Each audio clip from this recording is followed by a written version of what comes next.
You are now tuned into Then Radio. If you enjoy our videos, we ask that you consider joining our Patreon to support our channel. Don't forget to like and subscribe so that you never miss a new video. We hope you enjoyed today's episode, and as always, thank you for watching.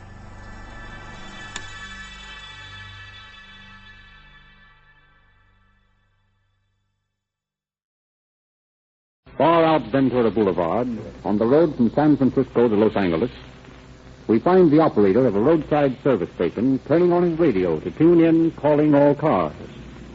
As the tubes are warming up, a police patrol car rolls into the station. Oh, Ed. Hey, fill her up with Rio Grande cracked gasoline. We're going to need all the speed we can get tonight. Well, you've come to the right place. Rio Grande cracked gasoline will give you all the speed you need and more to spare. You're telling me? The city chemist knows. He's analyzed every gasoline on the market, and he specifies Rio Grande cracked gasoline for police cars. And come to think of it, he specifies Rio Grande cracked gasoline for fire engines, ambulances, and motorcycles, too. So I guess it must be the speediest gasoline, or the city wouldn't tell us to use it. Hey, this tetraethyl has something to do with cracked speed, hasn't it, Ed? Yeah, Ed. What is the dope on tetraethyl? Well, Rio Grande tells me that tetraethyl keeps your motor cooler. You know, when you're getting all that extra speed and power out of Rio Grande, you need some dope to sort of keep your engine from getting too hot and pinging on you. Say, speaking of dope, Ed, do us a favor, will you? Sure. What is it? We're looking for a gang of dope smugglers.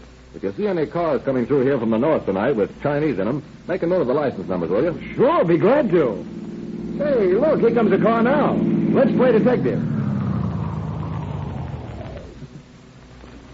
Hey, boy, oh, boy, you know, it sure is good to get out and stretch the legs. Yes, I should say it is, yeah. It's a long drive from San Francisco to Los Angeles in one day. Well, I'll sell you some good gasoline to get you there faster. You mean Rio Grande cracked? Well, what do you suppose I drove in here for? That's the kind I've been using all the way from San Francisco. And believe me, boy, you're selling good gasoline. I'm getting better mileage than I ever got before. Say, by the way, what time is it? Time? 8:30. Have you got a radio here? I don't want to miss that Calling All Cars program the Rio Grande people put on. Been thinking about it all day while I've been enjoying this police car performance they talk about. Hey, that's right. You know, that dope case that Chitworth is on tonight? Hey, what do you say, Bill? We can watch the road from here, then we can all listen. Okay. Well, right this way, gentlemen. Sit down. I'll turn it on loud.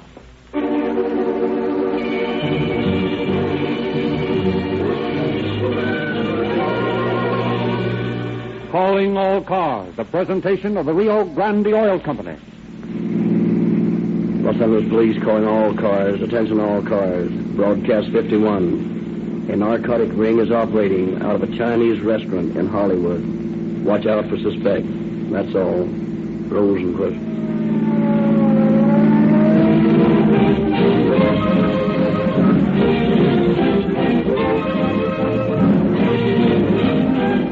Ladies and gentlemen, it is our great pleasure again to introduce Captain Eddie Chitwood, head of the narcotics squad of the Los Angeles Police Department.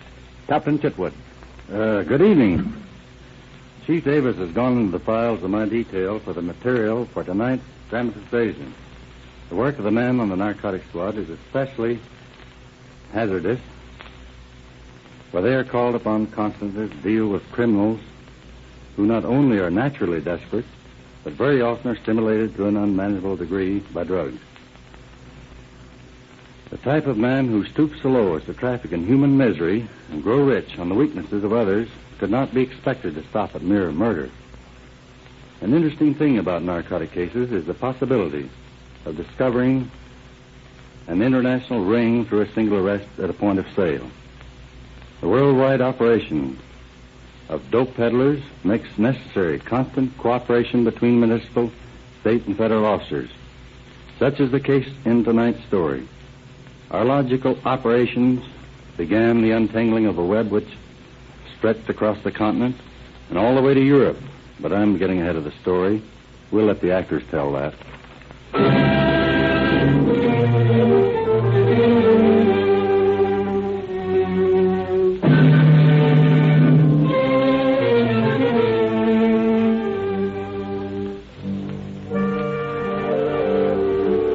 Early last spring, information comes to the narcotic detail of the Los Angeles Police Department that dope is being peddled from a chop suey restaurant in Hollywood. to a high-class clientele. Captain Chitwood places a careful stake on the place. And for weeks, officers inside and outside of the restaurant become acquainted with the movements of the habitués of the resort. As the days go by, the officers' interest centers on a well-known actor, son of a world-famous woman. Out of deference to this prominent woman, we will refer to her unfortunate son as Mr. X. The officers permit Mr. X to make a purchase of narcotics from Fong, a Chinese connected with the establishment, and then after the young man has left the place, Chitwood and his men follow him to his home. As he is about to enter the house, Chitwood steps out of the shadows in front of him. I beg your pardon, Mr. X. You're under arrest. Under arrest? What for? Possession of narcotics. But there must be some mistake. Frisk him, boys. Well, look here. This is an outrage. Do you realize who I am? Why, I'll have you thrown off the force. Here it is, Captain. In his upper right-hand vest pocket. Good. Now, you'd better quiet down, Mr. X. You see, we're mighty certain of what we're doing before we make an arrest of this sort. All right, come along. Well, what are you going to do to me? Lock you up. But you can't do that. You mustn't do it. It would ruin me. It would kill my mother. Well, you should have thought of that before you started playing around with this stuff. Listen, you must realize I'm no Main Street hype. Sure, I've got a habit, but I don't do anyone any harm. I'm no criminal. Yeah, you're a lawbreaker. Yes, but there must be some other way. Think of my mother. There might be another way. What is it? Tell me. Can I trust you? Well, of course you can. You know, you're in a tough spot, Mr. X. I know that. I can send you up. I know that, too. But in my business, I'm interested in more than the confiscation of the result of a single sale. I'm after the mob that's peddling this stuff. Where'd you get this from? From Fong at the White Lotus. Yeah, we know that, but who'd he get it from? I don't know. Are you sure you don't? Positive. Will you help us find out? Well, I don't know. That is... Well, it's our only way out. Now, you arrange with Fong for another purchase. If you play square with us, I promise you we won't press charges against you. Well, you don't give me much choice. Well, you have an alternative. You can go to jail. No, I can't do that. Very well. Be in my office tomorrow morning at 10 o'clock, and I'll have the marked money ready for you. Contact Fong tomorrow afternoon and tell him you want another ounce. We'll do the rest.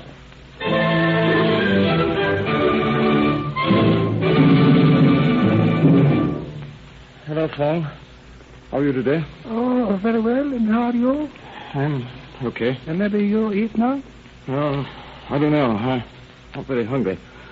Just a small order of chop suey. Yes, sir. You had pleasant sleep last night? Yes. Fine. And Fong. Yes, sir.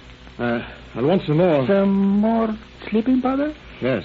You have used all you have already? Well, not exactly. But you see, I'm going north for a couple of weeks. I need a supply. Very well. I get some more for you. About the same amount? Yes, same amount. It will take some time. I must arrange things. Yes, I understand that. But when will you have it? Oh, maybe so tonight. Good. Bring it to my house tonight.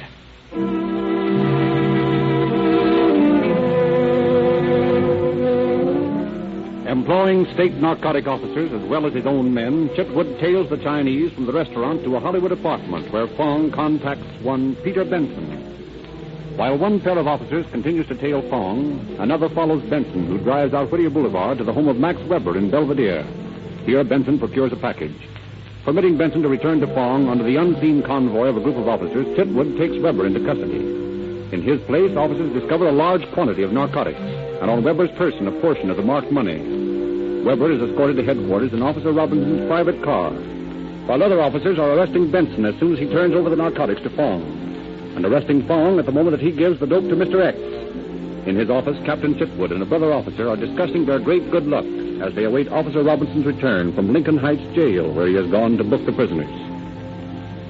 Well, Ed, not a bad night's work, huh? I should say not. We knocked over that mob like duck pins. That's the way it goes. You put in weeks getting information and laying the trap, and then it's all over in a single night. You did some neat planting on this job, Chitwood.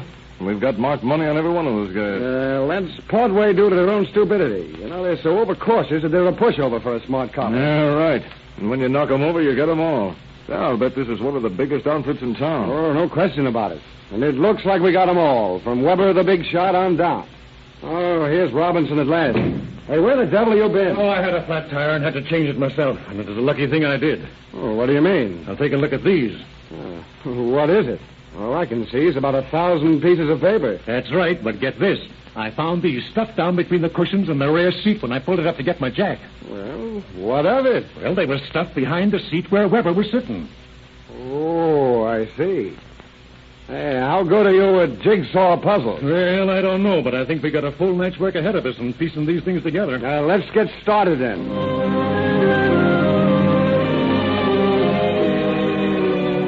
Robinson is right. All night, the officers bend over 1,000 pieces of paper, piecing them together, pasting the bits onto a piece of cardboard. There is no pretty colored design to lead the players in this jigsaw puzzle, only a few scrawled lines of writing. Gray dawn filters through the smoke-filled room, dissipating the electric light's glaring beams before the three officers, their eyes sunken and bloodshot, straighten up from their task. Well, that's finished. Yeah, let me see now. It looks to me like Salvatore Mancuso, 817 Flatbush Avenue, Brooklyn, yeah? Yeah, that's right. Now the question is, who's he? Well, obviously someone connected with Weber's outfit, or Weber wouldn't be in such a hurry to destroy the address. Yes, or maybe Weber's connected with Mancuso's outfit. What do you mean? We may have stumbled onto something bigger than we thought. Ed, have you looked over that stuff Fong sold Mr. X? Yes, why? Where's it come from? It looks like French manufacture to me. Mm-hmm. That would tally with this address. Did you figure this Mancuso is the big importer? Right. Hey, Ed, will you get the blotter with Weber's signature on it? Okay. What are you going to do now? I'm going to turn this over to the Federals. We'll write a note now to Mancuso in Weber's handwriting, introducing a pal of And his. the pal will be a federal man? Right.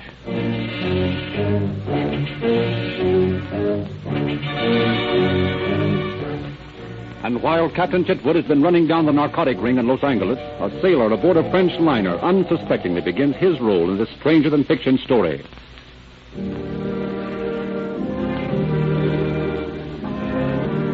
The steamship Champlain is one day out of New York City.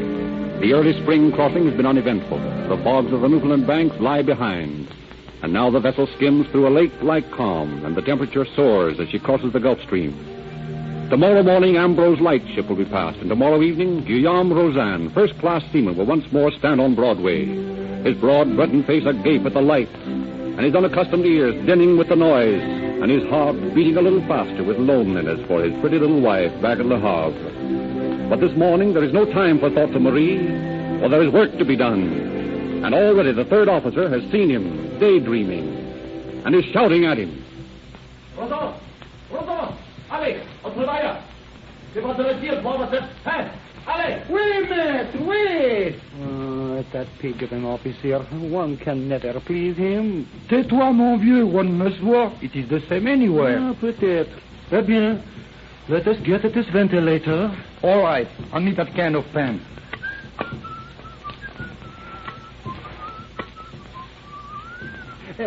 Vous savez, Jules, me, I am tired of this sea. I think I shall quit next trip. Quit?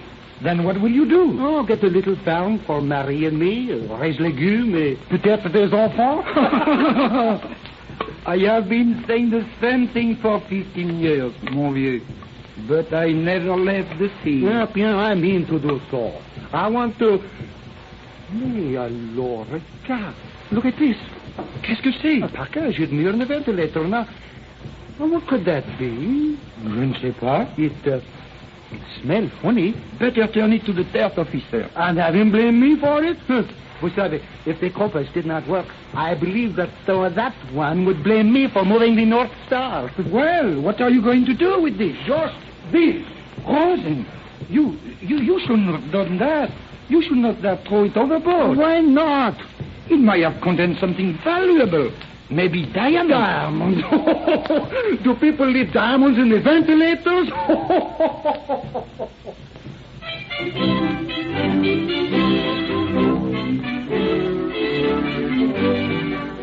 The next afternoon, after the passengers have all left the ship, Guillaume Rozan, dressed in his land clothes, walks down the crew's gangplank. On the pier, he is met by a stranger. Bonjour, monsieur. Êtes-vous Guillaume Rozan? Mais oui, monsieur, pourquoi? Bien, un de vos amis du Havre m'a demandé de vous rencontrer ici. Un ami à moi? Qu'est-ce? Il veut vous surprendre. Venez, nous causerons dans mon automobile. Bien, bien, monsieur. Entrez. All right, Frenchy. Sit still and don't let me hear a peep out of here. I'll plug you. Mais qu'est-ce que c'est? Il dit qu'un ami de moi est ici. Ne me tais pas. Je vais Shut up, Frenchy. cannot fall and talk.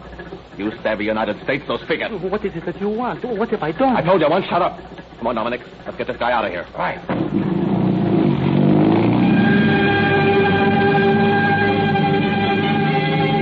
The astonished and frightened sailor is whisked through New York streets to a flat in Brooklyn. His hands bound behind his back, he is hurled into a chair and questioned by his swarthy captors.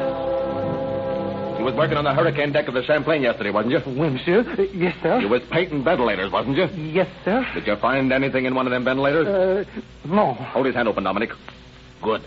Now hand me that cigarette. There. I can't stand getting the heat, eh, Frenchy? All right, then, come clean. Did you find anything in them ventilators? Oui. Yes.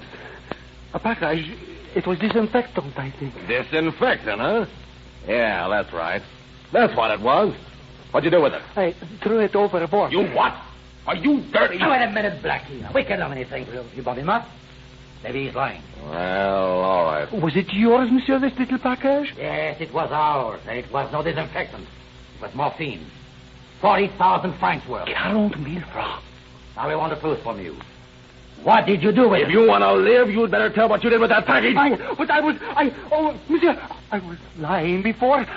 I sold it. You sold it? How much you get for it? Over $3,000. That'd be about right. Where's the money? I have it not, sir. Now, listen, Frenchy, I'm losing patience with you. How would you like this cigarette in one of your eyes? No, do not do that, Well, please. then talk and talk fast. Where's the money? I said to marry my wife in France. Now, look here. How would you like to spend the rest of your life tied to this chair? No. Will you get that dough back from France? Maybe I will try, sir. You better start trying right now. Here's a pen and some paper. I'm going to unfasten your hand. You write a letter to your wife telling her to send that money back to you right away. Don't tell her you've been here or anything else, huh? Just tell her to send back the dough. Oui, but... Or they'll find your corpse riding out past Staten Island some night.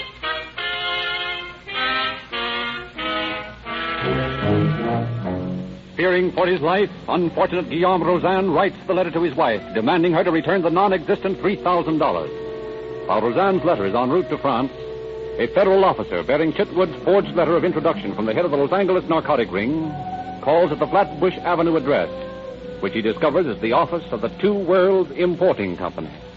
Yes, sir? What can I do for you? I have a letter to Salvatore Mancuso. Is he in? I'm Salvatore Mancuso. Here's the letter. Oh. So you're a friend of Max Weber, huh? Right. Come into the office here where we won't be disturbed. Sit down. Tell me, how is Maxie? Oh, he's fine. Doing lots of business out on the coast. Yeah, Mac's a good boy. He tells me in this letter that you want to take over the territory. That's right. My home's up in Scranton. I want to handle your stuff through that district. Yeah, you ought to do some good business among those coal miners. That's what I figure. How soon do you want to get started? Just as soon as I can. How much merchandise are you prepared to sell me? Any amount. Hey, you don't fool, do you? Where do you keep it, here? No, this office is just a blind. The stuff's over at the apartment. Well, I'd like to begin easy, say about $5,000, huh? Okay. When can I get it? Right now, if you want. No, I got some people I want to see today, but I want to get the 8:45 for Scranton tonight. Suppose I pick it up just before I get the train, say a little past 7. All right. Where do I get it? 62 Kingsland Avenue. 62 Kingsland Avenue. I'll be there with bells on.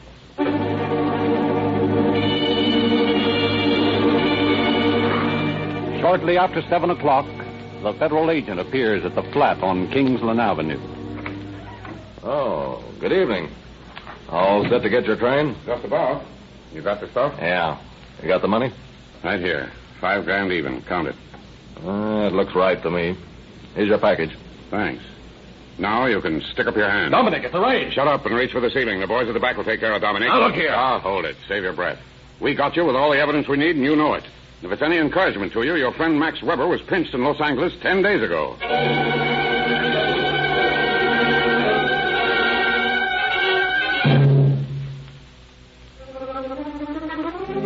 The federal raiders confiscate $75,000 worth of narcotics in Mancuso's flat. The dope smuggler is released on a $20,000 bail at about the same time as a very puzzled young Frenchwoman calls upon the Préfet of Police in Le Havre. Bonjour, madame. What can I do for you? Oh, Monsieur le Préfet, I have here a letter from my husband. It is very strange. Let me see. Ma chérie Marie, please send back to me 40,000 francs I sent you.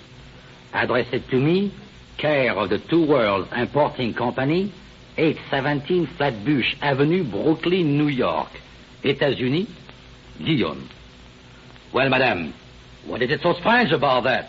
Send him the 40,000 francs and be done with it. But, Monsieur le Préfet, he has not sent me any money. I don't know what he means. He must be in some trouble. Does your husband often get into trouble, madame? Oh, no, not Guillaume. He is a good man. But that America, strange things upon there. Maybe this is one of those, comment dit-on, kidnapping. When does your husband boat get in? Day after tomorrow. Well, if he does not arrive on his boat, then we can be sure he is in danger. But then what will you do? Then we have an international incident on our hands. I will turn this information over to the Sûreté, and they will at once notify the New York police. While Marie anxiously awaits the arrival of the steamship Champlain, her suffering husband is being questioned once more by Mancuso. Now, look here, Frenchie. Why haven't we got that money yet? There has not been time. It takes time for a paquebot to cross the ocean. I believe you're lying to me, Frenchie. Mais, monsieur, you saw my letter. You mailed it yourself. Yeah, but how do I know your old lady will send us the dough? I have assured you. That ain't enough. I want the truth from you, Frenchie. Pull off his shoes, Dominic. Okay. Hand me those matches. Now, hold his feet up.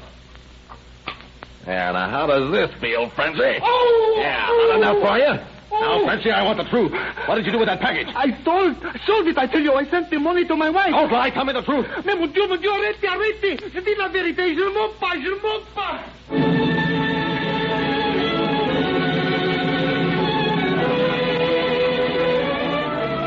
And no amount of torture can sway Roseanne from his story, for he is convinced that his captors will surely murder him if they discover the real truth.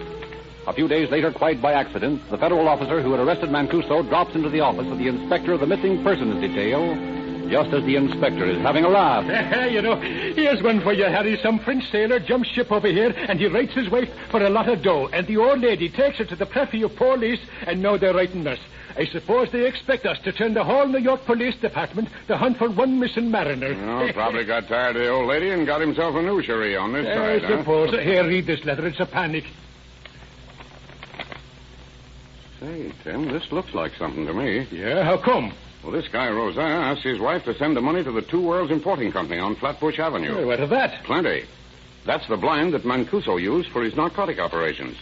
You know, this letter might be a ransom note. That don't look like any ransom note I ever saw. No, but I got a hunch it is. And if it is, I've got Mr. Mancuso right where I want him. If I can pin kidnapping on him, I'll put that baby away for life.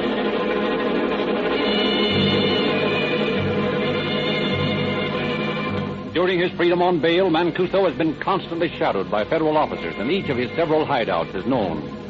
Robert Primrose, the federal agent, orders his men to make simultaneous raids early the following morning. Primrose himself leads his men to the Kingsland Avenue flat, from which he had taken Mancuso a few days previously. Everyone posted? Yeah. Here we go, then.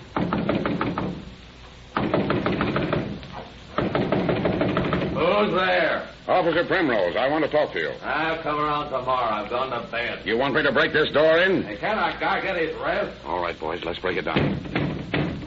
Now, wait a minute. I'll let you in. All right, now what do you want? I don't know yet, but I'm going to find out. Keep your eye on him, Steve. All right. Hey, you big palooka. What's the idea? Oh, I'm sorry, ma'am. You better get some clothes on and get out in the front room. The place is pinched. Oh, there you are. Oui, monsieur. Here I am. But who are you? I'm a federal officer. You're Rosin, I suppose. A federal officer. Oh, then I'm free. Free. But how did you ever find me? Your wife took your letter to the police, and they notified us. Ma chère Marie, ma petite, mon ange. I knew she would do it. I knew she would. Now, wait a minute. Don't get excited. I've got to cut these ropes for you. Merci bien. Merci. Voyez, monsieur, you know what I do. No, what? I am through with the sea. I go back to Le Havre and take my Marie out on a little farm. I never want to see your États-Unis again. I am going home. And to New York, some nuts.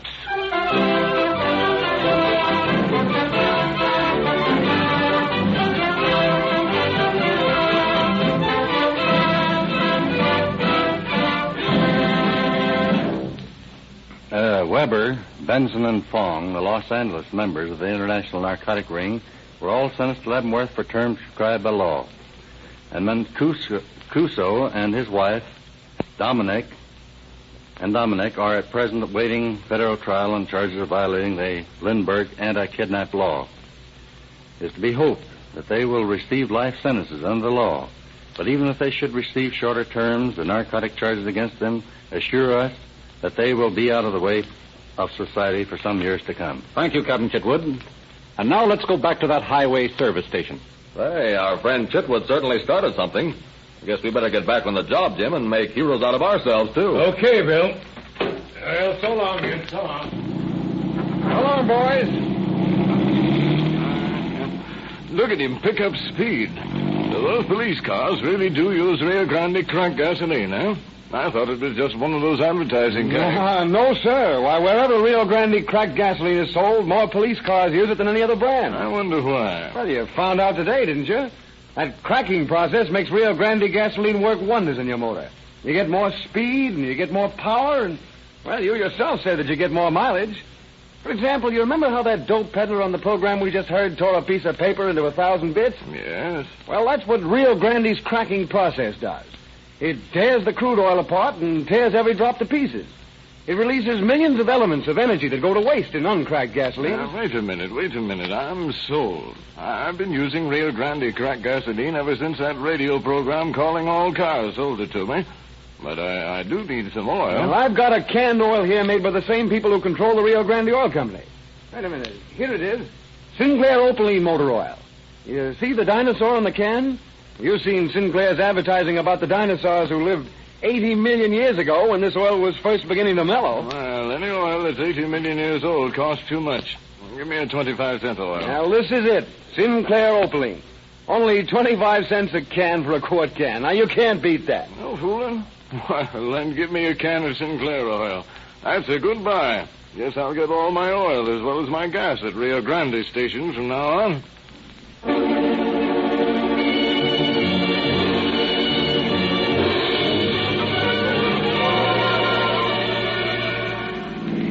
Los Angeles Police calling all cars. Attention all cars. Cancellation broadcast 51 regarding a narcotic ring in Hollywood. Suspects in this case are now all in custody. That's all. Rose and Cliff.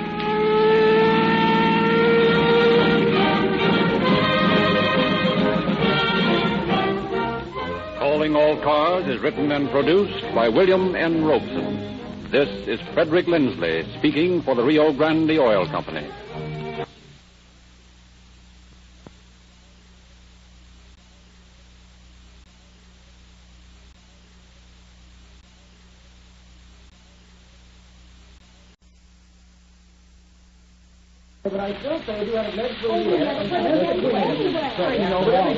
Pardon me. I beg your pardon. I hate to interrupt this conversation, but it's almost time for the Calling All Cars program on the radio, and that's one program I never miss. Do you folks mind if I tune it in? No, by all means. We'd like to listen, too. We often hear it at home. Let's see. What company sponsors that Calling All Cars program? The Rio Grande Oil Company. Oh, yes, Rio Grande. I never can remember. Well, you're a fine one. Here, Rio Grande spends thousands of dollars to entertain you, and you don't even know that they sponsor Calling All Cars. Well, if you like their program, at least you ought to buy Rio Grande gasoline. Listen, Harry, I buy the cheapest gasoline I can get. That's good enough for me. That's what I used to think, Ed. But when I heard that so many cities were specifying Rio Grande cracked gasoline for police cars and fire trucks and emergency engines, I decided that I might as well enjoy some of that police car performance in my old bus. Well, I found out that while Rio Grande cracked gasoline with tetraethyl doesn't cost any more than any other quality gasoline, it does cost about 2 cents more than the cheapest gasoline. So I decided to keep a record and see if Rio Grande would really give me better mileage, and, well, I found that it did. Now I suppose you're going to tell me that in addition, it rejuvenated your car. I'm mighty near it. It seems to be such a lively gasoline. It starts the engine almost instantly, and it doesn't stall and die. I don't have to keep using the choke at all. And since I've been using Rio Grande cracked gasoline, my car seems so much peppier. It's faster. I go over lots of hills and high now, and why, even on that steep Olive Street hill, I can breeze over in second gear. I used to be afraid I couldn't make it in low. Hold it, Harry. Here comes the program.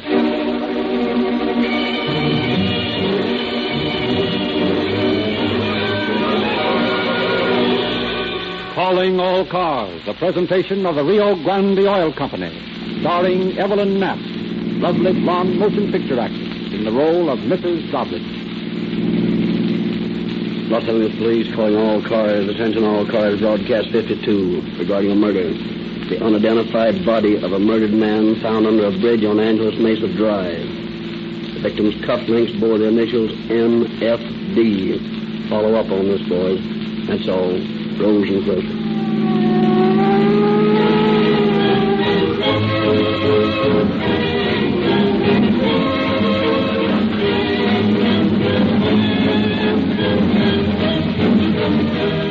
It is now our pleasure to present Chief James E. Davis of the Los Angeles Police Department. Chief Davis. Good evening, friends. There is a camaraderie in police work which is akin to that of soldiers in battle. When you have spent long hours with your brother officer attempting to solve the apparently insoluble, when you have perhaps even faced death with him, a feeling of fraternity is created that is one of the greatest compensations in police work. And this camaraderie is not listed to the members of any single force, but often extends to officers of other cities. In the case you are about to hear tonight, the circumstances of the crime threw me in contact with an inspector of detectives in Oakland. His name was Bodie Wallman, and he was a mighty fine detective. Today, he is chief of police. The contacts I had with Bodie Wallman while working on that case made for me a lifelong friend. Tonight's case is as much Bodie's as it is mine, so I have asked Bodie to say hello from up north. Friends, I am proud to introduce to you my comrade and brother officer, Chief Bodie Wallman of Oakland.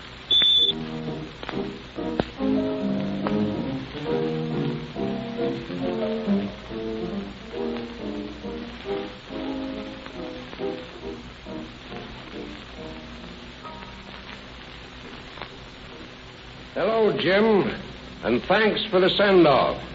Good evening, friends of the West. I feel honored to appear on Calling All Cars and to contribute my part to this program, which I feel is such a definite factor in educating the public to a keener appreciation of its friend, the policeman. Our work never ends. We are figuratively and very often actually on duty 24 hours a day. If the vigilance of your policeman relaxes, if he is suddenly stopped performing his multiplex duties, the result would be chaos, a picture too horrible to dwell upon. But your policeman will not let you down. The type of a man who guards the peace of your communities is called to a high purpose.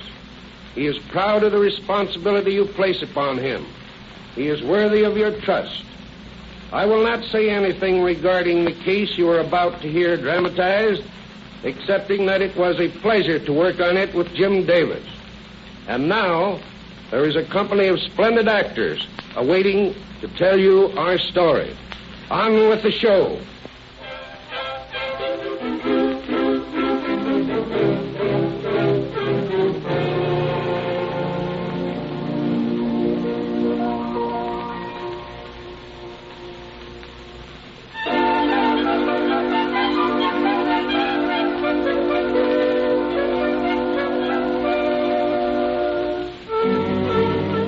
Our story tonight goes back to the time when the fashionable Wilshire district of Los Angeles was still a subdivider's dream, and the proud streets and broad boulevards that are today lined with smart shops and beautiful mansions were a desolate waste of empty lots, intersected by unused streets, studded by lonely, albeit ornate lampposts.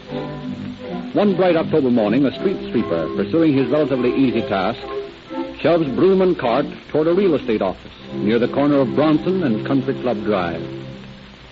St. Louis woman with a diamond ring, pull that gal around by the apron. Well, good morning, Hubert. Good morning, Miss Parker, ma'am. And how are things with you? Well, you know, Miss Parker, I don't like this job much. I think I'm going to get me a new one. Places is too far between out here. This here job gives me... Oh, Miss Parker, for the love of heaven, look here. What is it, Hubert? Do you see the same thing I think I see down there in the gutter? A hat with a bullet hole in it. And a blood-stained floor mat from an automobile. Yes, ma'am. That's just what I thought it was. Don't leave me here, Miss Parker. Oh, where y'all going? I'm going to call the police.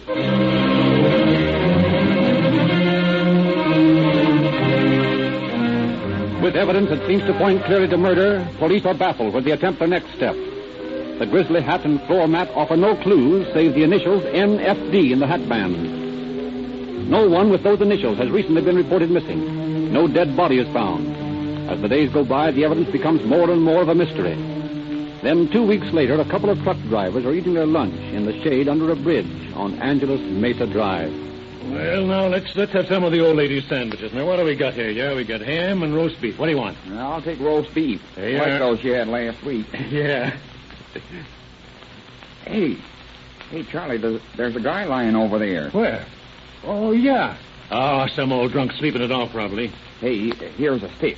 Let's bang the soles of his feet with it and act like we are cops. Yeah, okay. Go ahead, smack him. Hey, you snap out of it. Ed! Huh? He ain't drunk. He's dead.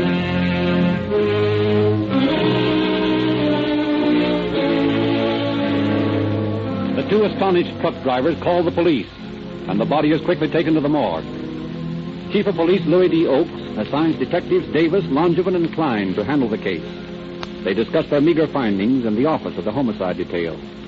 They certainly didn't leave us much to go on. I should say not. A .380 slug from an automatic and a gold cufflink with the initials NFD on it. NFD? Hey, wait a minute. That sounds familiar, Jim. What do you mean? Now, just a minute while I look through these old reports. Yeah, it is. What? Remember that hat that was found with a bullet hole in it out on Country Club Drive a couple of weeks ago? Yes. It had the initials NFD in the hat band. Well, so far, so good. We now have the victim in his hat. But we're still a long way from his identity. Yeah, and remember the missing persons file didn't show anyone with those initials. Well, that would appear to indicate that the victim is not a resident of Los Angeles. That's right. Now, first, we better release a complete description to the press and see if some citizen can't help us identify the body.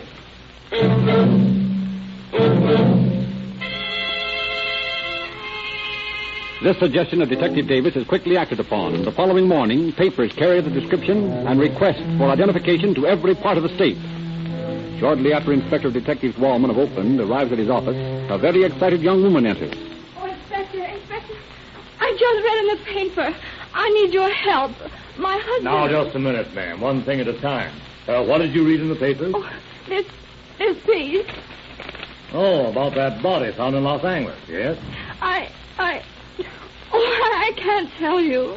You can't tell me what, ma'am? Oh, come on. You came here to tell me something. What is it? I'm afraid. Oh, I'm afraid it's my husband. Your husband? What makes you think so? Oh, it says here in the paper that they found initials on a gold cufflink. Yes, the initials were NFD. Those are his initials. What is his name? Nicholas F. Stoblik. I gave him a pair of gold cufflinks last Christmas. Oh. Now, please, Mrs. Doubtley. Oh. You must control yourself. Oh, yes, I'll try. Now then, how long has your husband been missing? Well, he left home over 2 weeks ago. When exactly? October 17th, I think it was. Did he say where he was going? Yes, he was going to a meeting in Portland. And you've not heard from him since? No. Only a postcard from him from San Jose the day he left. Did your husband have any money on him when he left? He always carries a lot of money. I think he had $500 or $600. Anything else of value? Yes. A 4-carat diamond ring. 4 carats, eh? The body found in Los Angeles had no money or jewelry on it save the one cufflink. Well, then they've robbed Nick. Oh, they've stolen his diamond ring as well as murdered it. Now, Mrs. Doubtley. Did he have any enemies? No. None that I knew of. Or was there anyone who knew his habits who might have done this? I can't think of... Oh, well, there was Jim Allen. Jim Allen? Who's he? He was a friend of Nick's. He lived with us for a while. Well, have you any reason to suspect him of the murder of your husband? Well, that is, if this victim is your husband. Well, no, not exactly, but... Now, please, Mrs. Davitt, you don't hold anything back on me. Well, once while he was living with us, I had a little fight with Nick. And Jim told me I ought to get Nick's diamond and walk out on it. Yes? He offered to slug Nick and get the diamond from him. And what did you say to that? I refused, of course. I told him he better get out. Now, Mrs. Dabbit, if your husband was on his way to Portland, what makes you think he should be found murdered in Los Angeles? I don't know, but I'm sure that it's Nick. Will you be willing to go to Los Angeles and try to identify the body? Yes, of course. Oh, very well. I'll arrange that. And you'd better start looking for Jim Allen. Find him and you'll find Nick's diamond ring. And when you do, you'll have Nick's murderer.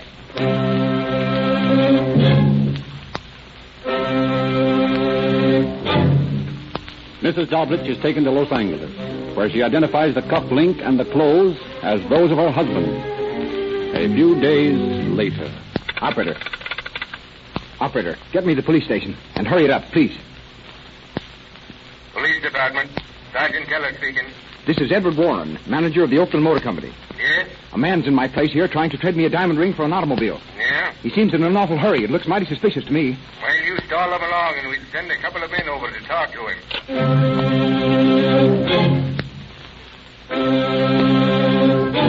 The suspicious salesman stalls the buyer with details of contracts and bills of sale until Oakland police arrive. They escort the protesting suspect to headquarters, where Inspector Wallman questions him. What's your name? James Allen. And where do you live? With my wife on Mariposa Street. Now, look here, I'd like to know the reason for this outrage. I haven't done anything. No one's accusing you of doing anything. We just want to ask you a few questions. You must admit it's a little unusual for a man to attempt to buy an automobile with a diamond ring. Now, where'd you get that diamond? A friend of mine gave it to me as security for some dough I lent him in a poker game in Emeryville. Have you ever been in Los Angeles? Yeah, a couple of times. Were you in Los Angeles a couple of weeks ago? No. Do you know Nicholas Doblich? No. Your name's James Allen, isn't it? That's right.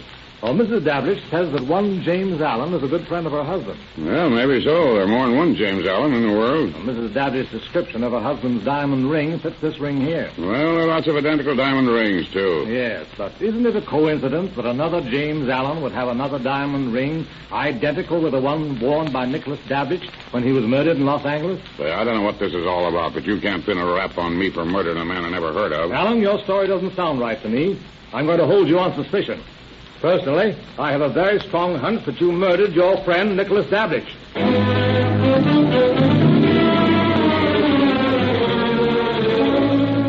While police await Mrs. Doblich's return, Inspector Wallman conducts an investigation of Allen's background. Detective Flynn is reporting some of his findings to his superior. Well, Bodie, I got some more dope on that guy. Yeah, what'd you find? I've been talking to Mrs. Allen. I found out several interesting things. First, Allen is an alias. His real name is Forrest Cecil Mingle. Did you check him in our records under that name? Yeah, but there hasn't a record here. However, I've already sent to the Department of Justice in Washington to see if they have. Good. What else did you find? Mrs. Allen's brother has been running around with Allen. But he disappeared a couple of weeks ago. What's his name? Jack Bowen. Got a record? No, but he's been in the Navy. Oh, in the Navy? Oh, I've already sent to the Navy Department for his fingerprints and description. Fine. What else? This name in Allen's address book. Chester Stone, North Gower Street, Los Angeles. Better get Davis in Los Angeles to look up this girl, see what she knows about Allen. Yeah, I'll do that right away.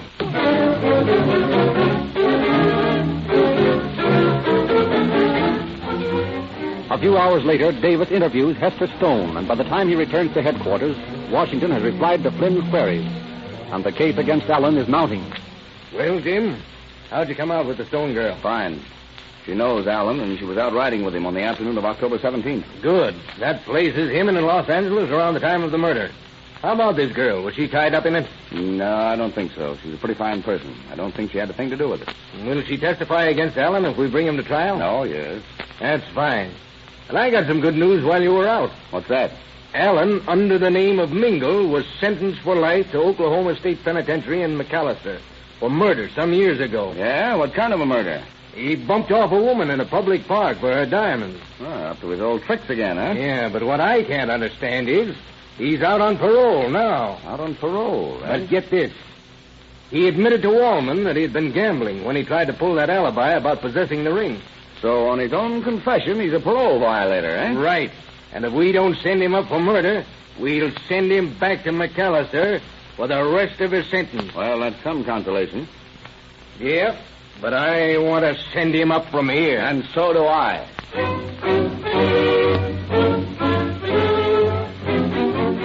Detective Langevin goes to Oakland and brings Allen back with him. In the Detective Bureau, Allen faces the Los Angeles officers. You guys are getting yourself in an awful jam. When I get out of here, I'm going to sue you and Bodie Wallman for false arrest. You'll pay for this. Now, quiet down, Allen. You can't bellow your way out of this.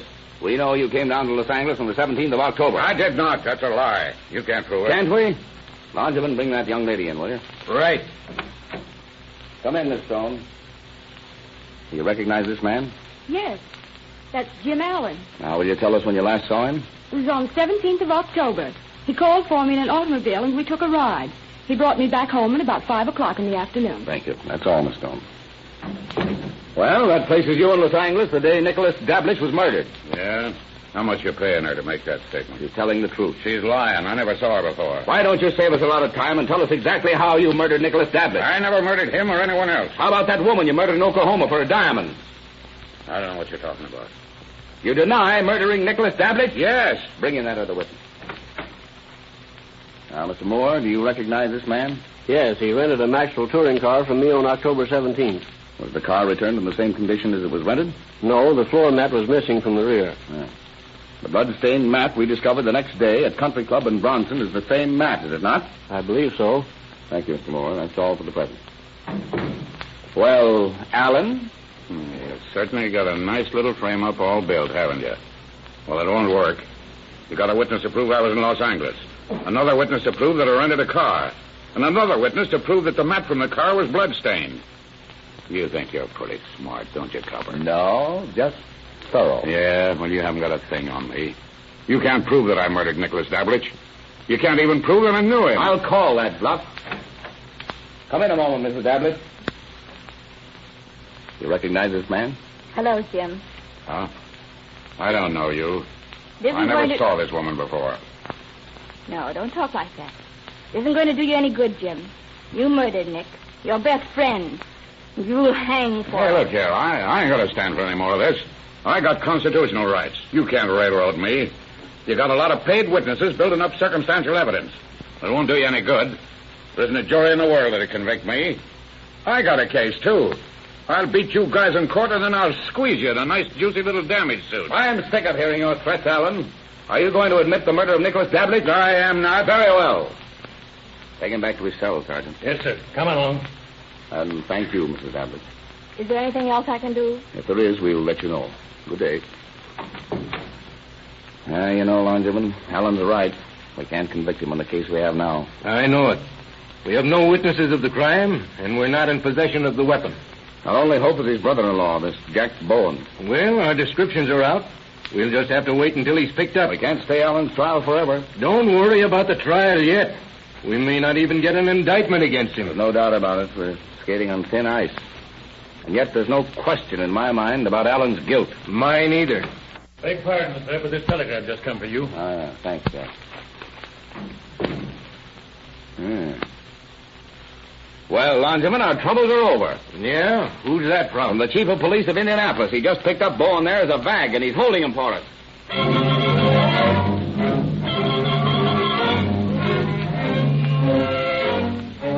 Herman Klein goes to Indianapolis for Bowen.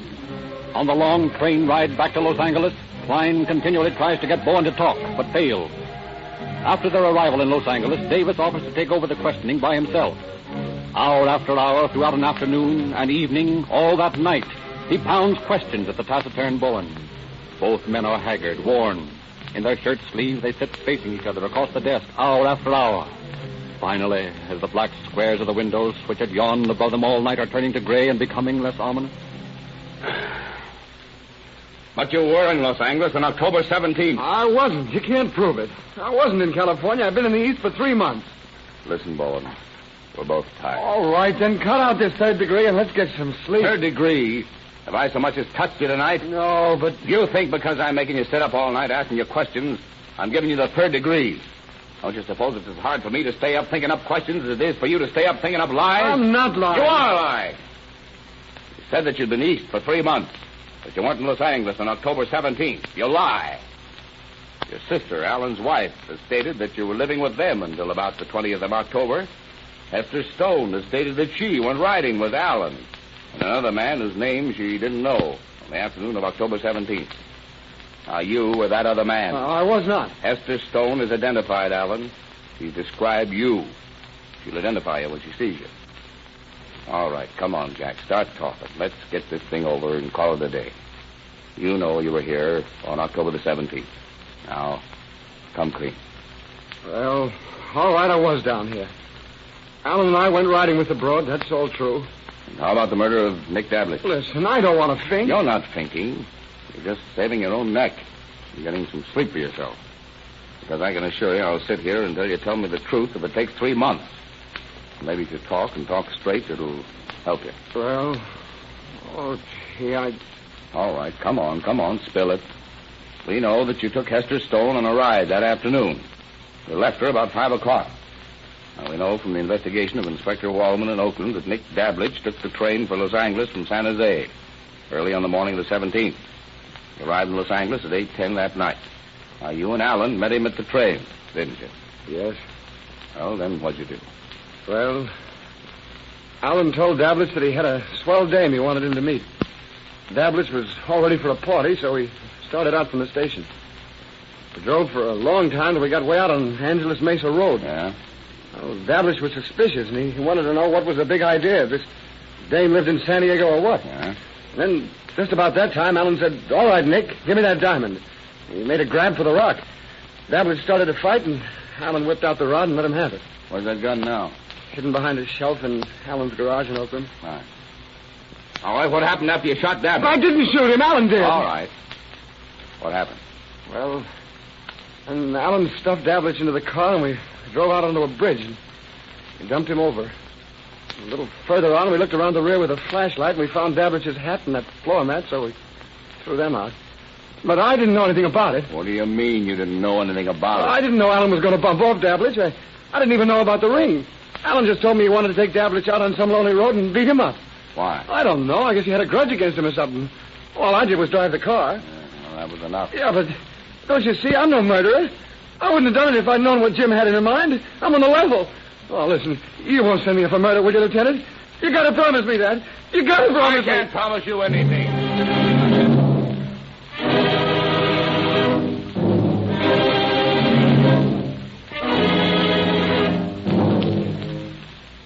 On the basis of Bowen's confession, we had a splendid case against Allen. Both men pled not guilty and were brought to trial before Judge Fricke.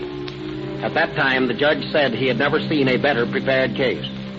This was due to a great extent to the excellent investigation of my friend, Bodie Wallman, now Chief of Police of Oakland. The jury was out 31 hours and then failed to reach an agreement because one of the jurors claimed that Allen was a member of his lodge and therefore could not be guilty. On the second trial, Allen pled guilty but claimed insanity, while Bowen pled guilty to perjury of his confession in the former trial. The court found Allen sane and sentenced him to San Quentin for the rest of his natural life, which ended when death came for him in 1929. The man we have called Bowen was sentenced to from 1 to 14 years on a charge of perjury and was paroled after 4 years. As is almost always the case with our 2-lax parole system, Bowen was soon once more in trouble, and after many scrapes with the law, was finally sentenced in Spokane, Washington, for the violation of the Federal Dyer Act. Thank you, Chief Davis.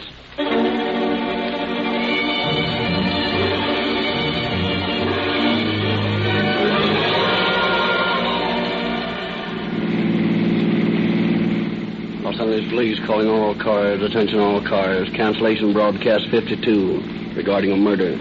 Suspects in this case are now in custody. That's all. Rosenquist. Well, you turn off the radio, Harry. That's all I want to hear. Gee, that was a thriller. You've got to hand it to Rio Grande. They certainly put on an interesting show. Yes, and like a lot of other folks, you let yourself be entertained for a half hour and then won't even listen for a minute while they tell you about their gasoline. That's not fair. Oh, I guess you're right. You can turn it on again if you want to.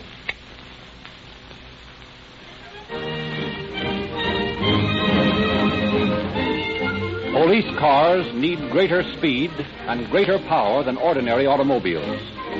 That's why so many cities in California and Arizona have made competitive tests and selected Rio Grande cracked gasoline for their police cars, fire trucks, ambulances, motorcycles, and other emergency engines. Why should you be satisfied with anything less than police car performance in your own car? You can get Rio Grande cracked gasoline with tetraethyl, the same gasoline that police cars use, at the independent Rio Grande service station near you. It costs no more.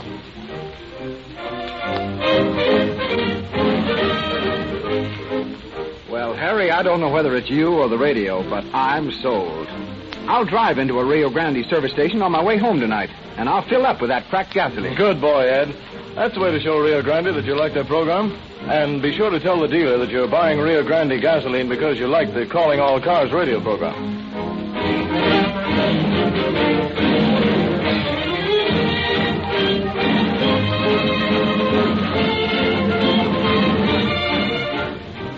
Calling All Cars, based upon authentic confidential police files, is written and produced by William N. Robeson.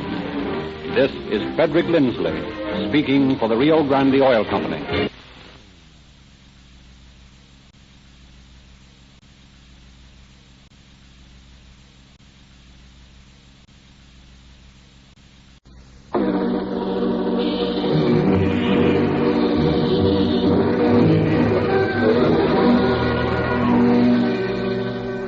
Calling All Cars, the presentation of the Rio Grande Oil Company. Los Angeles Police calling all cars, attention all cars, broadcast 53. An ambulance follow-up on Whitmer Street. A dead woman. That's all. Rosenquist.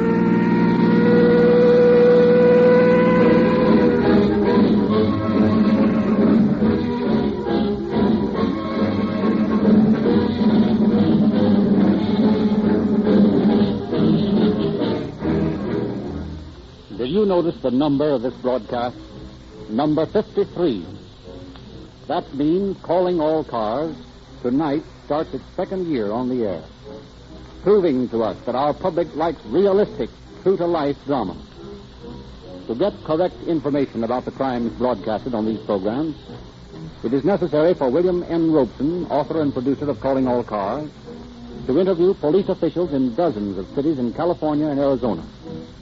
In many of these cities, Rio Grande cracked gasoline is officially specified for police use. As he talks with drivers of police cars, they invariably praise Rio Grande cracked gasoline. They assure him that all these statements we make over the radio are true. Here's what they say. We really do get faster starting when we use Rio Grande cracked gasoline. We keep our radio patrol cars cruising slowly about the city. At any second, an emergency call sends us roaring down the road as fast as the car will go. And we find that Rio Grande cracked gasoline gives us greater speed than uncracked gasoline. In police work, we demand every bit of power the engine can produce. And tests have shown us that Rio Grande cracked gasoline develops more power. That's why we continue to use it year after year in all our emergency equipment. Perhaps some of you motorists feel that if Rio Grande is so speedy and powerful, it cannot be an economical gasoline. But police records prove that Rio Grande not only gives police cars more power and speed, but also gives greater mileage than uncracked gasoline. So there is no reason you shouldn't enjoy police car performance in your own car. It costs no more.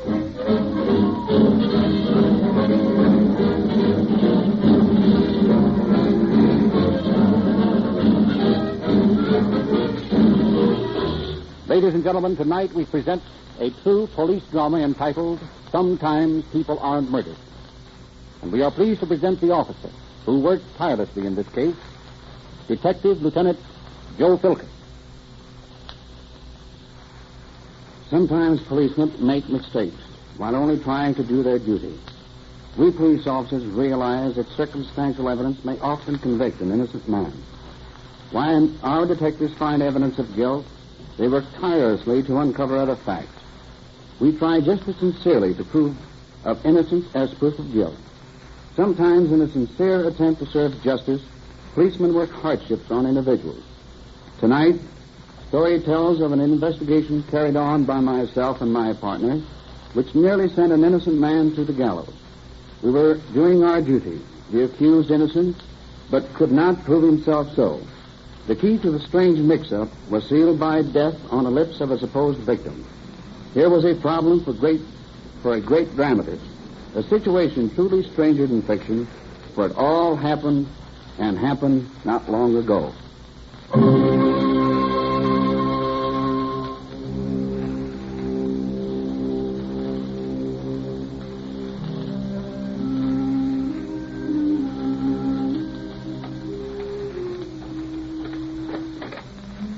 Hello?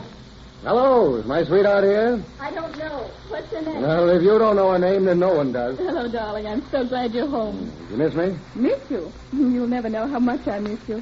Oh, I wish you didn't have to work every night until midnight. I get so lonely. Oh, I know, darling, but it's a lot better than having no job at all. Yes, I suppose so. Are you hungry? Mm-hmm, a little bit. Well, then come in here and sit down. I've got coffee perking and sandwiches all made. Oh, what a wife you are. Do you think I'll do? Well, I wouldn't trade you in for any other model. You darling.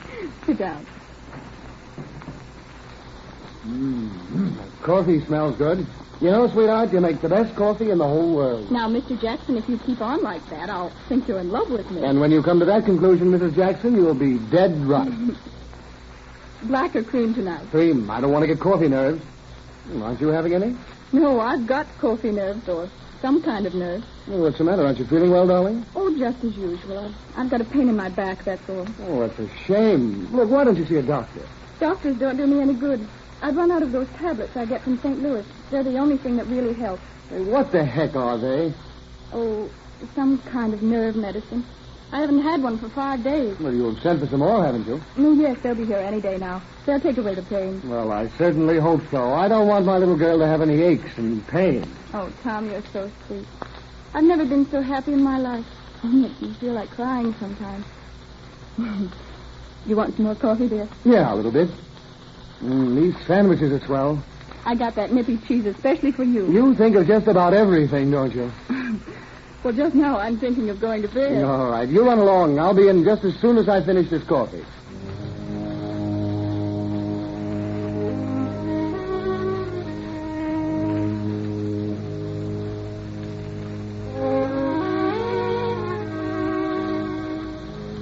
Despite his 2 cups of coffee, Mr. Jackson sleeps soundly for several hours.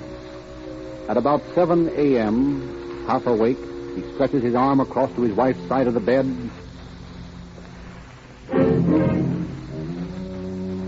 When he fails to touch her, he wakens. Marge? Marge, darling, where are you? Marge, what are you doing there on the floor? Marge, answer me. Darling, what's the matter? You're cold. Here, let me get you back in bed. There. There, this ought to warm you up. Darling, what is it? Marge! Marge, speak to me! Oh, no! No, Marge!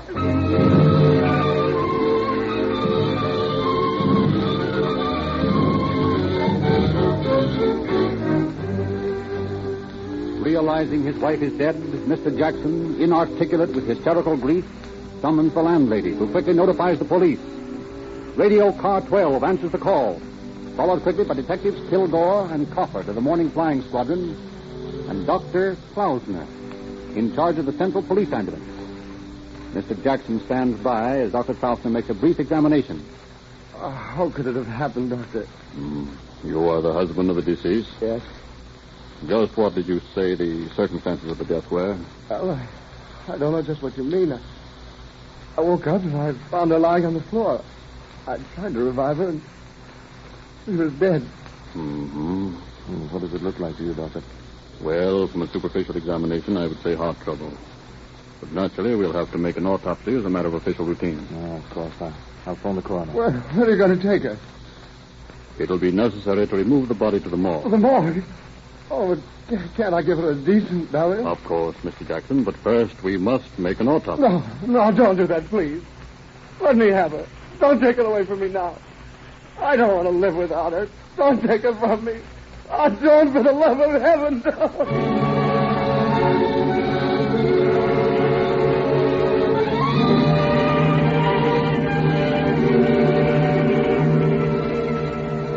Over the grief-racked protests of Mr. Jackson, his wife's body is removed to the morgue, where the following day the coroner's surgeon, Dr. Wagner, performs an autopsy. His findings prompt him to report to Joe Taylor, chief of detectives. Dr. Yes? Wagner calling, Chief. I'll put him on. Hello, Doc. Hello, Joe. What's on your mind? You know that Jackson woman who was found dead yesterday morning? Yeah? What about her?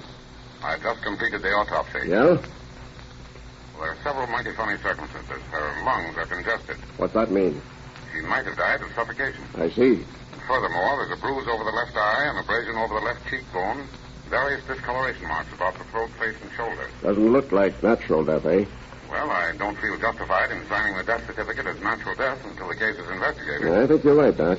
I'll take care of it right away. And thanks for calling. Yes, Chief. Ask Captain Davis to send a couple of his homicide men up here. I think we've got a murder on our hands.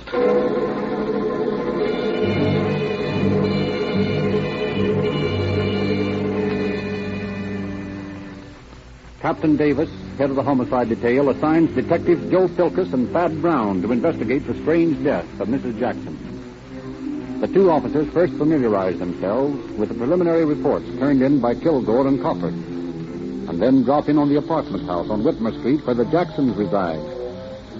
They first talk to the landlady. Now, Mrs. Walker, what do you know about the death of Mrs. Jackson? Well, I was just getting Mr. Walker's breakfast underway yesterday morning when Mr. Jackson came running down and crying and shouting for me to come quick. He said something terrible had happened to Marge. I went back with him to the apartment, and there she was, lying on the bed like she was sleeping, only looking cold like. Well, I just knew she was dead, so I called the police. Was Mrs. Jackson ill? Did she suffer from any complaints that you knew of? Well, she was an awfully nervous sort. Said she couldn't sleep very well. She had to give up coffee, she told me once. Did she and her husband get along all right? Oh, so far as I know. They always a loving couple in front of me. They certainly never raised any racket in their apartment, or I'd have known it. They're right above me, you see. We'd like to see that apartment, if we may. Well, certainly. Come with me. It's right up these stairs. Is Mr. Jackson at home, Mrs. Walker? Oh, no. I haven't seen him since they took her away yesterday. He was all broken up, poor lad. Said he was going to stay at his brother's. He couldn't stand to stay in the apartment where she had died. And the apartment hasn't been disturbed since Mrs. Jackson's body was removed? Oh, no. I'm not going in there where somebody's died until I have to. That's fine. What do you mean? Nothing, except we'd like to see it just as it was when the body was discovered. Well, you will, all right. This is the door here. There you are. Look around to your heart's content. Thank you very much, Mrs. Walker. That's all right. And just pull the door to when you're finished, please. Well, everything's orderly enough. Doesn't look as though a struggle took place. Well, you wouldn't have to struggle much if you got a garrote around the person's neck while she was sleeping. No, that's true enough. Better take a look around, Thad, and see if you can find anything that might have been used to strangle her with. Okay. Now, let me see. The bed's here, and she was supposed to have been found with her head laying on the floor and her feet still on the bed. I'll just look this rug over carefully and see. Aha. Well, Thad. Yeah? Here's something. Oh, what is it? Well, a dried blood clot on the rug and a discoloration of some sort. You see, this would be where her face rested on the floor. Yeah. Better phone for Ray Pinker and ask him to come out here and make a chemical analysis of these two stains. Okay. There's a phone out in the kitchen. Oh, good morning. Who are you? I'm Thomas Jackson. This is my apartment. What are you doing here? Oh, yes, Mr. Jackson. I'm glad you came. We're police officers. Yes? Well, we're making an investigation of your wife's death. What is there to investigate? She died of heart trouble, the doctor said. Yes, but we just have to make a thorough report, though, and I'd like to ask you some questions, if you don't mind. No, of course not. Go right ahead. Here, this is the condition of the apartment that it was in when your wife was removed? Yes. This is the first time I've been back. I just came to get some clean shirts. Well, Pinker's on his way out, Joe. Oh, fine. Thanks, Thad. This is Lieutenant Brown, Mr. Jackson. Oh, glad to know you, Mr. Jackson. Thank you. Well, I won't disturb you, gentlemen. I just want to get a couple of shirts. I think you'd better stay, Mr. Jackson. But why? We'd like your assistance in clearing up a few angles on this case. Well, of course, if I can help. Well, I believe you can. Now, you tell us just what happened the other night. Well, I got back from work a little before 1. My wife had some sandwiches and coffee made for me. We talked for a while, and then we went to bed. Was your wife feeling all right? Not sick or anything? No. She said she had a slight backache, but Other than that, she was in excellent spirits. You went to bed around 1:15 or 1:30, huh?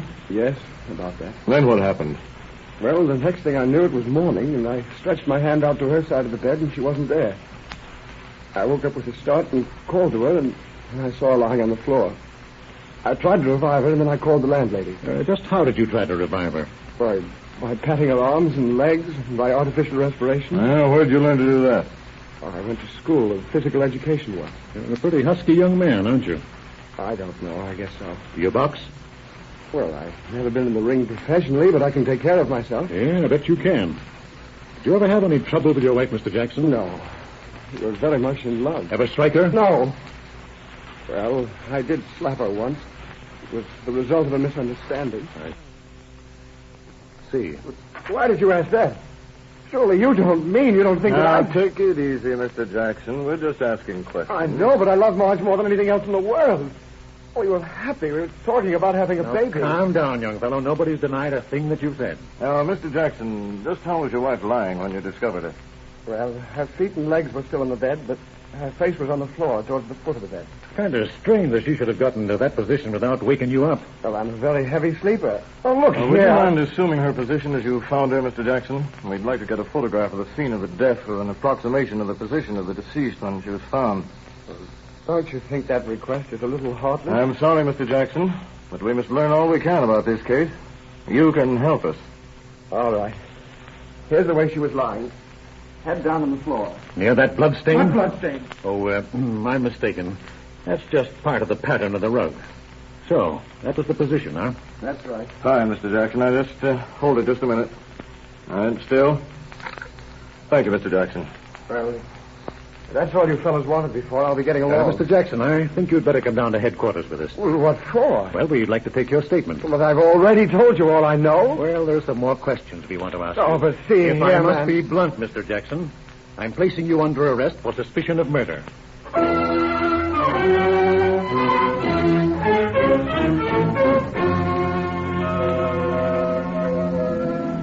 Constant questions for hours on end fail to develop any change in Jackson's story.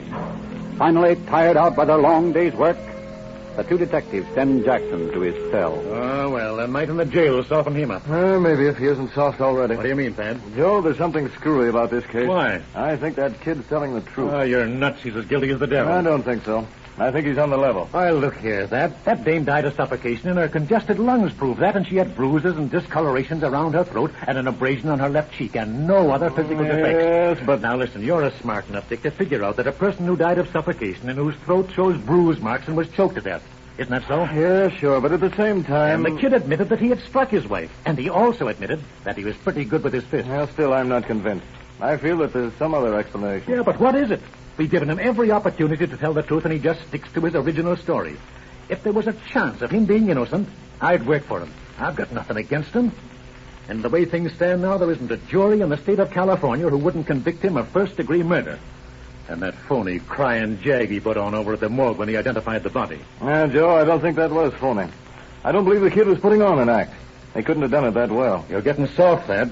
I think you'd better get a good night's sleep, too. You can't kid me out of my conviction. Okay. I'm willing to give that boy every break I can. But I've got a sneaking suspicion that we're going to hang him for murdering his wife.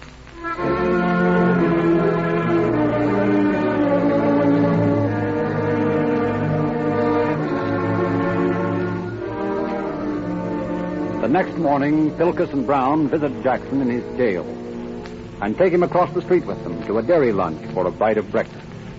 Oh, well, Jackson, what'll you have? I can't eat. I'm not hungry. Oh, come on. You got to eat something. I haven't eaten a how about a cup of coffee, huh?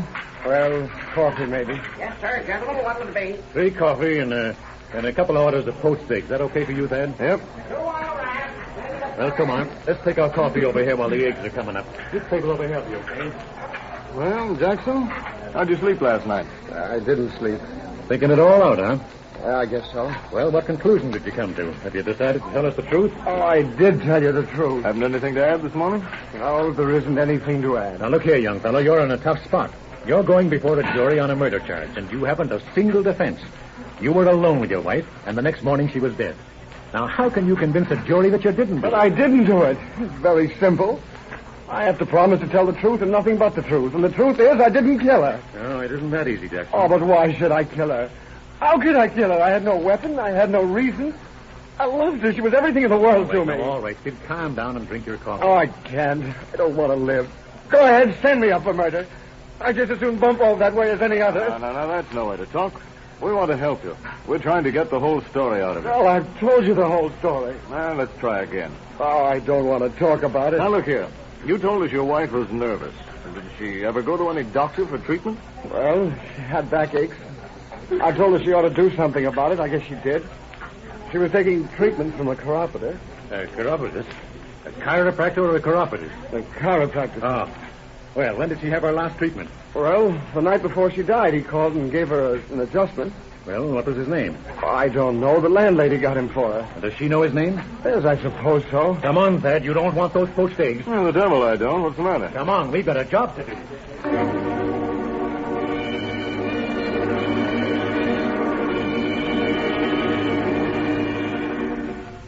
Mrs. Walker, we understand that you procured a chiropractor for Mrs. Jackson the day before she died. I did. What was his name? Well, I won't tell you. Well, why not? Well, it's from Portland, Oregon, and he hasn't a license to practice in Well, California. I'm not interested in that. I want to talk to him about Mrs. Jackson. How can I get in touch with him? I don't know. You don't know? But you called him for Mrs. Jackson. I've forgotten his number. Oh, now, come on, Mrs. Walker, and be reasonable. I've forgotten, I tell you. Joe, here's something interesting. What's that? A package from Dr. Davis in St. Louis to Mrs. Jackson. Well, what's this, Mrs. Walker? Well, how should I know? It came from Mrs. Jackson the day after she died. Well, I think you take this in with us.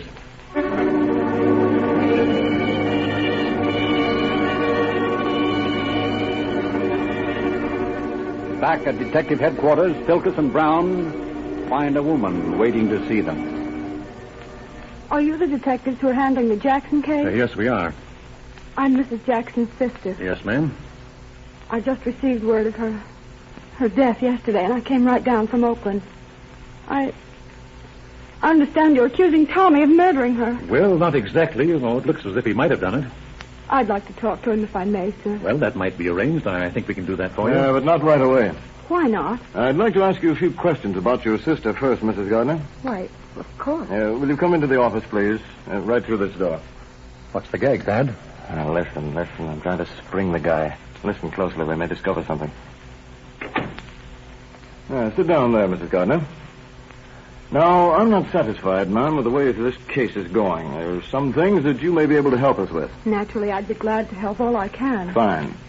Now, we understand that the deceased was of a very nervous temperament. Is that correct? Yes.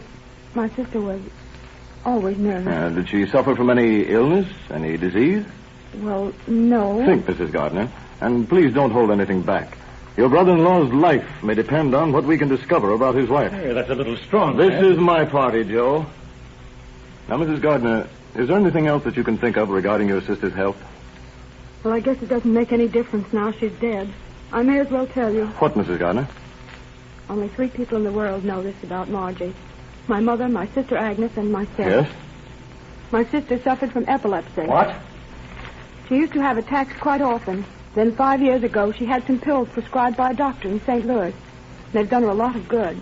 She hasn't had an attack since she started taking them. But I got a letter from her a day or so before she died telling me that she was out of pills and expected some any day. Did her husband know about this? No. Is this the sort of a box those pills came in? Why, yes. Where did you get that? It arrived the day after she died. Thad, get Jackson and meet us in Chief Taylor's office. And I'm going to ring Dr. Wagner. I'm afraid, partner, that our case has blown higher than a kite.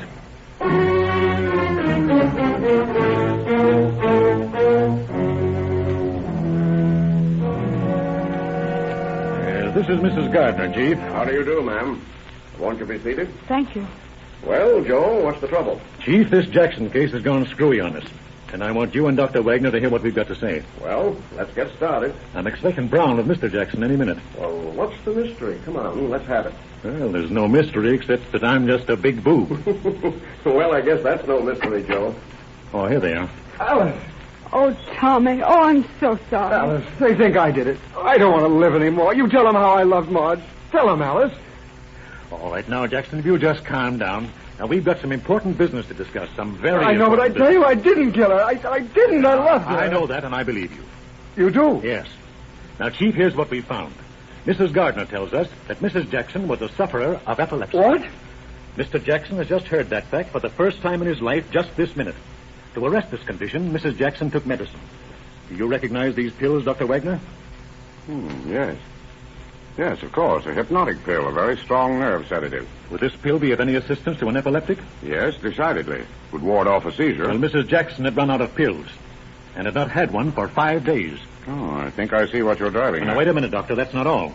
Mrs. Jackson had a severe chiropractic adjustment the night before she died. Could that have caused the bruises about her neck? It could. And the abrasion on her face could have been caused when she fell and hit the baseboard on the bed? Is that so? Yes. Chief, in view of what I've just heard, I don't see any necessity for an inquest. I'm convinced now that the deceased met her death by suffocation as a result of a severe epileptic seizure. I'll sign the certificate as natural death. Does that mean that I'm free? Yes, Mr. Jackson. I also am convinced that your wife's death was natural. You're free to go your way. I told you I was innocent. Mr. Jackson, I feel I owe you an apology. I'll admit that I was convinced that you were guilty. I'm afraid we fellows get too hard sometimes. I don't blame you, Lieutenant. Gosh, how could you tell? You only had my word, and I realize now that isn't enough in a case like this. Oh, I don't hold anything against you. You and Lieutenant Brown treated me swell. Well, how about it? You think you could handle a square meal now? Well, I think I could make a good stab at it.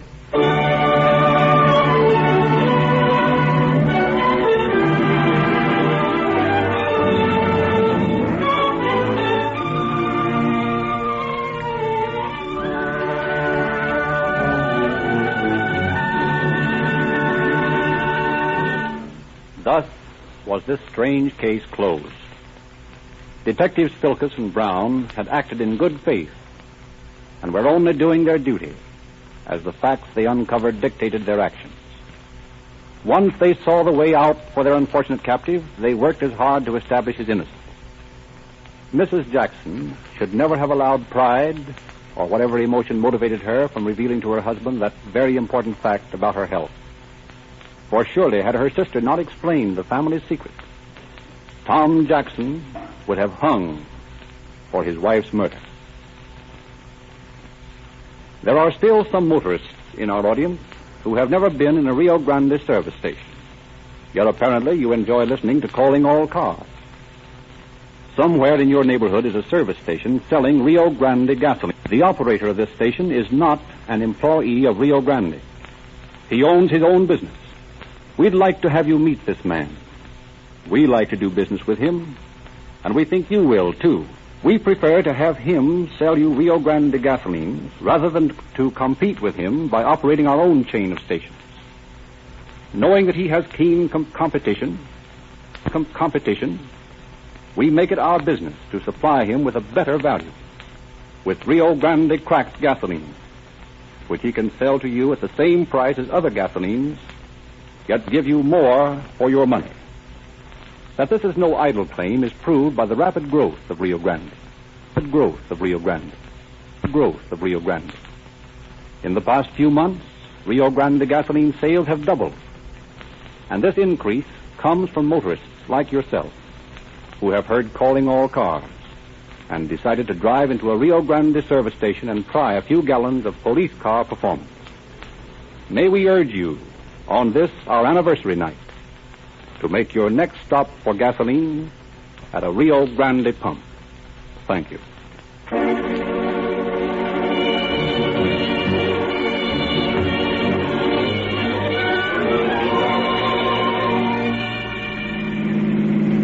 Los Angeles Police calling all cars, attention all cars. The cancellation broadcast 53 regarding a murder. The victim in this case died from natural causes. That's all. Rosencrantz.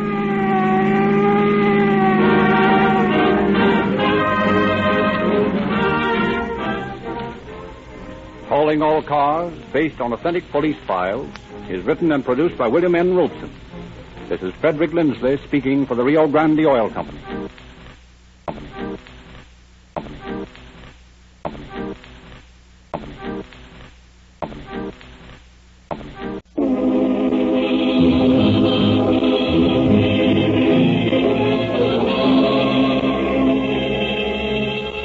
Calling All Cars, a presentation of the Rio Grande Oil Company. A police radio patrol car cruises slowly about the city. It is a quiet evening, and the two police officers have made only routine calls. Guess the announcer at headquarters has forgotten us, Bill. We haven't had a call in 2 hours. Yeah, sure. We cleaned up the district and scared all the bad boys away. Don't worry. Rosie will find something for us to do. Even if it's only a 390 causing a 415. But I wish this radio would give us something besides police calls. I'd like to listen to a good program. I get tired of listening to Rosie every night. Hey, Calling All Cars is on tonight. I'd like to listen to it.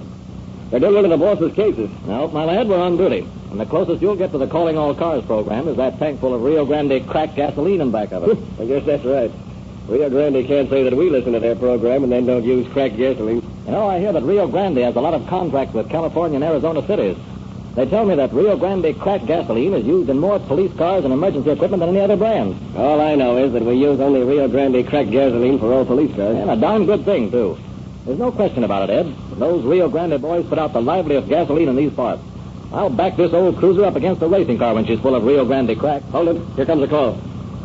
Los Angeles Police calling all cars. Attention all cars. Broadcast 54. Description of robbery suspects.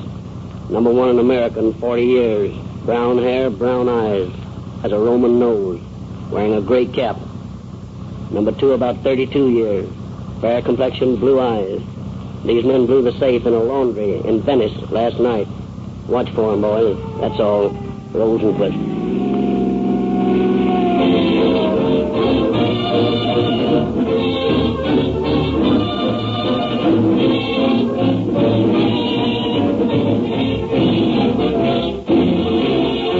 It is now our privilege to present Chief James E. Davis of the Los Angeles Police Department, through whose cooperation these programs are brought to you. Chief Davis. Good evening, friends. A vital link in the chain of facts which lead from the crime to the conviction of the criminal is the description and identification of suspects by the citizen who was present when the crime was committed. This link is one of the weakest. The average citizen is not trained to observe carefully, and under the emotional strain of an unusual circumstance, such as a holdup or a murder, he will be even less likely to be correct in his description. In tonight's story, you will learn how important the keen eyes of two citizens were to the police in placing the guilt of the crime squarely on the shoulders of those to whom it belonged. I hope everyone within sound of my voice will realize this fact and consider himself as a sort of an auxiliary officer, holding himself ready at all times to be of assistance to his police department. Only by the united cooperation of the whole citizen body may crime be completely eradicated.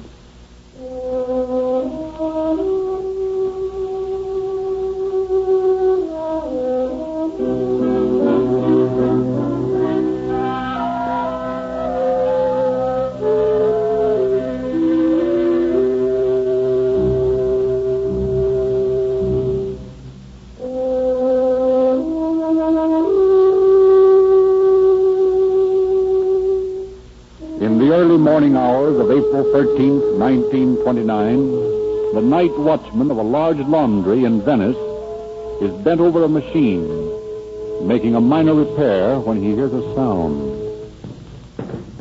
Stop. Who's there? Pick him up, old man. Frisk him, bud. No gas. What do you want? We didn't come here for our laundry. Where's the safe?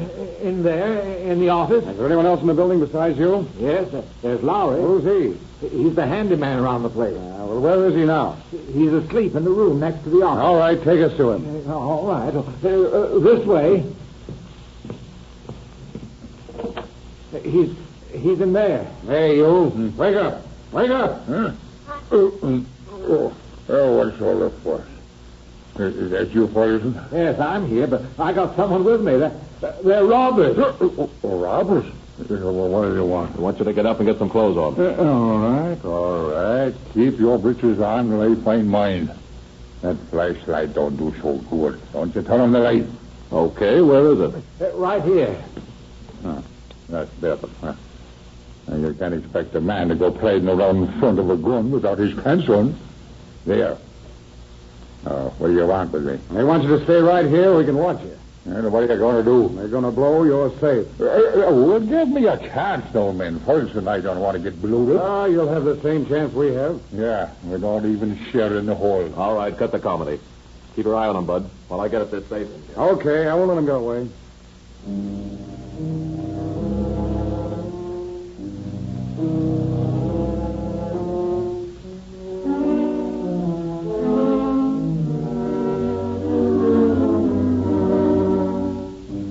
For 15 minutes, while the one bandit drills a hole in the safe and packs it with nitroglycerin, the other chats with his two prisoners in the next room. Finally, Okay, here she goes. Hang on to your seats, boys. Let her ride. You bust open? That's it. Is that all the noise it makes? Well, I thought it nearly blew up the building. No, safes don't need much soup when you know how to handle them. Well, here's the stuff. Now, if I can get this cash box open, we're all set. Now, why go to all that bother here? Why not take the box along? You're perfectly welcome to it. Well, that's a good idea. And do you think you'll get enough pay for your trouble? Oh, I don't think we'll do so bad with this. Well, I hope so. It'd be a shame to have gone to all that bother for just a few bucks. Say, what are you doing, trying to kid me? No, of course not. Well, I don't like your attitude. Now, get this. If you guys know what's good for you, you'll stay right here for 15 minutes. By that time, we'll be in Santa Monica. You sure you don't mean Culver City? No, I don't mean Culver City. Come on, Bud, let's get out of here. And remember, you two, stay where you are for 15 minutes. So long. We ought to call the police. Not me. I've lived a pretty long life by staying out of trouble. And I've been looking at the business end of that revolver long enough for one night. I'm going to do just as they say. I'm sitting tight for 15 minutes.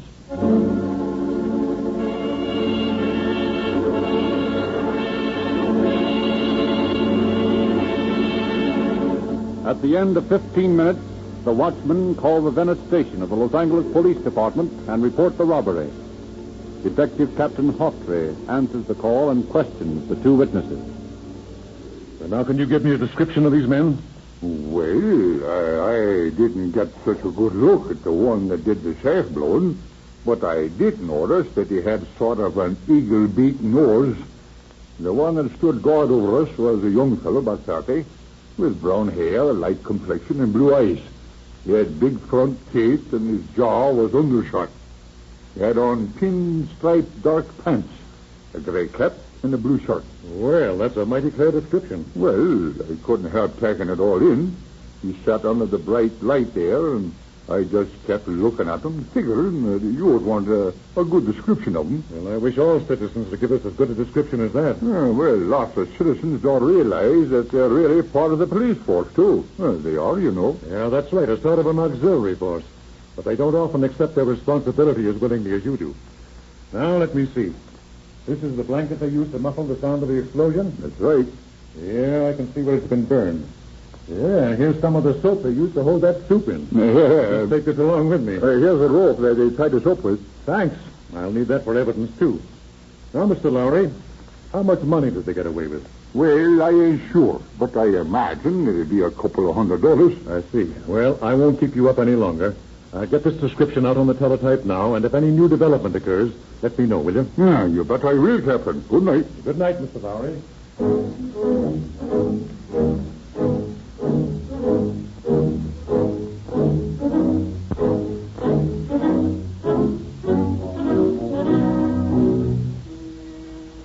Having broadcast the description of the bandit, Captain Hawtrey gets a few hours' sleep. But early the next morning, he is summoned to the laundry by Mr. Lowry, who promises him some very important information. The two men meet on Washington Boulevard, just outside the laundry. Good morning, Mr. Lowry. What's on your mind? Well, in the first place, this Japanese fella lives on Narcissus Avenue behind the laundry. Came over to this morning when he heard about the robbery and told me that last night when he was coming home, he saw a Ford parked near the house with two men in it. And when his headlights picked them up, they ducked and drove off. I see. Well, what else? Come along with me down the street to this lunch counter. Well, who's there? Well, I was in there for breakfast this morning, and I told Mrs. Baker, the proprietress, about the robbery. And she told me about something suspicious that occurred there last night. Yeah? Well, what was it? We'll let her tell you. Here you are. Come on. Well, here I am back again, Mrs. Baker. I brought Captain Horsley with me. He's the detective on our case. Oh, well, pleased to meet you, Captain. It ain't very often we get prominent people like you in this little place. Mr. Lowry tells me that you saw something suspicious last night. Well, yes, I did, Captain. I was in here last night making myself some sandwiches before I went to bed. You know, I like a little snack before I turn in. Makes me sleep better. Oh, yes, well, you see, I'd closed up so I didn't turn on the lights. I could see what I was doing from the street light shining in. And, well, while I'm spreading away, a sort of delivery truck pulls up in front of the place. And I think to myself, now that's funny that a delivery truck would stop in front of a closed place of business at this time of night. And while I was thinking that, a Ford touring car drove up behind the truck and stopped. Now, the man in the delivery truck took a package out from under the seat cushion and carried it over and put it in the Ford. Then he came back and took out 2 or 3 smaller packages and stuffed them in his pocket, and then both men got into the Ford and drove away, leaving the delivery wagon out front. Did you get the license number of either car? Well, no, but there was a sign on the side of the truck. What did it say? It said, Straight Run Delivery Service. Wait a minute till I get that down. Straight Run Delivery Service. Of course, I don't suppose all this has anything to do with that robbery up the laundry. It's silly of me to mention it, I guess. No, I don't think so, Mrs. Baker. I think you've done us a great favor, and I want to thank you for your help. Oh, well, thank you, Mr. Chief. And if you boys are around this way, don't you forget that I make awful good apple pie.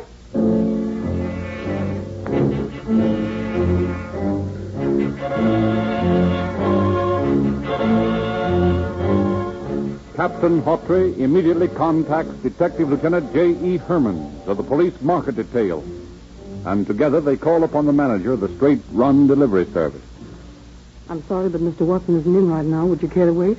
Yes, we'll wait. Hey, let's take a look out there on the runway, just for fun. All right. We'll be outside, Miss Grant. Yes, sir. Well, there's no sense in wasting time. Let's look them over as they come in and go out. Okay. Here's a hot one, Hawtrey.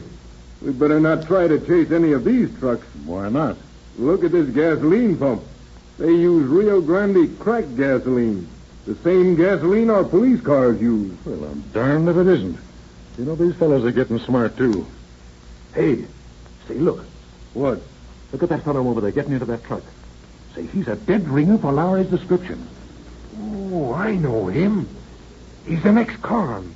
I had him in about 18 months ago. Name's Cecil Adams. And he's driving truck number 26, license number AP373. He's done plenty of time. We put him away in 1921 for robbery. He didn't get out of the big house until 1926. You mean you got his mug at headquarters? Sure, I got 3 or 4 mugs of him. Hey, that's swell. Come on, let's beat it down to the bureau. I want to get an identification from Mr. Lowry if I can.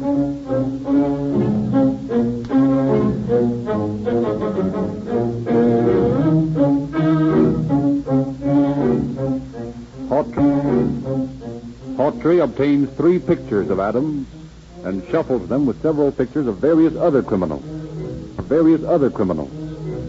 Then he calls on Mr. Lowry at the laundry. Well, Mr. Lowry, we'd like to have some more help. Well, anything I can do, sir, I'd be glad to do. Yes, I know you will. Now, Mr. Lowry, I have here several mugs of criminals. Will you look through them and see if you can recognize the man who held you prisoner last night? Sure, be glad to. This looks a little like him. Now, let's see. No, none of these is him. Hey, wait a minute. Here's another picture of him. Hey, you got 3 pictures of the same guy here, Captain. And that's the guy is the man you're looking for. Thanks, Mr. Lowry. That's what I figured. But I wanted an identification from you.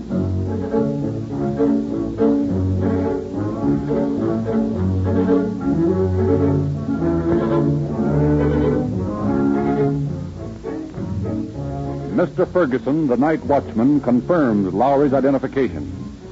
Assured that he's on the right trail, Hawtrey returns to Los Angeles, joins Herman's, and together they return to the Straight Run Delivery Service office. Truck 26 is parked by the curb. So to prevent any suspicion, the police officers park some distance away. When they see Adams get in truck number 26, they tail him, and several blocks further down Los Angeles Street, they force him into the curb. Hey, what is this, a stick-up? They're police officers. Well, what do you want? You're under arrest. Get down off that truck. Hey, wait a minute. What's it all about? I think you've got a pretty good idea. Keep your eye on him, Jack. I want to take a look under this seat. Uh-huh. Just as I expected. 2 guns wrapped in a newspaper dated the 13th. That's the date of the robbery, isn't it? That's right. Hey, and here are 2 packages containing bullets. Where did you get these guns, Adam? I never saw them before. This is the truck you usually drive, isn't it? Sure, I own it. I drive it for the delivery service on a percentage basis. Are you the only man who drives this truck? Well, I'm supposed to be. Where do you live? Room with a fellow named Harrison on the Vos Street. Harrison's the guy I arrested with Adams 18 months ago. He works for the delivery service, too. Okay. Let's go over and have a talk with him.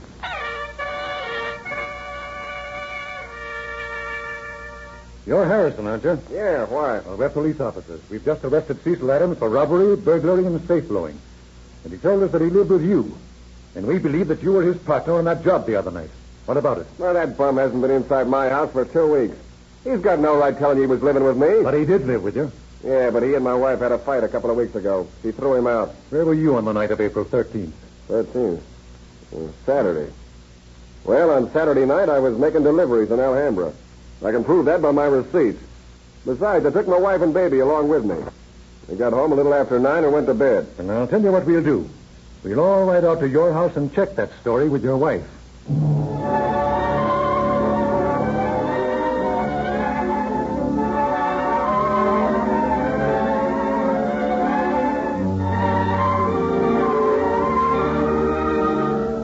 Without giving Harrison the opportunity to coach his wife, Hawtrey asked her about her husband's whereabouts on April 13th. Her story is in complete agreement with that of her husband, and Harrison is eliminated as a possible suspect.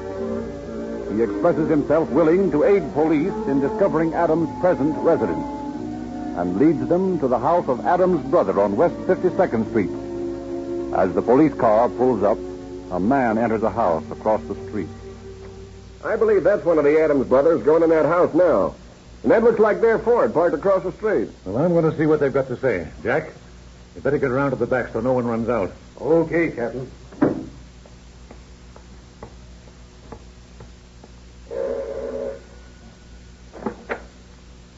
Your name, Adams? My name is Otis Adams. What can I do for you? I'm a police officer. We're making an investigation regarding your brother Cecil. Well? Is that your Ford across the street? It is. Does your brother Cecil have the use of that car? He does. Did he have it last Saturday night? I don't know. I can't remember. He uses it whenever he wants to. Now, listen here, Adams. That's only a couple of nights ago. You remember that far back.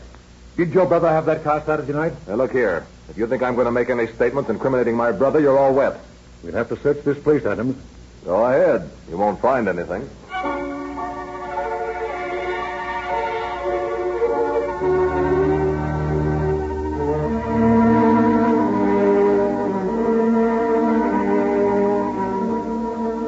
But Hawtrey and his partner do find something. In the garage, keys to which have been obtained from Otis Adams, they discover an electric drill wrapped in part of a newspaper dated April 13th and a coil of rope similar to that discovered at the laundry. They face Adams with their find. Where did you get this drill, Adams? I never saw it before in my life. Yeah, and how about this rope? I never saw it either. Huh? Where does your brother Cecil live? Somewhere out near Huntington Drive. I don't remember the address. That's a lie, and you know it. He hasn't lived there for 2 weeks. Well, if he doesn't live there, I don't know where he lives. Isn't it a fact that he lives across the street at 1019? If it is, I don't know it. And isn't it a fact that you live there, too, and only take your meals here with your other brother and his wife? All right. You don't need to answer that. Your brother Charles just told me so out in the kitchen. Come on. Let me take a look at that Ford of yours.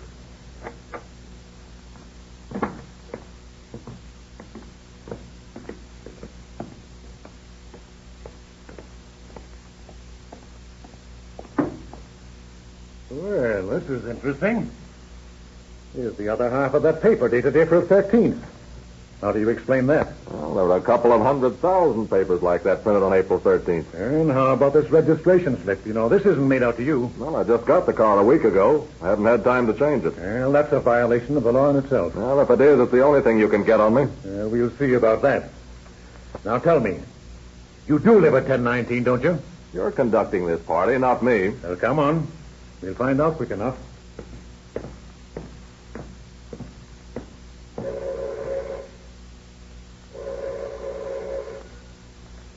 Well, I guess we better try some of these keys from your keyring. Well, this one looks as if it might work. Yeah, good guess. Yes, Senor Adams, pardon me. I was just coming to the door. That's all right, ma'am. Does this man live here? Si, senor. The two brothers, they room here with me. Good. Which is his room? A little way down the hall here. Come along, Adams. In here, senor. Thank you. Well, now I'll just take a look through these drawers over here. Well, you don't take much precaution in hiding this stuff, Adams. Nickels, and dimes, and quarters. That was the denomination of that money stolen from the laundry the other night. Yeah? Yeah. Say, whose nice black bag is this? Oh, it's locked. You know, I hate to ruin it by breaking it open. Do it yourself. Well, now, maybe it won't be necessary. This keyring of yours is probably going to come in handy. Now, let me see. Yeah, this key looks about right. Well. 5 sticks of dynamite and a whole safe-cracking outfit. You know, Adams, our police chemist will undoubtedly find that this little piece of yellow soap is the same as that soap you left on the blanket in the laundry. And he'd probably make certain that the bits of white plaster on this drill is from the fireproofing of that safe. You know, physical evidence is such an exact science these days. I don't know what you're talking about. Where did you get all this stuff, Adams? I never saw it before in my life. No, Adams, don't you think that's a little bit thick? I find this bag in your room, and I open it with a key from your keyring. Say, you don't expect me to believe that you never saw this stuff before? I don't know anything about it. Well, you're sure going to learn something about it, because I'm placing you under arrest right now on suspicion of robbery.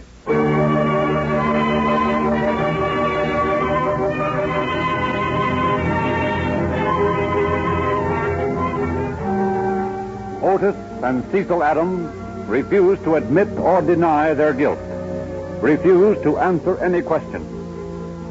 California law rules that refusal to deny guilt constitutes an admission thereof. Therefore, the two brothers are formally charged with robbery, burglary, grand theft, and burglary with explosives. The next day, Hawtrey interviews the two.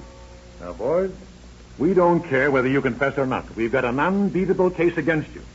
We found those guns in your possession, as well as the jimmy and the brace you used on that job. And the electric drill that you stole from that machine shop at the laundry that night will be identified by its serial number. These circumstances and the identification by those two watchmen will be enough to convict you. But what's bothering me is the $250 worth of checks you stole. Now, those are a dead loss to that laundry. And unless you burned them, I sort of wish you'd tell me where they are. How about it, Cecil? Yeah, I'm very sorry I can't help you, Captain, but I can for the simple reason that I don't know what you're talking about. You know, there was also a woman's ring set with 5 pearls in that box you took. Now, the girl who owns that works in that laundry, and she placed it in that box for safekeeping. And, boy, she's heartbroken over the loss of it. Come on, now, be regular, fellas, and give it back to her. Well, Captain, you've been square with us. I'd certainly like to help you, but I don't know anything about a check or ring. This is all Greek to me. Yeah? Have you ever been arrested before, Otis? Never in my life. Well, you're lying, Otis, because I believe that you're an ex-convict. And I'm going to send your fingerprints to the Bureau of Identification at Washington and get your past record. Send them any place you like, but you'll never get anything on me.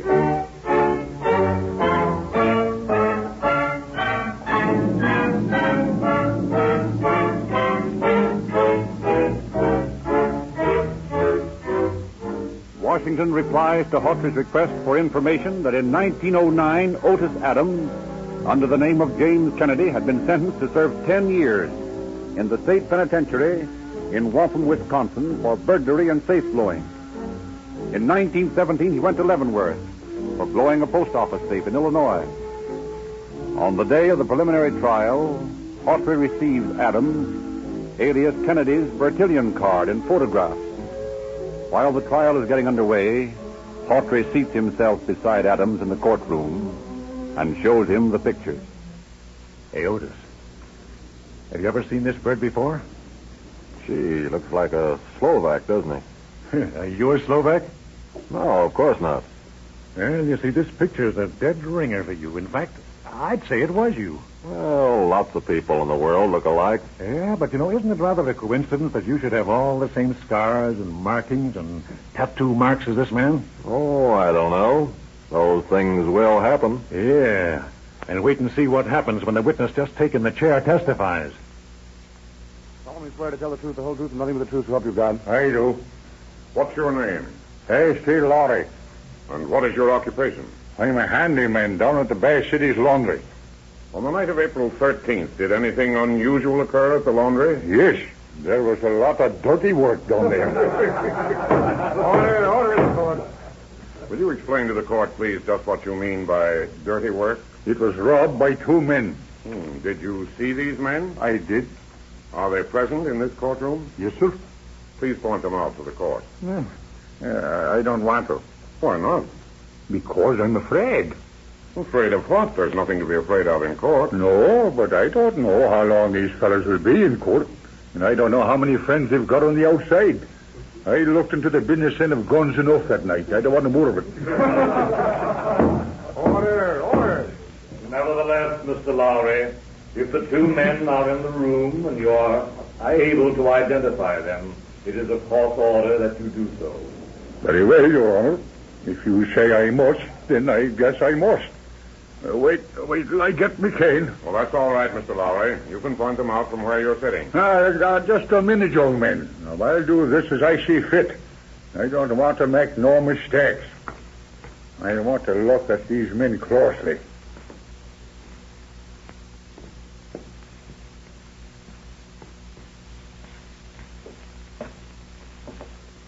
All right, young man. I'm ready now. Good. Now, will you point them out, please? Well, that man sitting next to Captain Hawtrey is the man who drilled the safe that night. And the man sitting at the end of the table is the one who sat guard over us. Thank you, Mr. Lowry. Your witness. Thank you. Now, Mr. Lowry, will you please describe the clothes worn by the two men on the night of the robbery? Well, I can't be sure of them. Only that they were of some dark material. Of some dark material, huh? Mr. Lowry, how can you be so positive in your identification? Well, this fella sat down right under a bright electric light, and he talked to us for 15 minutes while the other fella blew the safe. I had plenty of time to look at him. And if that's the case, can you describe the clothes he wore on the night of April 13th? No, only they were of some dark material. Is he wearing the same clothes now as he wore that night? I don't know if he's wearing the same clothes. But one thing I'm sure of. What's that? He's wearing the same face.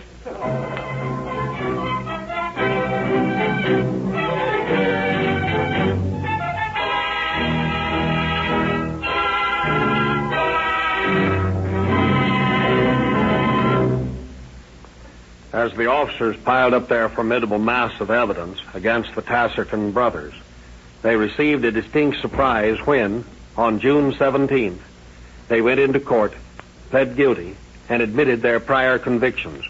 Each was sentenced to Folsom Penitentiary for from 7 years to life, and in view of the prior convictions against them, they must spend at least 18 years behind prison bars. Thank you, Chief David.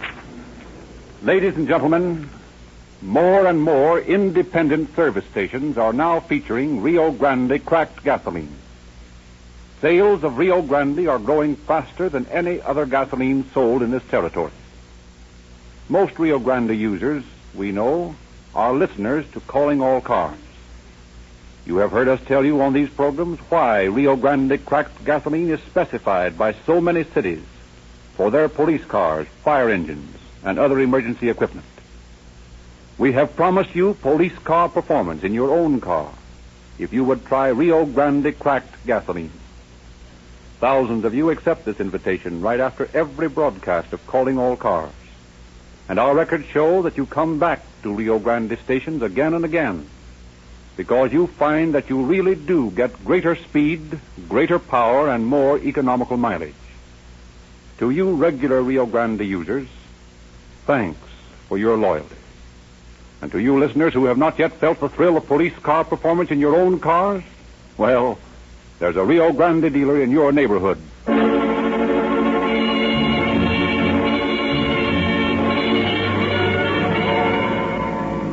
The Los Angeles Police calling all cars. Attention all cars. Cancellation broadcast 54 regarding robbery suspects. These suspects are now in custody. That's all. Rolls and quotes. Calling All Cars, based on confidential police files, is written and produced by William N. Robeson. This is Frederick Lindsley bidding you good night for the Rio Grande Oil Company.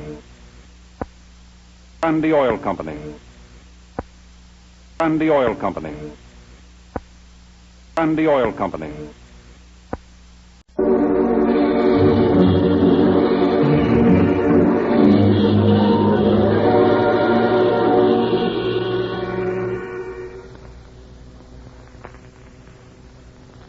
Calling all cars, attention all cars, attention all Tuolumne County Sheriff cars, broadcast number 55.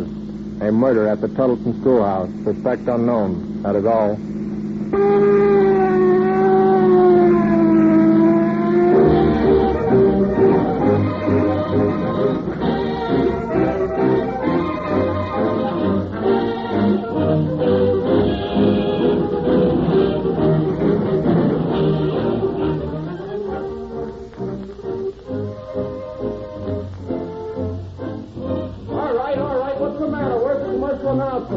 Why, it's lost. What? That's all right. Well, Dr. Lindsley, you ought to know the sales story on Rio Grande cracked gasoline by now. Ad lib it.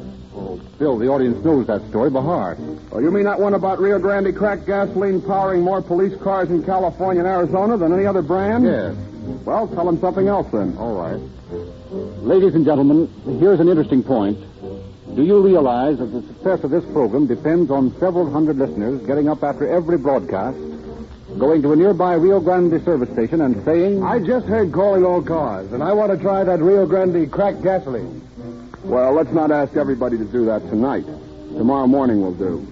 But I hope our audience does realize that we put on this show once a week, then we spend the rest of the week gathering data to give you another good show, and we can't hear your applause. Neither can the Rio Grande Oil Company. The only way we can tell if you like calling all cars, and if you want this show to go on, is for you to go to a service station and ask for Rio Grande cracked gasoline. I don't care how you say it. Ask for calling all cars gasoline if you wish. But let's hear from you. And now, on with the show.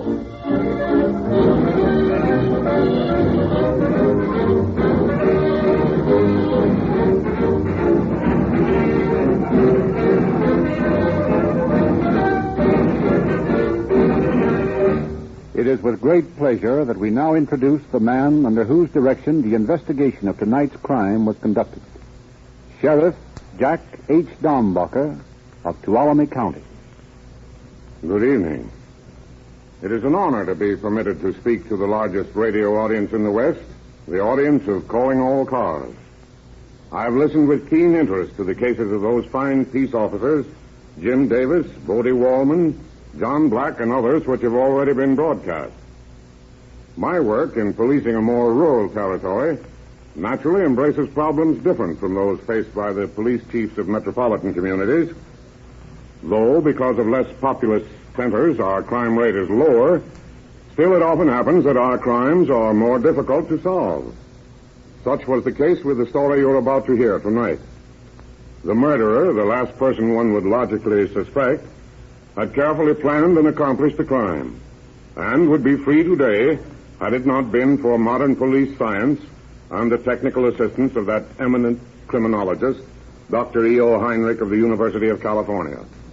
This is one of the most interesting cases I have ever worked on. I hope you enjoy it. Thank you.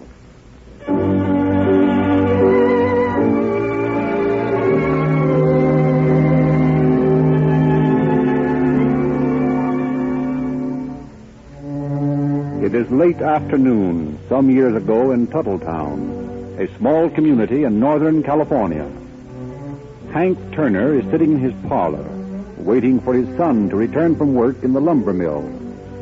Hank is annoyed about something and pays scant attention to the day-old San Francisco paper he is idly scanning. He hears footsteps and the knob turning in the door. That you, Herb? Yes, sir. Come in here. Come in. Well, what's in the paper today? Nothing. A letter come for you today. Oh, yeah? Where is it? There on the table. Well, that's Jim Dandy. Mind if I go up to my room and read it? Yes, I mind. Sit down, boy. I want to talk to you. What is it, Pap? That's the second letter that's come for you in 3 weeks. And both of them come from that there town in Texas. Well, what of it? That woman's still writing to you. Well, what if she is? We talked that all out, Herb. I ain't going to have you man up with some woman you hear from to one of them there matrimonial agencies. They only have the best people at that agency. Best people? How do you know? She sent me her picture. She told me all about herself. Yeah, and she told you she had a brat. She's been married afore. But she's divorced. Divorced. Yes, and God-fearing people don't get divorced. They stay married. Why, Pap, in New York and in Hollywood, lots of people get divorced. That ain't no sin. The church frowns on it. It ain't right. It ain't decent. Alma's decent. A lot you know. If she couldn't be a good wife to one husband, how do you know she'd be a good wife to you? She writes a mighty pretty letter.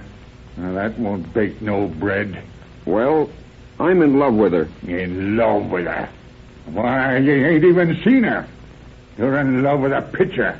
In love with some scrawls of ink on a piece of paper. You ain't old enough to know what love is. I'm going on 27, Pap. I was 35 before I married your ma. I know what I'm talking about. He ain't much more than a shirt-tailed brat yet. Look here, Pap. You got to make up your mind sooner or later that I'm a man.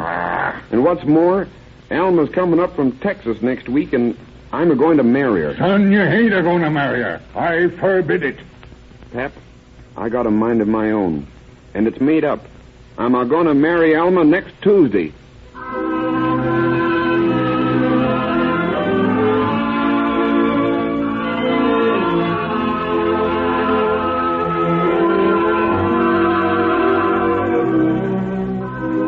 With the determination of a young man in love, Herb carries out his threat, meets his mail-order bride in San Francisco, journeys with her to Reno, where, reversing the usual procedure, he marries her on November 12th, 1927. 2 days later, Herb brings his bride and her young son back to Tuttletown for the parental blessing. Pap, this here's Alma. I'm pleased to meet you, Mr. Turner. Can I call you Paul? What? You see, Pap, we was married up to Reno yesterday. Married, eh? I thought I forbid it. Well, Pap, you know the saying is, love will find a way. And where be you figuring on living? Why, I thought as how we'd light here for a spell. You take a lot for granted, don't you, boy? I'm mighty willing, Paul Turner. I'll learn my keep doing the housework, and I can cook right well, I too. told you, boy, I wouldn't. Alma's awful willing, Pap. Why don't you let her stay? Well, I guess we could do with another hand around here. Your ma ain't got as much get up and go as she used to have. Then you give us your blessing, Pap? I ain't a saying as how I do. We'll see. What's that? Some little brat throwed a ball through the window. Hey, come back here. Come back, don't try to run away. Why, it's Joey. Oh, I'm sure he didn't mean it, Paul. Joey? Who's Joey? He's Alma's boy, Pap. And mine now. We brung him along. Oh, Alma's boy, eh? Brung the brat with you, did you? Well, if he spends any time around here, I'll take that sort of devilment out of him with a razor strap.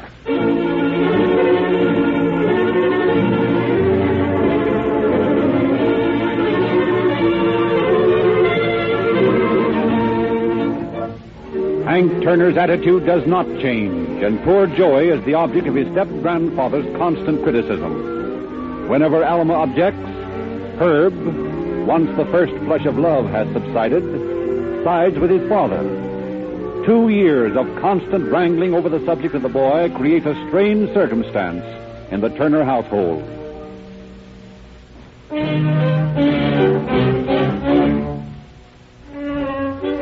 On the night of the 26th of April, 1929, all Tuttletown is in a flurry of excitement.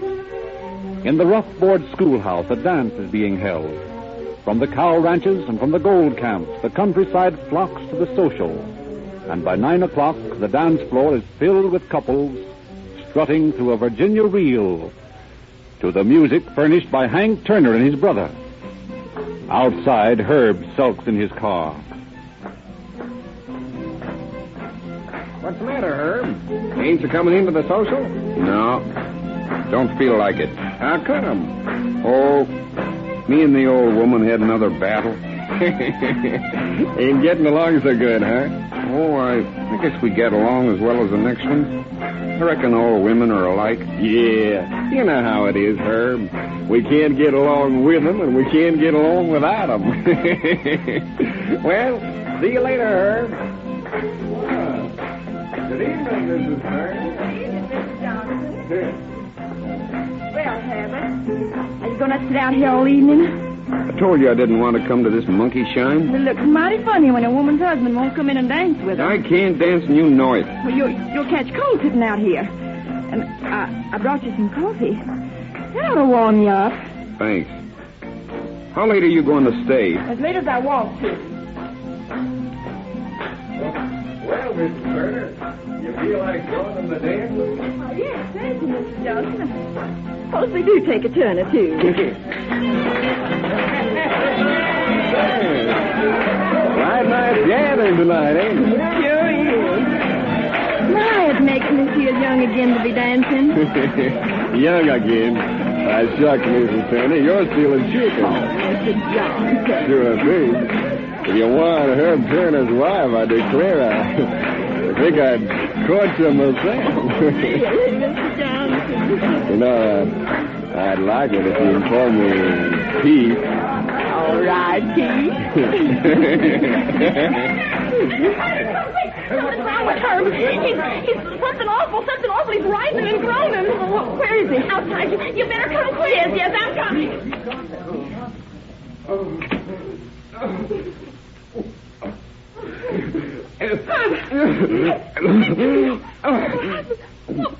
Say somebody, do something. Call a doctor, please. Oh.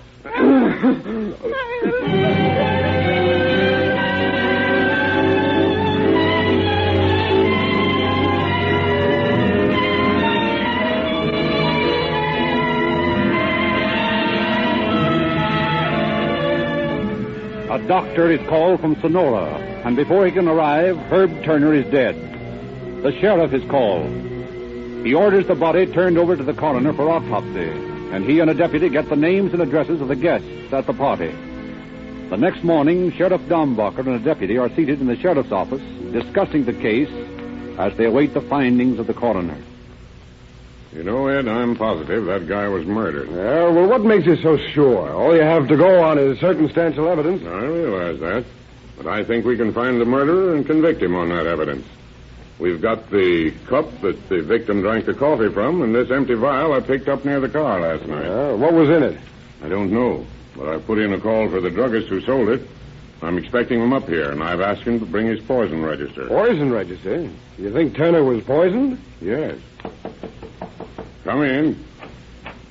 I'm Edward Swallow. You sent for me?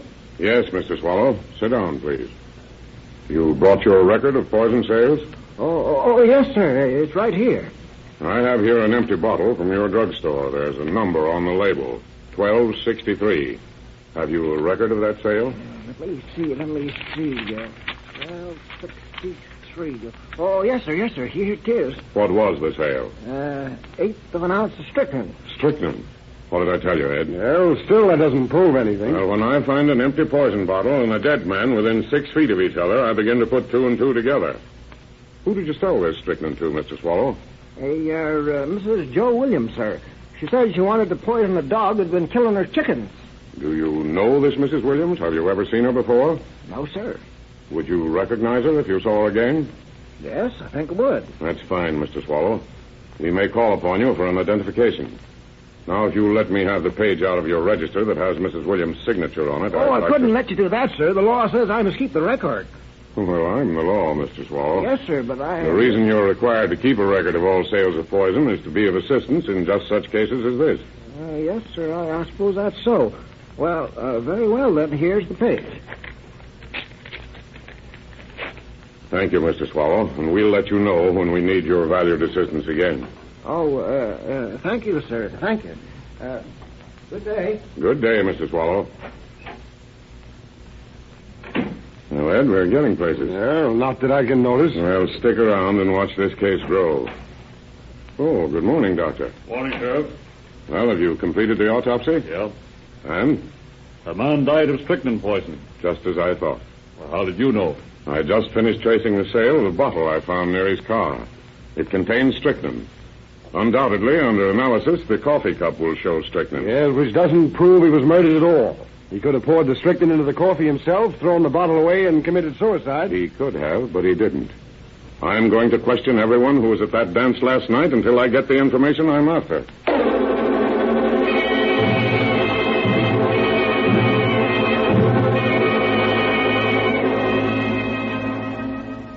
Painstakingly, Sheriff Dombacher questions the guests who had attended the Tuttletown dance. He learns from witnesses that Alma Turner had carried the fatal cup of coffee to her husband. He learns that at least one person saw her stirring the cup in a dark corner. Then he interviews a Mrs. Ruby Carter.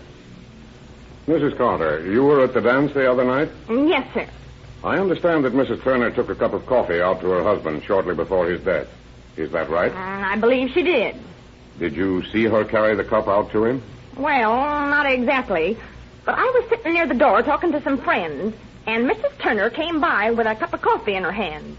Someone bumped her, and she spilled some of the coffee on your dress? Yes. Well, it wasn't her fault, really. But I couldn't help feeling put out about it. The dress is ruined. Have you got it here? Why, yes, in the cupboard. Do you mind showing it to me? No, of course not. I don't see what you want to look at it for. Well, I've got my reasons, Mrs. Carter. Well, just a minute. I'll fetch it.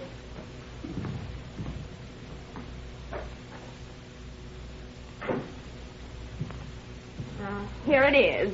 Just look at them coffee stains. Ain't it a shame? Yes, it is, Mrs. Carter. These are the stains here? Yes, right there on the skirt. Mrs. Carter, I'll have to take this skirt with me. What for? For evidence. Well, I don't know what you're talking about. But if you want that dress, you'll have to pay me what it's worth. Well, I thought you said it's ruined. Well, it is, but I can still use it around the house. Well, I think we can arrange to pay you for it. I can't for the life of me see what you want with it. Well, I'm not at liberty to tell you now, Mrs. Carter. But I've got a hunch you'd be surprised if you knew what else was in those stains besides coffee.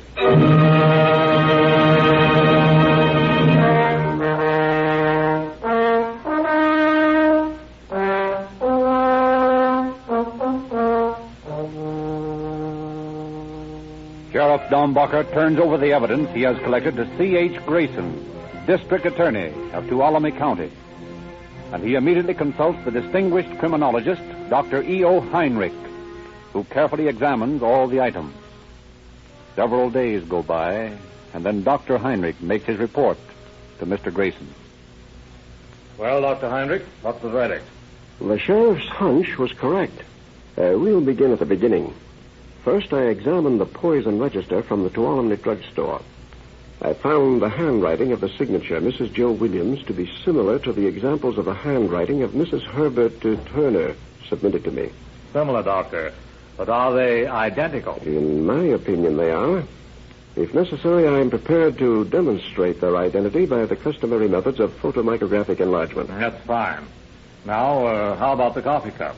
In the cup, I found a residue. On the outside of the cup, I found stains. Both residue and stains contained evaporated coffee, milk, and strychnine. Enough strychnine to cause death? More than enough. Of course, it could have been suicide. I personally doubt that. Why? Do you remember how I examined the car in which Turner met his death? Yes, I remember you threw a reflection of sunlight against the fenders and body. Right. I noticed in the strong reflected light some stains of foreign substance. Yes? I analyzed those stains. They contained original undissolved crystals of strychnine. They were deposited in such a position on the door and fender of the car that they could only be deposited in the act of spilling the coffee. Not as a result of coughing or spewing the liquid, as the victim might have done himself. Then you conclude... that the polluted coffee was given to him. I have further reason to believe that. And what is that? I have analyzed the coffee stains on the red silk dress sent to me. And what did you find? The stains on that dress were caused by the coffee spilled by Mrs. Turner, weren't they? So we understand. Those stains contain strychnine. Then Mrs. Turner placed the strychnine in the coffee, carried it out to her husband, and served him the poisonous drink? It would appear so from the evidence, although it's all circumstantial. Then Sheriff Dombacher's hunch was correct.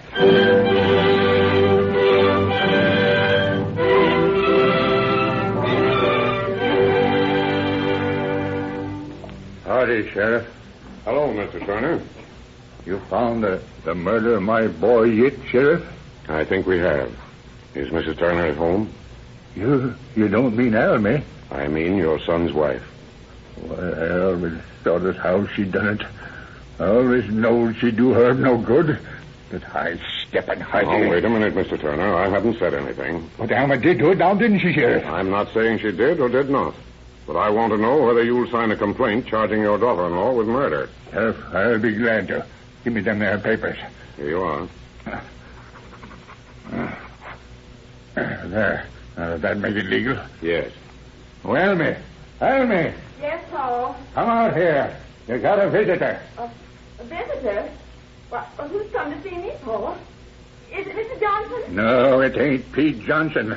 It's the sheriff. He's come to take you to jail for murder and harm. What? What? You're fooling me, Paul. I ain't a fooling you. Tell her, Sheriff.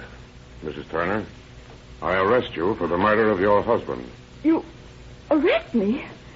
For murdering Herb? No. I didn't kill him. Well, I loved him. He was the only man in my life. No, I'm not guilty. I'm not. I swear I'm not.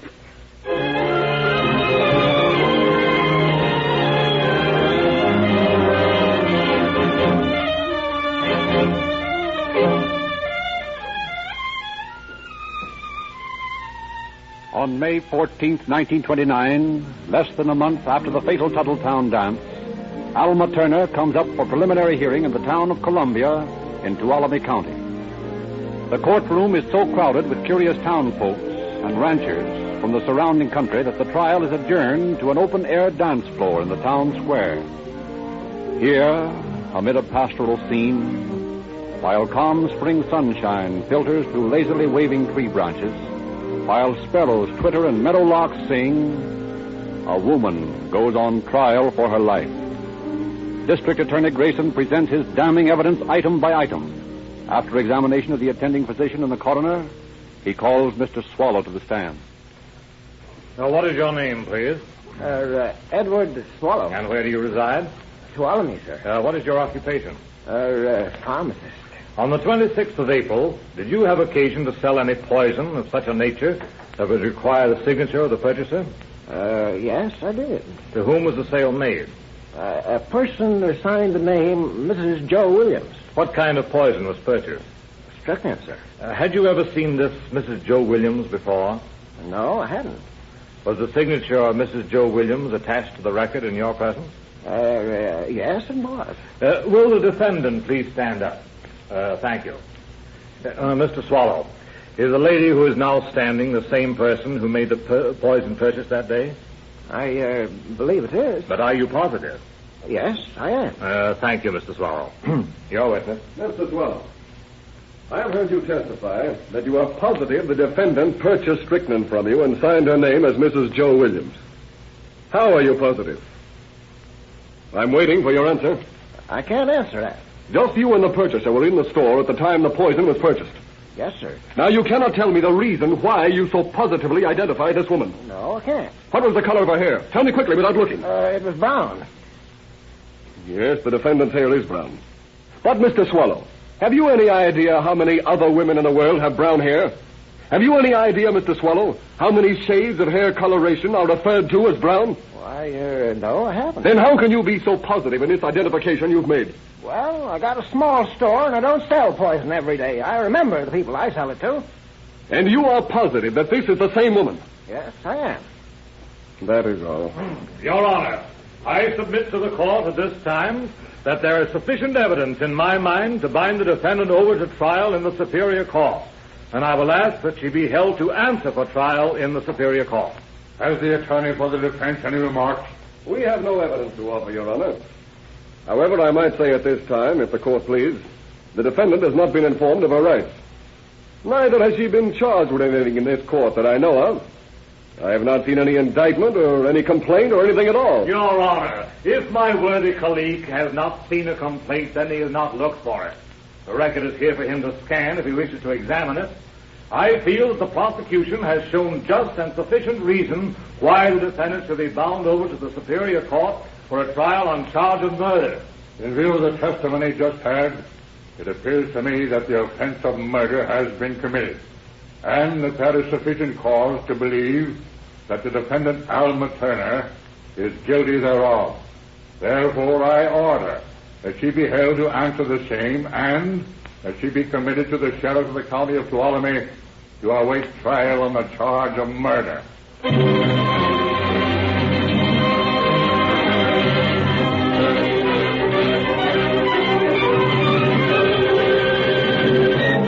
Committed to a cell in the Sonora jail, Alma Turner loudly protests her innocence as District Attorney Grayson knits together the last vagrant thread of the splendid evidence provided him by Sheriff Dombacher. Then the District Attorney holds a brief conference with the attorney for the defense. Well, I don't know what defense you plan for your client, but I can assure you that whatever it is, we'll beat you in court. What makes you so certain? I'm so certain that I don't mind telling you some of the points you'll prove before the jury. What are they? Well, you already know we can prove that Mrs. Turner purchased the strychnine.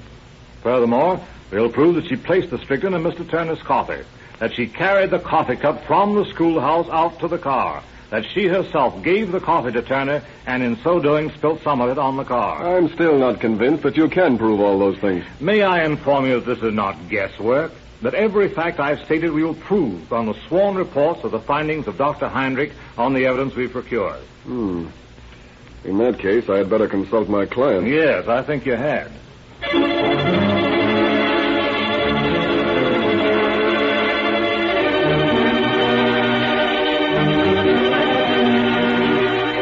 On June 4th, following the consultation between Alma Turner and her attorney, she is led before Superior Judge Warren.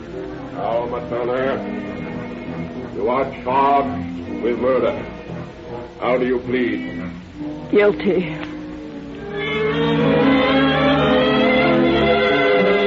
And 5 days later, in spite of her last-minute plea that she had entered a suicide pact with her husband, Alma Turner, pale, frightened-looking, young and small, faces Judge Warren again. Solemnly, he pronounces sentence. Court believes that the defendant, Alma Turner, should be required to suffer the full penalty of imprisonment for life.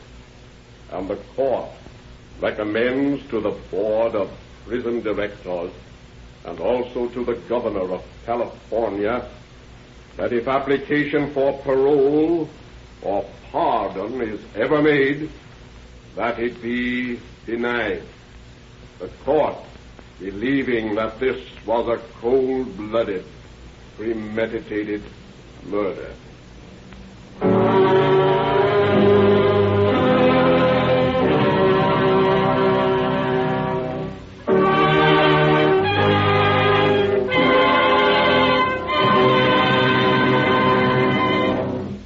Well, here it is, that commercial announcement we lost at the start of the show.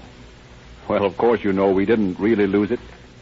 We just tried to call your attention in an unusual way to Rio Grande cracked gasoline. We thought you might take it more seriously if we appealed to you as actors seeking applause. We never know whether you like Calling All Cars or not unless you go into a Rio Grande service station and tell the dealer that you heard the show. Give him your criticisms or suggestions. He will pass them on to the Rio Grande representative, and Rio Grande will tell us. And while you're in the station, fill up with Rio Grande cracked gasoline, a tank full of police car performance.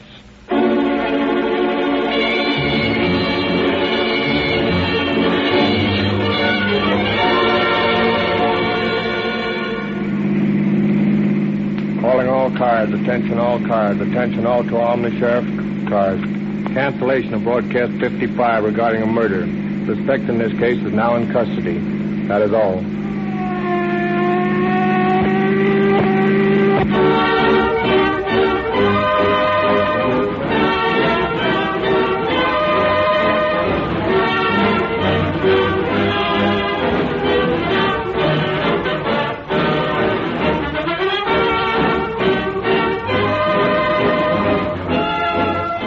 Calling All Cars is written and produced by William N. Robeson. This is your narrator, Frederick Lindsley, bidding you good night for the Rio Grande Oil Company.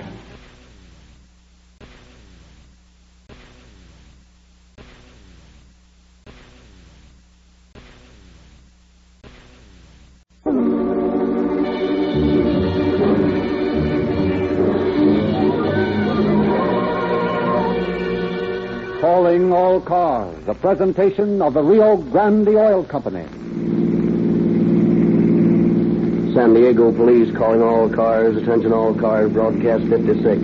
A holdup and a murder. Suspect driving a Pontiac coupe. License 1454022. 1454022. Last seen in the vicinity of 4th and B Street. Stand by for further information. That's all.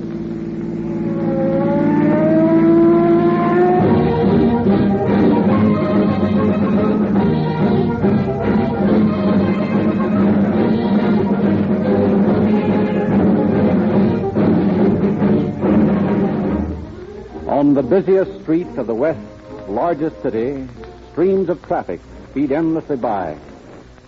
At the intersection of a quiet side street, a car waits impatiently for an opening to cross the boulevard. For heaven's sake, Henry, we shan't wait all day. Can't you edge into that traffic? They'll stop for you. Not those wild-eyed drivers. I'll wait for an opening. Well, here comes one now. There's a clear space. Get across quick. All right. Henry, look out! Hurry faster! Oh!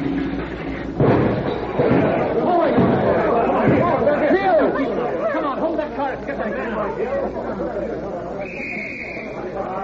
All right, make a little room here. Back up, everybody. Let's get these people out of here. Well, how about it, mister? You okay? Yes, I guess so. Marie, are you hurt? No, but it's not your fault I'm not, Henry. Of all the crazy drivers. I couldn't help it, Marie. I tried to get out of the way. The car seemed to stall. It jumped and then it stopped. Well, you're all right now. Step over here where I can make my report. All right, get going. Move along, you. Come on, make a little room here.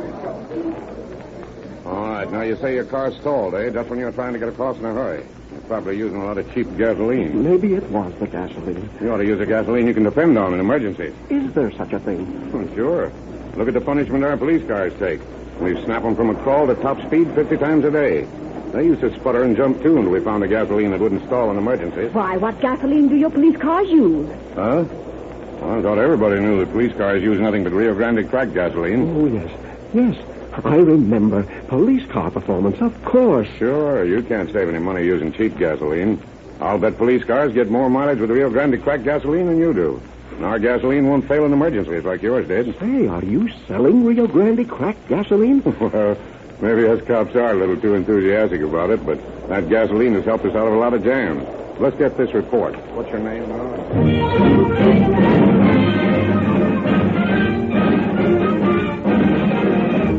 Tonight we are honored to have in our studio as our guest Chief George Sears of the San Diego Police Department, who has a message for you. Chief Sears. Good evening, friends of the West. This is the first time I've been privileged to address you on this great radio program since I became chief of the San Diego Police Department. Some time ago, our department was honored by calling all cars when the Ala Caliente money car holdup was dramatized. Tonight, I am happy to bring you another spectacular case from the files of our department. The moving picture murder, a cold-blooded killing, which we relentlessly investigated until we had the satisfaction of seeing complete justice done. It took 5 years to get the second member of the murder duet, but never during those 5 years did our vigilance lag nor our determination weaken. And in the end, we got our man. How we got him, you are about to hear. On with the show.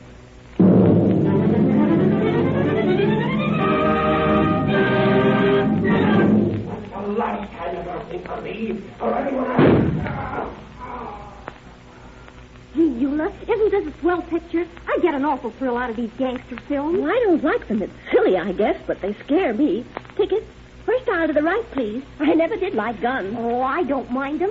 I like pictures with lots of guns and fights and things in them. Well, I don't. Tickets, please. I ain't got a ticket. I want to see the guy with the dress suit. What? The guy in the dress suit, the manager of this theater. Oh, well, the manager isn't here right now. He'll be back in the morning. Ah, that don't do me no good.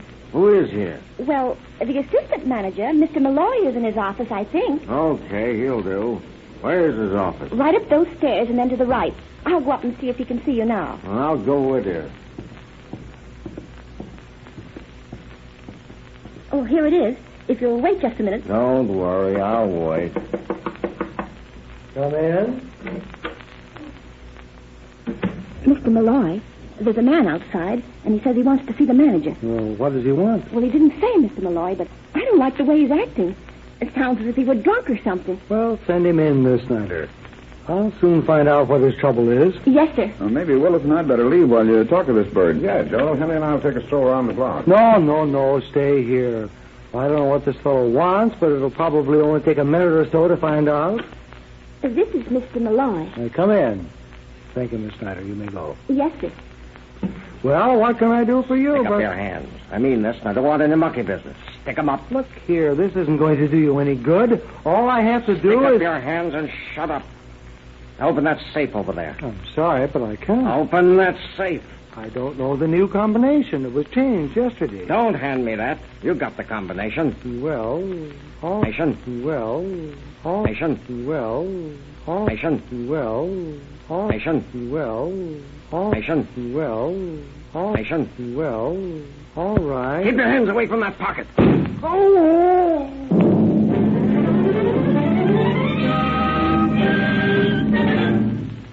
As the mortally wounded assistant manager falls to the floor, the cold-blooded killer wheels, rips the door open, and disappears into the darkness of the theater corridor. Stunned, Malloy's two companions stand horrified an instant. Then Peterson springs to Malloy's side as Gregg rushes through the door, down the stairs and out through the theater entrance, just in time to see the killer jump into a coupe with another man and drive away. Gregg leaps into his own car and starts in pursuit of the fleeing bandit. Down through the middle of the San Diego business district roar the two cars, skimming through traffic, ignoring stop signs. At the corner of 4th and B Streets, Gregg is forced to abandon the chase when traffic becomes too congested. However, he has memorized the license number of the other car, and armed with a good description of the killer, he goes to the police station and reports the shooting. In the meantime, back in the manager's office, Peterson has called the police ambulance and is waiting for it to arrive. Somebody get me another towel. There, you're going to be all right, Joe. Why doesn't that ambulance get here? Where is it? Where's the man that's hurt? Right in there, Doctor. Okay. All right, let's take a look here. He's lost an awful lot of blood, Doctor. I tried to stop it, but I'm afraid I couldn't do much. You're right. You couldn't do much with that hole in his neck. Looks like it went right through the jugular vein. Fleming, you and Adele get a litter and get him over to the hospital as fast as you can. I'm going to have to operate soon, or there won't be any use doing it at all. What do you think, Doc? Will he pull out of it? Well, that all depends on how soon we can get him to an operating table. All right. Clear the passage there. Come on. Make room. Someone keep that mob back until we get out. Wait a minute, Fleming. Wait a minute. Set him down. We can't wait to get him through that crowd. I'm going to operate here. Good Lord, Doctor, you can't do that. You haven't got any facilities. You haven't even a nurse. It's the only chance. He'll be dead in another 20 minutes. Fleming, keep these people back and get a light. No, but Doctor, you can't... If you want to help your friend, the best thing you can do is stay here, be quiet, and do exactly as I say. Understand? Yes, sir. All right. Hand me that bag. Here it is. That's right. Fleming, you hold that light over here a little where I can see what I'm doing. There. Wait a minute. I want to ask you people to be as quiet as possible. This man's life depends on all of you. Something. Let's look. Somebody take that woman away from here. Now, if we can just get this jugular tied together. There. Hand me that hemostat. There. All right, boys. That's the best we can do for the present. Let's go. What do you think, Doc? He's got just one chance in 1,000.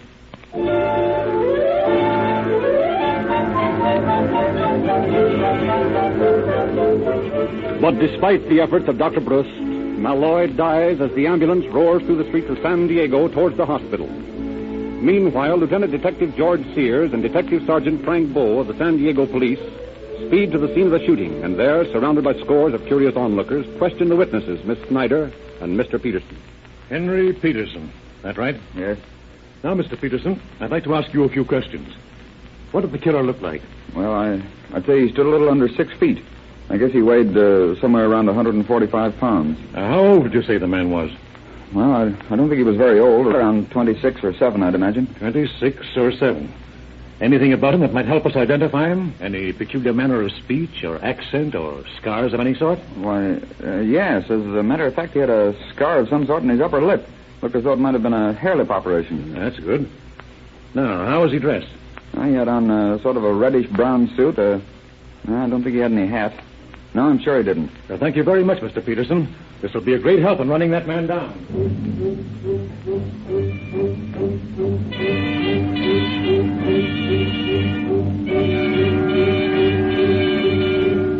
The two detectives return to headquarters and turn in their information.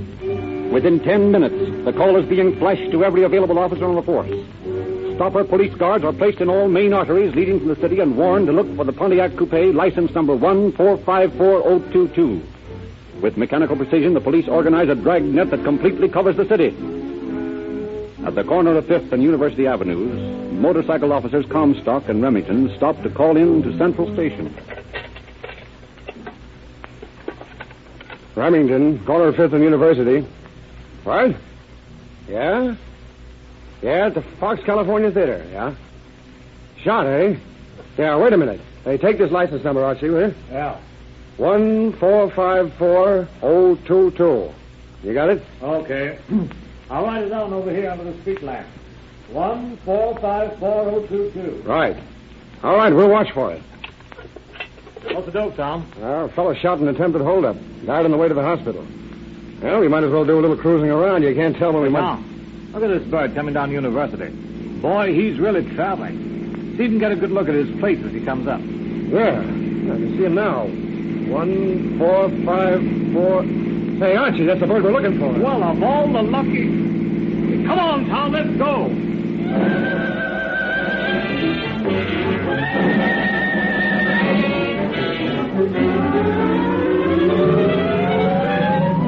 The two officers jump on their motorcycles and start after the fleeing car. At the next block, it pulls up for a boulevard stop. Comstock whirs it over to the curb. The driver looks back, hesitates, then starts to obey. As Comstock climbs off his motor and approaches the car, he's met by a hail of bullets. A sudden shock in his right shoulder, and he spins, grasps for support, and then fails to the street. His partner, Remington, opens fire as the driver of the bandit car hastily throws it in gear and careens off down the street, leaving a trail of whining bullets directed at Remington, who, stopping only long enough to ascertain that Comstock is not badly hurt, leaps on his motorcycle and continues the chase. The night air of San Diego was suddenly split by the scream of guns and sirens, the powerful roar of motors, and the deadly crack of revolver shots. Homeward bound workers, groups of party-bound revelers, homeless tramps stop in the street, transfixed with excited thrill, as the death car and its blazing pursuer scream by.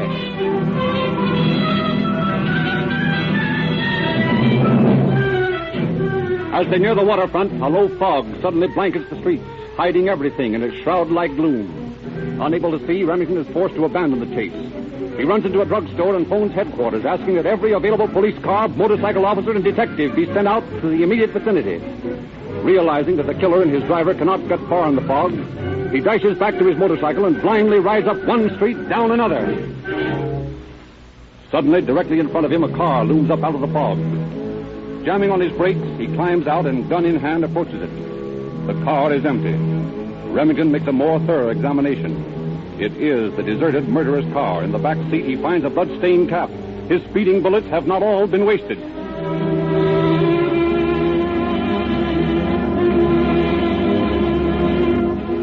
"20 minutes later, a blockade has been thrown around the area, covering a section 5-block square. Policemen hurry through apartment houses, private dwellings, every place that might possibly be used as a hiding place for the fugitives.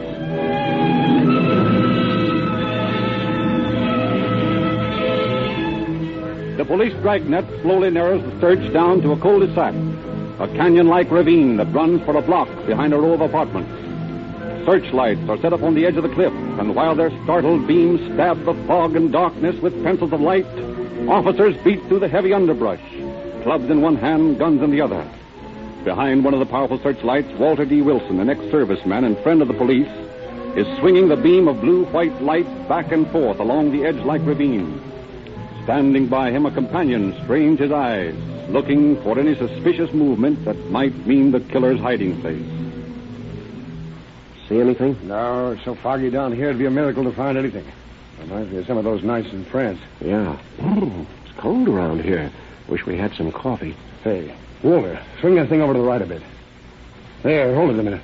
See something? Well, I couldn't be sure, but it looked like someone moving around. No, probably just a shadow. Nothing moving now. Might as well turn it back where it was. Yeah, I guess it was just my nerves. Kind of gets you standing out here peering into a gully all night. Wait a minute. You see that clump of bushes over there? The beam of my light just swept by it. Shoot the light back there. Wait a minute. I'll pull the gag we used to pull at the front when we were looking for enemy patrol. You keep your eye glued on that spot. I'll swing the light up the ravine, then snap it back there and see if I can surprise them. Okay. All right. I'm up at the end of the ravine now. Let it go. There he goes. Making for the back of that apartment house. Hey, boys, there he goes. Into the basement of that brick apartment. Go get him. Okay. Hey, hold that light on it. Come on, the side of the hill. Hold my boy. Let's get it.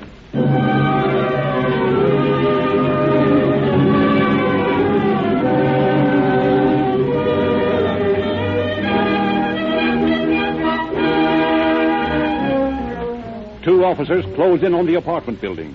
The basement is pitch black. Anyone going in the door offers a perfect target for the desperate gunman. Finally, Detective Sergeant Hughes and Deputy Sheriff Blake decide that the only thing to do is to go in and take the chance. With complete disregard for personal safety, the two men check over their guns, take a last look around, and then start sneaking up on the silent entrance. Easy now. We got a pretty good chance of getting a crack at him before he has time to shoot. Right. If he sees us first. Oh, well. All set? Yeah. Let's go. So far, so good. See anything? Nothing. Blackie, look. In the corner over there beside that barrel. What is it, a shadow? We'll soon find out. Come out of there, you. Come on, step out of there and make it fast. I am warning you, if you don't come out of there in 10 seconds, I'm going to let you have it. Look out, he's got a gun. All right, you asked for it. That's that. Yeah.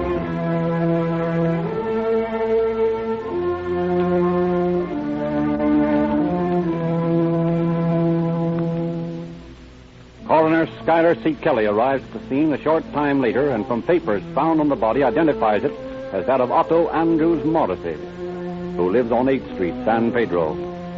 The appearance of the man, however, does not tally with the description given by the witnesses. This, then, is the body of the killer's accomplice, and the wanted man is still at large. All through the rest of that night, the manhunt continues. But by morning, it is obvious that somehow, perhaps during the excitement of the shooting, the real killer has managed to slip through the blockade. Meanwhile, San Diego police have traced the license plates and find that they are registered to one Stan Kramer of San Pedro. Los Angeles police are notified, and within a short time, officers from the San Pedro division arrive at Kramer's address.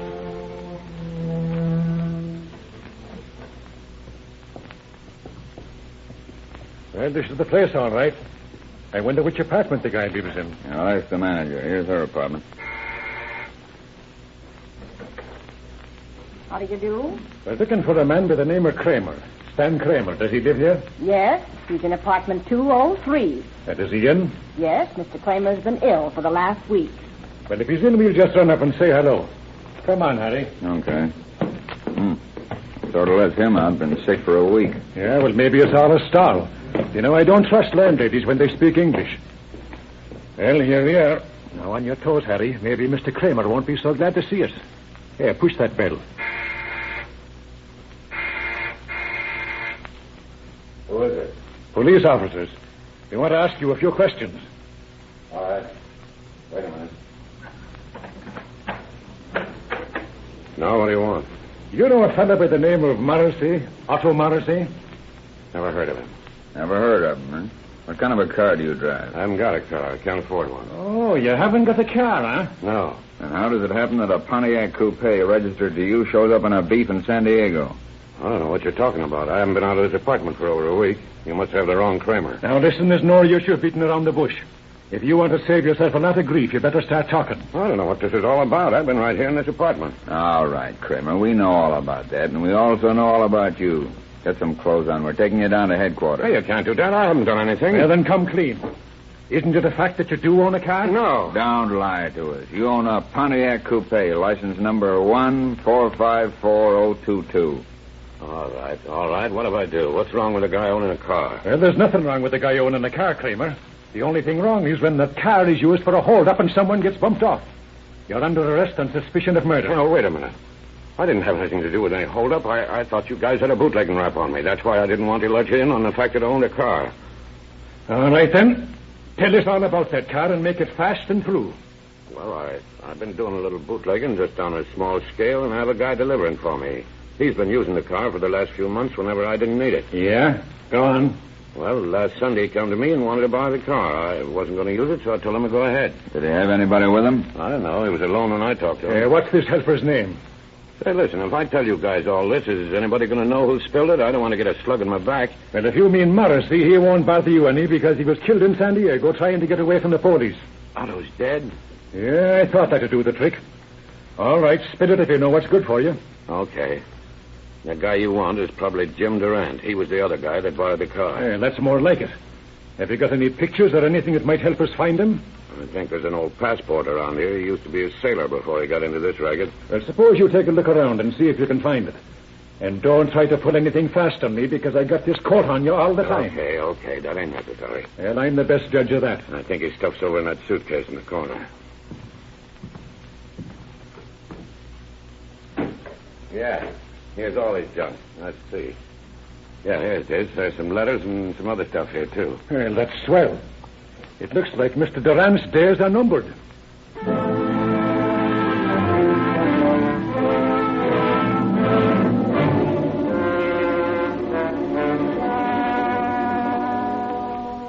When the photograph on the passport is shown to Miss Snyder and Mr. Peterson, they positively identify it as the man who had shot Malloy. The San Diego police, now that they have photographs, fingerprints, and description to work with, prosecute the search with increased energy. But first days, then weeks, and finally months go by with no sign of the fugitive killer. $600 is spent on postage to mail circulars to every city, town, and county in the United States. Newspapers carry pictures of the wanted man and offer a reward for information concerning him. But no word is received.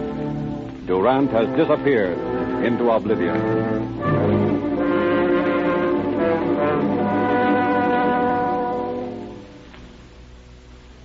5 years pass. It is March 1st, 1933. A little clothier's shop in a small town in Utah has just opened its doors, and the proprietor is sweeping the sidewalk out front when a customer approaches. Morning, Dad. What do you got in the way of suits in this shop, huh? Something snappy. I got just the latest thing from New York, the most beautiful suits you ever saw. Well, let's go and take a look at them. As good as you say, I might buy one. Yes, sir. Come right there. All right, Dad.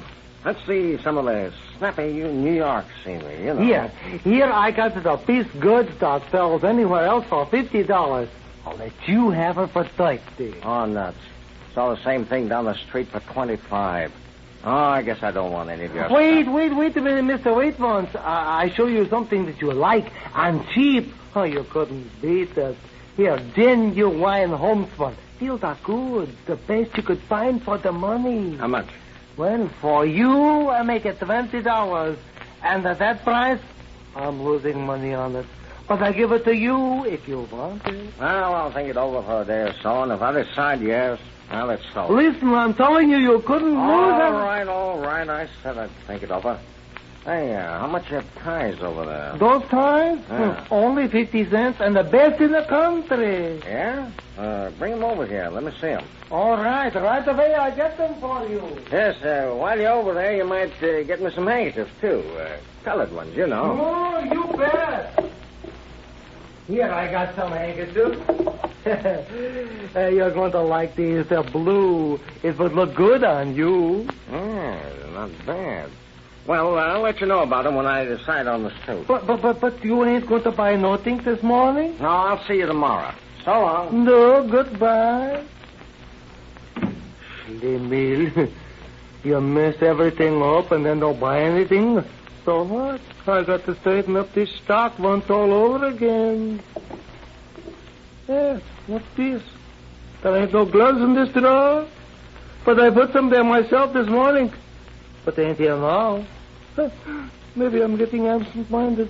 But I was positive I put some in that drawer this morning.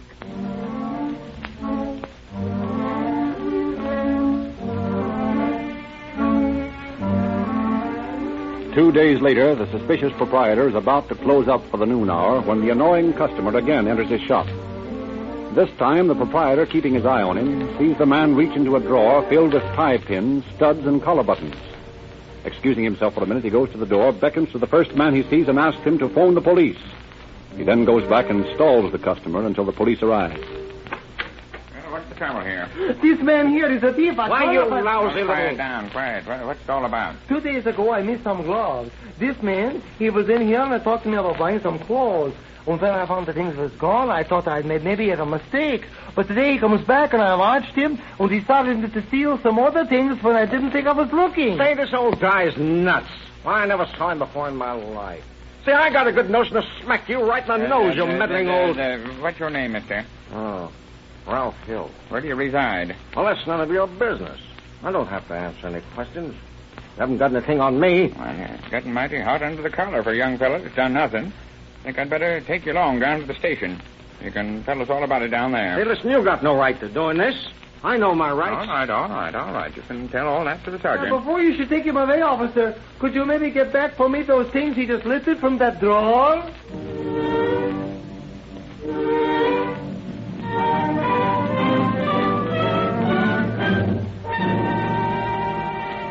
At the police station, the irate shoplifter is about to be booked for theft when an alert sheriff notices something familiar about his face and looks through the bulletins of wanted men. Suddenly, he stops before one marked B8078, wanted for murder, James Durant. The end of the long chase is at last reached. The Utah police notify San Diego, and Chief of Detectives Kelly of San Diego Police Department, accompanied by District Attorney Whelan, go to Utah, secure extradition papers, and bring Durant back. In the San Diego jail, the detectives question Durant. Well, Durant, it's been a long chase. You've made a lot of people plenty sore at you. Well, if it hadn't been for that mug in the clothing store, you guys never would have found me. Oh, I think we would. You fellas can stay away just so long, and then you're bound to make a slip. Yours was in taking up the shoplifting racket. Well, I never would have been in this mess if that guy at the theater hadn't made a pass for his gun. He didn't have any gun. That was another of those mistakes I've been telling you about. All he was trying to do was to get the new combination of the safe out of his vest pocket. On the level? Sure, he didn't have a gun. You were just a little too nervous. Gee, if I'd only known that, I wouldn't be here. I'd have gotten the dough, and all you guys would have on me is a robbery. Boy, was I dumb.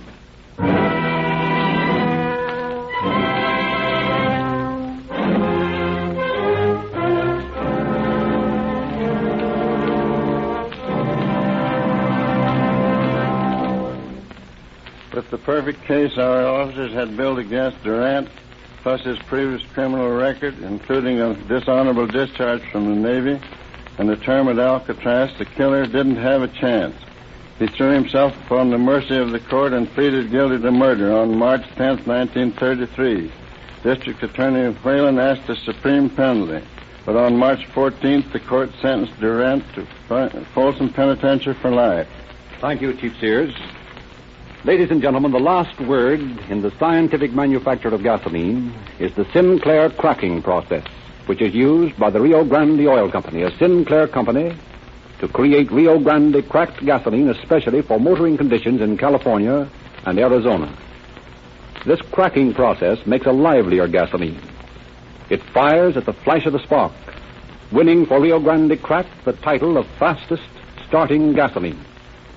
Because cracking breaks up the atoms of energy, you get a steady, more powerful push on the pistons with Rio Grande Crack. Whereas with uncracked gasolines, you get a sharp pound that causes vibration and knocking. You can get greater speed from Rio Grande Crack. And that's why this gasoline is preferred by so many police departments of California and Arizona cities. Wherever it is sold, Rio Grande cracked gasoline powers more police cars, ambulances, fire engines, and other emergency equipment than any other brand.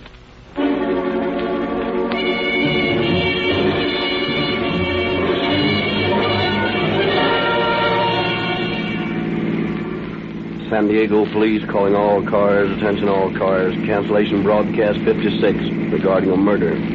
Suspect now in custody. That's all.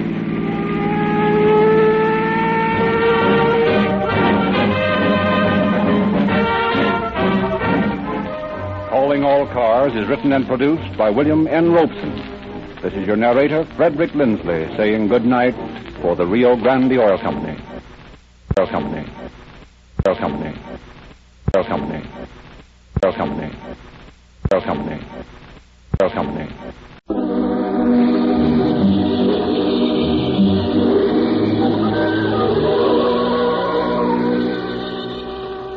Calling All Cars, the presentation of the Rio Grande Oil Company. Los Angeles Police calling all cars, attention all cars, broadcast 57 regarding a suspicious person. Suspect described as short, fat, dressed in a red suit trimmed with white fur, has a ruddy complexion, white beard, twinkling blue eyes. This suspect was seen climbing down a chimney with a sack over his shoulder. Go get him, boy. That's all. Rose and Quentin.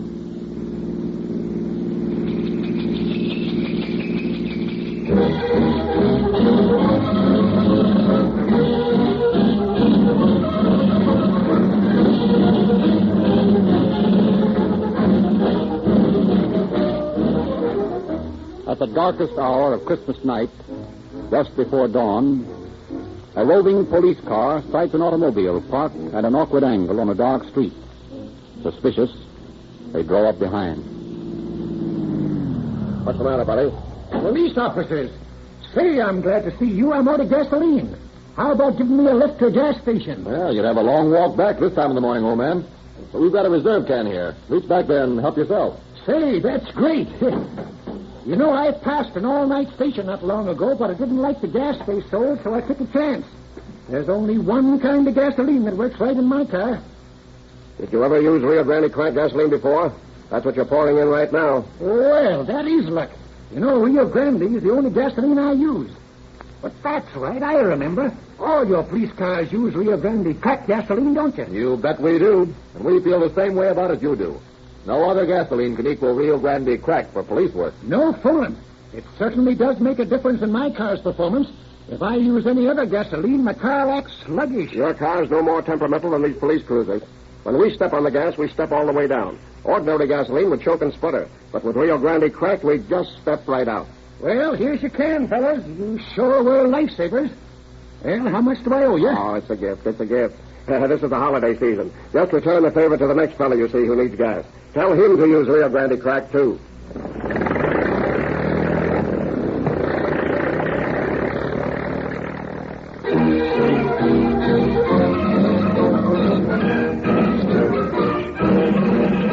And now we are pleased to present Chief James E. Davis of the Los Angeles Police Department.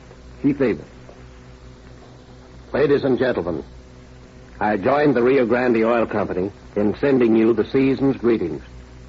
May the joys of this holiday season be multiplied and increased for you through the year to come. This festival of peace is no time to remember the strife that so often is a part of life. We feel that at this happy time, you do not want to be reminded how far men sometimes wander from peace on earth, goodwill toward men. Your police officer is a peace officer. His duty is to keep the peace. Beyond and above the call of duty, he often gives his life that the peace of the community may be preserved. These are the more spectacular instances. But every day in every city in the land, police officers perform acts of kindness, of humanity, of courage, which never appear in the public press, and reports of which seldom appear even on the police blotters. It is to this human side of the cop, that we turn our attention tonight. From several western cities, we have selected incidents in which the policeman has been your friend, an officer of the peace. Your policeman lives constantly with the ideal, peace on earth, goodwill towards men.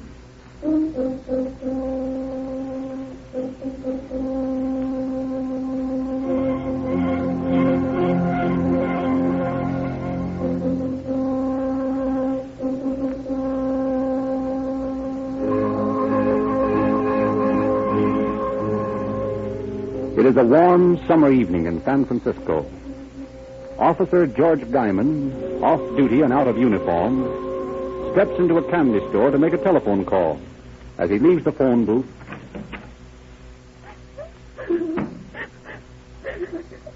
Well, what's the matter with you, little girl? Come on, tell me, what's the trouble? Are you all alone? Yes, I'm all alone. Well, is that so tough? You've got a bag of candy there. It looks good, too. Yes, that's just the trouble. I've got some candy, but now I can't go to the show. Why not? Money gave me 15 cents for the show, and I spent it all for the candy. Well, that is sort of tough. And there's a Mickey Mouse in the silly symphony, too. Gosh, that's tragic. Look here, I'll tell you what. My girl just broke a date on me. Will you let me take you to the show? Will you, mister? Really? Sure. Gee. Well, you can eat some of my candy then, if you like. That's swell. Come on.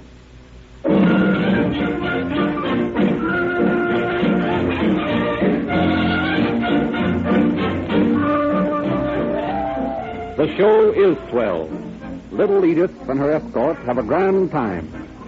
And the Mickey Mouse and Silly Symphony are so funny that Edith has to stay to the second show to see them again. It is way past 9 o'clock when the pair emerge from the theater. Well, Edith, it's pretty late for little girls to be out alone. You live far from here? Oh, 5 or 6 blocks. You better let me drive you home in my car. Oh, no, I couldn't let you do that. Why not? Oh, I'm not allowed.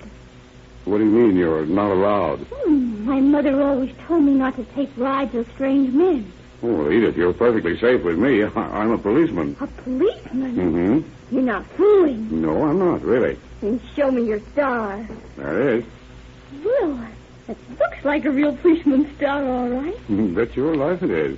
But if you're a policeman, well, why haven't you got a uniform on? Well, you see, Edith, I'm not on duty. Policemen only wear uniforms when they are on duty, but they wear their stars always. Oh, I didn't know that. Come on, you better let me drive you home. Oh, if you're a policeman, I guess Mother wouldn't mind. I guess it's all right.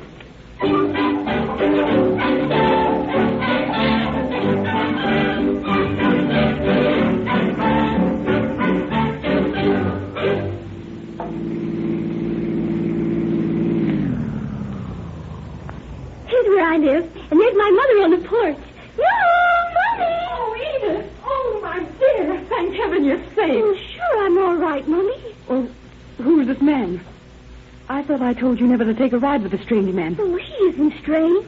He's a policeman. He took me to the show and... But I gave you money for the show. Well, I spent the money for candy. And I happened to see your little girl crying in the candy store, so I asked her to be my guest at the movies. Well, that's very kind of you, sir, but we've been so worried. I've already called the police and asked them to look for Edith. Well, I thought she might be kidnapped. Well, she wanted to see the Mickey Mouse again. Oh, gee, Mother, swell. Mickey Mouse was in an airplane and Pluto nearly fell out. Oh, darling, you can tell me that later. It's time for you to go to bed now. Oh, Mother, I want to talk to Mr. Policeman a while. Not tonight, dear. Oh, I must call the station and tell them you're all right. Well, don't bother yourself, ma'am. I'll cancel the call from the box on the corner. Oh, thank you. Yes, and thank you for being so kind to Edith. Not at all. My girl stood me up tonight, but I had more fun taking Edith to the movies than I'd have had with her anyway. And will you come back again sometime and take me to the movies, Mr. Policeman? Well, yes, I'd like to, if it's all right with your mother. Well, of course it is. Gee, that's swell. Only, Mr. Policeman? Yes? Well, the next time you come, could you wear your uniform?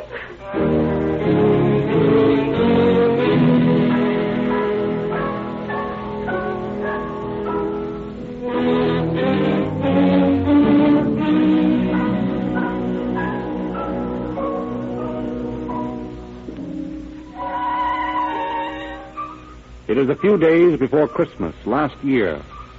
Into a little drugstore in the southwest section of Los Angeles steps Mr. L.M. Reedy. Good afternoon, Mr. Reedy. Oh, Jack. You got that prescription filled yet? Yeah, I think Ed's just finishing it. Hey, Ed, got Mr. Reedy's prescription? Yeah, be ready in a minute. Bobby got the croup again, huh? No, but I just want to have some cough medicine along in case he gets wet feet. Wet feet? Why, where are you going? I'm taking the family up to Arrowhead for Christmas. A friend of mine lent me his cabin. Say, that'll be fine. They tell me there's a lot of snow up there now. Yes, I understand. Bobby will love it. He's never seen snow, you know. Sure, we'll get a kick out of it then. Yeah, we'll have an old-fashioned Christmas. I'm even taking a Santa Claus suit. Now, I'll see whether I can get down the chimney or not. Better take this box of reducing pills if you're going to attempt that. Oh, fine. Family's waiting outside in the car. They're in a hurry to get away. How much is it? That'll be $1.15, Mr. Reedy. $1.15. All right, there you are. Thanks, and Merry Christmas to you. Oh, same to you both. Merry Happy Christmas. New Year. Thanks. He's a nice guy, isn't he? Yes, swell fella. And is he in love with that kid of his, Bobby? Devoted father, huh? I'd say so. He thinks the sun rises and sets on that kid. Makes me wish I had one of my own. Well, I better get at that prescription for Dr. Thompson. Ed? Yeah? Come here. What is it? Is this the alcohol you use, Mr. Reedy's medicine? Yeah, sure. Why? Can't you read this label? Oh, my God. It's wood alcohol. Stop him. Don't let him get away. Okay. Mr. Reedy! Mr. Reedy! Mr. Reedy! It's too late. He's gone.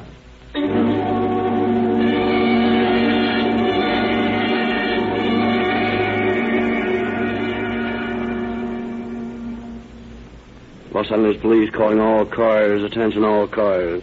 Attention all Los Angeles County Sheriff's cars. Be on the lookout for an automobile described as a 29 green Chevrolet sedan. Containing a man, woman, and a child. The name of the driver, L.M. Reedy. This car is believed to be headed for Lake Arrowhead on the Valley or Foothill Boulevard. Stop this car. Mr. Reedy was sold some medicine in which wood alcohol was placed by mistake. This is urgent. All cars be on the lookout for this automobile. We are now checking Sacramento for the license number. Stand by for that information.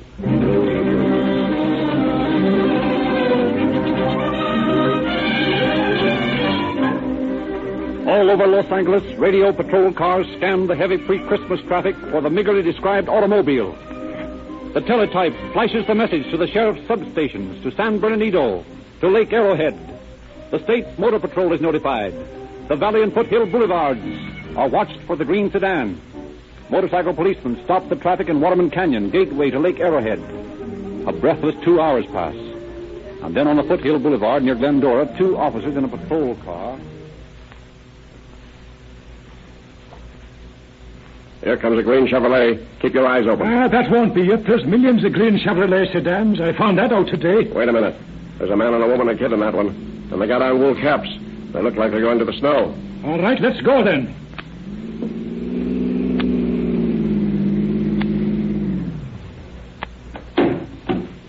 Pull over. I wasn't doing anything, officer. This old buggy can't go faster than 35. That's all right, mister. Is your name Reedy? What's the matter? Did you buy a bottle of cough medicine from a druggist before you left Los Angeles? Yeah? Well, I'm sure glad we found you. Let me have it. What's the matter? I need it in case Bobby catches cold. You won't want to give him this. Why not? Because they made a mistake when they filled the prescription. It contains wood alcohol. Good heavens. Oh, Lester, just think. I wanted to give him some back in Monrovia. Here, officer. And take the bottle. I don't even want it in the car. Thanks. We'll just make sure nobody gets a hold of this. Oh, officer, you've saved our boy's life. How can we ever repay you? Lester, we must do something for this officer. Forget it, lady. It's all in the day's work.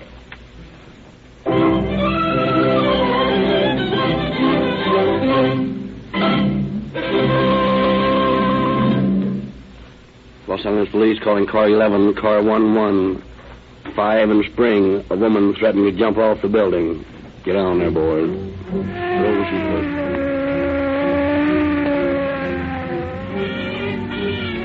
Wild traffic at one of Los Angeles' busiest intersections is jammed with a morbidly curious mob. Car 11 screams through downtown streets. High above the crowd, the tiny woman's figure is blackly silhouetted against the noonday sky as she stands teetering on the corners of the building. 30 seconds after the call is broadcast, radio car 11 is at the scene, and Officer W.L. Patterson is shooting up the elevator to the roof. He rushes up the last flight of stairs and out onto the roof. Where is she? Over there on the edge. Don't go near her, officer. She'll jump. She needs it. Hello there, lady.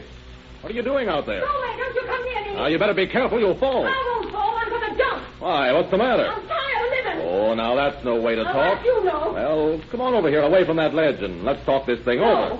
I've thought it all out. I'm through with life. I'd be better off dead. What's wrong with life? Everything. My husband's left me. I can't find work. There's nothing to live for. Well, you'll change your mind when you're halfway down and then it'll be too late. I've never finished anything I ever started, but I'm going to finish this job, and I'm going to do it right now. Now, just a minute. You better think this thing over. I have. Here, look. I'll tell you what I'll do. I'll toss a coin whether you jump or not. What? Sure. You're a good sport, aren't you? Well, yes, I've always tried to be. Okay. Now, I'll toss a coin. If it comes up heads, you jump. If it's tails, you don't. How about it? Well, all right. I'll gamble with you. All right. I'll toss this quarter. Well, it fell on the roof. Here, what is it? Let me take it. Let me go! Why didn't you let me jump?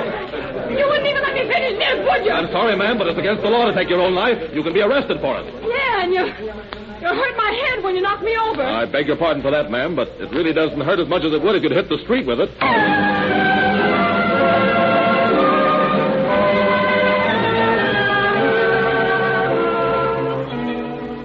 Officer Patterson's bravery in risking his own life to prevent another from taking hers causes much newspaper attention.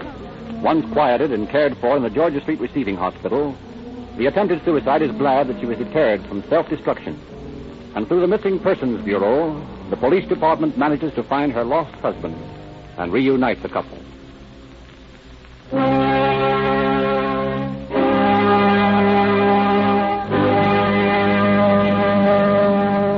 In Santa Barbara, there is a new chief of police. Jesse A. Butts believes in keeping the personal contact with the citizenry he protects. Recently, he had a very serious case to consider. What's the trouble, Sonny? I want to see Chief Butts. Well, he's pretty busy right now. I gotta see him. I gotta have his help. Yeah, but you see, kid, the chief's awfully busy chasing robbers. Can't you tell me what the trouble is? No, I gotta see the chief. What's the trouble, Sergeant? A citizen here demanded to see you, Chief. I told him you were busy, but he won't take no for an answer. Okay, send him in. Right this way, kid. Are you really Chief Butts? Sure. Gee. Come on in and sit down. Well, now, let's have your story. What's your name? Johnny Burns. How old are you? 6, going on 7. And what's your trouble? My dog's lost. Well, maybe he'll come home. No, I don't think so. Oh, sure he will. No, I'm sure he won't. What makes you so sure? Well, you see, I haven't any license for him. Oh. But gosh, I'd be willing to get one. If I could only find a job. So you're one of the army of unemployed, huh? What's that, Chief? I mean you're out of work. Yes, sir. I ain't old enough to sell papers. The other kids that sell papers, gosh, they can earn money for the license. I see. Queenie's a good dog, Chief. She never hurt no one. Can't you get her back for me? Well, now, you wouldn't ask me to break the law, would you? No, not exactly. But I would like to get Queenie back. I don't care much how I do it. Well, come on. And we'll take a ride over to the pound in the police car and see what we can do about it. We're going in a real police car? Sure enough? Yes, sure enough, Johnny. Gee.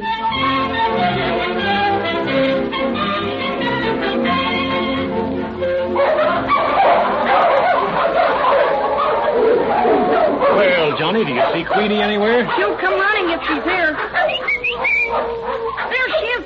Come here, Queenie. Hello, Queenie. Oh, dear. Get her up for me, will you, Chief? Please get her for me. Well, we'll see what we can do. Pound master. There's Queenie. Say, what's Johnny got to do to get his dog out of here? Well, how much is that? $2. Well, here you are. Thanks, Chief.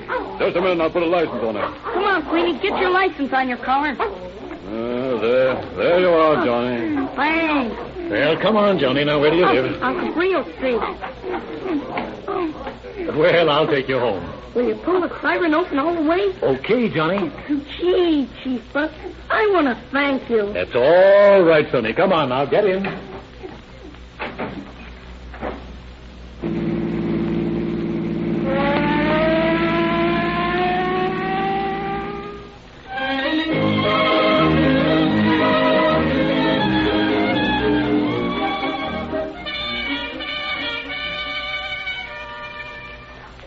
San Diego police calling all cars. Attention all cars. A drunken man has stolen a black Studebaker sedan. License 8Z like zebra 8816. 8Z like zebra 8816. Get him quick, boys, before he crashes into someone. That's all. Officers DeWolf and Stevenson, cruising about in a San Diego police car, hear the warning to watch for a drunken driver. And almost before the end of the police broadcast, a heavy sedan tears toward them, weaving dangerously down the street. There he goes. Boy, is that guy drunk. We'll get him. I'll run him to the curb. Hang on.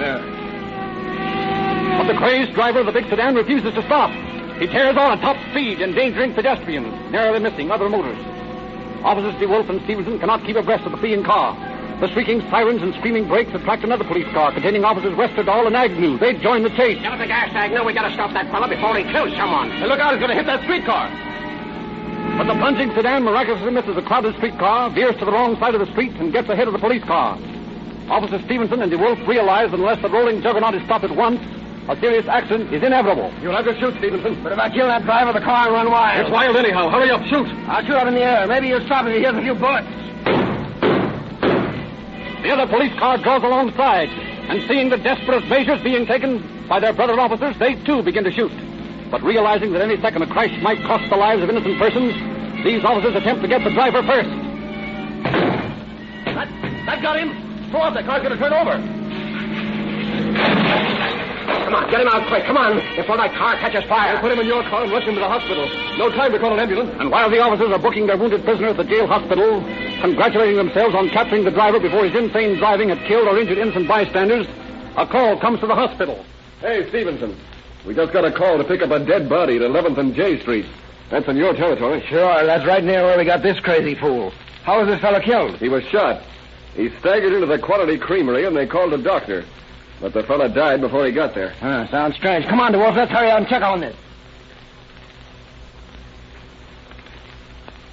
Detectives Jerry Leitner and E.A. Dykeman of the San Diego Police Detective Bureau joined the officers and the ambulance surgeon at the scene of the killing. Shouldering through the morbidly curious crowd, they interrogate the surgeon. I'm sorry I can't help you much. They called me and I got here in just a moment, but I couldn't save him. The bullet penetrated his brain. Well, let's look for some kind of clues over here on the ground. Doctor, will you see if you can extract the bullet? Now, any of you folks know anything about this man? Well, here's his wallet with his identification card, Slidner. And here's a couple of dollars. Doesn't look like robbery. Here's the bullet, Lieutenant. It was easy to reach, but it's a funny kind of bullet. It's all flat and bent. Oh, I'm afraid I know the answer. Well, take the body away, Doctor. Come on, move on, you folks. DeWolf, you and Stevenson come here with me, will you? Okay. Listen, you fellas went right past here a little while ago chasing that drunk, didn't you? Yeah. We started shooting back there a ways. Officers Westerdahl and Agnew caught up with us back there, and they were shooting, too. We were shooting in the air until the last shot. We hit him with that. Well, here's where the man was standing. You can see the bloodstains yet on the sidewalk. And the bullet went right through the top of his head. Must have come from above. Now, look at this bullet. It's all flattened out and bent. And must have ricocheted. Say, do you suppose one of the bullets we fired in the air could have hit a building and ricocheted back to kill this man? Hey, look up there at that cornice. Huh? See that fresh scar? Could have hit it. It could have hit there and bounced over here and killed this innocent bystander. Hey, that's a terrible thing, but, well, it could have happened. Of course, we're not actually responsible, but it was entirely accidental. I don't like the job, but I'll go see this man's family. That evening, Detective Leitner comes into the San Diego police station and walks somberly up to the group of officers at the sergeant's desk. What's the matter, Jerry? Why the sad look? Boys, I like to think I'm a hard-boiled cop, but I feel so low now I'd like to cry. Oh, what's wrong? Can we help you? It isn't me, fellas. Remember that man killed today at 11th and J? Yeah? Well, he was killed by a policeman's bullet. It was accidental enough. The bullet hit a stone cornice and ricocheted, so we're not technically responsible, but I was just calling his widow. It's a tough spot for her. She hasn't a cent. Her husband was out looking for a job when he got killed. And they've got 2 little youngsters, cute kids. I talked with them. They don't know their daddy's dead. I had to buy their dinner, not a bite in the house. What's going to happen to that woman, boys? Gosh, gee, that's tough. Looks like we're morally responsible for her. Come on, boys. Let's make up a purse. We can't let a widow and kids go hungry. Now, wait a minute. This takes more than a little, though. An innocent man is dead from a police bullet. Accidentally, I admit, but I feel it's up to us police to take care of that family's future. A few dollars won't release us from that responsibility. Yeah. Well, I guess you're right. Let me offer a suggestion. I'm president of the police relief. All you fellows pay money into the fund every month. What do you say we turn that money over to the widow? Yeah, but that's against the rules, Jobbins. The money we cops pay in the police relief is just for the families of police officers injured in line of duty. Well, don't you think if we asked the boys that they'd all vote to change the rules? During that night and the next day, the word spread from one man to another in the San Diego police force. The next day, Detective Joe Jobbins, president of Police Relief, received the unanimous vote of the entire police department, authorizing him to suspend the rules and do everything possible for the widow and her children. At the next meeting of the Police Relief, Detective Jobbins makes his report. Well, I've got bad news for you, men. You authorized me to take care of the family of that man who was accidentally killed by a police bullet. And I did. I've paid their rent, clothed them, buried the husband decently, and given the woman $500 in cash. Gentlemen, we haven't a cent left in the treasury. Who cares? Be quick, Joe. Oh, shucks, Joe. You're a piker. We're just starting. I make a motion that the police relief take care of this family as long as they need help. Do I hear a second? Yeah, I'll second that. All in favor, say aye. Aye!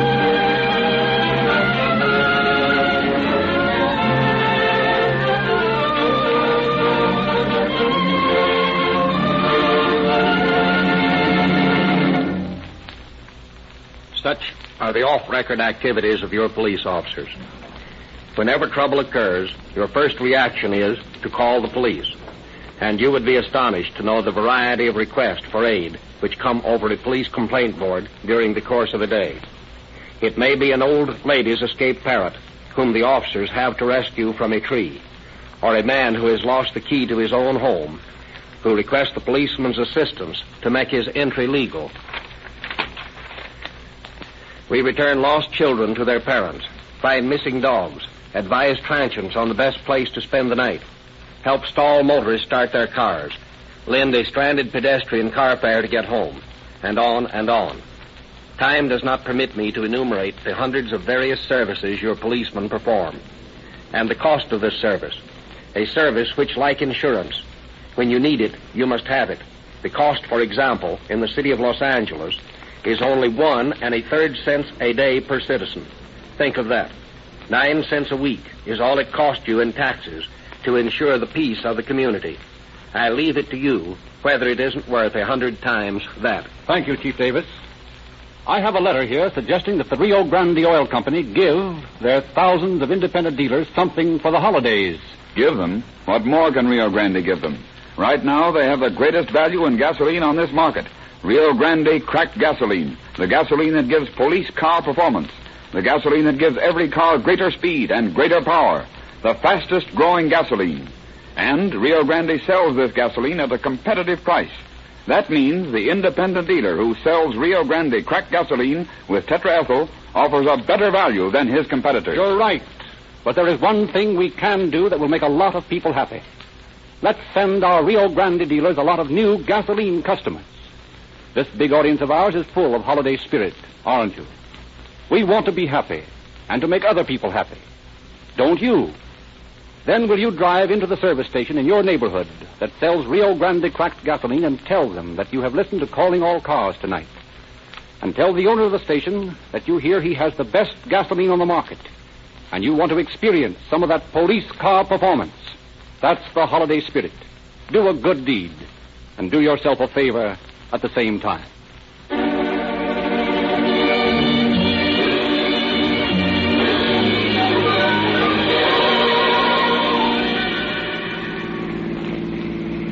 Los Angeles Police calling all cars. Attention all cars. Cancellation broadcast 57 regarding a man climbing down chimneys. The suspect in this case has been identified as Santa Claus. That's all. Rosenquist.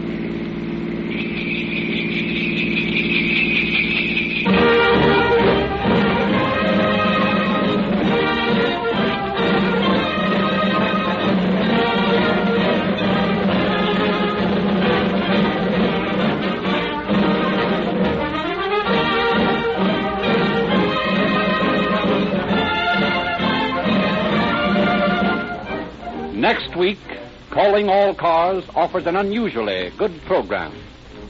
The most exciting scenes from last year's episodes will be re-dramatized.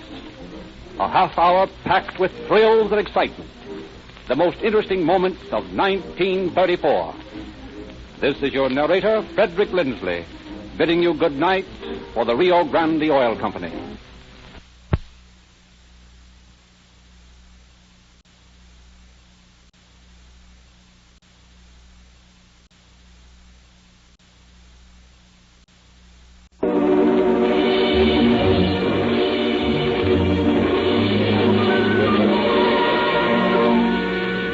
Calling all cars, a Rio Grande presentation. Los Angeles Police calling all cars, attention all cars, broadcast 58. Stand by for review of preceding broadcast covering murder, bank holdups, and dynamiting. That's all. Rose and quit.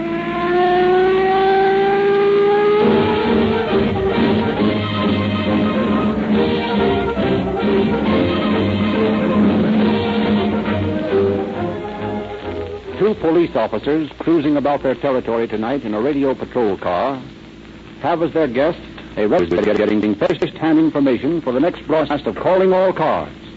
Let's listen in. It's sure good to see the new year come in. 1934 wasn't such a good year for us all. Well, not for all of us, maybe, but so far as Rio Grande was concerned, 1934 was a splendid year. You mean to tell me that you sold more of that Rio Grande cracked gasoline last year? I understood most companies are losing business. Oh, no, sirree. Cracked gasoline sales have been growing month after month. Well, we've more than doubled our sales. Well, you got a mighty fine gasoline, no question about that. We wouldn't be using Rio Grande cracked in our police cars if it wasn't the finest that the city could buy. Yes, more police cars in California and Arizona are using Rio Grande than any other gasoline. But you know, most of our business comes from new customers. Motorists who want to get police car performance in their cars. I imagine that Calling All Cars radio program creates a lot of new customers for you. Yes, that's right. Nearly every listener has driven to a Rio Grande station to try cracked gasoline, and they stick with us. Rio Grande has a mighty loyal following, and the company tries to show its appreciation by giving better broadcasts every week. There's a special program on tonight. Let's listen to it.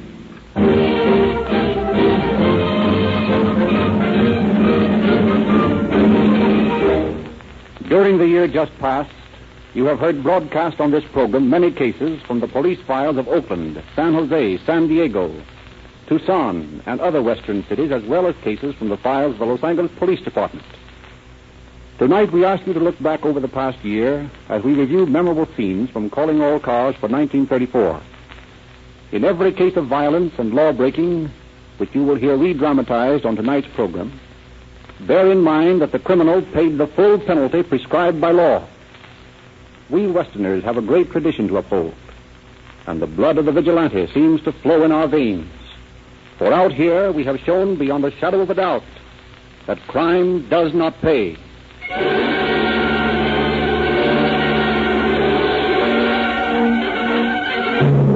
Do you remember Tom White, the rattlesnake bandit, and his blonde wife and partner in crime, Burma? The very evening that newspapers screamed the headline story that she was on her way to Tehachapi, Calling All Cars broadcast the dramatization of her career in crime.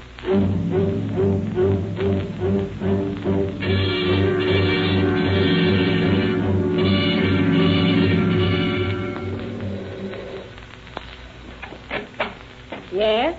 How do you do, ma'am? We're police officers, and we'd like you to help us. Why, come in. Is anything wrong? What can I do? We're looking for a blonde who lives in this building. A blonde? Well, there are several blondes here. Who are they? Well, now, there's Miss Arnold. What's she like? Well, I wouldn't want it to go any further, but she's heavy. In fact, she's fat. Yeah, that's not the one. Who else? Well, then there's Miss Gilman. She's 40 if she's a day, though she tries to tell people she's only 32, you know. Well, that's not the one. Oh, yes. There's young Miss Adams. Hasn't been here very long. What's she like? Well, she's just a child, about 19 or 20, slim and pretty in a way. That's the one we're looking for. What department is she in? In 218. Now, look here, I don't want any trouble in my place. Well, there won't be any trouble. You just stay right here in your apartment.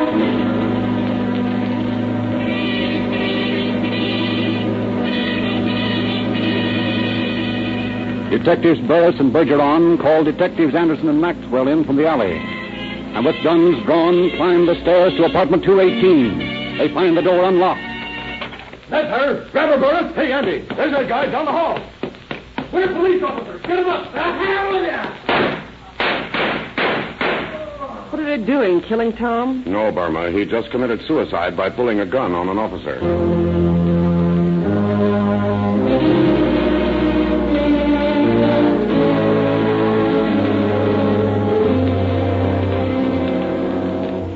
Tom White went to a gunman's grave, and Burma White to Hatchapee Women's Prison for from 30 years to life.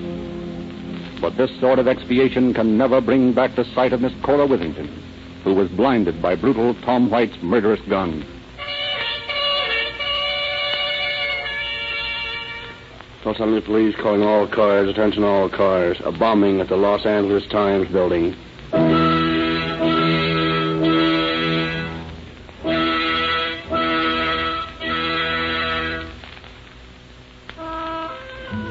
It is 1 o'clock in the morning of October 1st, 1910. While the city sleeps, a band of men who toil by night and rest by day is working at top speed. From the far corners of the world, another page of history's book has been assembled. The morning paper is going to press. In the composing room on the second floor of the Times building, a line of men, green eye shades clamped to their heads, clatter at the linotype machines. In the engraving room on the sixth floor, mercury lamps throw their ghoulish glare. The dog watch in the city room sleepily eyes the clock, hoping that no big story will break to disturb their somnolent ease until 30 comes for them at 4:30.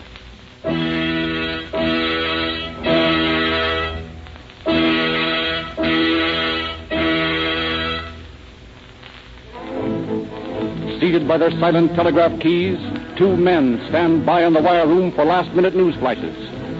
In the basement, the huge presses hungrily await the plates for the final edition. Horses and wagons stand ready in the alley to dash away with the ink-wet edition to carriers all over the city, that Los Angeles may have her news with her morning coffee.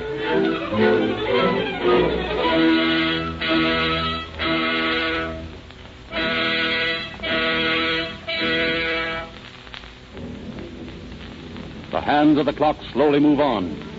Activity increases as press time approaches. It is now 1:05, In Ink Alley by the press room, another clock ticks ominously, unnoticed by any of the busy workmen in the building. The seconds pass. The clock says 1:07. And then...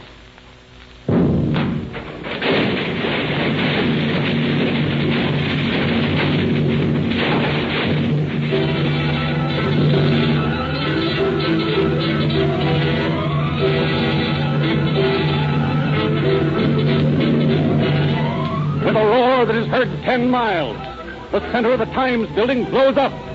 The force of the explosion snaps the girders supporting the second and third floors as so many toothpicks. Down into the gaping hole hurtle the heavy linotype and stereotyping machinery, carrying their operators to a crushing death. The gas main which feeds the building is ripped open and instantly ignited. A searing fountain of flame leaps through the building. Within a moment, the entire structure is ablaze. Workmen clutched in the freezing maw of horror rush to the fire escapes to be met by a fiery wall. Through which escape is an impossibility. But the 2 telegraph editors trapped in their rooms slowly burn to death. Compositors and linotype operators, horribly maimed, arms torn off and legs broken, lie helpless on the floor as the vicious fire creeps toward them. Their pitiful cries reach the street below, where all the downtown fire apparatus has already arrived. Rescue is an impossibility. No man can enter that seething funeral pyre and live. The reporters and editors on the dog watch in the city room on the 3rd floor are forced to jump to the street. Those who survive the jump are crippled for life. Within a few minutes after the explosion, the last cry of the helpless victims trapped within the building has been smothered in the fevered embrace of the flame. In an astonishingly short time, the entire building is gutted. And then a new danger threatens. As one after the other, the walls, lacking any support, sway, totter and strikes to the street, where a huge crowd of citizens, hurled from their beds by the explosion, are straining at the hastily rigged guard ropes.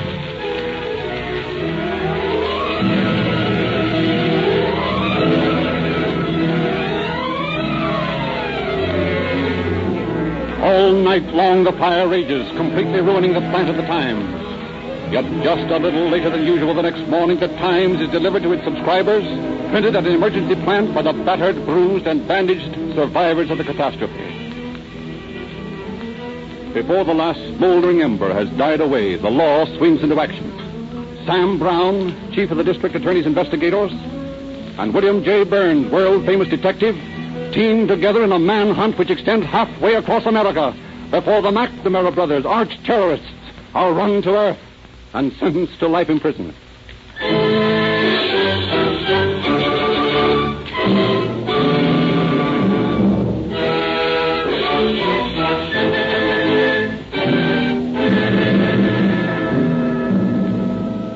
Captain Chitwood of the Los Angeles Narcotics Squad was one of the big heroes of Calling All Cars in 1934.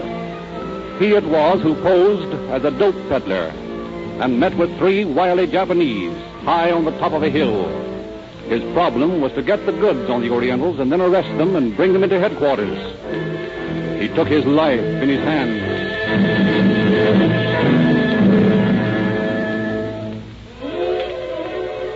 Under his threatening revolver, Captain Chitwood forces the 3 Japanese to bring the dope up and put it in his car. Although he watches his captives with great care, he cannot but feel the constant threat of Koto's great strength. As the car is loaded finally, he orders the 3 into the car. In your work, Mr. Jordan, you do not make a great deal of money. Well, it's not very much according to your standards. A sum such as $10,000 would be quite large in your eyes. It would be very large. I happen to have such a sum within easy reach. You'll be able to hire a good lawyer with it. I was thinking of making a friend a present. A very lucky man, I should say. You are the friend, Mr. Jordan. And how do I merit this friendship? You return to the police station with the sad news that your suspects disappeared. Sorry, Count, that's out of my line. $10,000 is a lot of money. No, you better get in the car. Back there, Koto. Mr. Jordan, I will give you one more chance. There are 3 of us. Koto here is a trained wrestler. We all know jiu-jitsu. Once we are in the car, you will be unable to manage us. True, you have a gun, but you cannot succeed in getting us to the city. I've been thinking about that. Oh, I think you had better accept Count's offer. It is impossible you will arrive in town alive. Let's put it another way. Let's say that it is impossible that all of us will arrive in town alive. I do not quite understand. It's very simple, really. Don't you see that Koto is the main threat? How much do you weigh, Koto? 210.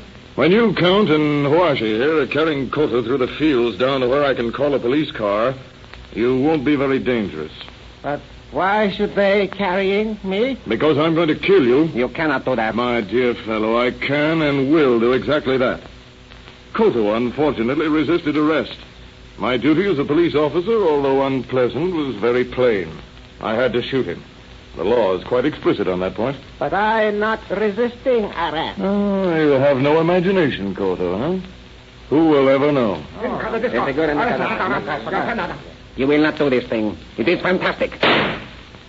Just to show you that my gun is loaded, gentlemen, and that I mean what I say.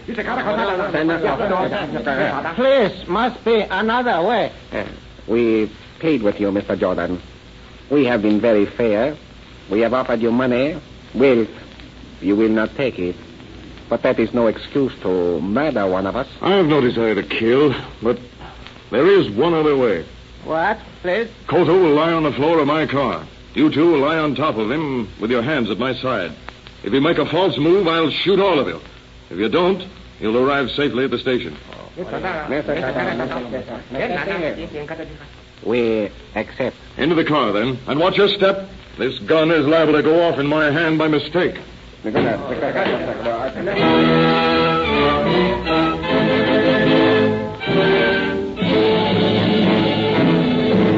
One hand on the wheel, the other covering his uncomfortable prisoners, Captain Chitwood transported the dope smugglers to police headquarters. They were speedily tried and speedily sentenced to 2.5 years in the federal penitentiary in Leavenworth for violation of the Harrison and Jones-Miller Narcotic Acts. Since serving their time for that offense, the Count has been sentenced to Folsom on a verdict of first-degree murder. Koto has returned to Japan, and Awashi is a fugitive from justice, having jumped a bond on a forgery charge.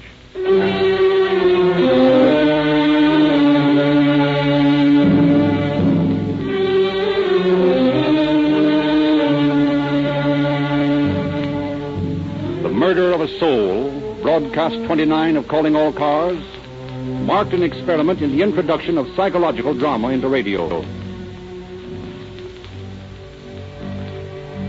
For weeks, distraught, Marie Trentini broods over the fickleness of her cousin Vincencio and the brutal frankness of Gaetano, his brother. For weeks, behind her impassive, saddened face, her brain is in a turmoil, trying to adjust herself to the outrage she feels has been done her. And then, finally, on August 7th, 1928, as Marie lies tossing sleeplessly in her bed, something in her brain snaps. The turmoil of thought and counter-thought lines up into one straight, clear path of action. Marie slips from her bed, tiptoes into the front room, takes Gaetano's shotgun from the closet, and silently walks toward the bedroom in which her cousin and his wife are sleeping. I love him, Gaetano. You couldn't make him marry me. It would be all right once I had him. He would have learned to love me. I would have made him a good wife, better than any of those little flap. You could have done this for me, but you wouldn't, Gaetano. You laughed at me. You told me I was old and fat. But I'm good inside, Gaetano. I had a soul. I had a feeling. You don't know about that. No, that you were killing me. You were killing my soul. So you were killing me. But see, Gaetano, my body is not dead yet. My body can still kill you, Gaetano. That is fair, isn't it, my cousin? You kill my soul. I kill your body. You see how my body still lives, cousin Gaetano. How to lift this gun to my shoulder. I would have put my finger on the trigger.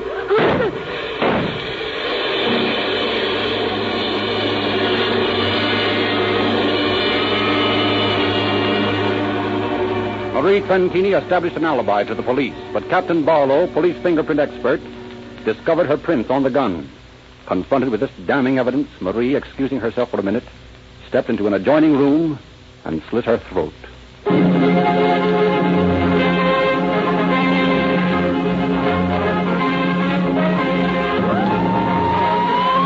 September 26, 1933.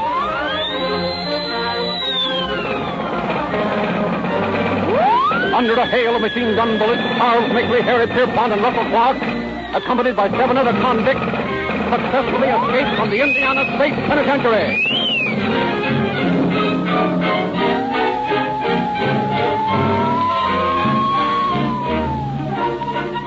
As the 10 desperate criminals disappear into the mists of early morning, all Indiana awakens to a reign of terror. 2 days later in Lima, Ohio. You, the sheriff? Yes? Well, you're holding John Dillinger here? Yes. We've come to get him. Who are you? Officers from Michigan City, Indiana. He's wanted there. You'll have to show me your credentials. Here's our credentials!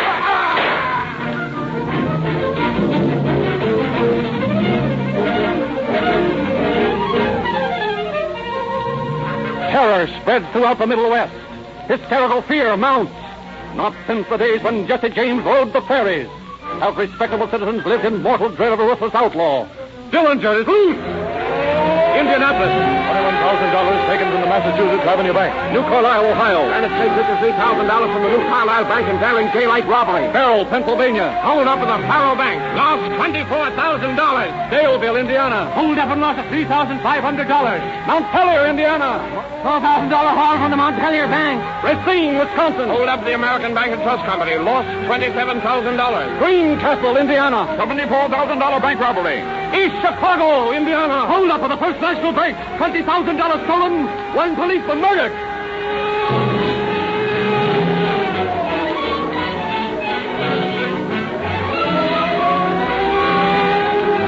Such is the list of crimes attributed to the Dillinger mob. Federal authorities combine forces with state and local peace officers. Roads are blocked. The militia is called out.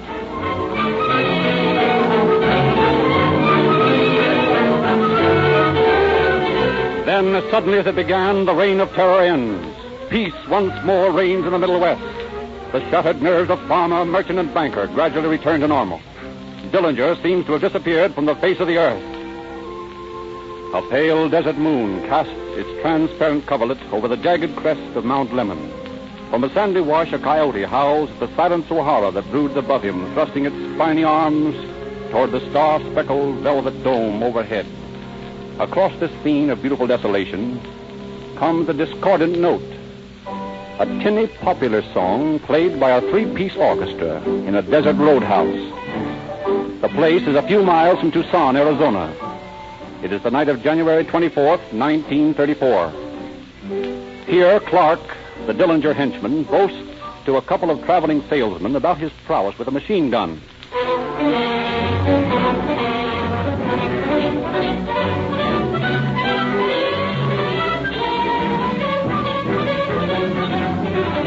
3 days later, the Dillinger gang is in the Pima County Jail, and a week later are transported to Indianapolis. But Dillinger bluffs his way out of the Michigan City Jail, and the reign of terror begins again. Then, late in July, the trail once more grows hot. Tipped off that Dillinger will attend the Biograph Theater in Chicago, a score of Department of Justice agents stake out the neighborhood. Melvin Purvis, chief investigator, and an aide sit in their car a few doors from the theater. More than an hour passes uneventfully, and then, just before 9 o'clock... Hey, Ed, there he is. Where? Walking up to the ticket office. I can't mistake that head. Oh, yeah, I see. Now he's turning. It's him, all right. And look, Mel, he's dyed his hair. Yeah, it's black. He's wearing gold-rimmed glasses. That's him. You gonna let him get into the theater? Sure, we won't take any chances. There, he's bought his ticket and he's gone in. Keep your eye on the exit, Ed. I'm going to give the boys their final orders. Okay, Chief. That was him, Charlie. Yeah, I thought so. Now, you and Mike stick around the doorway of the tavern here and keep your eye glued on that theater. Russell? Yes, Chief? You and Kelly watch those exits down the alley. Right. You'll probably be in there a couple of hours, but you might get suspicious and try to get out the back door. Yes, sir. And get this straight. No matter what he does, we're taking him tonight. Try to get him alive, but if you can't, get him dead.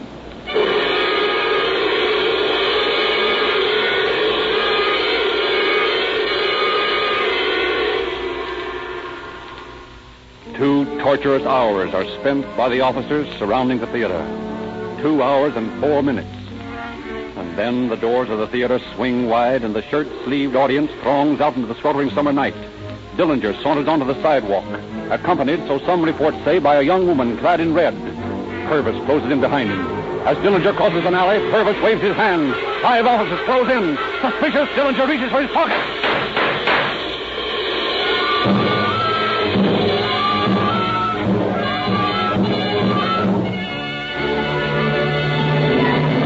John Dillinger died on the way to the hospital, and 72 hours later, the story of his career of crime was being broadcast on Calling All Cars.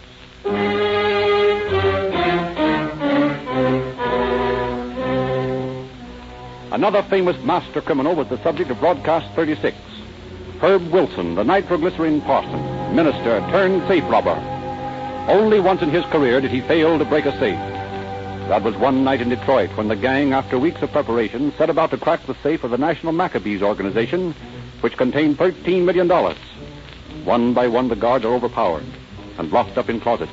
One by one, the 13 burglar alarm boxes are put out of commission. Then, all precautions taken, Wilson unwraps his equipment, the gas tank is wheeled in, and donning an asbestos apron of his own invention, the nitroglycerin parson lights his torch and sets to work on the massive safe. Like a knife through cheese, the hissing blue flame of the torch cuts through the thick steel box. Deeper, deeper as the hours of the night wheel on. Closer, closer to a tremendous fortune. The members of the gang crouch around their leader, watching with eyes gleaming with avarice as the hooded figure of the master cracksman bends over his work. Finally, toward dawn, Wilson raises his hooded head.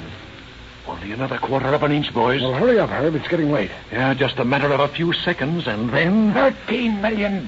Yes, sir. Hey, what the... Herb, what the hell's wrong? I don't know. Let me try that tank. Well, that's that, boys. We're out of gas. Out of gas? And a quarter of an inch away from $13 million. Yep, that's the way it stands. What are we going to do, Herb? What can we do? You can't get gas any place at 3 a.m. on Sunday morning. Well, we could use nitro on it. Yes, if we had any. Oh, that's right. We didn't bring any with us. Yeah, well, it won't do any good crying about it, boys. We'd better get out of here and get out fast. Come on.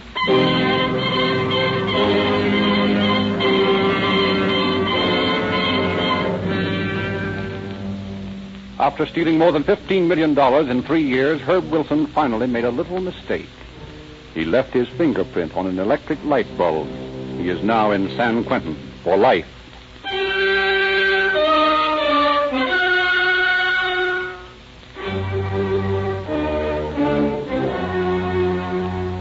The biggest Western crime story of 1934 was the kidnapping of William F. Gettle, Beverly Hills oil millionaire.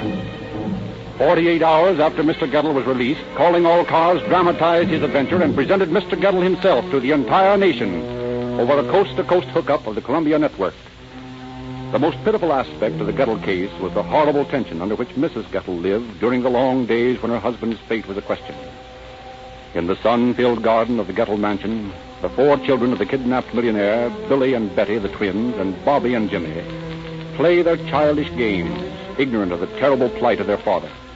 In a darkened room on the first floor, Mrs. Gettle receives Mr. Noon, the attorney who is negotiating with the kidnappers.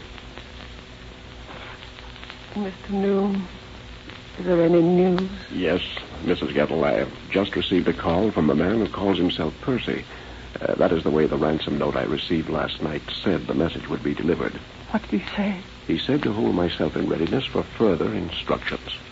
Do you think Will is all right? I have every confidence he will be back soon. Oh, I hope so. Mama, I want my Daddy. Where's Daddy? Now, children, run out and play. But where's Daddy, Mama?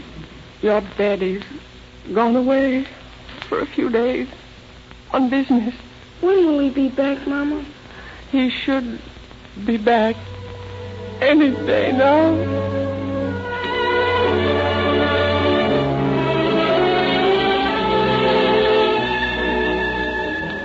But 2 days later, due to the keen ears of Detective Burris staked out on a dictaphone, the kidnappers are located and Mr. Gettle is released. 24 hours later, they are sentenced to life imprisonment in San Quentin. And 24 hours after that, while they are speeding northward to prison, Calling All Cars brought the biggest radio scoop of the year to the ears of the nation.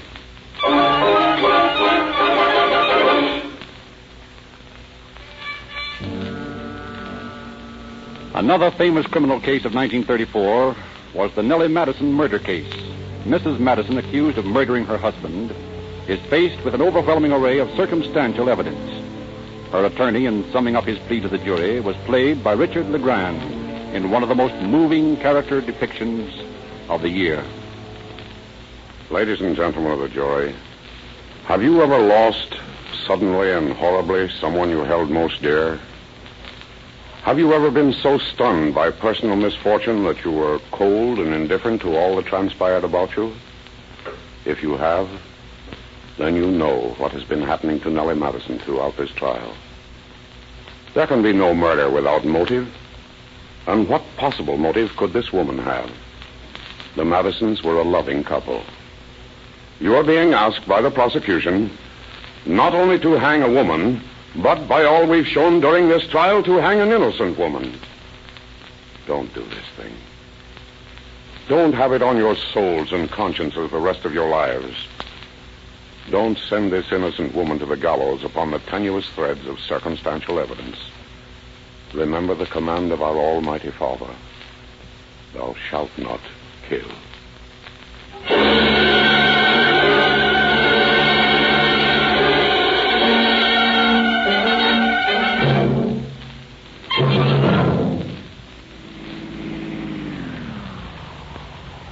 Well, fill her up with Rio Grande cracked.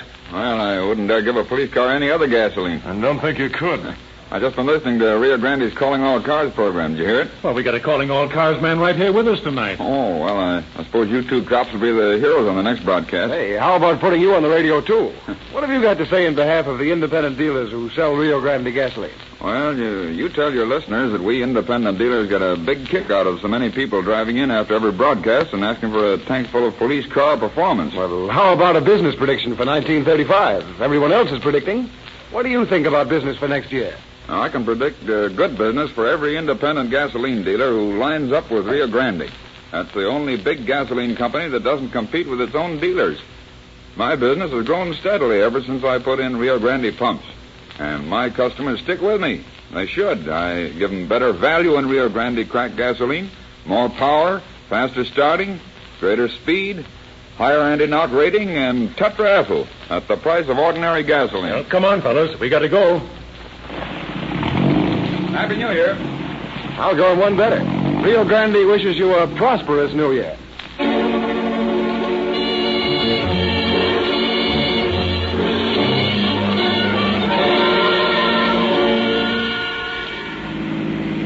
Los Angeles Police calling all cars. Attention all cars. Cancellation broadcast 58. And congratulations on the good work, boys. Keep it up. Rosenquist.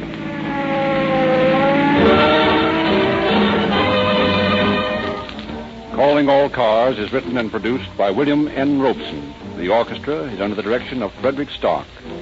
This is your narrator, Frederick Lindsley, bidding you good night and a prosperous new year for the Rio Grande Oil Company. Rio Grande Oil Company. Rio Grande Oil Company. Rio Grande Oil Company.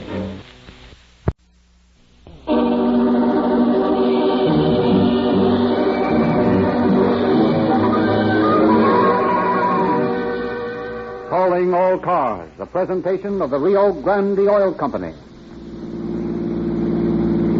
Oakland Police calling all cars. Attention all cars. Broadcast 59. Regarding a murder. Patrolman William Kohler was found shot in the back a few moments ago. Suspects unknown. That's all.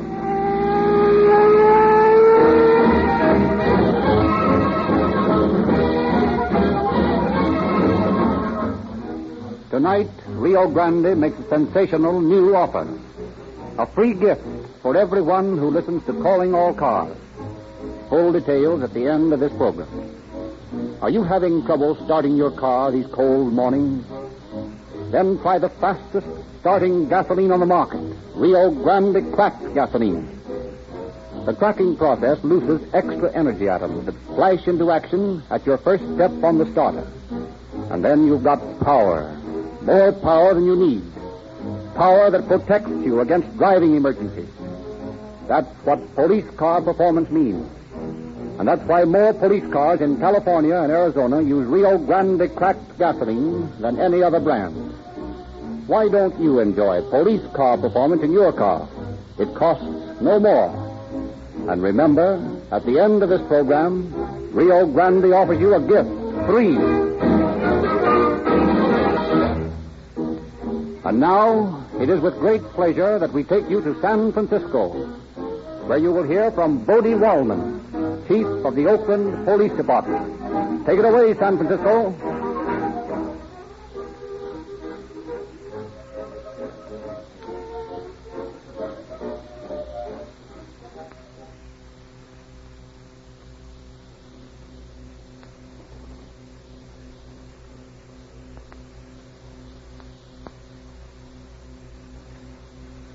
Good evening. Our case tonight directs your attention to the vital problem of juvenile delinquency, one of the most important forces with which police officers are to face. A large part of the crime prevention activities of your police departments is concerned with juvenile work to prevent potential criminals from becoming actual ones.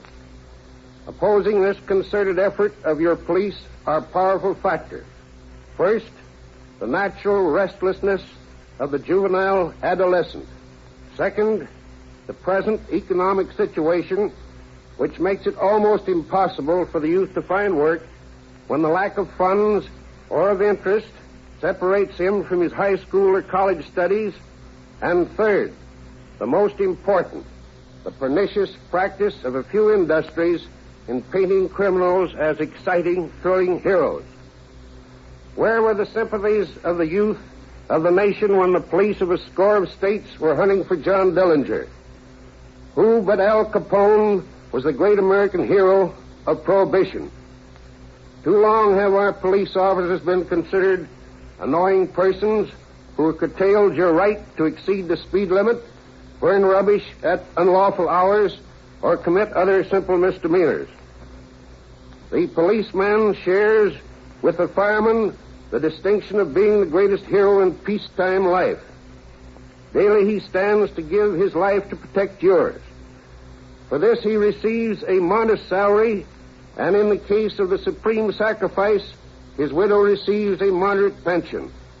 Beyond this reward he receives, more often than not, the criticism and ridicule by certain factors. It is for this reason that the police officers of the West hail with such enthusiasm Calling All Cars, which, for more than a year, has told the policeman's side of the story. Tonight, I am pleased to bring to you a story of two boys who worshipped well but not wisely at the shrine of the gangster. They set out to emulate their heroes. They conducted their career in true story book fashion, but they could not win. They, as every other criminal who tried to beat the game, discovered that crime does not pay.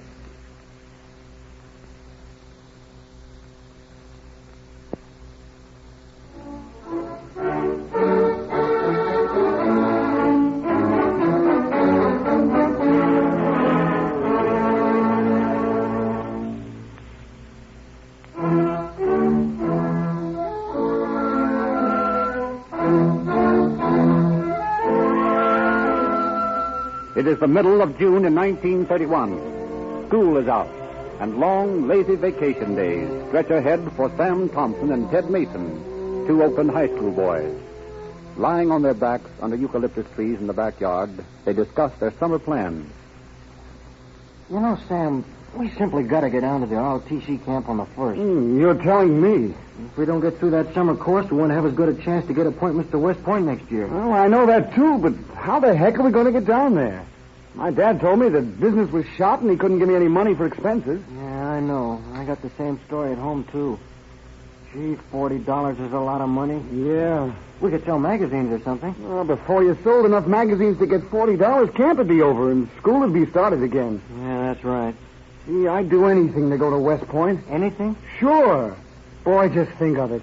Wearing those high shakos with the plumes on them and those uniforms with 21 gold buttons and marching across the parade ground in the afternoons with all the pretty girls standing on the side and looking at you. Boy, that's the life. Yeah. Gee, we got to get some money. You know, I've been thinking.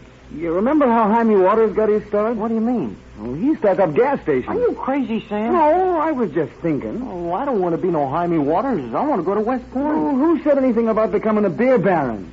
But we do need $40. Well, I'm not sticking up any gas stations. Well, we wouldn't even have to do that. What would you do? Well, we could strip some cars and sell the stuff. That isn't honest, Sam.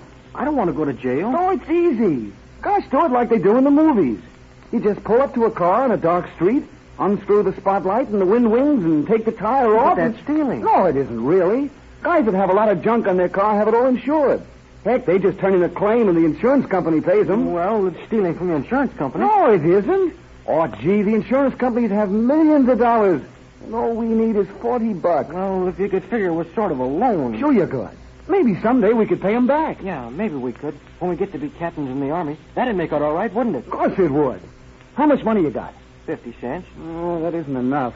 We gotta have a gun. A gun? What for? Well, for protection, of course. You can't go around stripping cars without protection. And then we gotta rent a car. Why? For our getaway. Yeah, but that costs money. Well, if you can't get any dough, I know where I can, and I'll buy a gun. Well, where are you going to get the money? Oh, I know where Ma keeps her grocery money. I'll borrow some for a couple of days. And then here's what we'll do. We'll drive down the road. It is midnight of June 28th. Patrolman Hendrickson is cruising around his beat near the waterfront of Alameda when he sees two cars pulled up side by side at the foot of Pacific Avenue. Hendrickson stops his police car and crosses the street to investigate. Well, what's the matter, boys? Having a little trouble? Why, oh, yes. Yeah, my ignition's gone dead on me. Ignition's gone dead, eh? Well, do you have to take off the spotlight to fix the ignition? Well, no, but you see, we were... Yes, I think I do. I see a couple of young punks out stripping cars. You better come along with me. No, we won't. Now, don't pull any gun on me. Oh.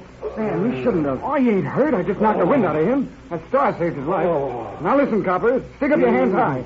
Get his gun, Ted. There you are. And his handcuffs. Yeah. Now, snap his bracelets on him. All right, let's get out of here.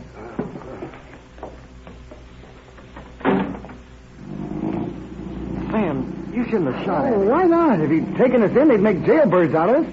And we'd get thrown out of school and we'd never get to go to West Point. We got to save our reputation. Yeah, I guess you're right.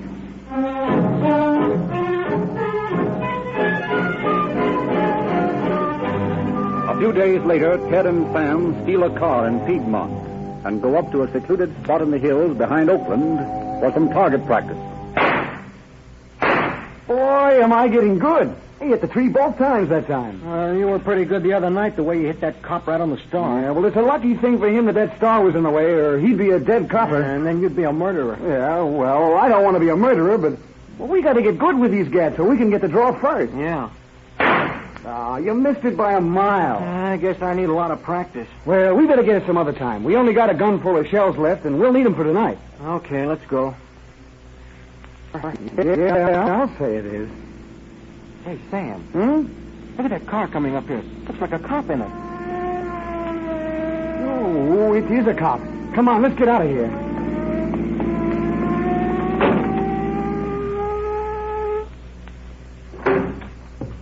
Just a minute, boys. What's the hurry? Oh, nothing. What are you doing up here? Nothing. Just looking at the view. Thought I heard some shooting up here, did you? Oh, no. Got your driver's license with you? Yes? Have a look at it. Oh, here you are. Mm-hmm. Where's your registration card? Why, I don't know. Supposed to be on the steering post of the car. Yeah, I know. Who's the car registered to? Oh, I don't know that either. Well, I guess you kids better take a ride with me. Get out. Now, I'll just take a look at this license number. We make a break for it? He's got your right name. Well, let's give him the works. Oh, Sam. It's the only thing we can do. Think of our reputations. Okay. Let him have it. Come on, we got to get out of here. Wait a minute. I got to get that book and my license from him. But Sam, he's lying right in front of the car. We can't go ahead. Well, we're not going to back out.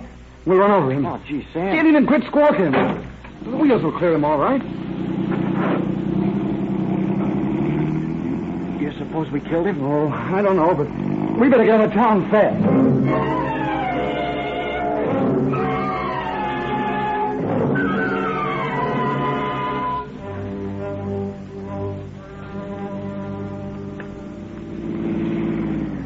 Yes, sir. What can I do for you? Fill her up at Rio Grande cracked. Okay. How do you like this crack, mister? Okay, gives me first-rate performance. That's what they all say. Well, for the love of Pete, will you look at that kid running down the road? If he don't watch himself, he's going to take a nasty spill. Hey, mister. Hey, there's a dead policeman off the road. What? Yeah, no kidding. He's lying right in the middle of the road up at the top of the hill. He's been shot. Okay, I'll call police headquarters right away.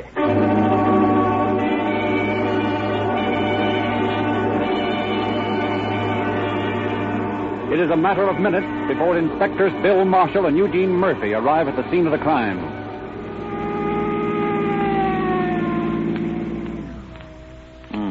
Bill Kohler. Yeah, shot through the head. 25 years he's been on the force, and he has to wind up this way. Not a single witness, apparently. This will be a fine mess to unravel. He might have been hit by a stray shot from a hunter. No, not likely. Look here. Hey, you got one in the back, too. Well, it doesn't make sense that two stray shots have hit him. And he's been murdered. Yeah, but by who? Why? That's the question. Well, let's figure this thing out. Road curves away less than 100 yards ahead and behind. You got a canyon over here to the right and a hill covered with trees to the left. So the job could be done without anyone seeing it. And a fine chance you'd have tracking anyone. The concrete road doesn't hold any marks, and neither would these pine needles and eucalyptus leaves to the side. All right. But wait a minute. Something funny about the position of his car here. It's parked in the middle of the road. Wait until I measure that.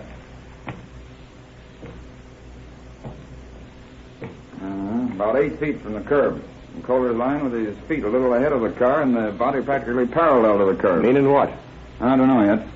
And take a look at his gun, Marshal, while I give this turn once over.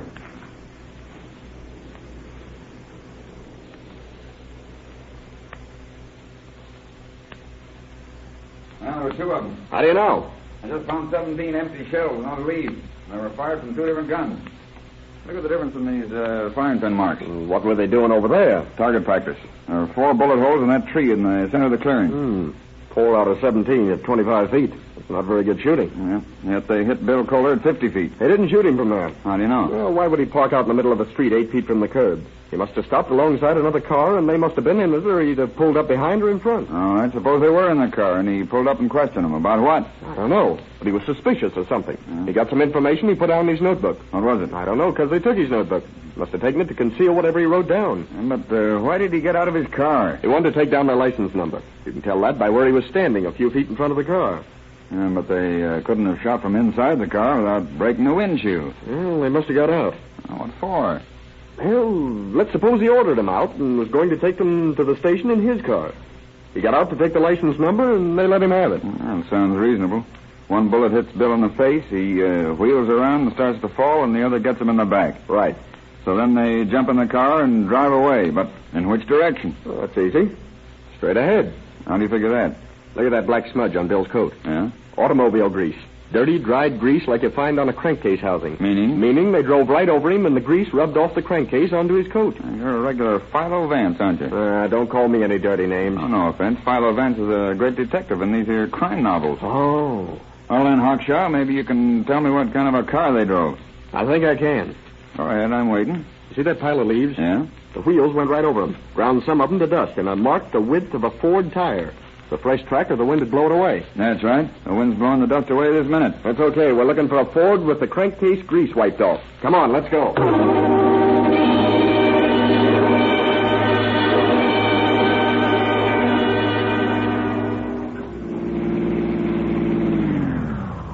Yes, sir.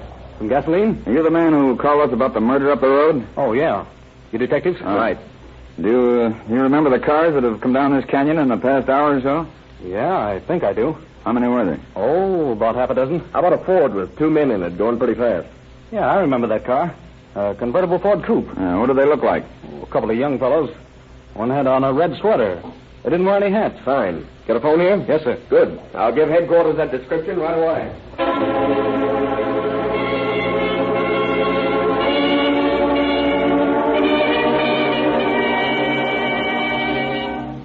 Oakland police calling all cars. Attention all cars. A stolen car, a Ford coupe. License 1H Henry 4197. 1 Henry 4197. This car may have been used by the murderers of Patrolman William Kohler. That's all.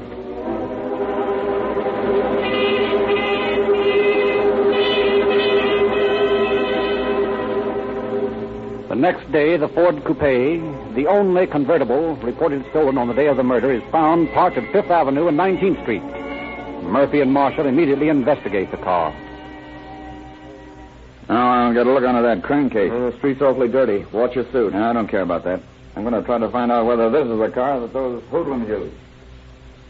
Hey, Marshall. Yeah? It is. The crankcase is clean of grease and one strip down the middle. What a break. All right. The next thing is to get this car towed into headquarters and go over it for prints right away.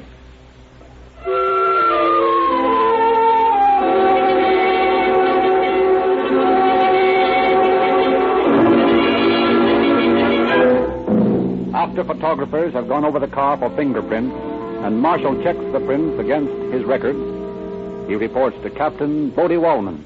Well, Marshal, how do those prints stack up? They don't, Captain. We haven't anyone on record with the same prints. Do the prints you found on the car match with those of the owner or his family? No, I checked that. Then the chances are our murderers haven't the record. That makes our job a little tougher. I've been checking the records also for recent crimes where 2 young men were involved. Find anything?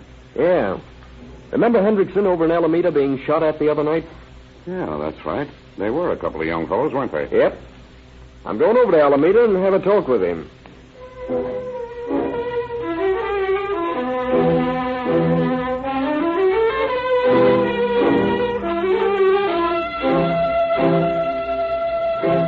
Patrolman Hendrickson recounts his skirmish with death to the officers. After hearing the details of the incident, Marshall hurries on to more pertinent information. What kind of a gun was it they stole from you? 38. Bill Kohler was killed with a 38. Maybe it was yours. You got any empty shells from your gun? Yeah. I think there's some in this desk. Yep. Here's a couple of them. Uh-huh. It was the same gun. See the mark this firing pin made? Yeah. It left the same mark on the shells we found up in the hills where Bill was killed.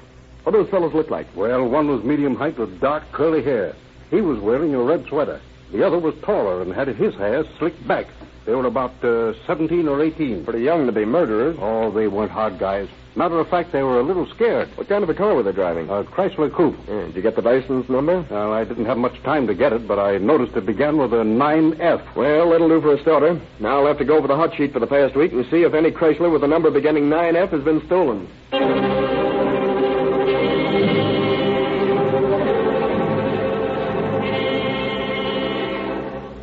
Failing to find any Chrysler coupes with the described license plate reported stolen, Marshall and Murphy direct their attention to the auto rental companies in Oakland. They visit 14 of them with no success. And then they enter the office of the You Drive It on 19th Street. Well, what can I do for you? What kind of cars do you rent here? Fords and Chryslers. Do any of the license numbers on the Chryslers begin with 9F? All of them do. Why? We're from police headquarters making a little investigation. Would your record show who rented these cars at any given time? Oh, yes. We take a complete record of name, address, age, and occupation of every customer. Oh, that's swell. Did you have a Chrysler coupe out on June 28th? Well, now let me see. Yep, there were 3 of them. And the fellow we're looking for is about 17 or 18. Say, I remember him. Here's his name, Ted Mason, and he lives on California Street. He gave his occupation as a high school student. He wore a red sweater, as I remember it. That's the guy. Yeah, but how do you know he didn't give you a fake name and address? Well, I made me show him his driver's license, and because he was underage, I sent him home for a letter from his parents. And when he brought it, I called his mother back to make sure it was genuine. That's fine. Come on, Murphy. Now we're getting someplace.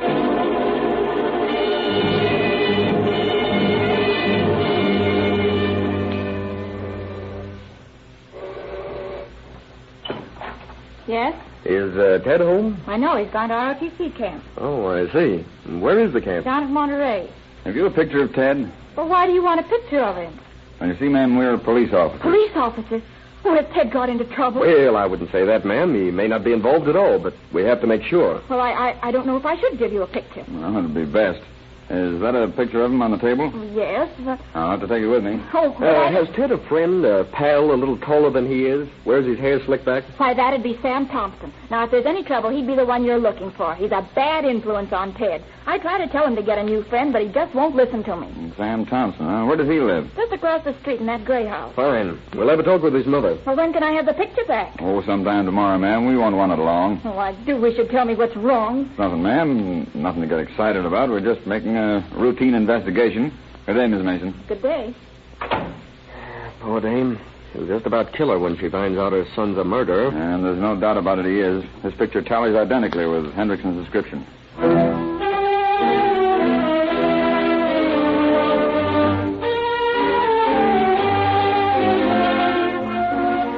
Hendrickson identifies the pictures of Sam and Ted, obtained by the officers, as his assailants, and photographed comparisons of the firing pin marks on the shells found in the hills and the shells from Hendrickson's gun further identifies the boys as the killers.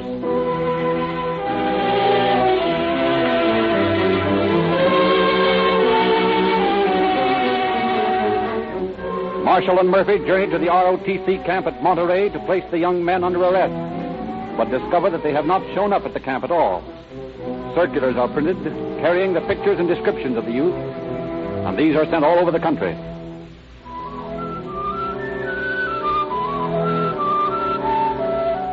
A week passes. The scene changes to the little town of Cedar City, Utah. It is noon, and the hot summer sun beats down in glimmering waves on the dusty main street. 2 young men saunter along, carrying packs, eyeing the cars parked along the sidewalk. We've got to steal a car quick. You're telling me? If that tire hadn't blown out on the other car, we'd be 100 miles further east. Do you suppose they're looking for us back in Oakland? No, how could they know we did it? Well, cops are pretty smart. No, they aren't. Gosh, we did everything just like the big shots do it. Changing cars and covering up tracks. See, I guess we're smarter than most crooks. Oh, heck. Our mothers think we're at camp. Don't you think we ought to go back there? No, I don't want to hang around home anymore. I'm beginning to like this life. We'll blaze our way across the country to Chicago. And we can tie up with a mob of big shots where they appreciate good choppers. Gee, that'd be great, wouldn't it? Well, it beats going to West Point. Why, we'd be millionaires before we're 20. Yeah, that'd be swell. Hey, this car looks okay. Yeah, nice new Ford. And look, there's the keys in the ignition. Well, it's ours then. Pile in.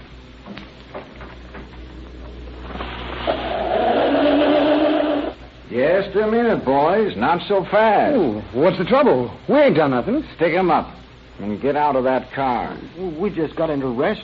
We've been hitchhiking from Los Angeles. Seems to me you fit the description of those kids that killed the officer down in Oakland. Oakland? Oh, we never been to Oakland. What's your name? Bob Graves. Yours? Johnny Fanning. Keep those hands up.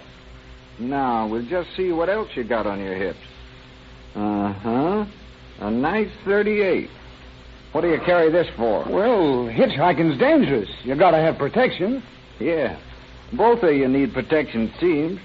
2 punks a toting a rod apiece. They sure start early these days. Well, there's nothing wrong with carrying a gun. We got permits down in Los Angeles. Yeah, I'll just bet you have. Let's see what else. What's this slip of paper? A receipt from the U Drive It agency in Oakland made out to Sam Thompson. So your name's Bob Graves, eh? Well, you see, I just bought this suit second-hand. Yeah, I'll bet. Well, boys, I'll have to detain you until I wire Oakland about you. Well, there's no point to that. We haven't done anything. Say, but we're heading for the telegraph office. Now, march.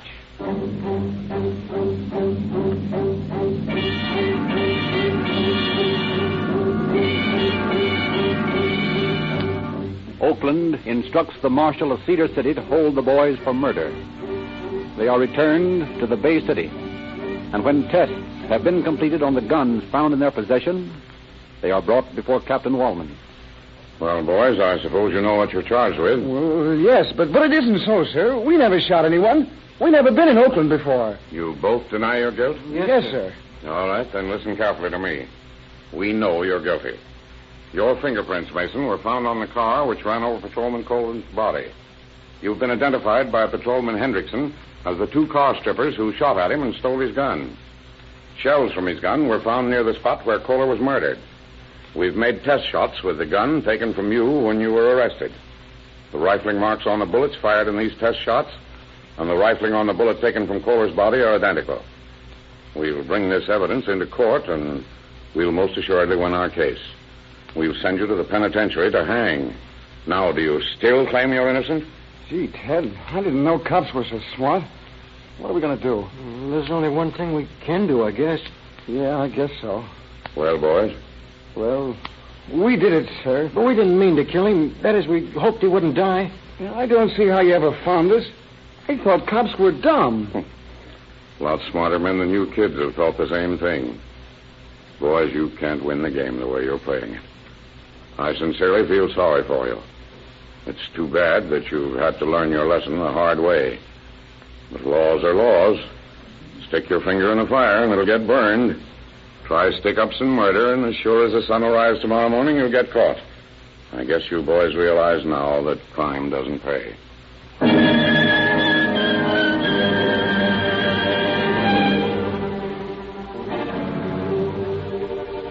Sam and Ted were charged with murder, assault with intent to kill, and robbery. They pled guilty to murder, waived trial, and on September 18, 1931, appeared before Judge Fred V. Wood in the Superior Court. Because of the California law preventing the execution of minors, they were sentenced for life to San Quentin Penitentiary. The Rio Grande Oil Company offers a gift absolutely free of charge to you and to everyone who listens to Calling All Cars.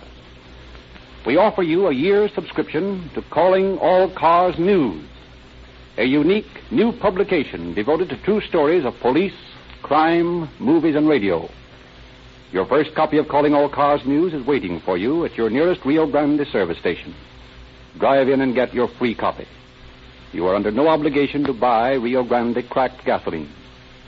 In this unusual new publication, you will read the truth about Clark Gable, a true story, the inside story of the Gettle kidnapping, an illustrated authentic article, what Warner Baxter thinks about women, written exclusively for Calling All Cars News, unusual photographs of exciting news events of 1934, last-minute movie news with previews of the latest pictures and an honest theater guide, a list of radio programs you must not miss for January, describing the best bets on the air, including a review of the crime cases to be broadcast this month on Calling All Cars.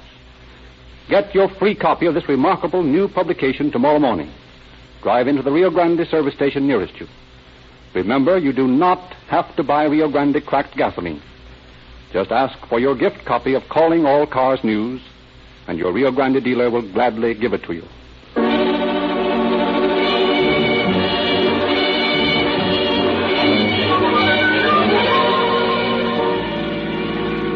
Oakland Police calling all cars, attention all cars, cancellation broadcast 59 regarding a murder. Suspects in this case are now in custody. And that's all.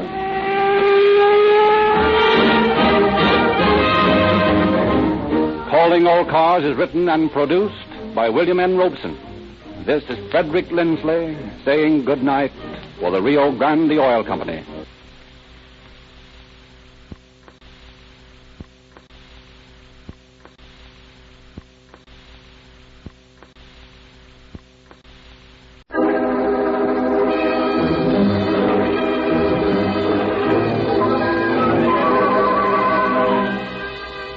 Calling all cars, a presentation of the Rio Grande Oil Company.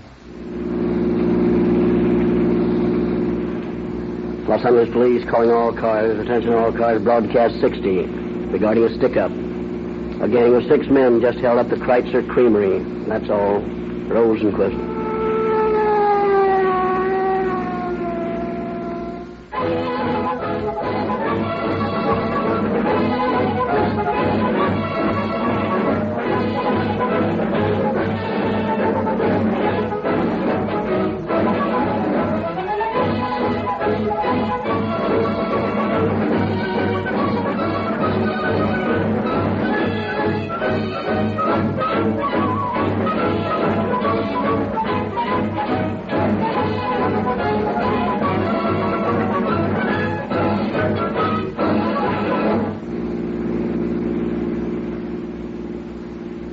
Cars, attention all cars. Go to an independent service station selling Rio Grande cracked gasoline. There's one in your neighborhood. Learn why more police cars in California and Arizona use Rio Grande crack than any other gasoline. For the same price as ordinary gasoline, Rio Grande cracked with tetraethyl gives you police car performance. That's all.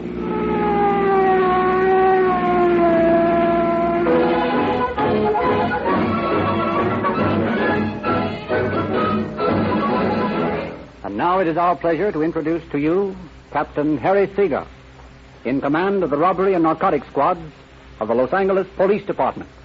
Captain Seeger. Good evening, friends. We whose life work it is to keep the peace have all heard ourselves called dumb coppers and big flat feet.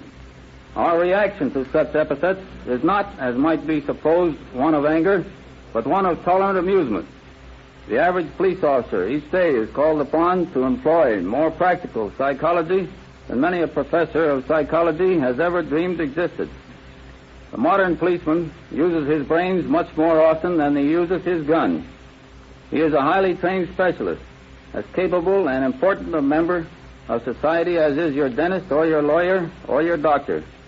The story we are bringing you tonight from our confidential files is an excellent example of the way two of the men under Chief Davis's command faced possible death with their wits.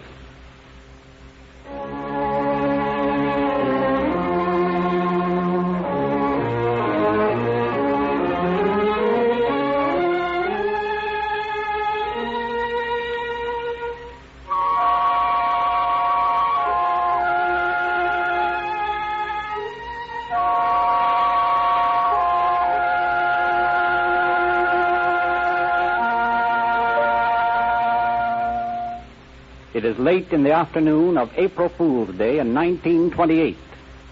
The delivery men for the Kreutzer Creamery have one by one turned in their receipts, punched the time clock, and left for their homes. Mr. Kreutzer's secretary is eyeing the clock as it slowly ticks off the last half hour of their day when 2 men carrying guns shoulder into the office, closely followed by 3 more. Stick 'em up. Stay where you are and keep quiet. Well, what's this? An April Fool joke? No, it ain't no April Fool joke. Stick 'em up. High. Now, you two face the wall and keep your hands up. We don't want any trouble. But if anybody tries to pull a fast one, these 2 rodmen here will chop you down. Okay, kid, let's get the dough out of that cage. There isn't any money in there. It's locked up in the safe. Don't hand me that. You don't put it in the safe until 5:30. All right, kid, hurry it up. Well, I'm getting it as fast as I can.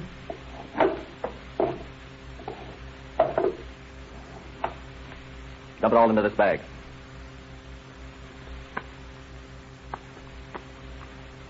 That's fine. Have we looked at anything? No, I don't think so. Okay, let's go. I'll get this, you two. If you care anything for a living, just stay where you are facing that wall for 5 minutes. There'll be a man outside with a gap right on you. He'll let you have it if you move.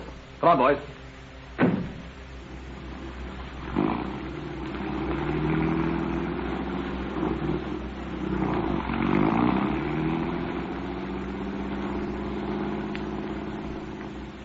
Oh, I can't stand the suspense any any longer. Do you suppose there's really someone outside? Sure there is. They were tough guys. Well, I think they were just bluffing, and anyway, my arms are getting tired. Better do as he said. I'm just going to take a little look. Don't. I hear footsteps. He's heard us talking. He's coming back to shoot us. Well, for the love of Mike, what's the big idea? You two playing games? Oh, it's you, Harry. Say, is there anyone standing around outside? No one I noticed. What's the matter? Give me that phone quick. We've been robbed.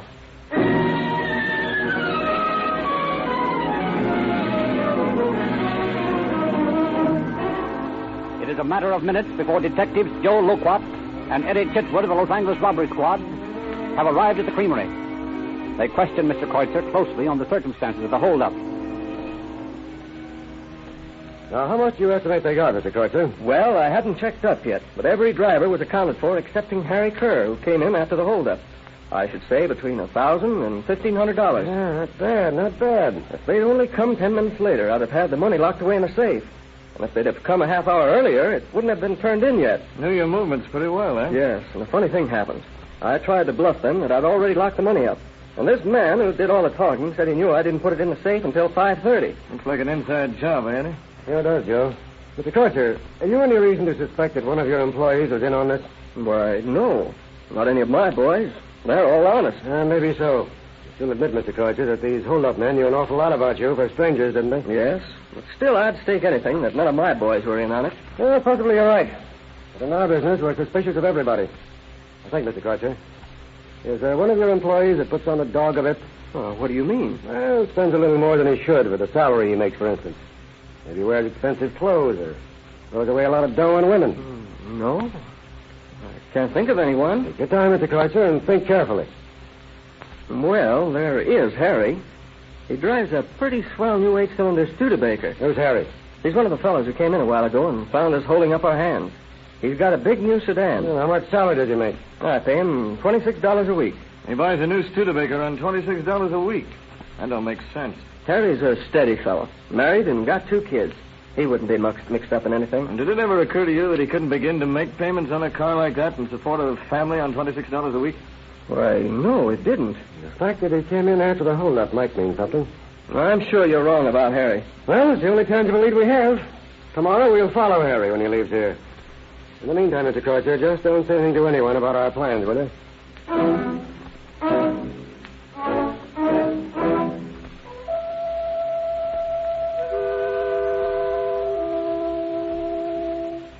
The next day, Chitwood parked his own car near the creamery with through it. Shortly after 5 o'clock, he sees the suspected Harry Kerr drive out of the creamery yard in a new Studebaker sedan. Chitwood follows the new car across town to a rooming house on East First Street, where Kerr parks. Sauntering into the house behind the suspect, Chitwood observes that he enters room 16. He immediately calls on the landlady. Yeah, what is it? I'd like some information about the tenants of room 16. What is it you want to know about them? Well, who occupies the room? Well, I don't know exactly who lives there. Quite a number of young men go in and out. Yes, but someone must have signed for it. Who was that? I don't know whether I should be telling you this. Who are you? I'm a police officer. Oh, I see. What are they offering for? Oh, nothing yet. Just making a little investigation. Tell me, do these young men have jobs? Well, not so you could tell. They keep irregular hours. Do they pay their rent regularly? Oh, yeah. I don't have no trouble with them that way. How many young men come in and out of that room? I should say 5 or 6. Any girls? Hey, what sort of a place do you think I run here? Don't get excited. I'm not trying to pin anything on you. I want to find out about these guys, and you might just as well help me as not. Well, yeah, there are 2 girls who spend a lot of time in there. Now, who's the man whose name this apartment is registered? His name is Bob Kerr. Sure it isn't Harry Kerr. No. Harry Kerr's his brother. He comes here sometimes. Know the names of any of the others? Yeah, I do. Okay, I get this.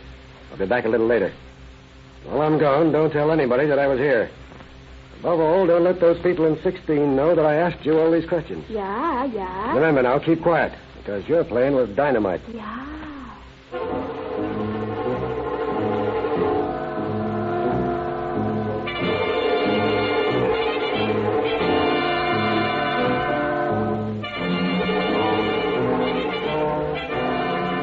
Chitwood hastens to headquarters to get his partner, Joe Loquat. Together they return to the rooming house and cautiously approach the door to room 16. Put on limber your gat, Joe. Can't tell what we're liable to run into. Okay. You all set? All set. Let her ride.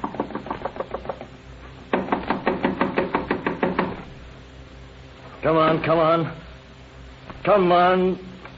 Go on, open up or we'll break the door in, will you? Let's try to open it first. All right. Throw your flash in here, Joe. Oh, dear son of a gun. They flown the coop. Beat it, huh? Oh, the devil. Hey, I've only been away from the spot long enough to go up and get you. Hey, I'll bet that landlady. Hey, landlady! Landlady! Oh, there you are. That isn't your van. These people have gone. Taking everything with them. Gone? Gone and took my beautiful painting of the Canal of Venice with him? Why, the ungrateful wretches cost me $3 that picture. Now, wait just a minute. I want to know who tipped them off. What are you looking at me for? I had nothing to do with it. I did just as you said. I didn't go near them. You sure about that? Yeah. So I should have want them to move out. They were paying the rent. All right. No good crying about it. Let's take a look around, Joe. If they left anything, they might give us a clue. Okay. Don't look like they left a thing, Eddie. Cupboards are empty. Nothing in the clothes closet. What about the desk drawers? Nothing there. Hey, wait a minute. There's something under this table cover. Yeah, what? A little notebook. A giveaway from a $1 2-pan suit joint. Anything in it? Oh, it's brand new. There are the pages. If they're writing this with invisible ink, we're up against it. Hey, wait a minute. What is it? Telephone number here in the center of the book. The prospect number. Probably the number of a beanery or a house. Maybe. But it's the only thing we've got to go on, so let's trace it down.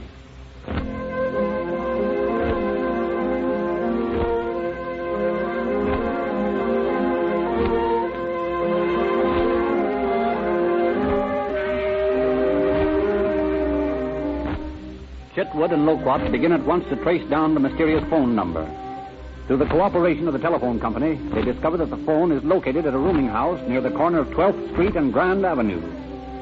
They immediately drive to the spot and park their car across the street from the rooming house. Well, Joe, this may be a screwy wild goose chase. Just what are we looking for? I don't know. We'll keep our eyes glued on that spot across the street and see what happens. Yeah, but we're not even sure that these guys have anything to do with that Kreutzer Creamer holdup. Anybody's got a right to pull out of a room so long as they're not ducking the bill. Yeah, that's right enough. I just got a hunch on this thing. This guy Kerr, who works out at the creamery, drives a Studebaker 8 on $26 a week. He beats it over to that joint on First Street after work, and I find out from the landlady that the room is rented by his brother. Doesn't prove anything. No, it doesn't, but it's worth working on. We haven't anything else to work on, have we? No, that's true enough. Well, let's get over there and talk to the landlady. Yeah, not this time, Joe. I'm not taking any more landladies into my confidence on this case. Oh, that dame didn't tip them off. She was on the level. Well, maybe she was, and maybe she wasn't. We haven't anything to talk to this landlady about anyway. All we have is a telephone number of her joint. Yeah, no idea who we're looking for. I guess you're right. Now, the way I figured... Wait a minute. What? There it is. Well, there what is? Studebaker sedan. Just pulled up in front of the place. You see it? Yeah. I'm so sure this leader'd get us somewhere. Come on. Let's follow that bird and see where he goes.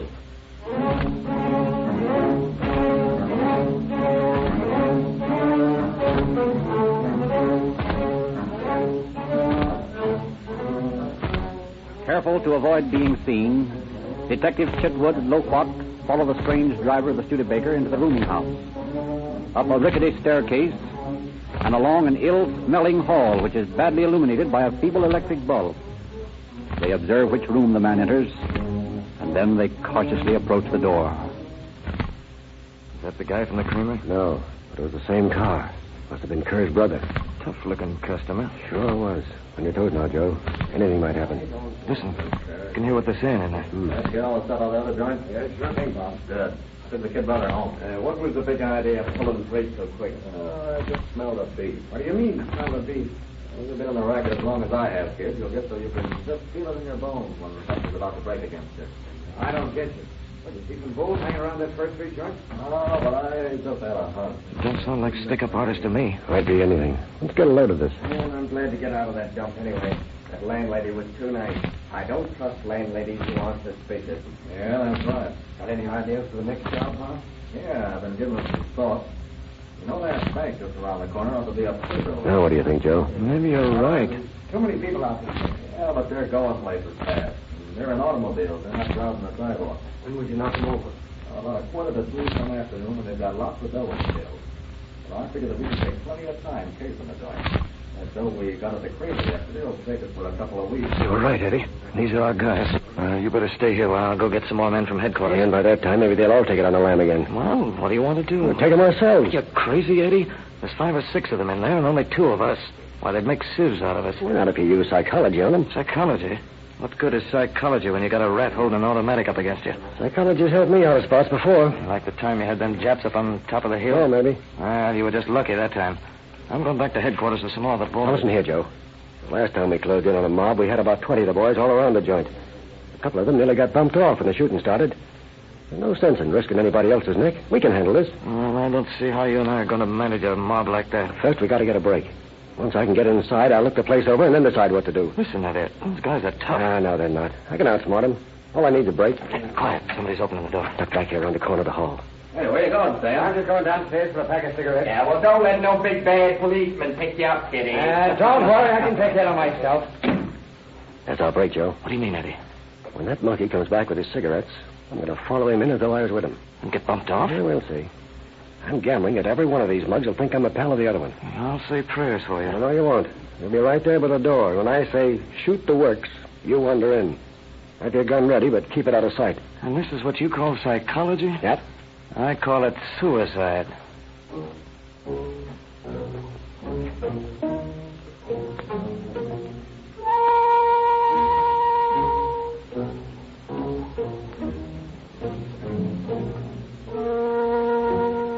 Tensely, the 2 officers wait in the dimly lit hall for the return of Stan. Eternal minutes slowly pass. Then they hear footsteps on the stairs. See the young gunman swagger down the hall. Chitwood suddenly claps Joe on the shoulder and steps out into the passage. As Stan approaches the door, Chitwood passes him. And then, as the young man enters the room, the detective shoulders in behind him. 5 pairs of tough eyes focus on Chitwood. Stan wheels, surprised. The detective quickly takes in the room. His trained eyes see 6 guns stacked on the dresser across the room. Smiling pleasantly, he starts across the room to that all-important position in front of the dresser. 12 hard eyes follow him. Why don't you lazy bums get out and go to work?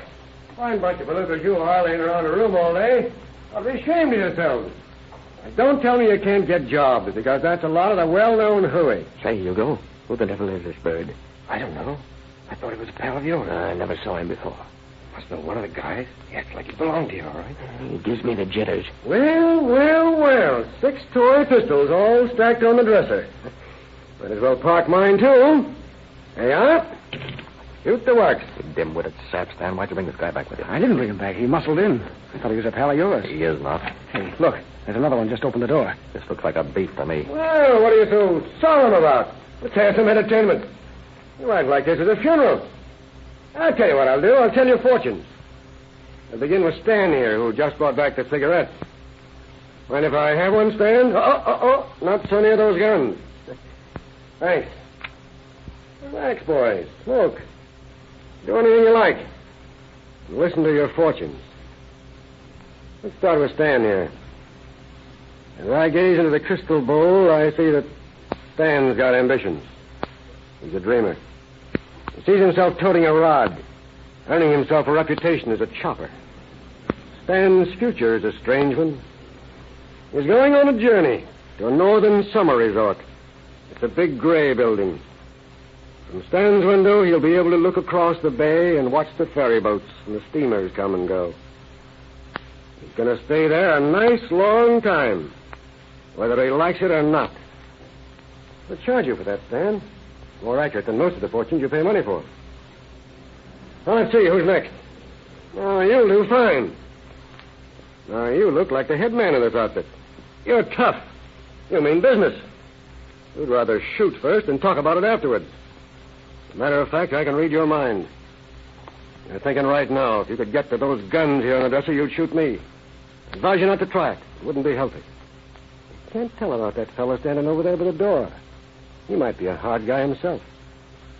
For you, my tough friend, I see a most interesting picture. It's dawn. In a gray courtyard that has a high wooden platform. 13 steps rise to it. There's a strange beam above it, with a neatly tied rope attached. I see you walking up those steps.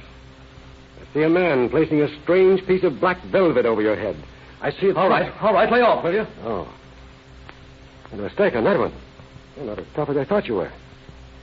Well, let's go on to the next. This lad over here is a likely subject. He thinks he's tough, too. Swaggers and he leers and scowls. He really isn't tough. He's scared to death right now. He isn't tough at all. I see a long journey for him, too. I see him living in a gray stone apartment. There are bars at the windows. I see him trying to act tough with the man in charge of his quarters. He's trying to live up to his own opinion of himself. For that, he's removed from the light. He spends many days in a cool cellar. He feasts on bread and water. And he thinks constantly of his mother. Down in his heart, he realizes that he isn't really tough. He had no right tying up with this mob of lazy mugs. He sits in his sunless solitude and breaks his heart, trying to undo the things that he has done. Bring back the past. Go back to his mother. The only person in the world who ever cared anything about him. All right, Joe. This farce has gone on long enough. Strap your bracelets on those two over there by the door. I'll link up this pair here. What are you going to do with the other two? Keep my gun on them. Okay, kid, cut that top stuff. All right, you mugs. File out and get down on the street. And remember, I have won more turkeys at the Chief's Thanksgiving turkey shoot than any man in the force.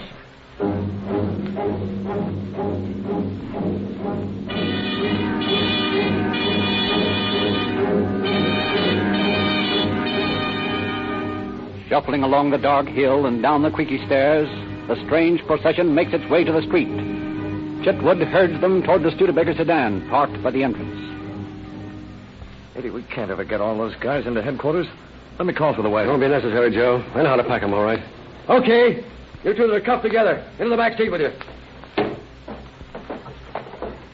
Come on, push over there to the left. No, you, without the handcuffs. Sit beside him. Go on, get going. Hey, what's this all about? Save your breath. Get in there. All right. Next two with handcuffs. Climb in and sit on his lap. Hey, listen, he's too heavy. That's fine. It'll keep you from pulling any funny business. Go on, get in. That's fine. That leaves Stan. You drive this car, Stan? Yeah, I suppose Good. so. You drive. Joe, you sit in the front seat with Stan. You get this, Stan. Joe will have his gun on you all the way to headquarters. You'll go straight over Grand Avenue to Temple Street, straight down Temple to Central Station. You'll drive at 10 miles an hour. I'll be in the police car right behind you. You'll have all your gats in the front seat beside me. I'll be driving with my bumper right up against yours. Stan, if you veer out of line or swing to the right or left 1 inch, I'll let you have it from behind.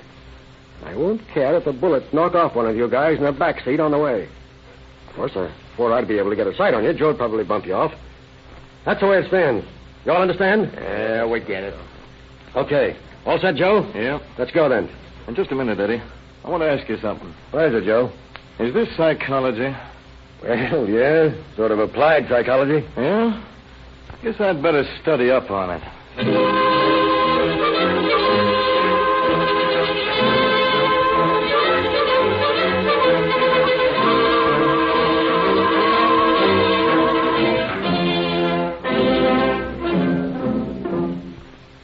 The next day, all 6 men confessed not only to the Kreutzer Creamery robbery, but to a string of stick-ups in San Diego, Bakersfield, Taft, and as far north as San Francisco. They were tried on a charge of first-degree robbery. 4 of them were sentenced to San Quentin prison from 5 years to life. 2 of them beat the rap, so we sent one of the survivors to San Quentin for from 1 to 15 years on an old forgery charge and turned the other over to the Navy, where he was sentenced for 2 years for desertion. There is a deplorable aspect to this story that I want to point out to the citizens of the West. Although 6 years ago, 4 of these men were sentenced to prison, 4 from 5 years to life, today, due to the sentimental parole system under which we suffer in the state of California, these 4 dangerous, habitual criminals have already been released and we have certain knowledge that at least 2 of them have returned to their old haunts in Los Angeles. Thus, the brave work Captain Chitwood did when he and his partner Joe Loquat brought these men in must again be repeated by your police officers, and the next time, possibly some officer will pay... Thank you, Captain Seeger. Mr. Lively. Yes, Mr. Buchanan, what is it? Mr. My Grandy has asked me to have you read this letter. A letter? Oh, this one? From Mr. and Mrs. F.P. Bender, 61 State Street, San Francisco. Rather nice handwriting, isn't it? Let's see what it says. For years, we have had cars in our family and have used all the leading gasolines. We have been driving a Dodge E632 sedan, quite a heavy car, and heretofore the most mileage ever received has been from 13 to 14 miles per gallon. On Sunday, we took our usual trip, and for the first time used Rio Grande cracked gasoline.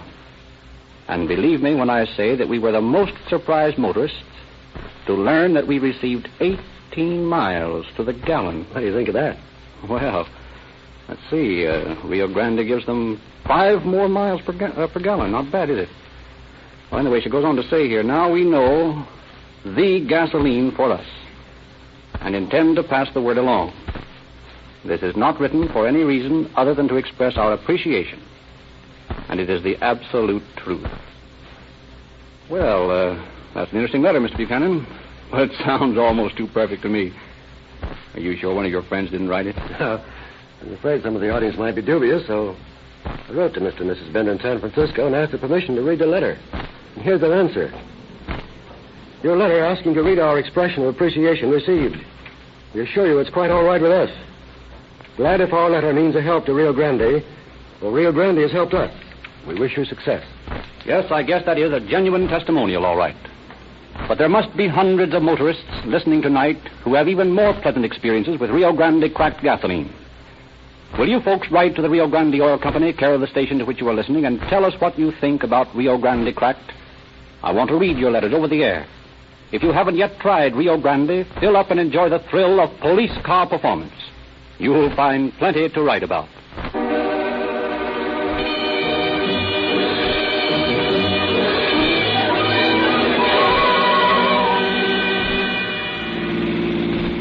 Los Angeles Police calling all cars. Attention all cars. Cancellation broadcast 60 regarding a stick-up. Suspects in this case are now in custody. That's all. Rolls and close. Did you get your free copy of the sensational new publication, the Calling All Cars News? The demand was so great after last week's broadcast that many Rio Grande stations ran out of these free copies. Don't miss this first issue. Go to the Rio Grande dealer near you and get your copy of Calling All Cars News. It's free and full of news about police, crime, movies, radio. It reveals the true story of the Gettle kidnap. Written by William N. Robeson, writer and producer of Calling All Cars. And this is Frederick Lindsley, Grande Oil Company.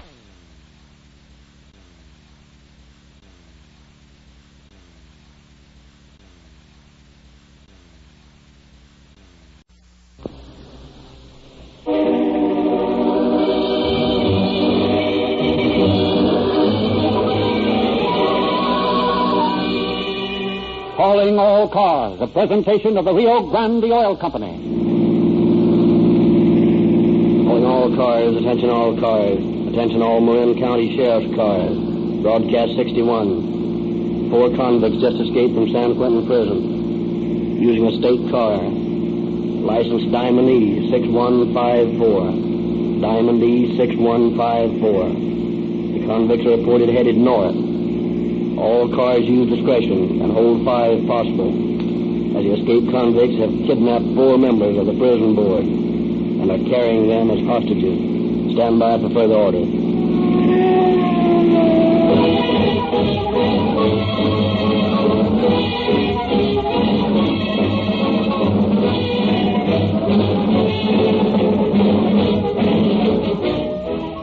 On tonight's program, you will hear speeding automobiles, roaring engines, the shriek of sirens as police cars tear over the roads on the trail of fleeing convicts. Police cars must always be ready for such emergencies. They must leap into action the second they get a warning over the police radio. That's why so many use Rio Grande cracked gasoline.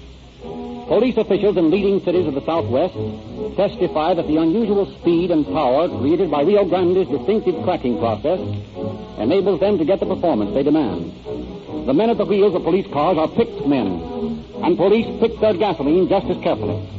That's why, after testing and comparing leading brands, more police cars and emergency equipment in California and Arizona are powered with Rio Grande cracked than with any other gasoline. There's a Rio Grande station near you, offering exactly the same gasoline police cars specify. Fill your tank.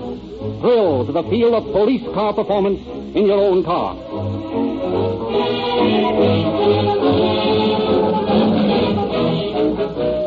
And now, ladies and gentlemen, it is with great pleasure that we bring you the complete radio dramatization of the San Quentin prison break, which occurred last Wednesday. This afternoon in San Francisco, Clyde Stevens, confessed bank robber and accomplice in the prison break, pled guilty to 3 counts of robbery with a gun and was sentenced to a term of from 7 years to life on each count. It is believed that as we go on the air with the dramatization of his story, he is already en route to Folsom Prison. It is with pride that we remind you that Calling All Cars has brought you the story of Burma White as she was leaving for Tehachapi Prison. The May West duel robbery, the day one of the robbers was apprehended in Miami, Florida.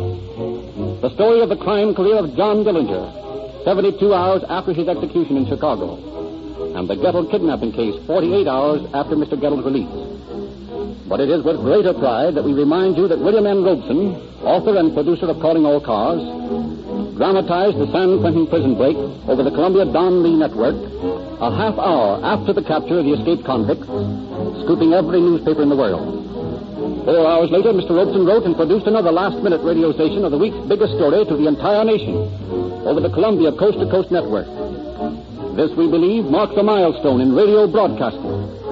And the Rio Grande Oil Company wishes publicly to thank the writer and producer of Calling All Cars, Bill Robeson, who consistently, for over a year, has served the radio public of the West police news while it was still sizzling hot.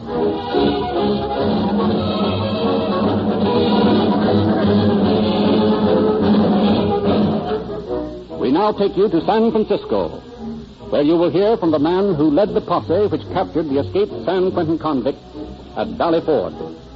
It is our great pleasure to present from the studios of KFRC in San Francisco, District Attorney Albert Bagshaw of Moran County.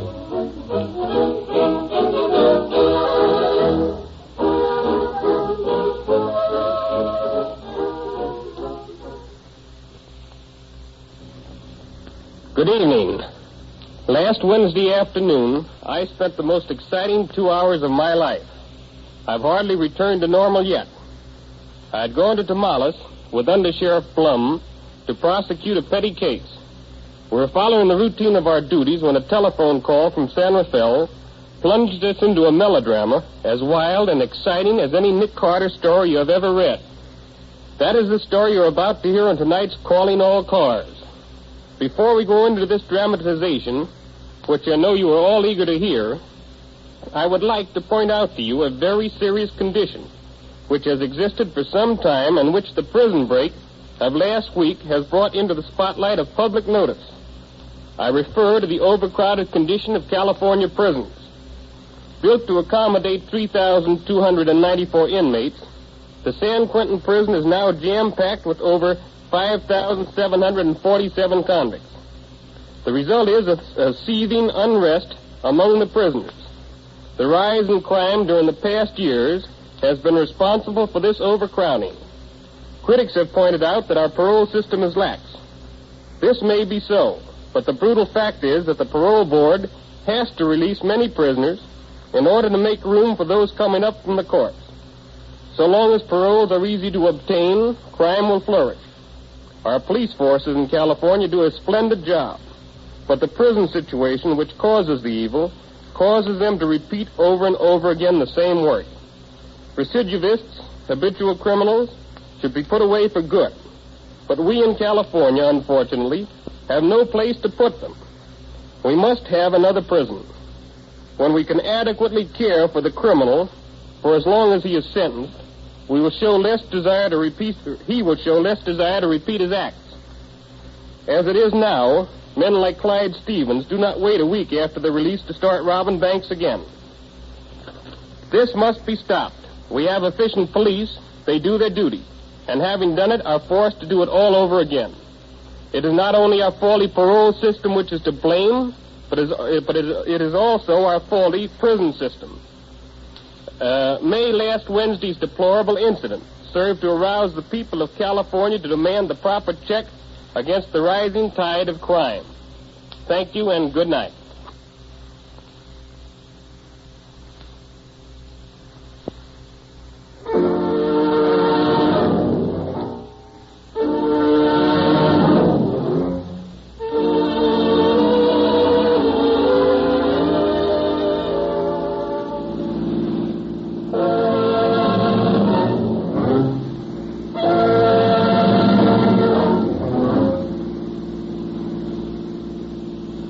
Look here, boys, can't you listen to reason? You've got my watch, my money, my car. What else do you want? You ain't got enough dough on you. I can't help that. I've given you everything. Won't you let me out? Sure, that's not a bad idea. Sure, we'll let you out, eh, Eddie? Sure thing. And there's a little souvenir to remember us by. Open the door, Eddie. Don't throw me out. Slow down, please. What for? We're in a hurry. Go on, scram guy. There. Gee, I never knew a guy would bounce like that when he hit the road. Such was the crime that in 1931 sent Joe Christie, graduate of 6 prison terms in the Middle West, to San Quentin Penitentiary for from 1 to 25 years. Order.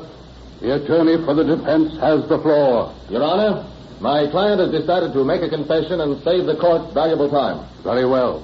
Will the defendant take the stand? Well, you see, Judge, it was this way. I pulled these jobs, but I wasn't alone. The coppers think they ain't got nothing on Lillian. But she's hot, Judge. She spotted the joints for me. Guess we must have knocked over 25 stores. Lillian's just as guilty as I am. If you send me up, you ought to send her up, too. And you call yourself a man. You get this girl into trouble like this, and then you try to save your skin by turning state's evidence against her. Well, it isn't going to help. You'll serve time, all right. There is no place in society for a skunk and a rat like you.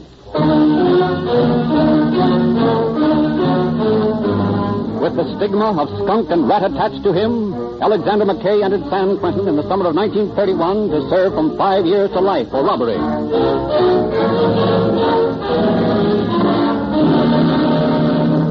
All right, you mugs. Back up against that soda fountain and don't pull any funny stuff. Clean that cash register, Ben. Okay. Where you going, sailor? Nowhere. I was just turning around. Well, stay put. I said stay put. No, you plugged him, Fred. I meant to. Come on, scram.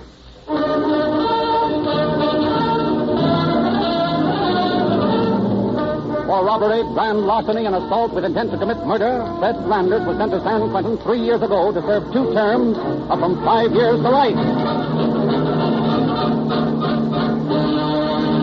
Now, look here, Straight. We're wasting a lot of time. I know you held up that bank on College Avenue, and whether you want to confess or not, I'm going to send you up. You can't keep me in the big house. Now, that won't be my job, but I'm going to send you up there. So you might as well make my job easier by confessing. What'll you do for me? You can't make a deal with me.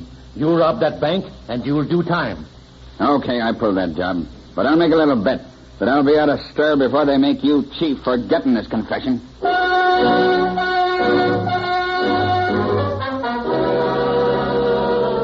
Rudolph Strait, confessed bank robber, and veteran jailbird tried twice to make good his boast. Once he sawed through the bars of his cell. Another time he was caught working the bolts of his cell door with the bent wrench. He was thrown into solitary. Returned once more to his cell, he strikes up an acquaintance with Clyde Stevens, another bank robber, in the prison yard. Yeah, you look like a tough guy to me, Strait. I am. You want to get out of this joint, huh? Don't you? Sure. I'm getting out, too. How come? I got dragged. The parole board will hand me my walking papers next time it meets. Yeah? Sure. They gave me a 5 to life rap. And you're getting out after 3 years? Sure.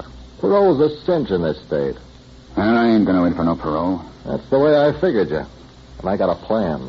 Yeah, what is it? As soon as I get out, I'll fix it so I can get some gaps into you. You will? That's all I need. Give me a good gut and I'll walk right out of here. Okay. I'll get you the gats. You get a couple more guys you can depend on. Yeah. You join up as soon as you make the break. By that time, I'll have some joints cased. Why, son, we'll make that Dillinger mob look sick. That's okay with me. All right. Now stop this monkeying around with files and bent wrenches. Stay out of solitary, and you'll be at the business end of a 45 in no time.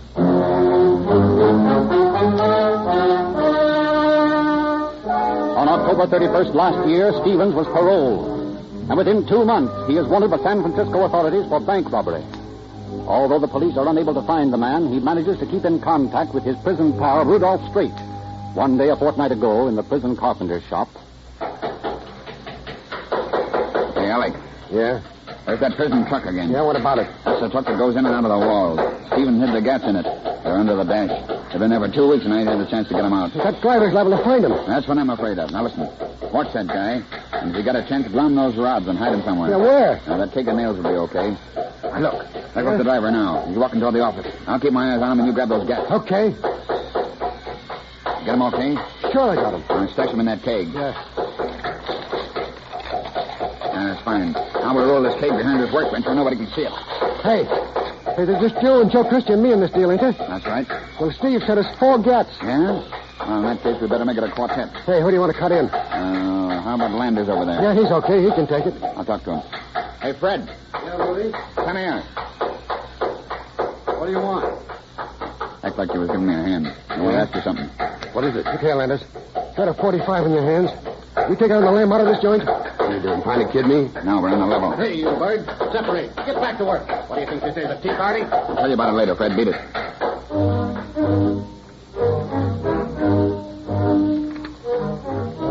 Early last Wednesday morning, the inmates of the prison file into the washroom. Straight signals to Christie, Landers, and McKay.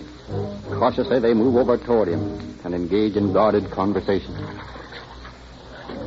Come on, get your face dry and get over there. What's up, Rudy? I asked you the other day if you'd be willing to blaze out of here with a 45. Yeah. Well, today's the day. I thought you was fooling. I'm on the level. How about you, boys? I'm all set. Anytime you are, Rudy. What makes you set on today? You know, the prison board's meeting with the warden this morning. None of these flat-footed guards want any trouble while the big shots are here. Maybe they'll get some whether they want it or not, eh, Rudy?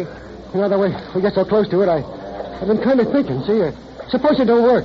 Suppose we get plugged or something. You ain't yellow, are you, McKay? Of course I ain't jealous. You better not be. You're in this too deep now to back out. It ain't worth to back out. I was just thinking Do of it. This ain't no chin fest. We gotta work fast. What do we do for gas? It's all taken care of.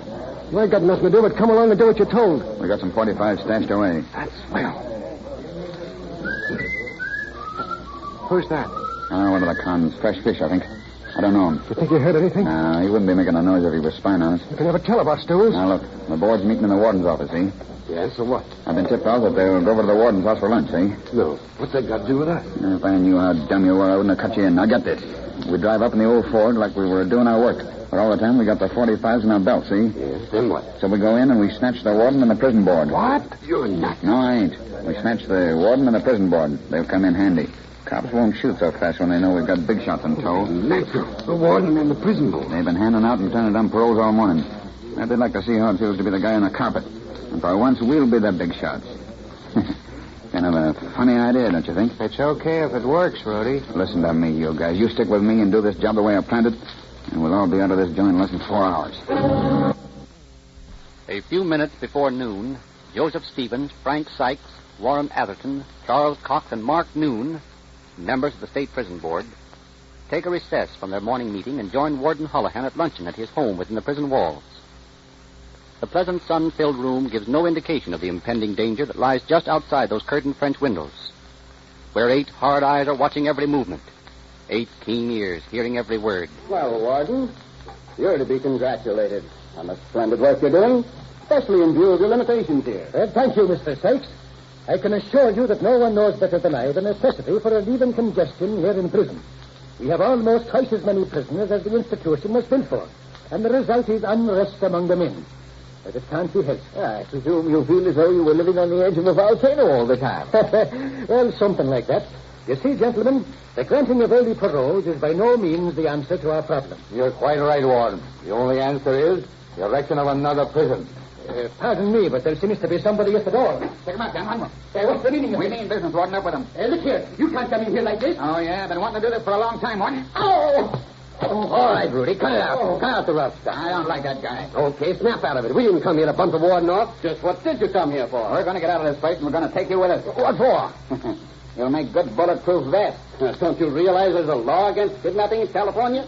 You can be executed for this. Yeah, well, we're the law, and if there's any executing to be done, we'll do it. Now, look here. If you boys are on the square and promise there won't be any shooting, I'll go with you as hostage. But please remember, I'm the father of 4 children. I guess we'd better take all of you. Then we'll be sure. Now, you guys take off your clothes. Why? We're going to need them. Come on, let's have your coats and vests. You can wear our uniforms. No, but listen. Come on, talk over. Well, except you. You're too fat.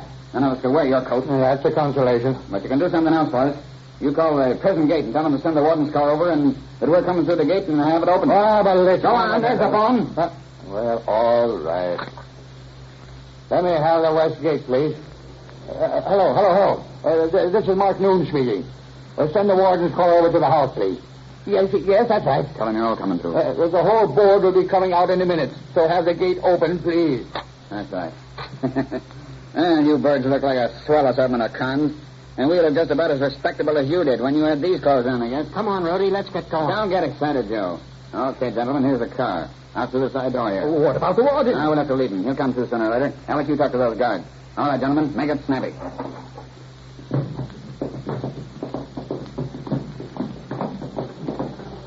Drop those rifles. What the devil? No, shoot these men. Okay, gentlemen, pile in the back. You there, stay at the wheel. You're driving it. This other guard, you stand on the running board. Come on, boys, make it snappy. Okay, and I'm here whenever I get away with it. Get in! This is my party. That's fine. Okay, boys, let's go. Kick that siren open and drive straight to the west gate.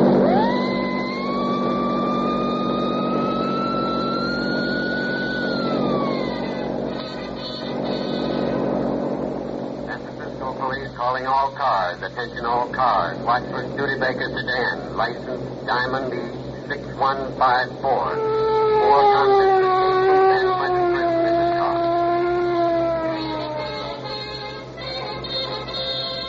Calling all cars. Oakland Police calling all cars. Special emergency broadcast. 4 convicts escaped from...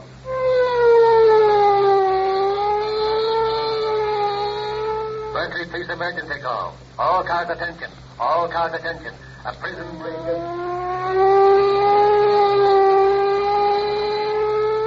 Hamilton Field calling all bombing planes. Calling all bombing planes. Return to your field at once for further orders.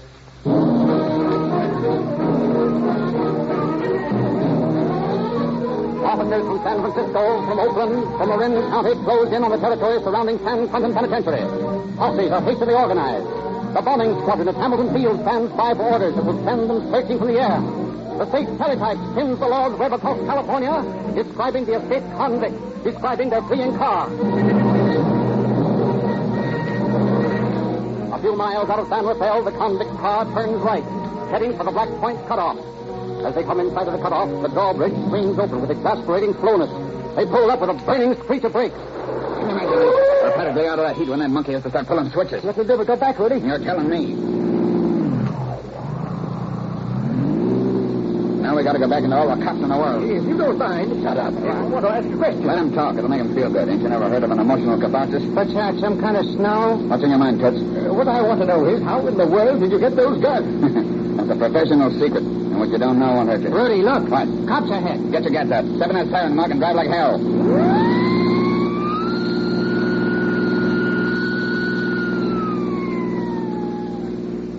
Just as I figured. They're afraid to shoot on account of our passengers. You boys are a great help to us. Now, look here, driver. What's your name, by the way? Jones. Oh, one of the Jones boys, huh? Well, listen, Jonesy. Just pull up a minute. I'm going to let your fat friend out here. What? Yeah. You're going to get out and you're going to tell that posse back there to call out the dogs, or we'll bump off your pals here. Give us a half hour and everything will be okay. Pull up, Jonesy. Get out. And don't forget that message. Get going, Jonesy.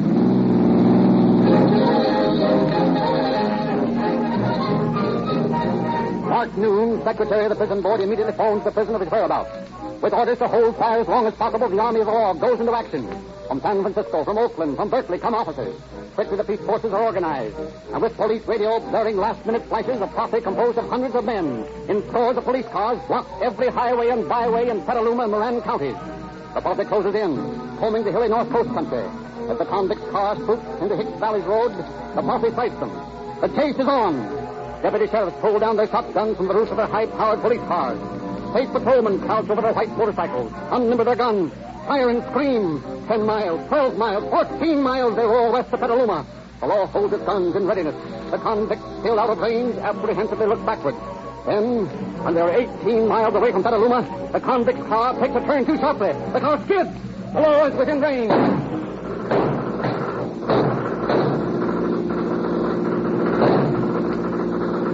Duck road, you guys. Hey, don't you keep the car on the road. Can't help it. They shot off the rear tire. What's the matter with you? They got me in the leg. Try to pick off that guy on the motorcycle, Joe. Come on, Jonesy, more speed. I can't. This back with the rear tire off. Well, I can. Don't pull me up, but just... Well, come on, Alex. I'll drive the damn thing. No use, Rudy. They're gaining on us. I can't get any more speed out of this thing than he did. There's some buildings up ahead. Let's fight it out there. Okay, I'll slow down. You guys jump.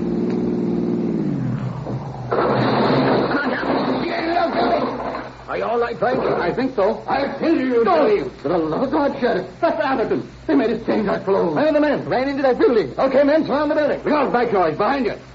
Hey, got him. Let him have it, boys.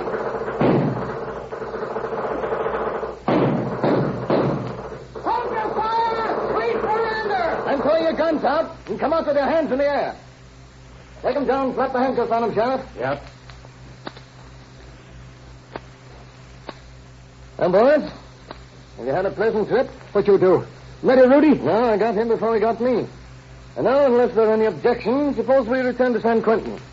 There are some questions I'd like to ask you. Some very pertinent questions.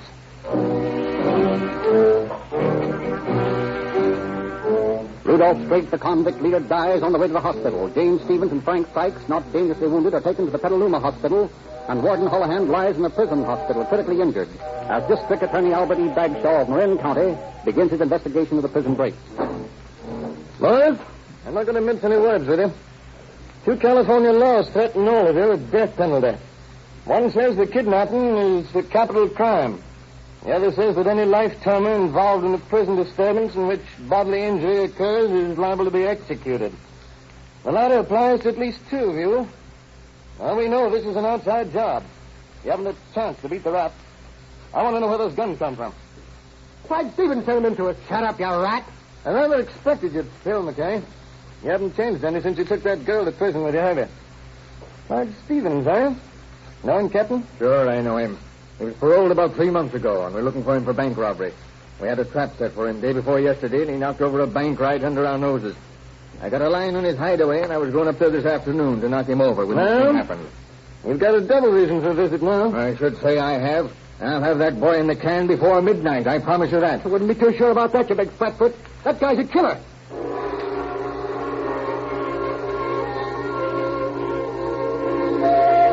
It is close to midnight. San Francisco Bay is shrouded in deep fog.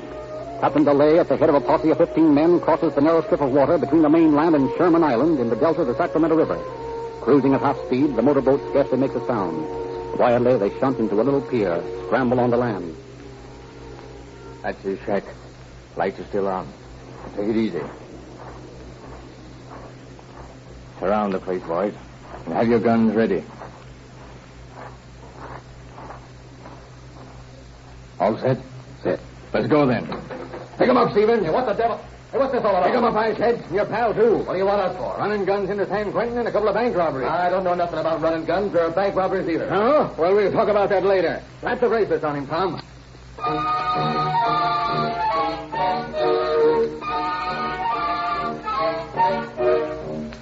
The officers return across the black waters of East Bay with their 2 captives, Clyde Stevens and Albert Kessel. They leave their boat at Antioch and walk through the deserted streets of the little town to their waiting police cars. Suddenly... Look out, boys! Stevens got away! How? Stop for him! That patrol... They're in the corner. I'm gonna fix that guy. What's the big idea, Mug? You Dick's not gonna take me in. You can bump me off first. Well, I don't think that'll be necessary. But if they don't come quietly, why... I guess we'll have to take you in this way. Come on, boys.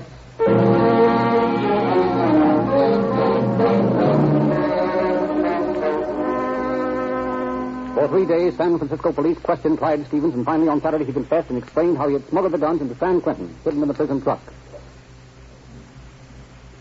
He was sentenced to from 7 years to life in Folsom Prison this afternoon. District Attorney Bagshaw is now preparing the prosecution which may possibly send Christie, McKay, and Landis to the gallows. and high state officials are studying a wide, sweeping prison reform, which will include revision of the present parole system, separation of habitual criminals from first offenders, creation of a unified state police system, and possibly the erection of another state penitentiary in Southern California.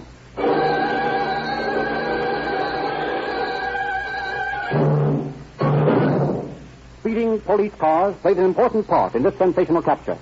Nearly every day you hear police sirens and watch police cars roar past.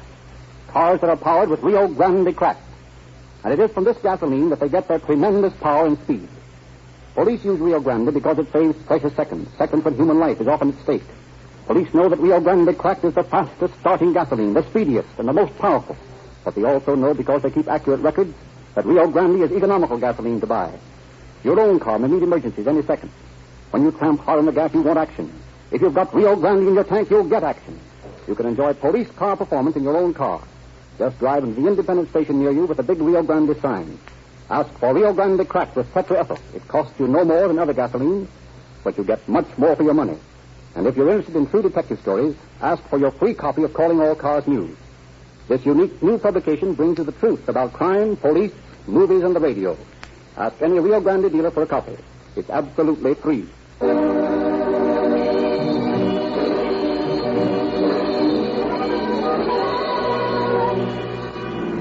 Calling all cars, attention all cars, cancellation broadcast 61 regarding a prison break at San Quentin. Convicts are now returned to prison. That's all.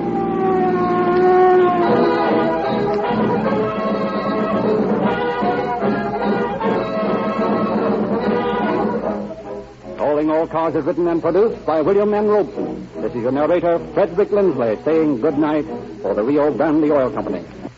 The Oil Company. The Oil Company. The Oil Company. The Oil Company. The Oil Company. The Oil Company.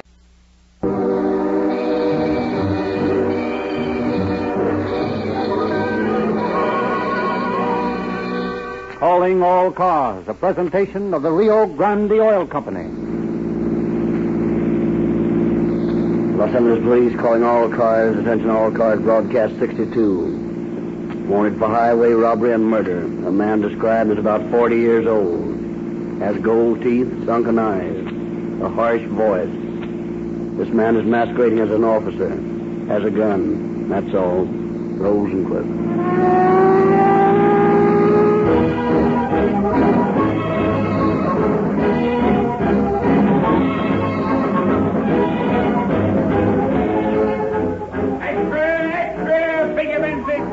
Current issue of the Calling All Cars News at your Rio Grande service station. Get a copy free. Extra! Extra!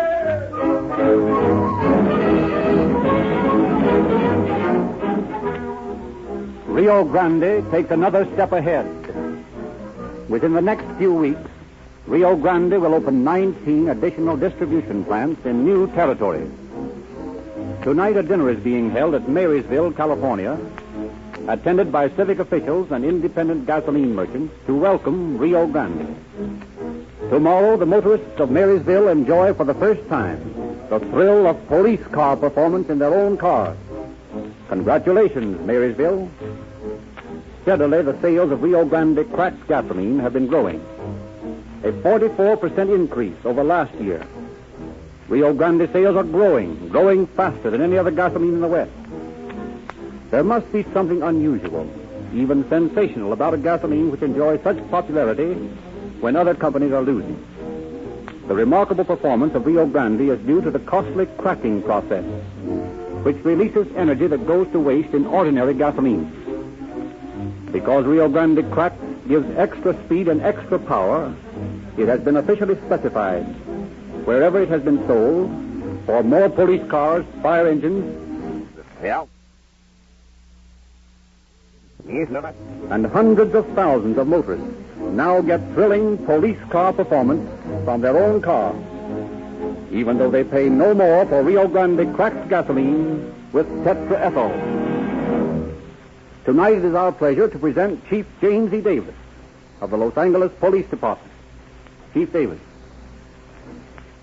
There is a crime committed all too often for which the law provides nowhere sufficient punishment.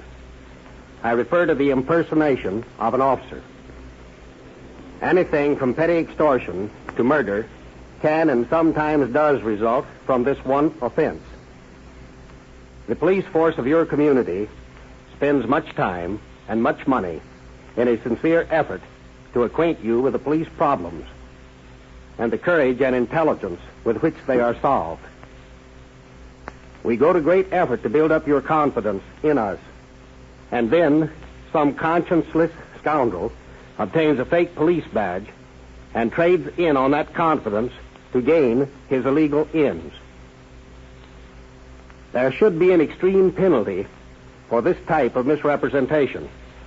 In the case we are bringing you tonight, the criminal, with the aid of a phony deputy sheriff's badge, accomplished a score of robberies, inflicted indignities on innocent women and girls, and finally committed murder. Fortunately, his crimes were so numerous that he has been put out of the way forever. It is the constant aim of your police to make our streets and highways safe for you and your sons and daughters. If you ever have any reason to doubt the authenticity of a police officer who approaches you for any reason, remember that his badge is not his only identification. He also is required to carry a card indicating his name and rank. You have a right to demand to see this card. Your insistence on your rights will not only protect yourself, but also protect your policeman from the depredations of imposters seeking to impersonate him.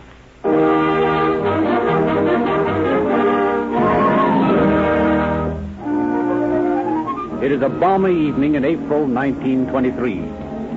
18-year-old Edgar Milburn and his companion, a girl of 15, after taking Edgar's parents home from church, drive on to the girls' home a few blocks away. In the spring, a young man's fancy. See, this is great.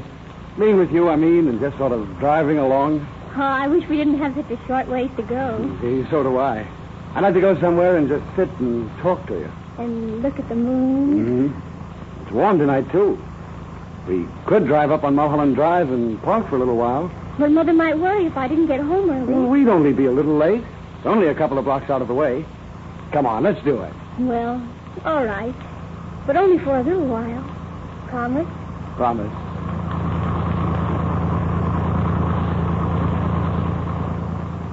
Here we are.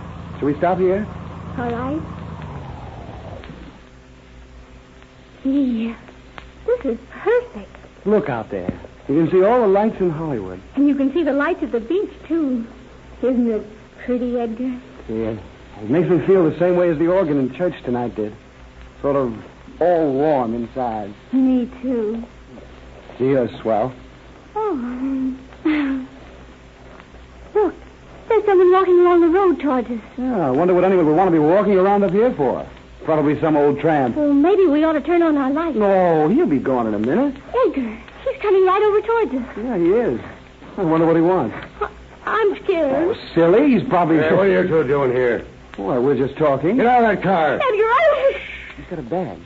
Listen, mister, I don't know what you want, but we weren't doing anything wrong. None of that. Get out of that car. Edgar, he's got a gun. Now, don't worry. He's a cop. He won't do anything. Just do as he says. Come on, you. Follow me. Yeah, but wait a minute. What's this all about, officer? I haven't done anything. That's all right. We'll only go over here a little ways. I want to ask you something. Oh, all right. You stay here, Marge. We'll be back in a minute. Don't go far, Edgar. I'm afraid. Oh, I'll be right back. Where are we going? Right over here with those trees. Well, I don't see why you're doing this.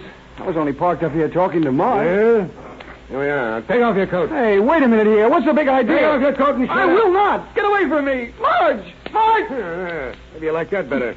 Just shut up and sit down under this tree and you won't be hurt. Well, what are you going to do? Just this, that's all. You can't tie me to this tree. I'll have you arrested. Shut up. Oh! Now, shove this handkerchief in your mouth and say goodbye to you. There. Where's Edgar? Never mind about him. Step over here. I won't. Where's Edgar? It's all right. Come here, baby. Get away from me. Listen, baby. Don't get excited. I ain't going to hurt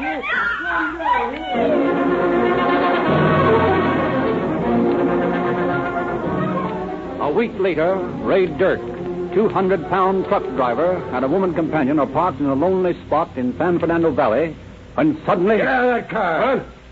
Hey, who are you? He's got a badge and a gun, Ray. Oh, a cop, huh? Well, that's different. Come on, May. Let's get out and see what he wants. There. Now, what's up? Put your hands up. What is this, a stick-up? Sure. Put up your hands and shut up. You too. Now, put them up, May. We haven't got a chance. Keep your hands in the air while I see what you've got. There. There, let's see what you've got. Ray. Give him your purse, May. Don't worry, it's all right. Ray, he's not after my pocketbook. Get away from me. You. Why, you dirty thing. Or I'll shoot. Yeah? You got the guts. Take this. Oh, no, Wait, he's huh? going to hit me with a gun. Help! Help!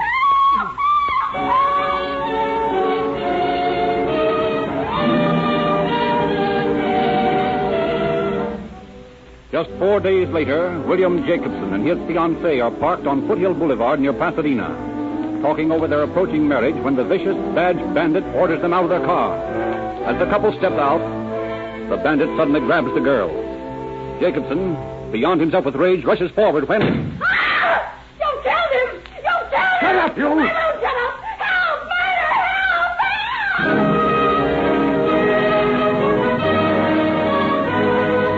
Within 2 short weeks, the name of the badge bandit has become a symbol of terror to every motorist in Southern California.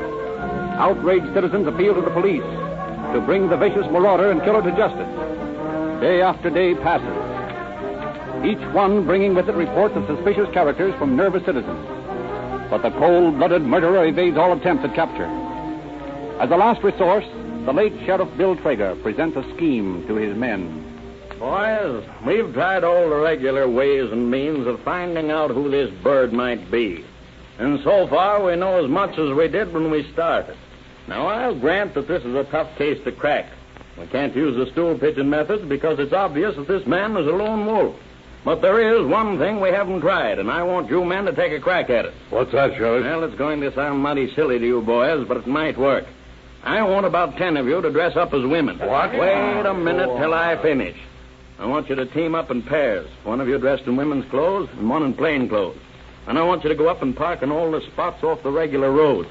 In the canyons, up on Mulholland Drive, everywhere this fellow might strike. Well, it might work at that. Yeah, it might. But I'm going to feel mighty silly sitting around on a hill dressed like a woman and trying to look as if I enjoyed it. Well, how about it, boys? Will you have a go at it? Okay, Sheriff. Good. Now get this. Take your rifles and be careful. You've all heard how this man works. If you run into him, bring him in. If you can't bring him in alive, then bring him in dead. But get him one way or the other.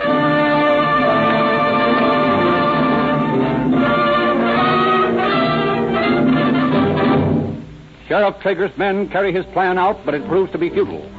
By some uncanny intuition, the phantom prowler seems to avoid them, but continues to rob and assault more victims every week.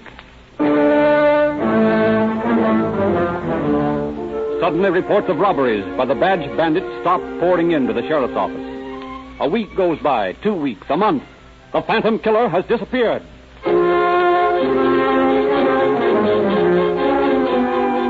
Gradually, the feeling of apprehension dies as the weeks go by with no more robbery. The papers no longer carry headlines in black type telling of the phantom's latest atrocity. And then, as suddenly as he disappeared, the badge bandit returns. Newsboys hoarsely scream headlines. The phantom killer has returned. The hunt is on again. Relaxed nerves suddenly tighten. Young lovers hasten home from the movies. Mothers keep their daughters in at night. And then, one day, in the office of Sheriff Traeger. Yes? There's a lady here to see you, sir. She has no appointment, but says it's very important. Very well, ask you to come in. Yes, sir. How do you do? Come in, please. Thank you. Now, what can I do for you? Oh, Mr. Traeger, I need your help. My life has been threatened. Oh, I see. Well, if you'll tell me the facts. Mr. Traeger, my husband is a very jealous man. I'm afraid of him. Is it your husband that has made this threat? Yes. What is your husband's name? Harry Dunlap. I'm Mrs. Maud Dunlap. Thank you, Mrs. Dunlap. I suppose you tell me your story. Well, to begin with, Harry's always been a frightfully jealous sort of person. But until this last thing happened, I didn't think it was very serious. A few weeks ago... Could you give me the exact dates, Mrs. Dunlap? Sometimes they're very important. Well, I don't remember the exact date. It was on Tuesday, I believe. About 3 weeks ago. Thank you. Now go on. Well, Harry, that's my husband, you know. Harry came home about dinner time and he brought a man with him. Mm-hmm. introduced me to him, and we had dinner together at our house. I see. Go on. Well, Mr. Small, that was the man's name, was a plumber. Mr. Small was awfully nice, and we had a pleasant evening, and then he went home. And what happened then? Well, nothing happened then, but a few days later I met Mr. Small at the corner, and we talked for a while. And when I got home, Harry was there, and he seemed mad about something. I asked him what was the matter. He turned on me and accused me of playing around with Mr. Small. He told me that if he ever caught me with him, he'd fix me so that I'd never have a chance to make a fool out of him again. I see. He was awfully mad. What frightened me, I decided to come to you for help. I'm afraid of him, Mr. Traeger. Well, under the circumstances, Mrs. Dunlap, what do you think should be done? Well, I intended to go to Bakersfield and stay with some relatives. But I want one of your officers to go with me for protection. You feel that this is necessary, Mrs. Dunlap? Oh, yes. I see. Very well. I'll arrange for one of my men to be with you on the trip.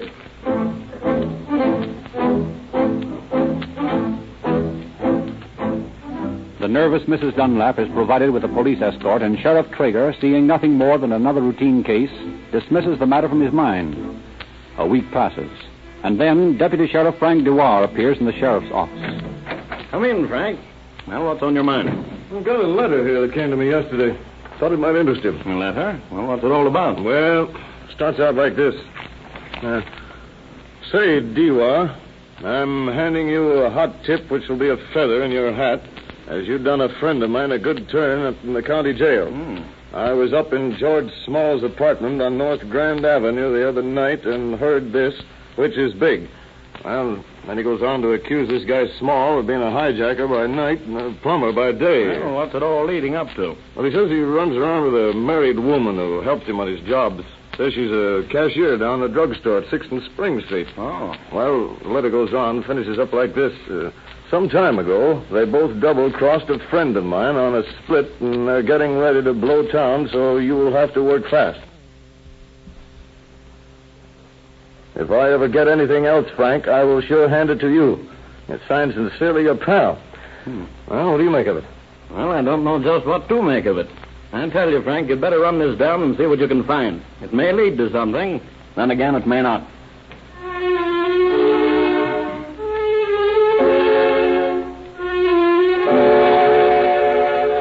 Deputy Sheriff Dewar and Deputy Frank Modi spend several days tracing and checking the various addresses.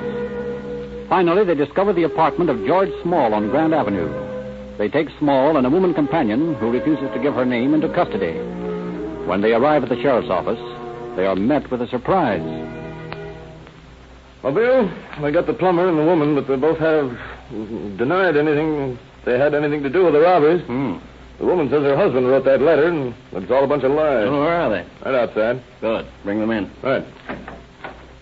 Bring them in here, Modi. Okay. All right, you two right in there.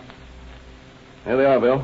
George Small, and I don't know the lady's name. She wouldn't give it. Come on in. Yeah, that's a pretty lousy thing, Sheriff. It's just a Wait a minute. I think I've met the lady before. How do you do, Mrs. Dunlap? Oh, hello, Sheriff Traeger. I thought you were safely in Bakersfield. Well, I was in Bakersfield for a while, but I've been back in town for the last few days.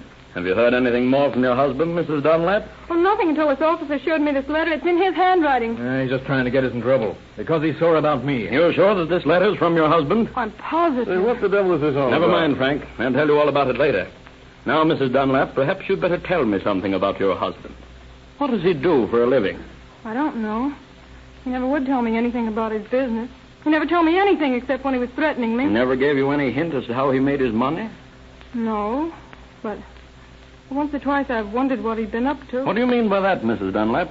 Well, he used to come home late at night, and several times his hands were scratched. And when I asked him how he scratched them, he only snarled at me and told me to mind my own business. I see. Well, one time he came home early in the morning, and his hand was bleeding. It looked as though he'd been bitten. But he wouldn't tell me how it happened. Bill, I got an idea. Mrs. Dunlap, do you happen to have any pictures of your husband? Why, yes. As a matter of fact, I have 2 or 3 of them. Where are they? Well, they're over at the apartment we just left. Come on, Frank. I've got a hunch.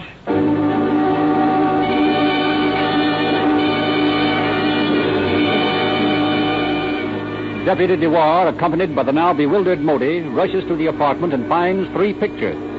Armed with these, the men return to headquarters and lay their suspicions before Sheriff Traeger. So you see, Bill, It's only a hunch, but it might be the answer to the whole thing. Have you sent for the witnesses? Yeah. They ought to be here any time. I hope you're right, Dewar. That would help a lot if we knew the identity of the man. I've been getting more and more complaints because of our apparent failure to get anywhere in the case. I'm getting tired of the continual riding from upstairs. Yes? Mr. Dirk to see you, Sheriff. Send him in. Yes, sir. Well, Frank, here's the first one. We'll know pretty soon. Mr. Dirk, come in. Yeah, thanks. Well, have you got the dirty rat? I have some pictures here I'd like you to look at, Mr. Dirk. Yeah. Do you know any of these men? Yeah. No, never saw him before. That one?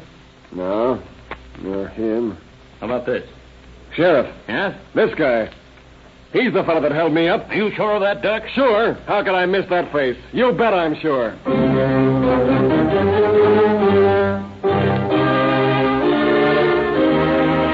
One after another, the victims of the badge bandit are shown the pictures, and each one of them identifies the subject as the man who held them up. Deputy Sheriff Dewar's hunch is right. The badge bandit is Harry Dunlap, the threatening husband. Mrs. Dunlap is as surprised as anyone when she is told that her husband is the fiend that the whole country is looking for. The Los Angeles Examiner offers a reward of $1,000 for the capture of Henry Dunlap. Traps are laid for him. Mrs. Dunlap offers herself as human bait by going to her home in Bakersfield, where officers hope Dunlap will try to see her. Down to Tijuana, up to San Francisco. Officers seek the hunted man. Circulars with a full description and a picture of him are sent to every city, town, and hamlet, and police are notified to arrest on sight.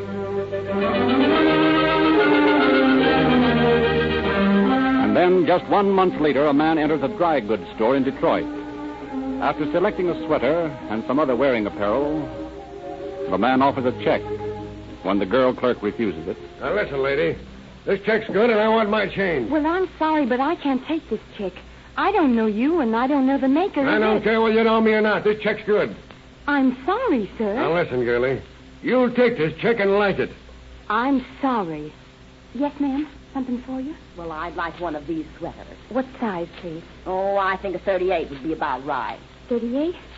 All right. Here you are.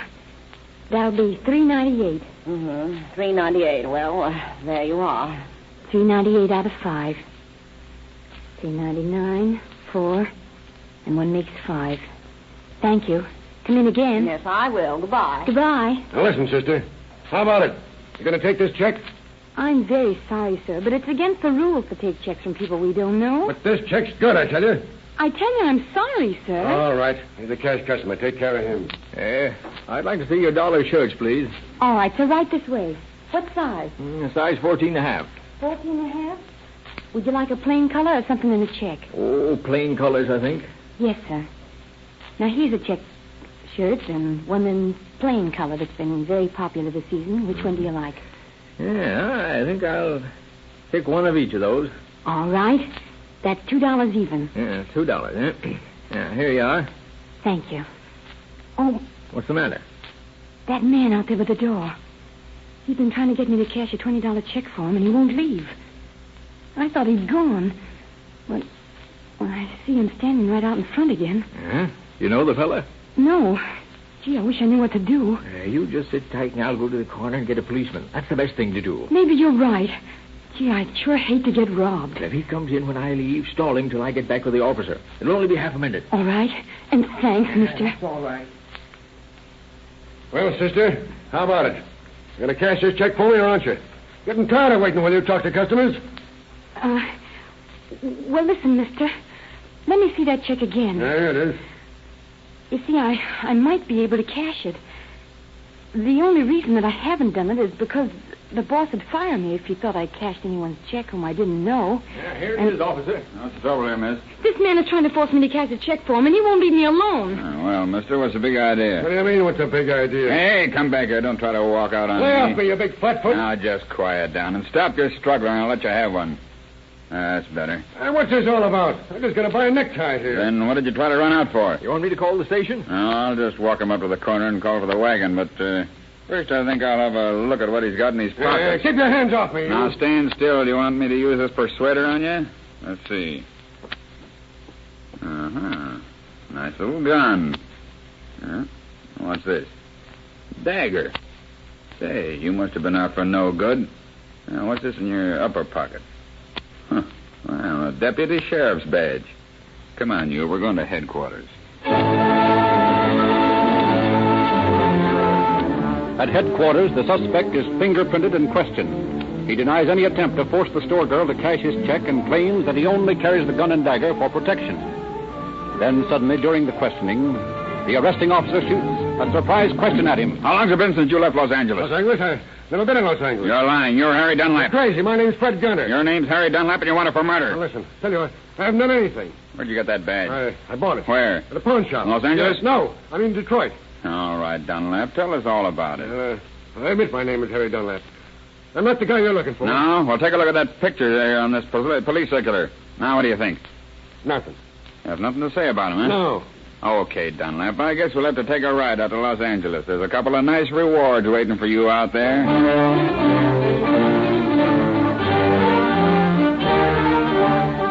Harry Dunlap is returned to Los Angeles and identified by victims as the Badge Bandit. One by one, the witnesses face him, and each time their reply is the same. He is the man. Then the last witness is brought in. Ray Dirk stands face to face with Harry Dunlap. Mr. Dirk, is this the man?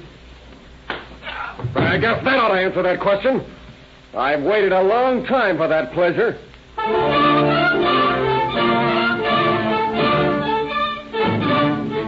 It is some time before the police manage to bring Dunlap back to consciousness. So terrific is the blow given him by Dirk. Days go by, and the final preparations for the trial of the Badge Bandit are finished. The day of the trial finds the courtroom packed with grim-faced citizens, eager to be in at the kill. The first witness is called. Edgar Milburn, take a stand, please. You solemnly swear to tell the truth, the whole truth, and nothing but the truth, so help you God? I do. My name is Edgar Milburn. Yes? On the night of the 15th of April, 1923, were you and a girl companion parked on Mulholland Drive? That's right. Isn't it a fact that on that night you were robbed and assaulted by a man who carried a badge? It is. Is that man in the court today? He is. Will you walk to that man and lay your hand upon his arm? This is the man. Thank you, Mr. Milburn. That's all. Next witness. Ray Dirk, please take the stand. Solemnly swear to tell the truth, the whole truth, and nothing but the truth, so help you God? I do. Your name is Ray Dirk? It is. Mr. Dirk, the night of the 23rd of April, 1923, you were robbed and beaten by a man who carried a badge. Is that right? Yeah, that's right. Could you identify that man if you saw him again? I'll say I could. Is that man in this court? Yes. Will you please point him out to me? That's the rat over there. Thank you, Mr. Dirk. That's all for the present. Oh, no, it isn't. I'm going to smack that ugly face of his once more. Look out here. Now, wait a minute. Please. Order. Order in the court. Please, return to your seat. I can sympathize with your desire, but this is a courtroom. All right. But I'm going to get him sometime and give him what he deserves. The trial goes on for weeks, and piece by piece the evidence is piled up until at last the case is completed. In the courtroom, deep silence as the jury file in with their decision. Foreman of the jury, have you reached a decision? We have, Your Honor. Read it aloud to the court. We, the jury, find Harry Dunlap guilty of the charges of robbery, assault, and murder.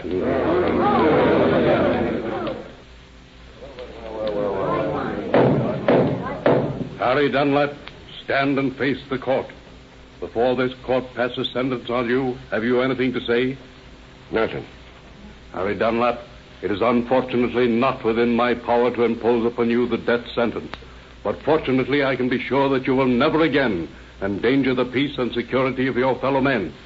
Harry Dunlap, I hereby sentence you to Folsom Penitentiary for the terms prescribed by the law, for the crimes of robbery, criminal assault, and assault with intent to kill. Such terms to be served consecutively.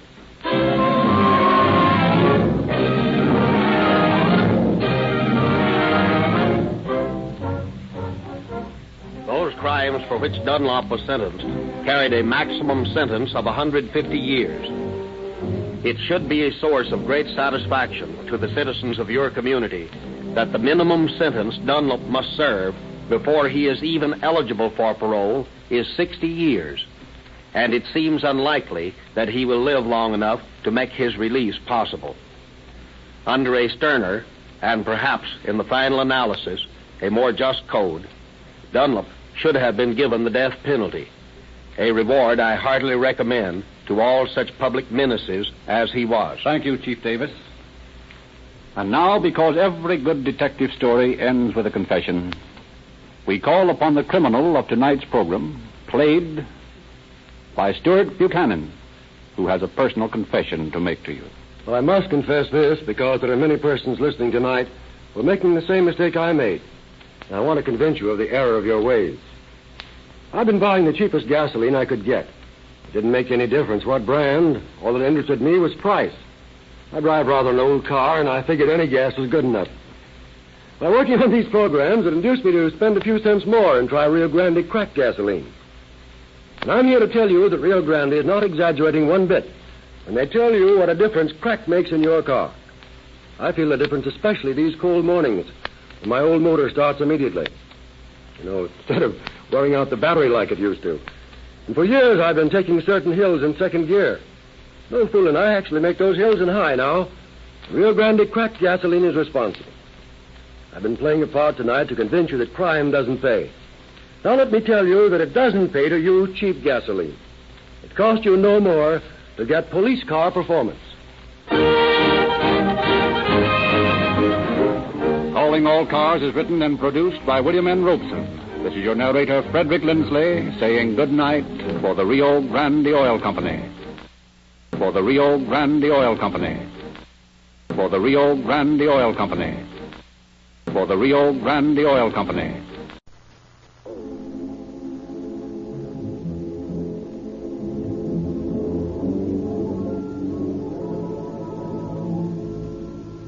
Calling All Cars, a presentation of the Rio Grande Oil Company. Tucson Police calling all cars, attention all cars. Broadcast 63. Gordon H. Sawyer, Vice President of the Southern Arizona Bank and Trust Company, kidnapped from his home tonight. Suspect unknown. All cars report to headquarters for further orders. That's all.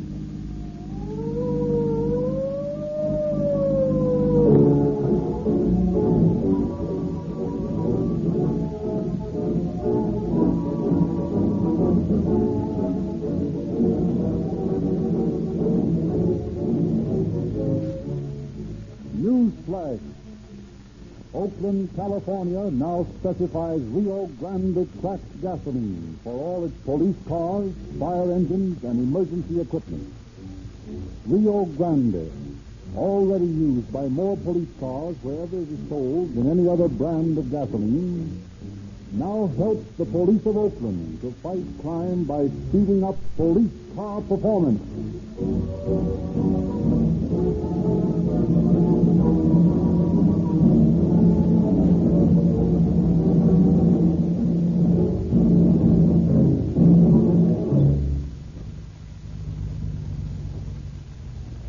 Fill her up with Rio Grande cracked gasoline. Yes, sir. Oh, George, what's that headline? It's about a train wreck. I'll buy the paper. Oh, that's the Calling All Cars News, sir. Help yourself. It's free. Free? Oh, that's a novel idea. You want to read that train wreck story? It's true, and you'll hear it over Calling All Cars this month. Movie news, reviews of the new movies, and the theater guide. Oh, look. Here's a radio guide, too. It lists all the good programs. This is just what I want. What's this? It says 1,000 gallons of Rio Grande cracked gasoline to be given away free. Now they're talking. I'd like to get 1,000 gallons of Rio Grande. That's the finest gasoline I ever used. Yeah, everyone who listens to Calling All Cars ought to come in and get a copy of this Calling All Cars News. It's the most unique publication I've ever seen. And you give these copies away free? Oh, yes, indeed. Tell your friends to drive into any service station selling Rio Grande cracked gasoline, and they'll get a free copy. We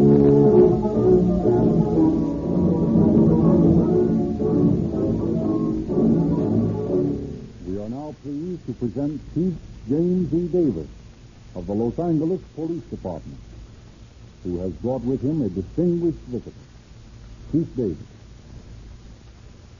Good evening, friends. It is with natural pride that I have often, on these programs, lauded the excellent work of the men under my command. but in so doing, I have by no means intended to underestimate the value and efficiency of our other Western law enforcement organizations. In Tucson, Arizona, there is a police force which many a town 10 times larger might be proud to claim as its own. Under the able leadership of Chief C.A. Wallach, the Tucson police, just a year ago, became world famous when they brought the Dillinger mob to their first accounting with the law. Tonight, we are dramatizing another famous Tucson crime, and I have asked Chief Wallach to come here as my guest and to say a word to the audience of Calling All Cars. It is my great honor to introduce Chief Wallach of Tucson, Arizona. Good evening, ladies and gentlemen of the West. I'm one is honored to be asked to participate in a splendid radio program. For more than a year, Calling Cars has performed a great public service and acquainting the public with policemen's problems. No one realizes this value of this work more than we police officers. Our task of preserving the peace in Tucson is much different than the one performed by Metropolitan Police. Our native crime rate is very low. There has never been a bank robbery in Tucson, and only one safe has been blown in our city in the last year and 1.5. I have been chief. We have had 2 kidnappings. We have solved them both. Beyond the petty crime, the theft and robbery, our citizens can give us little trouble. But because of its isolation, our city has been regarded by the eastern criminals as a safe place to come and cool off. Our little skirmish with the Dillinger mob last year has changed that opinion considerably. Tucson is an unwise place for criminals to commit a major crime. Relatively isolated, with only 3 or 4 roads leading from it. The fugitives cannot get away before we have every means of exit blocked. Contrary to general opinion, the desert is not a safe place to hide. Tonight, I have selected from my confidential files the story of the first kidnapping in the history of Arizona and the abduction of my good friend, Gordon Sawyer. What happened to him and how we solved the case. You're about to hear. On with the show.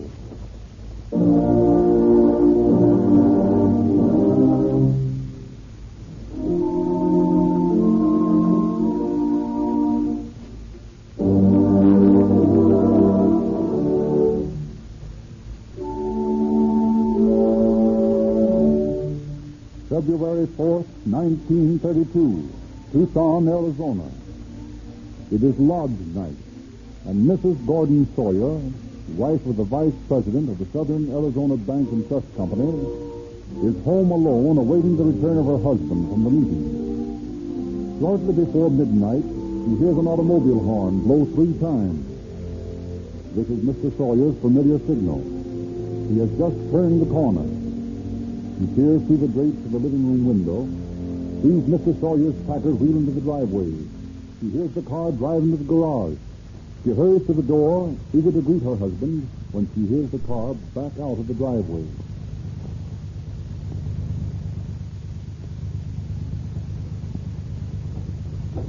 Gordon!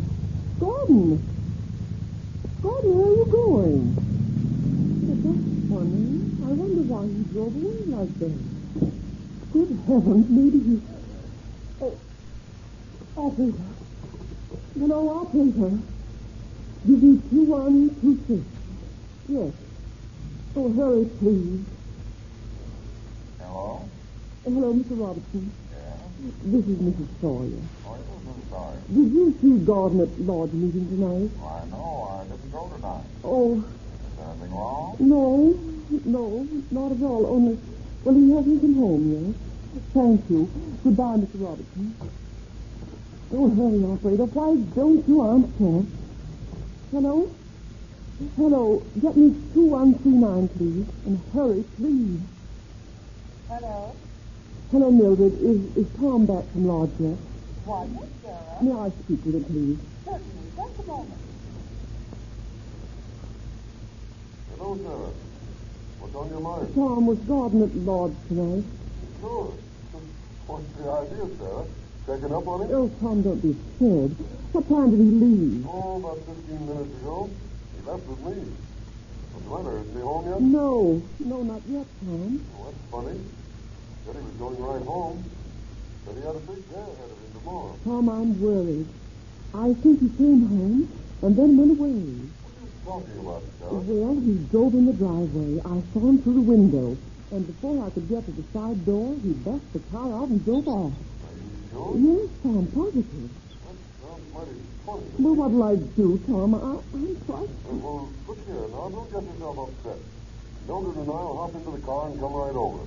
Then I'll have a look around. Oh, thank you, Tom. So he's probably just gone down to the corner for a cigar. Oh, I hope so. Well, don't worry. We'll be over right away.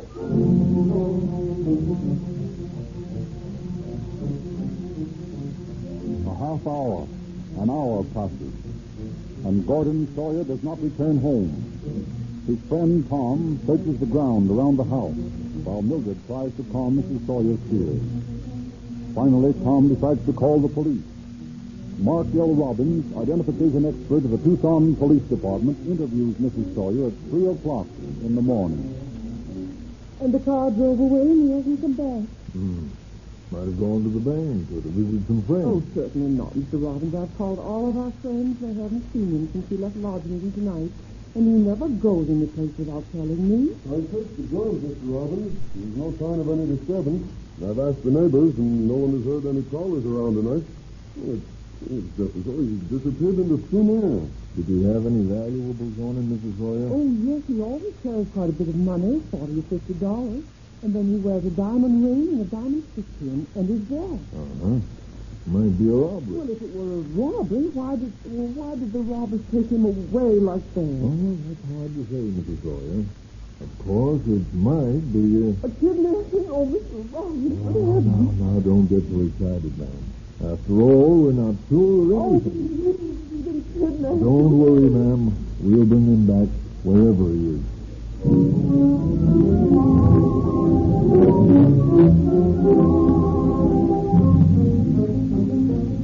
Within half an hour, Chief of Police Dyer and Sheriff Bailey are in conference with Robbins in police headquarters.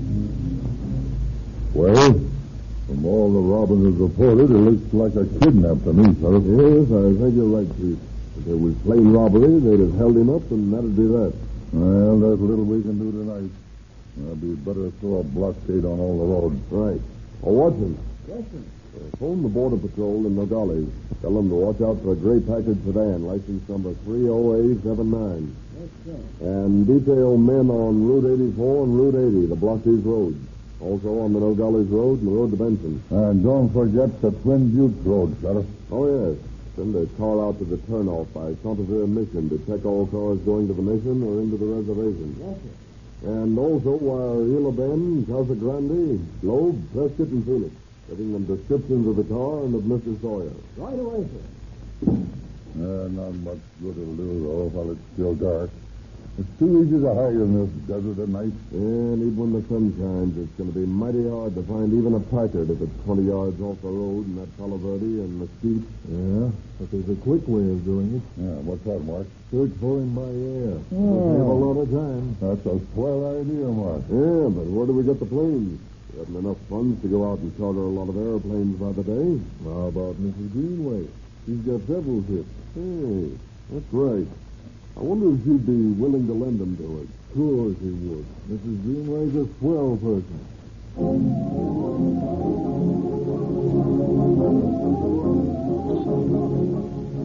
Summoned from her sleep in the middle of the night, Mrs. Greenway, famed Arizona congresswoman, is informed of the possible abduction of Mr. Sawyer. Asked for the use of her planes, she readily grants the request and assures Sheriff Bailey that the ships will be at his disposal whenever and for as long as he wants them.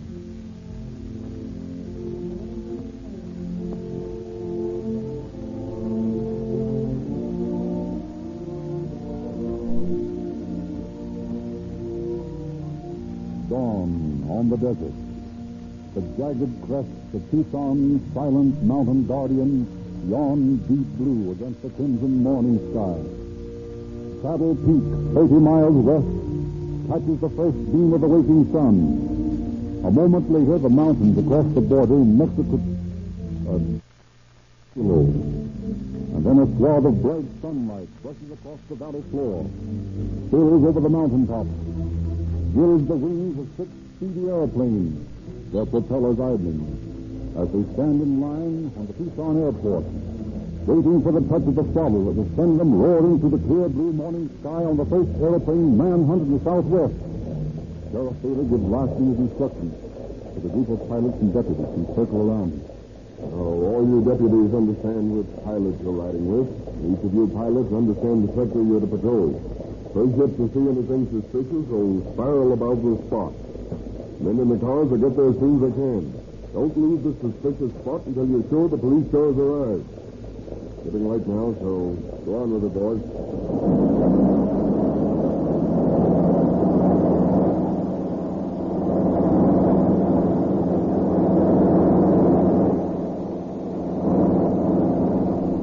One by one, the sweet, swift airplanes take off in the chill morning air. The scene might be an airdrome behind the lines in front, as the dawn patrol takes off to meet their poker-mounted adversaries in battle high above no man's land. For these modern aces slide away also to a battle that never ends, the war against crime. High above the airport, the ships straighten out from their winding climb and swoop for the sectors to which they've been assigned. At 5 minutes past 7, pilot Charlie Macy's monocoop, having explored the jagged canyons of the Santa Catalina Mountains, is circling over the country north of Tucson when Mark Robbins, his passenger, taps him on the shoulder. Hey, Charlie. Yeah? How do we down? Like a power down there. See? That's Copa Palo Verde. Yeah, I see it. Hold on, we're going down.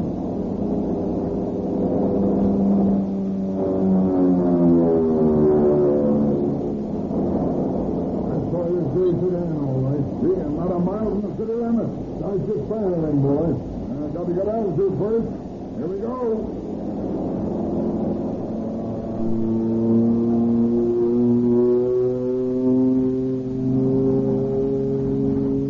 Zooming up, Charlie Macy climbs for altitude and then spirals down, keeping just above the taxi.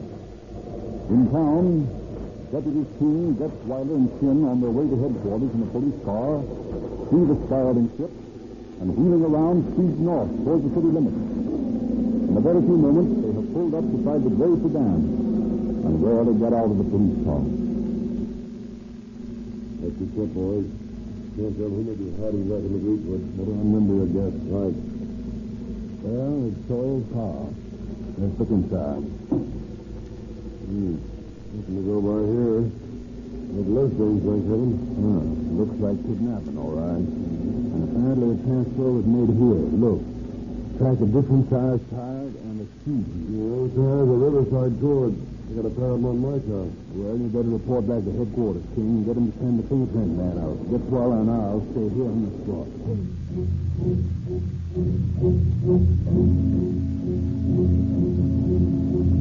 Convinced by the discovery of the abandoned gray sedan that Banker Sawyer had been kidnapped, Chief Dyer calls in Detective Clifford Cronow to discuss the next step in apprehending the criminal. There's no doubt about it, Cliff. Sawyer's been kidnapped. And there's no doubt in my mind that it was a local job. Well, what makes you think so, Chief? Well, no outside gang is going to try to work a kidnapping in this country. It's too hard to make a getaway. Yeah, that's right. Now, I figure from the way this whole job is through, whoever did it is pretty familiar with Sawyer's habits.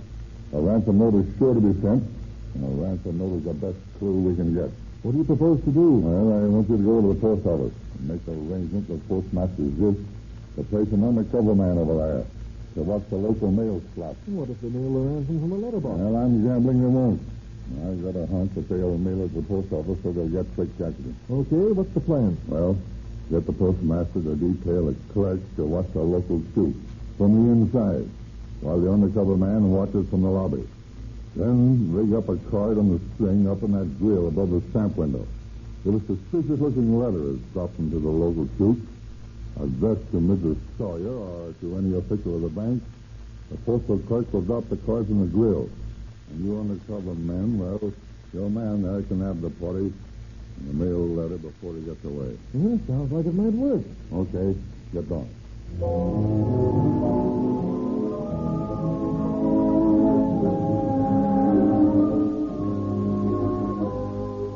But the ingenious scheme of the thief fails to work when a gust of wind blows the card out of the grill, and in the ensuing confusion, an unseen person mails a ransom demand addressed to Fred J. Stewart, president of the bank. Stewart calls the chief of police to his office at once.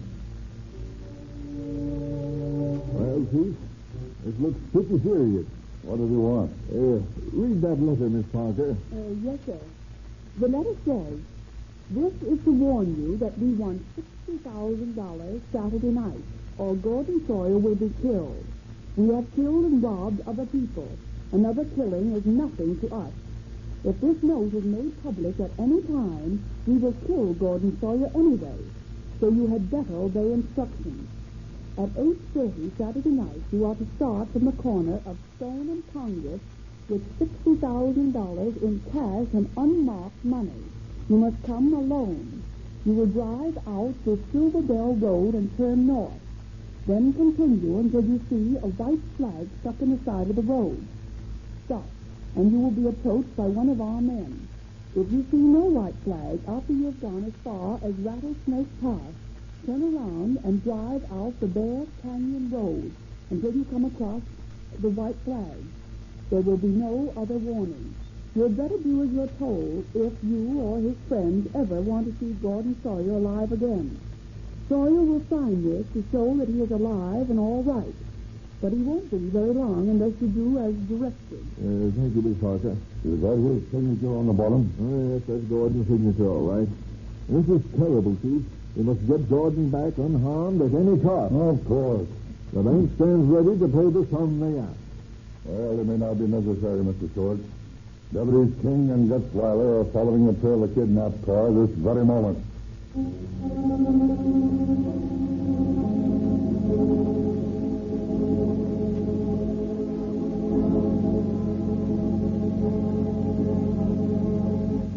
It is no easy task for the two deputies to follow the tire treads over the hard, sun-baked caliche of the desert road. But straining their eyes, Deputies King and Gutzweiler laboriously trail the escape car from the transfer point along the well-traveled highway into the lonely DeMoss Peachtree Road, and finally into a lane that leads to the Adkins Ranch. They sense that they are reaching the end of their search. Look close, Jack. Something's moving in the bushes ahead. They'll be cottontail hunters. Yeah, maybe not. Uh-oh. Look, what? Two guys sweeping away the trucks in the road. They've seen it. They're running away. Try to head them off, okay?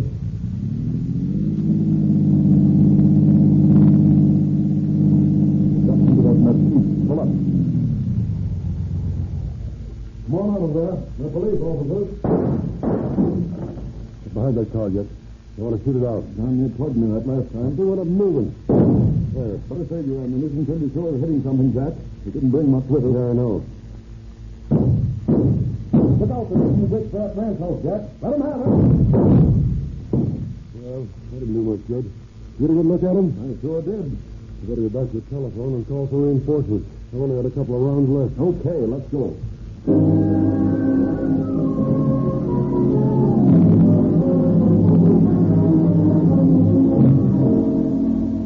A posse quickly arrives in answer to the two deputies' call. And cautiously the band of armed men approach the Adkins Ranch, expecting to be met by a fusillade of bullets.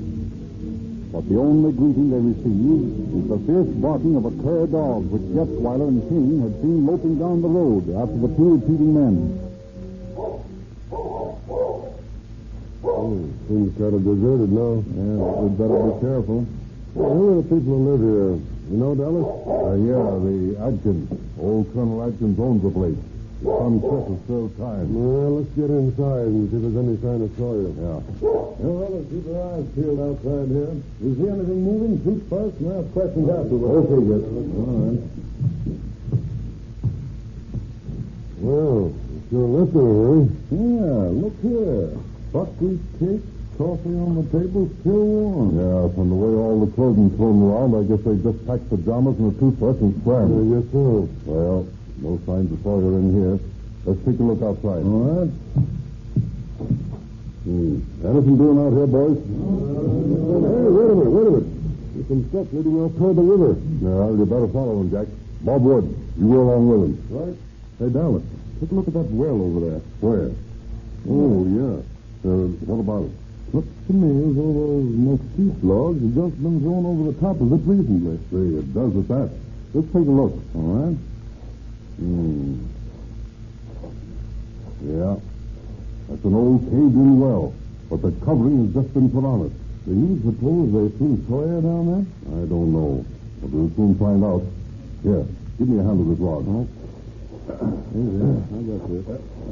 There. Now we can get a look. Got a flashlight? Yeah. Good heavens. Looks like a dead man down there. Sawyer, all right. They killed him. I'm being quiet. I haven't done anything. Oh, thank goodness he's alive. Gordon. It's me, Dallas Ford. Be careful, Dallas. Don't tell him the death. Oh, there's no one around here now but the posse. Come on. We'll help you up. Here, give me a hand. You take the other one, Get. All right. I got it.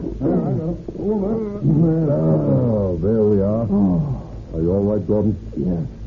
I'm all right. Have they gone? Yes, Gordon. I guess I fainted when they threw me down there. Oh, they told me to keep quiet or they'd kill me. I didn't know anything until I heard you up here. And I was afraid you were in danger, too. Oh, everything's all right now, Gordon. Oh, don't try to talk. The first thing we got to do is to get you home to your wife.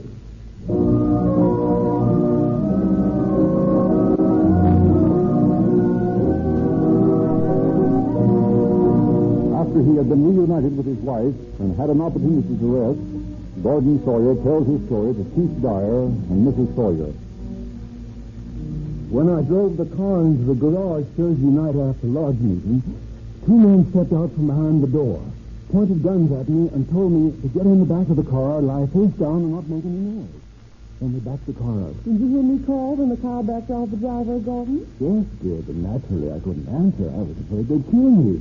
Well, where'd you take you next? Well, we drove for some time. Then they transferred me to another car. And while we were bumping along rough roads, they blindfolded me. We got to a house, they loosened my blindfold a bit and made me sign a note demanding $60,000 ransom. Then they tightened the blindfold and put me on some blankets on the floor where I spent the night. This morning, they gave me griddle cakes and coffee.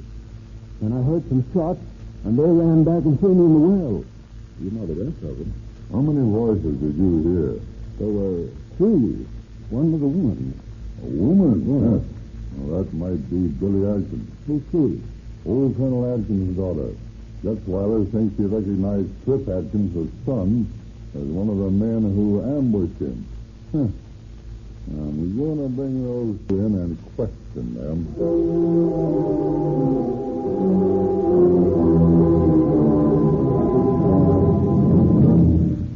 Billy Adkins' pretty daughter, the old colonel, is brought in for questioning. And beyond admitting that she spent Thursday night at the ranch, she refuses to talk.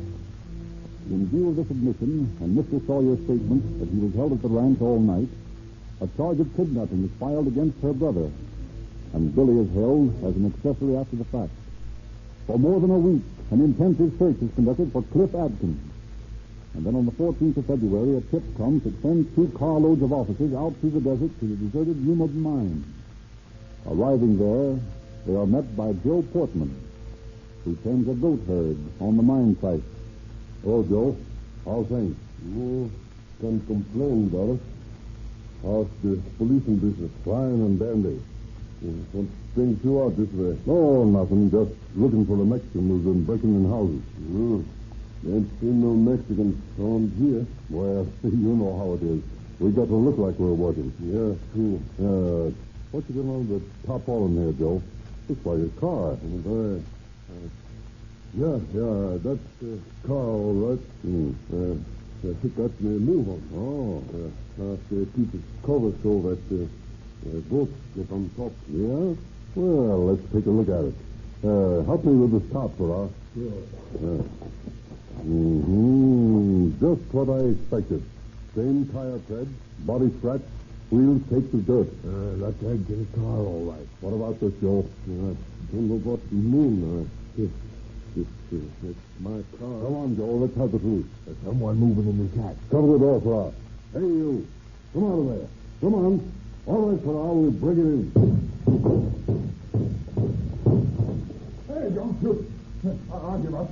I got you, Tom. I'm afraid. You're afraid of what? Those two guys have kidnapped Sawyer. What two guys? A couple of guys I met when I was doing time at Tusker. They moved in on me last week. They kidnapped Sawyer, and they said they bumped me off by toll, and I ran away after they escaped. I've been hiding here ever since. I'm afraid of them. Oh, come on, Adkins. You don't expect us to believe that? Oh, it's true. It's a gospel truth. This your car out here? Yeah, that's it. It's registered to my wife in California. Well, Chris, that's the car Sawyer was kidnapped in. The tires are the same as the tread on the road, where Sawyer was transferred from his car. Yeah, but these guys borrowed my car. Oh, yeah? And the footprint beside Sawyer's package fits your shoes that you found at the ranch. No. Yes. I didn't do it. Those shoes belong to one of the other guys. I'm innocent, I tell you. I'm innocent. You can't pin this on me.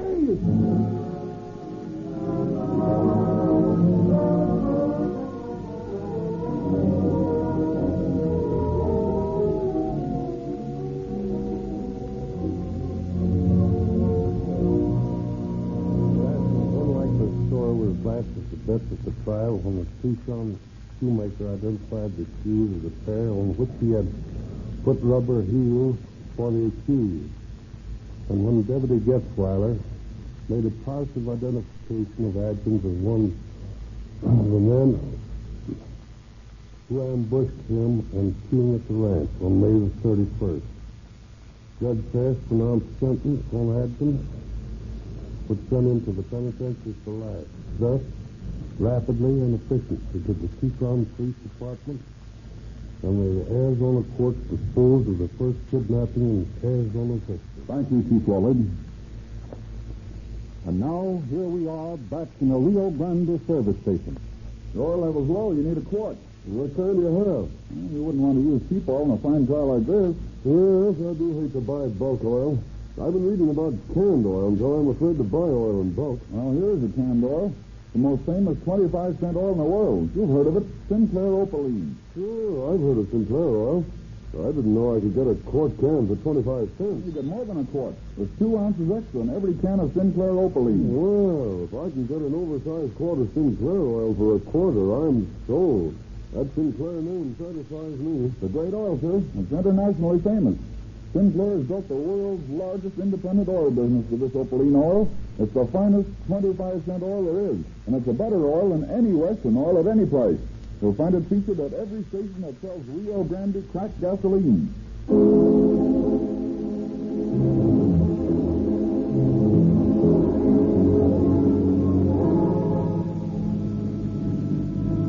Tucson police calling all cars, attention all cars, cancellation broadcast 63 regarding the kidnapping. Suspect in this case now in custody. That's all.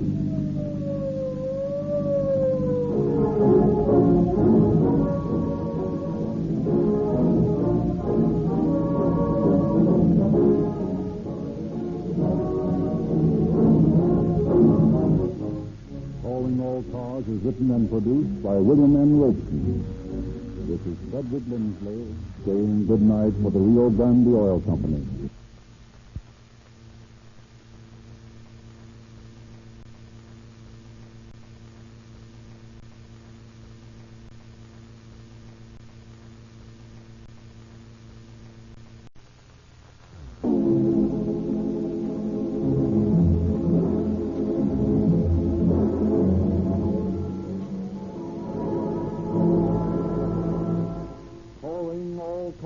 A presentation of the Rio Grande Oil Company. Stockton police calling all cars, attention all cars. Attention all San Joaquin County Sheriff's cars. Broadcast 64 regarding a murder.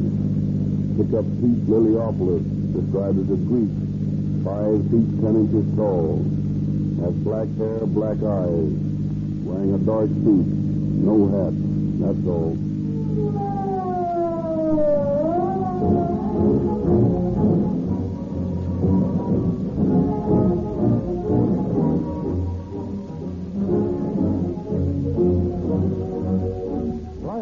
Third consecutive year, the city of Los Angeles again awards its gasoline contract to Rio Grande. Proof again that Rio Grande cracked gasoline gives greater speed, greater power than uncracked gasoline. Unless there is really something superior about this gasoline, why should it be selected wherever it is sold to power more police cars, fire engines, and other emergency equipment than any other brand? The police department of Los Angeles takes pride in the record-breaking speed of its radio police cars, which often respond to emergency calls within a few seconds. As the speed of these police cars depends upon the gasoline, naturally the city carefully tests all the leading brands. You can get the same Rio Grande cracked gasoline with tetraethyl at no extra price at an independent service station near you. And you, too, can enjoy the thrill of police car performance.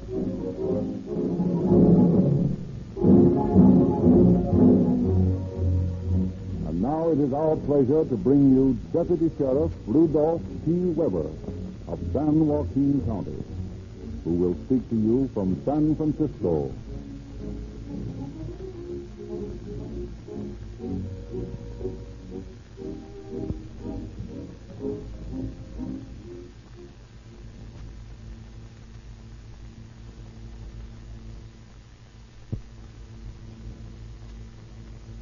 Good evening. Good evening. It was with great pleasure that I accepted the request of my chief, Sheriff Harvey Odell of San Joaquin County, to appear as his representative on tonight's broadcast of Calling All Cars. The case Sheriff Odell has selected from San Joaquin County's files is a most interesting one. At first glance, it would appear to be a clueless crime. Although the murderer was identified by several witnesses, he vanished immediately after he fired the fatal shot. For 2 years we searched for him. It was a heartbreaking task. Finally, by checking the court records at Portland, Oregon, we were able to ascertain the true identity of the murderer and obtain a key to his past record. In the end, we got that key, and we got our man. What he did and how we caught him, you're about to hear. On with the show. On with the show. And what he did, we were able to ascertain the true identity of the murderer and obtain a key to his past record. In the end, we got that key, and we got our man. What he did and how we caught him, you're about to hear. On with the show.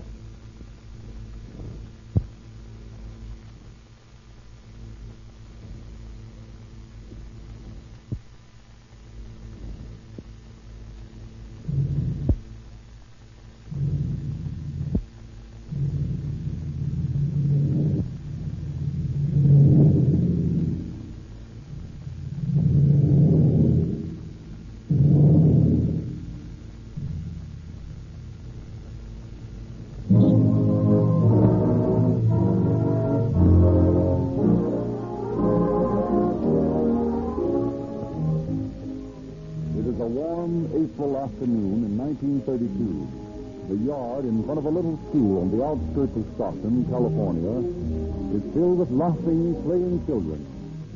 School has just been let out, and before them stretches a long afternoon to explore the reawakening world. At the door of the schoolhouse, Miss Martha Parsons, the school teacher, is putting on her hat when the janitor approaches. Haven't you, Miss Parsons? Yes, Robert. It was such a beautiful day. I'm sure the children would rather be out of doors and keep up listening to me drilling about geography. It certainly is a nice day. No doubt about that. And I'm sure that you ought to be closing up and going home to work in your garden, don't you, Robert? Yes, I reckon I can get a lot of work done this afternoon. Of course, you wasn't figuring on enjoying the afternoon a bit yourself, was you, Miss Parsons? No, Robert. How could you accuse me of such a thing? Mighty nice afternoon for a drive. That is, if that young feller in the Ford were to drop by. Miss Parsons? Robert, you ought to be ashamed. Why, nothing wrong if you want to go riding with a young man. After all, it's spring. Reckon now if I was 40 years younger, I'd be asking you to go riding myself. Yeah, but I don't know what that means. Maybe it's just spring. Well, it's got to be closing up, I guess. Good afternoon, Miss Parsons. Good afternoon, Robert. Well, here comes my father. Comes my father. Comes my father. Comes my father. Comes my father. Comes my father. I wonder what he can want. Good afternoon, Mr. Liliopolis. Wonderful weather we're having, isn't it? Lord. Why, what's the matter? You're all red in the face. Lord. What is it? What have I done? All the time you scold my Marie. No more than any of the other children. I only disappeared to me. You scold my girl. I think No, don't. Give me that gun. Don't get in my way, old man. And this is just to make sure, my fine lady.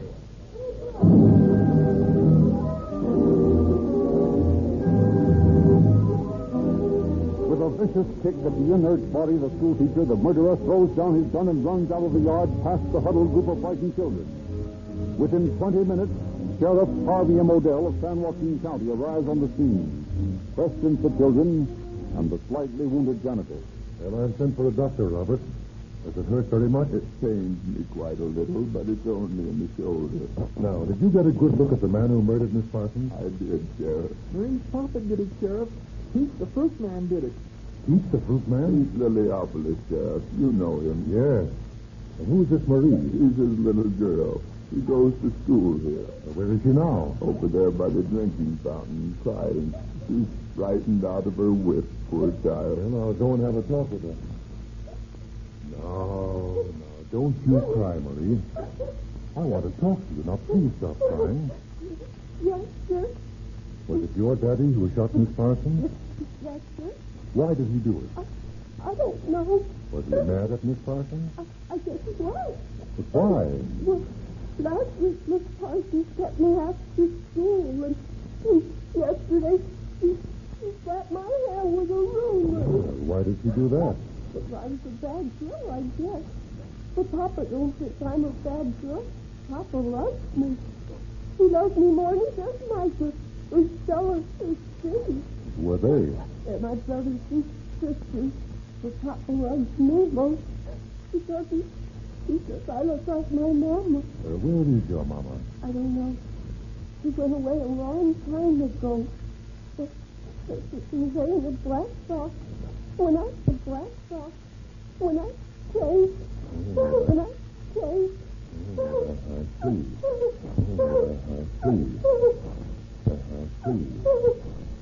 I see. Well, Marie, you better stop. Well, Marie, you better stop crying. Well, Marie, you better stop crying. Well, Marie, you better stop crying now and go home. Stop crying now and go home. You're crying now. Well, Marie, you better stop. Well, Marie, you better stop crying. Well, Marie, you better stop crying now and go home. And your daddy will be waiting for you. Yes, Say, here. Yes, sir. You want to do some detective work? Sure thing. All right, you follow Marie home and play around her house and watch for her father. And if he comes home, you hurry down to the courthouse and let me know. Yes, sir. And don't tell anybody what you're doing. This is a secret mission. Well, don't worry, Sheriff. I'll do it just like Sheriff. I'll do it. Don't worry, Sheriff. I'll do it just like the Sheriff. I'll do it just like Sheriff. I'll do it just like they do in the detective books.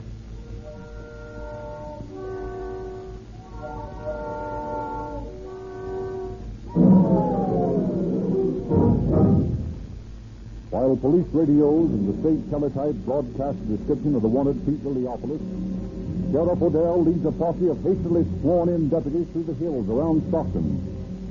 Late that night, he returns to his office, where Wilbur C. Worcester, his chief criminal deputy, is waiting for him. Well, Wilbur, just for a double check, I've compared the fingerprints from the gun found at the scene of the murder with fingerprints on Liliopolis' home. They match. There's no question of a doubt that the murderer is Liliopolis. And I didn't think there would be. Did you find out where he got the gun? He bought it at the Sterling Hardware Company day before yesterday. All right. Have 5,000 circulars printed describing him and giving his fingerprint classifications as well as his picture. Did you find a picture of him? I did. Taken several years ago from the looks of the clothes he's wearing. Here it is. Well, that'll be all right. Looks enough like him. We'll have these circulars sent to every police department in the United States and Canada. Yes, sir. And then we'll have to get the wires right out, asking San Francisco and Los Angeles to check steamship departures. And you might as well include Boston, New York, and New Orleans. You know, if he got away from the coast by plane, he could sail from New York or Boston day after tomorrow. Yeah, that's right. You got the men staked out at the house? Yes. There are 2 men watching the house and another watching the mail. Good. Well, they can't get far away. And in any case, he'll try to communicate to those 4 kidnappers if he doesn't actually come back home for them. It won't be long now before they put that bird in the death house.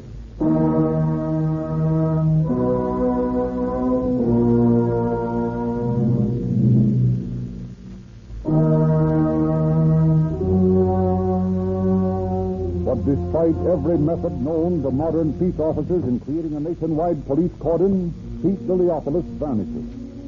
After 3 fruitless months have elapsed, District Attorney Guard C. Della called Sheriff Odell into his office. Harvey, to his office. Odell into his office. Harvey, I want to know what you've done on that Liliopolis. I want to know what you've done on that Liliopolis case. Everything I can think of. We sent circulars all over the country, and we've watched the house, and we've over the country, and we've watched the house, and we've had the forts both here and in the East covered. But we've even had a couple of ambitious boy detectives pumping Liliopolis children.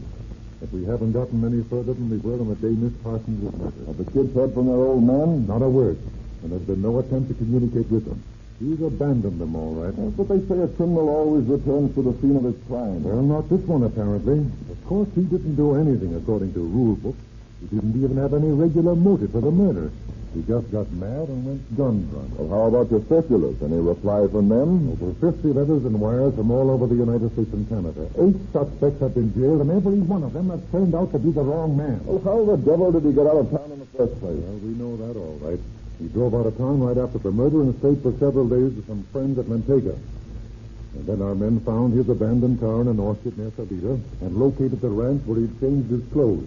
He burned them and got some new ones from Greek friends. And then, while our posse was looking for him, he returned to the home of another friend to bid his children goodbye. We missed him by 5 minutes, and he hasn't been heard of since. You know, it's a mighty tough nut to crack, but there's nothing but go on. He's questioned all his friends, and I've even gone to San Francisco and talked to the Greek consul. And no one knows where Liliopolis has gone. There just aren't any clues. I wonder what Ellis Parker would do with a case without clues. Ellis Parker? Sure, you remember him. He's that Eastern detective who was out here a few years ago on that circus murder case. He's got a big reputation. Oh, sure, I remember now. I was a deputy at the time. Well, if you want to call in an outside man, you might as well. I confess I've done all I can. I know you have, Harvey. Now, don't construe this as a criticism of you, but I'd like to see what this modern Sherlock Holmes would do with no clues at all. Well, now, why don't you write to him then? I believe I will, just for the fun of it. And it can't hurt any, and he might help us get a fresh angle on the case.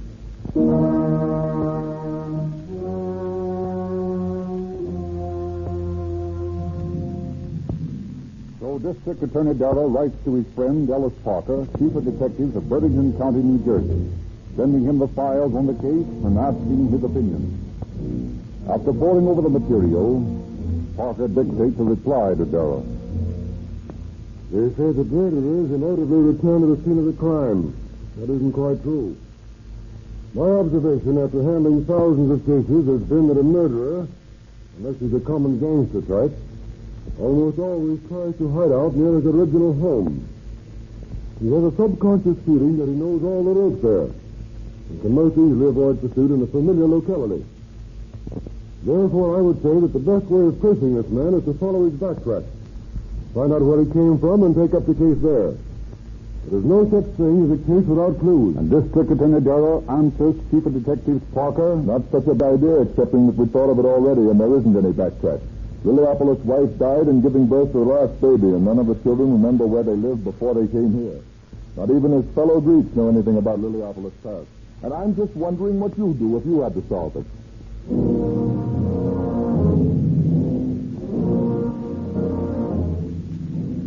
In his office in New Jersey, Chief Parker mulls over the challenge from his friend in Stockton.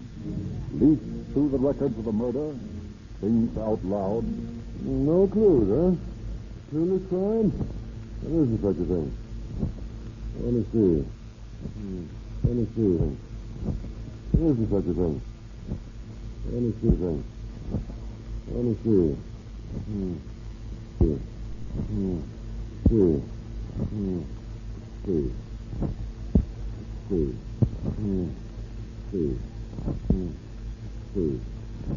The sitting is a clue.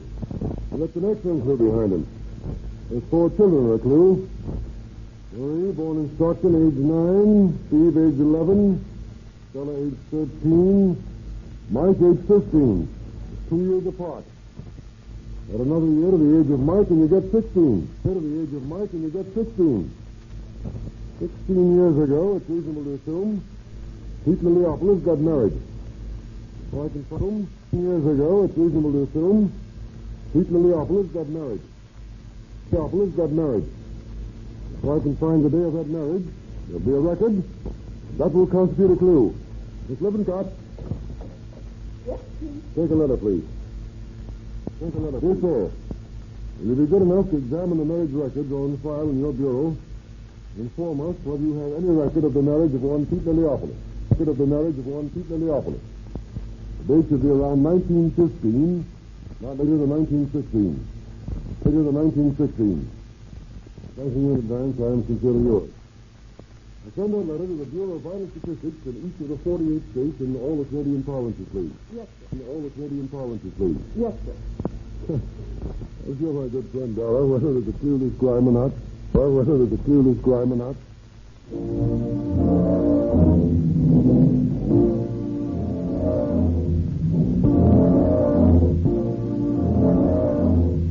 For weeks, the answers drift in from state and province, wearily repeating that no records of the marriage of Pete Liliopolis existed. And then one day, Parker wires Dara.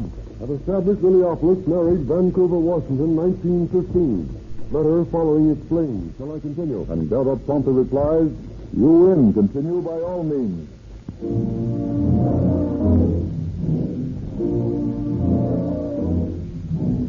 To the desk of the remote control sleuth quickly comes a photostat copy of the marriage record of Vancouver, Washington. At first sight, the record does not reveal anything of much value. Parker, however, studies it closely as Miss Lippincott stands by. Well, Lee, there are a couple of things here that are news. What's that, sir? Liliopolis gives his profession as cook. This record shows that he's a naturalized citizen. It's got to make things difficult. Why?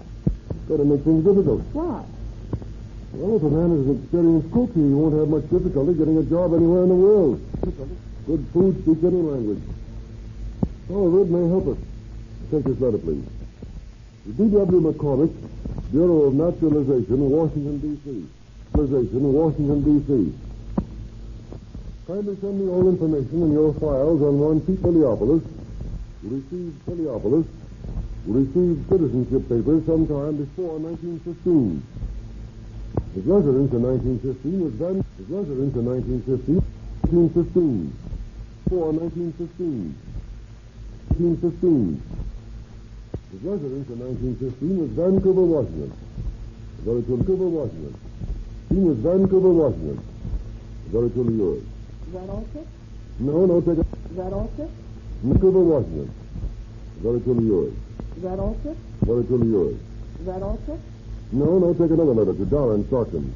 Take another letter to Dara and... No, take another letter to Dara and Stockton. Marriage record shows Liliopolis occupation as cook. I suggest that you check this Liliopolis occupation Washington. Marriage record shows Liliopolis occupation as... His residence in 1915 was Vancouver, Washington. Very truly yours. Is that all, Chip? Truly yours. Is that all, Chip? No, take another letter to Dara in Stockton. Letter's record shows Minneapolis occupation as cook. I suggest that you check the cities and towns surrounding Stockton to find if their health departments have examined any applicant for cook's job who answers Illiopolis' departments have examined any applicant for cook's job who answers Illiopolis' description. These towns do not hold health examinations for Russian employees. Have your men interview Russian owners to ascertain if Illiopolis has ever been employed by them.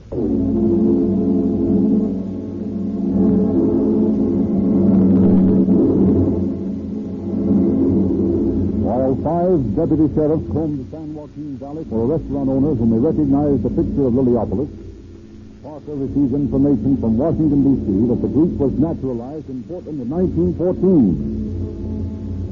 Then, Dara, wired Parker. Illiopolis picture identified by Merced Restaurant as cook employed there a few days in April.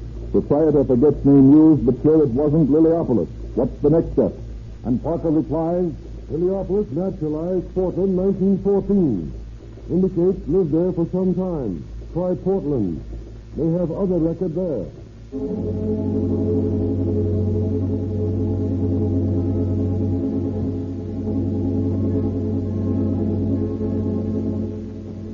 District Attorney Darrow sends a man to Portland to search through the court records of that city for several years before 1914. While the officer is settling down to the tremendous task of ferreting perhaps non-existent information regarding one citizen of a city of 300,000 inhabitants and what he did 18 years before, Sheriff Odell receives another report from Deputy Worcester. Sheriff, I've got another identification from Bakersfield. Oh, good stuff. Found a restaurant where he'd asked for a job. The manager thinks our photo looks like the guy. When was this? About the 1st of May. Yeah, that'd make it about right. The murder occurred the 20th of April, and he worked a few days at Merced and then headed south for Bakersfield. Yes, but how did he get out of town? Now, listen, you know the answer to that one. We missed him by 5 minutes. Now, let's see. He worked in Merced, then he asked for a job in Bakersfield. That means he was heading for Los Angeles. Yeah, maybe. But let me ask you this now. If you were him, would you head for Los Angeles and that crack police force that Jim Davis has built up down there? Well, no, not if I could help it. But where else could he go? Well, over to the Hatchetty to Mojave, across the desert to Barstow, and through Arizona to Mexico. Yes, you may be right. Here, let me take the trail across the Mojave then. It may be a nutty hunt, but I'd like to try. Go to it, Wilbur. I've got a feeling that you're on the right track.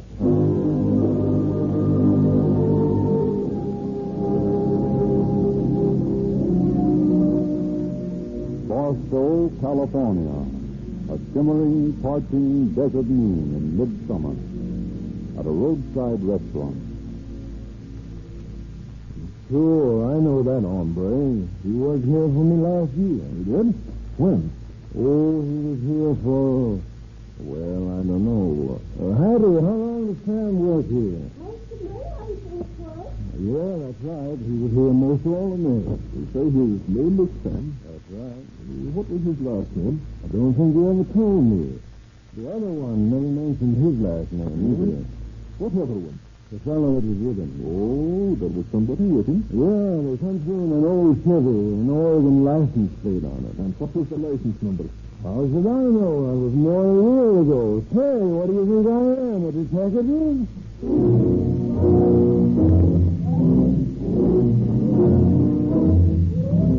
Back in New Jersey, Chief Parker ponders this new information. On May last year, our hero took short orders in Barstow, California.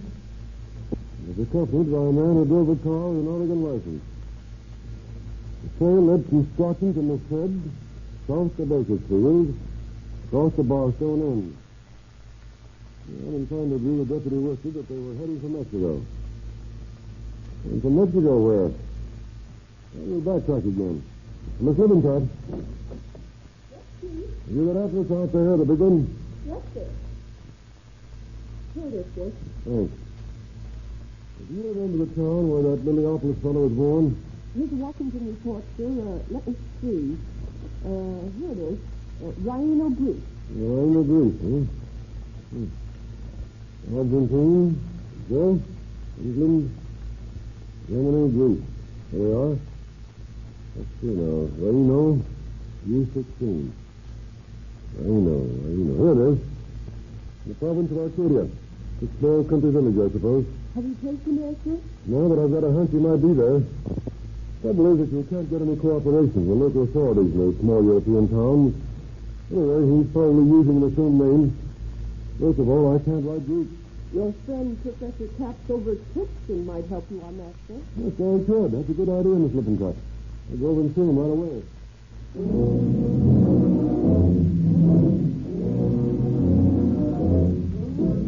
And so Chief Parker leaves his desk for the only time during his amazing remote control investigation of the Stockton murder. He travels just 20 miles to Princeton, New Jersey, to explain his problem to his friend, Professor Edward Cap, teacher of Greek at the university. That's the situation, Professor. The trail ends in the Mojave Desert. But according to our theory, it may reappear in this little town in Greece.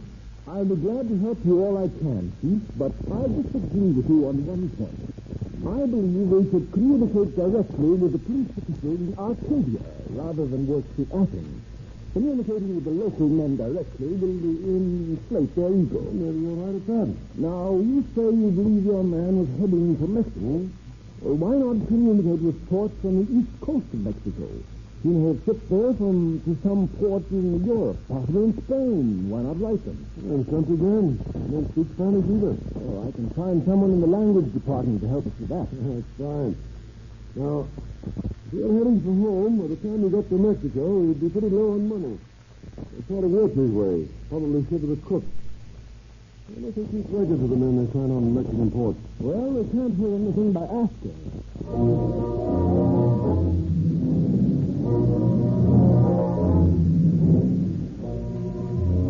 To Reno in Bar Greece, to Tampico, Veracruz, and Matamoros in Euro Mexico goes the detective's request for information.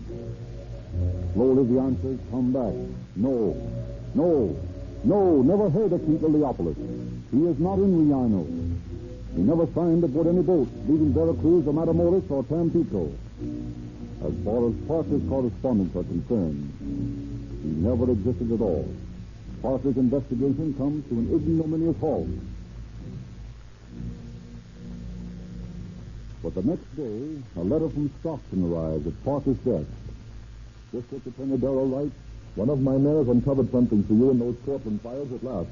In 1914, 3 months before Liliopolis was naturalized, he had gone to court to have his name officially changed from Smirnodranis to Pete Liliopolis.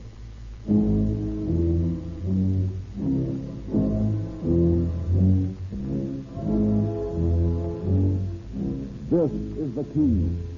This is the dynamite to blast through the thick wall which has stopped the investigation. Parker swings into action. Port Captain, Tampico, Mexico. I read a record of one Smirnodranis signing on a ship at your harbor, possibly in the capacity of cook, in the summer of 1932. Ellis Parker, Chief of Detectives, Wellington County, New Jersey, United States of America. Ellis Parker, Wellington County, Estados Unidos. Our record shows Smirnodranis signed his cook on Trump steamer Pride of Ecuador, bound for Pernambuco, Brazil, in July 1932. Manuel González, Port Capitan, Tampico, Mexico. Port Captain, Pernambuco, Brazil. And tracing Smirnodranis, cook on Tramp Pride of Equator, landed Pernambuco sometime July 1932. Have you any record of him? Ellis Parker, Chief of Detectives. Ellis Parker, Chief of Detectives, Burlington County, Estados Unidos Americanos. Pride of Ecuador, changed cook in Pernambuco in July 1932. Former cook took passage for Barcelona on the Andalusia, Augusto 3, 1932. Pablo Quentin, Port Capitan, Estados Unidos de Brazil.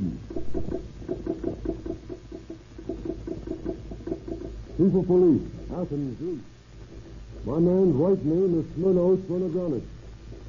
Kindly check Arcadia for records of such a man and advise. We hold warrant for murder. Alice Parker. Alice Parker, Burlington County, New Jersey, United States. Our record shows Smirno Granis, born in Raino and emigrated to your country in 1907. There is rumor he has returned. I'm investigating. John Pandolfo, Chief of Police, out in Tellus. Parker continues spinning his web. A web composed of strands of the transatlantic cable, the filaments of his relentless man-hunting brain. Liliopolis, alias Smirnogranis, had landed in Barcelona, had immediately re-embarked for Athens, had taken a train from Athens to Argos.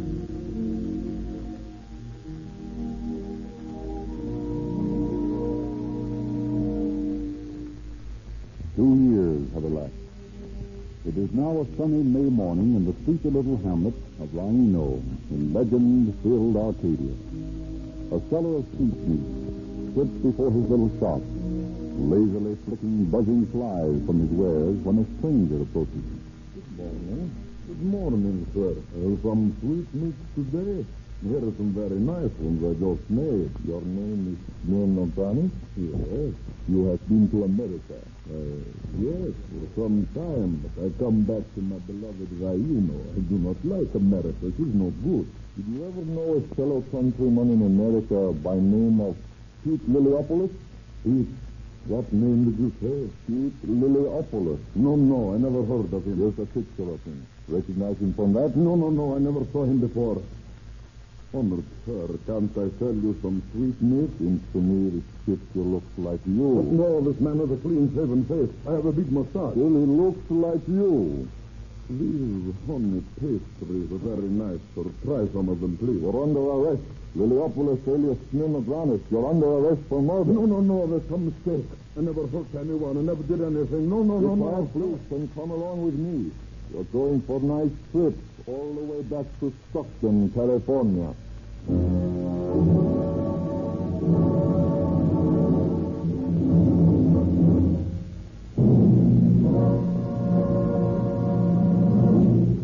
So, with a keen brain, the mails and the telegraph, did Ellis Parker, the remote control sleuth, find Stockton's murderer.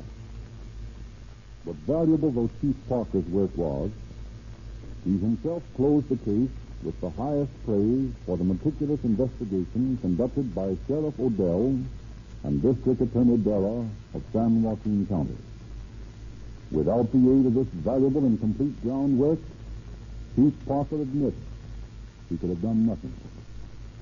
The United States government, at the request of District Attorney Della, immediately began extradition proceedings with the Greek government. But due to the fact that Smirnogranis, alias Liliopolis, had failed to inform the Greek government at the time of his naturalization in Portland, Greece held that he was still a Greek citizen. However, the Greek Foreign Office ruled that Smirnogranis had violated the laws of Greece by committing murder in California and therefore must stand trial in Athens.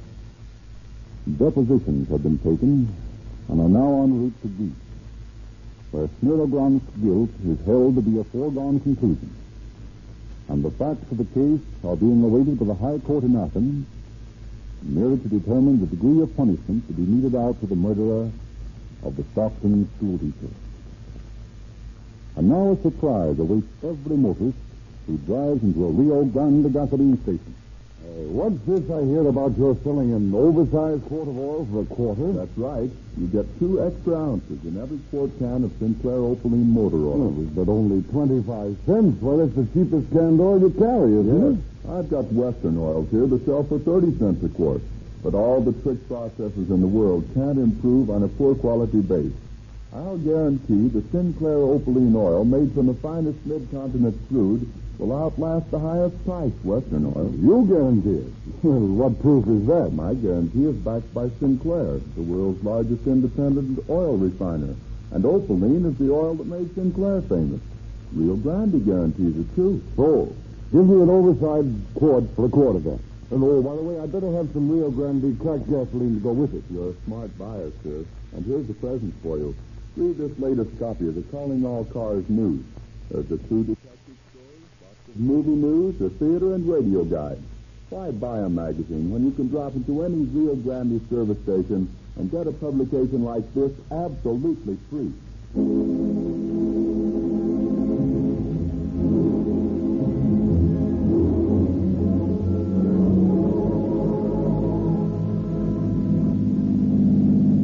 Police calling all cars, attention all cars. Attention all San Joaquin County Sheriff's cars. Cancellation broadcast 64 regarding a murder. Suspected escape is now in custody. That's all.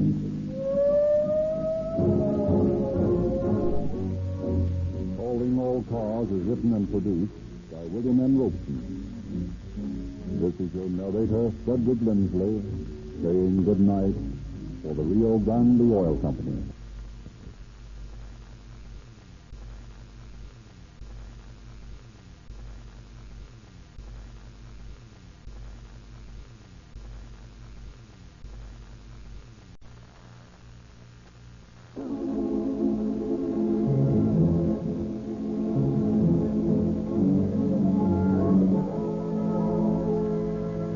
Calling All Cars, the presentation of the Rio Grande Oil Company.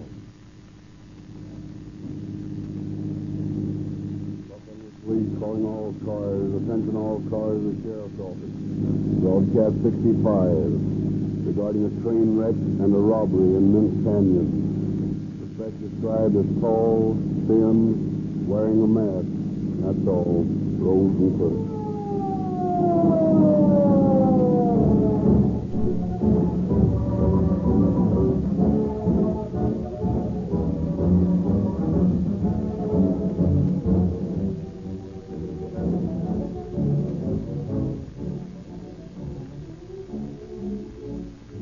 Tonight we bring you a dramatization of the wreck of Old 59. With us in the studio are the men who escaped a painful death in that wreck of the S.P. Crack Flyer. Engineer R.C. Ball and his fireman R.C. Fowler. They are here to live over again with you the most thrilling experience of their lives. Tonight's story is described in the February issue of the Calling All Cars News, a unique publication given away by all service stations selling Rio Grande cracked gasoline. If you have not already driven in and asked for your free copy of the Calling All Cars News, do so tonight or tomorrow. There is no obligation. You need buy nothing. And you will find tonight's broadcast doubly enjoyable when you also read the true story and see the pictures. Get the habit of going to your neighborhood Rio Grande dealer the first of every month and getting your free copy of this unusual publication. It contains the latest movie news, previews, and photos of new films. Read the sensational true story of Jean Harlow's life. And there's a radio guide to help you find the best programs on the air, and a theater guide. This periodical is only one sample of the free services you get from your Rio Grande dealer. When you buy Rio Grande cracked gasoline, you get tetraethyl plus extra power, plus extra speed at no extra cost. When you buy Sinclair Opaline motor oil, you get an oversized quart for a quarter, 2 extra ounces free. Rio Grande's remarkable growth in sales proves that Rio Grande dealers offer the best values in this market.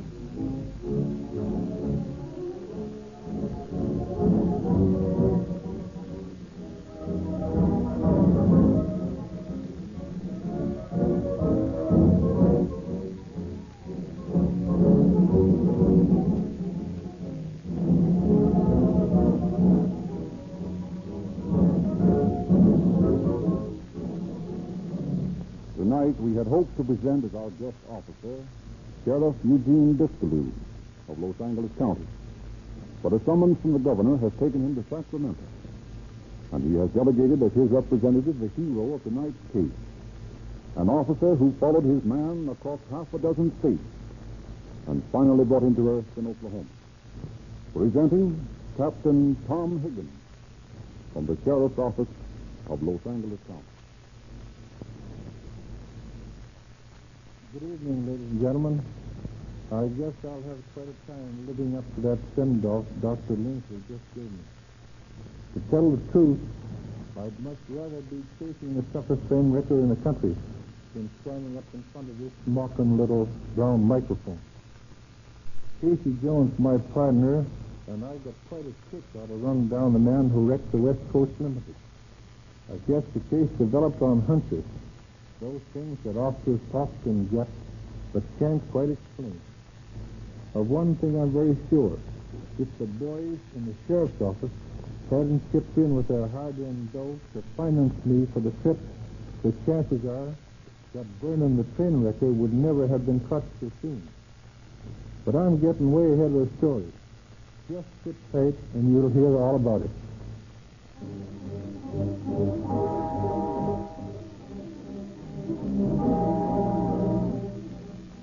A few minutes past 6 o'clock on the evening of November 10th, 1929, the S.C. Track Flyer, the West Coast Limited, pulls out of Los Angeles bound for Portland. Slowly the long train puffs up Alameda Street, through the garish lights of Chinatown, rattles over the siding, stops briefly at Glendale and Burbank. San Fernando once left behind, the Limited gathers up speed for the long dash across the Mojave Desert. Progress slips past the train windows, a blur of light. As the engine whistle blasts, the black... The Flyer is doing better than 50 miles an hour as it roars around the gentle curve behind Snowy Baker's Ranch. A light serpent of light, its fiery head shooting sparks with the yellow stars above. Inside the train, more than 100 passengers enjoy the comfort of a furious travel, dining from clean white linen in the dining room, reading the latest magazines in the club car, serene and confident that they will be speedily delivered to their destination. And then...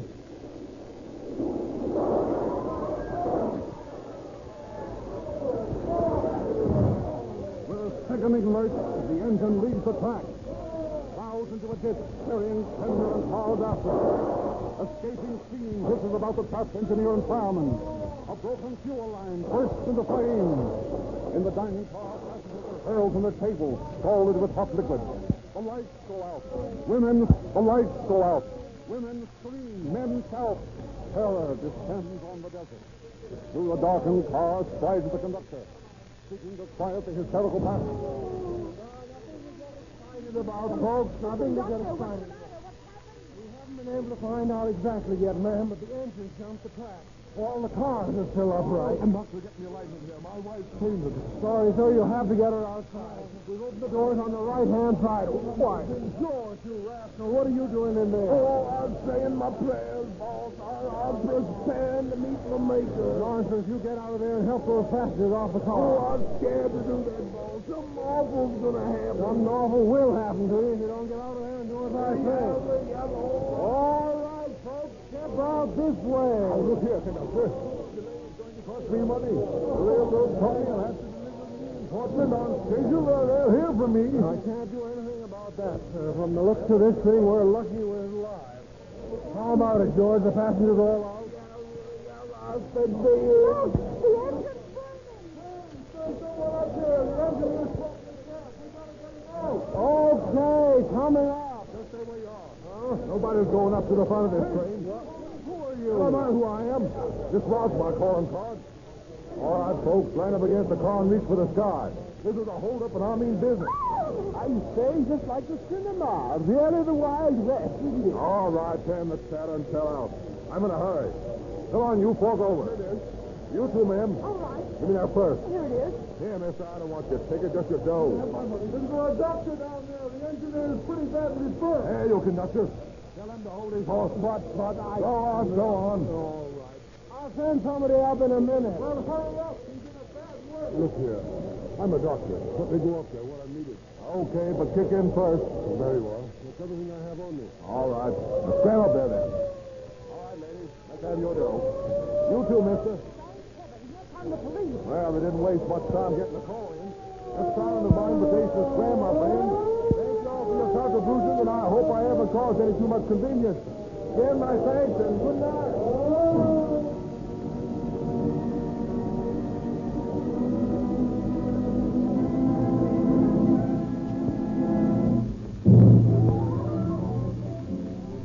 The engineer suffering from painful burns, is quickly taken to a hospital, and a relief train dispatched from Los Angeles returns the battered and shaken passengers, none of whom have been seriously injured.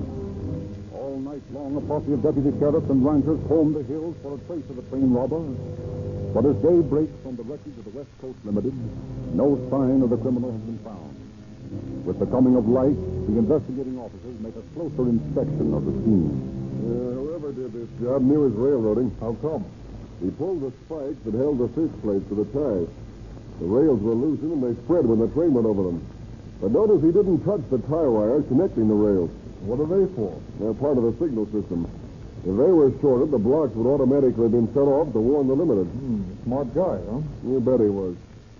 But I can't savvy why he went to all these pains for the $300 or so he lifted from the passengers. He didn't even try to rob the mail cars. Maybe he's too smart to monkey with a federal rap. Yeah, maybe. Hey, Tom, here's something you may know. What? Torn coat. Searching party just brought it in. Well, that's it. Yeah. No identification on it. Might be anybody's coat. Well, we better interview some of the passengers and see if they can identify him.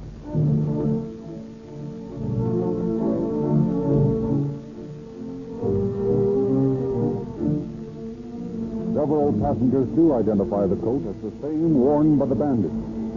And in addition, add the frugal information that the man had a thin face and freckles. With such meager information, the manhunt is prosecuted with little success. Then, about a week later, on a ranch near Riverside... Hey, Joe, come over here. Get a good laugh. Yes, he's trying to tell me how tough he is. Yeah, what's he saying? He says he's a good friend of a lot of safecrackers in Los Angeles. Yeah, well, you come down to L.A. with me. I'll show you. I'm in the know down there. They got respect for me. Yeah. You're such a hot guy. I'll send you out here glomming oranges. Oh, I got a job in the groves to lay low for a while. You know how it is. Sure. What's your specialty, Les? Pickups or good clean murder? Oh, I ain't particular. I handle a rod pretty good. And I'm not bad at wrecking trains. Yeah. Well, you wrecked that train last week, huh? You never can tell, boys. You never can tell. Oh, sure. Maybe that fella tell the truth, huh? I don't think so. Yeah, maybe he ain't lying, Joe. Maybe we should tell the cops, huh? Tell the cop what for? Quien sabe? Maybe there's a big reward for him. Well, it won't hurt none to find out. I don't like him much anyhow.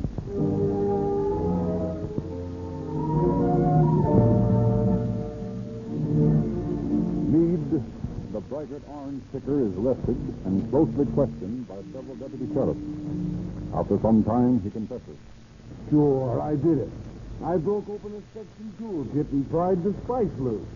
But I wasn't in the holdup. You weren't, huh? Oh, why not? Well, I happened to run into a couple of guys when I was bumming down from Bake to Lunch. They propositioned me to fix the track. They gave me $250 for the job and told me to beat it. Who are they? I don't know their names. Well, what did they look like? Well, one was about 40. He had gray hair and black eyes and was about my build. Yeah, and the other was younger. He had light hair and blue eyes, and he was about 5'4". Remember anything else about them? Only that the young guy wore a torn coat. You realize in ripping those rails that you might have killed a lot of innocent people? Yeah. Yeah, I might have at that, mightn't I? Well, what did you do it for? $250? Take him back to his cell, Sergeant. Yes. Well, boys, I guess this closes our case. We've all worked hard, and I want to thank you for your splendid cooperation. Well, maybe the sheriff is satisfied, Tom, but I'm not. I don't think Meade pulled this job. I've been thinking the same thing, Casey. Let's follow this thing through. I've got a hunch I'd like to work on. What is it? I think this guy Meade is a nut. Well, there is something screwy about the way he talks, and there's a goofy look in his eyes. All right. So let's do a little off-the-record investigating. First, we'll send his description, mug, and prints to every bug house on the Pacific coast.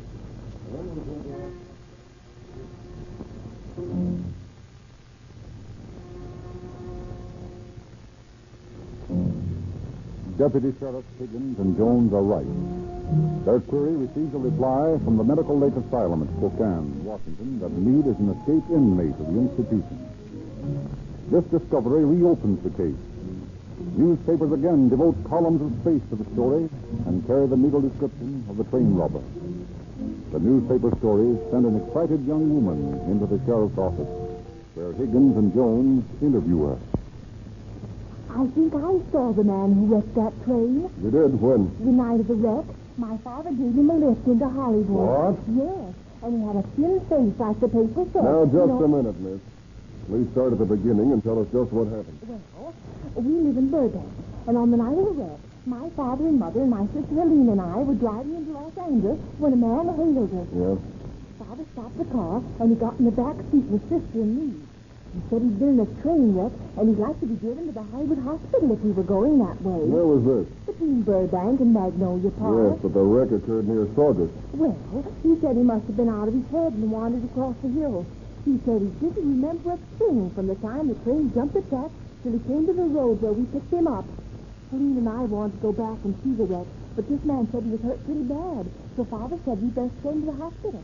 But he had a thin face, just like the paper said. And did he have freckles? Well, he had liver spots on his face. They might be mistaken for freckles in the dark. Anything else you noticed about his appearance? Why, yes. Yes, he had a drooping eyelid. A left eyelid, I think it was. A drooping eyelid, thin face, liver spots. I got it, Casey. I got it. Got what? I know who pulled this job and also pulled the train robbery in Wyoming last week. You mean the one that was similar to the SC job? Yeah. Well, who is it? It's...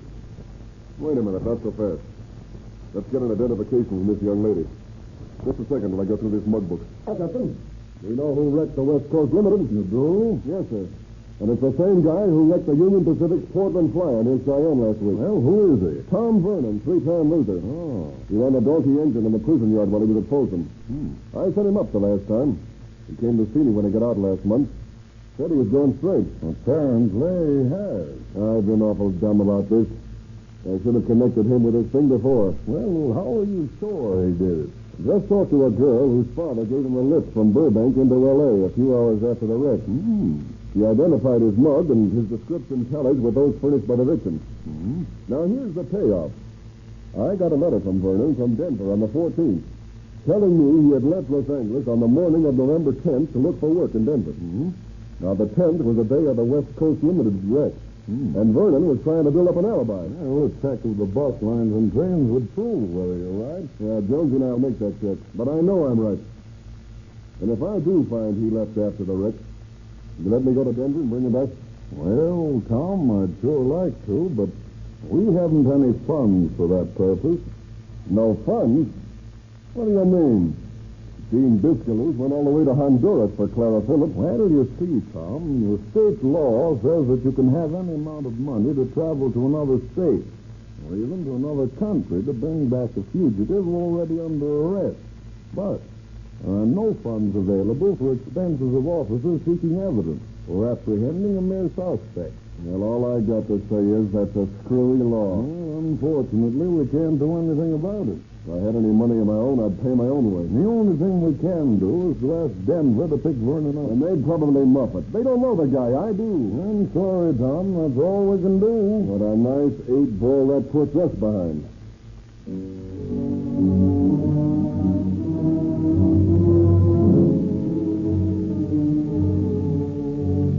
But Higgins' partner quickly unsnarls the legal knot by informing the deputies of the robbery squad of the situation. Within 5 minutes, they raise a purse of $200 and pledge that much more, so that Higgins may go to Denver and bring back his man.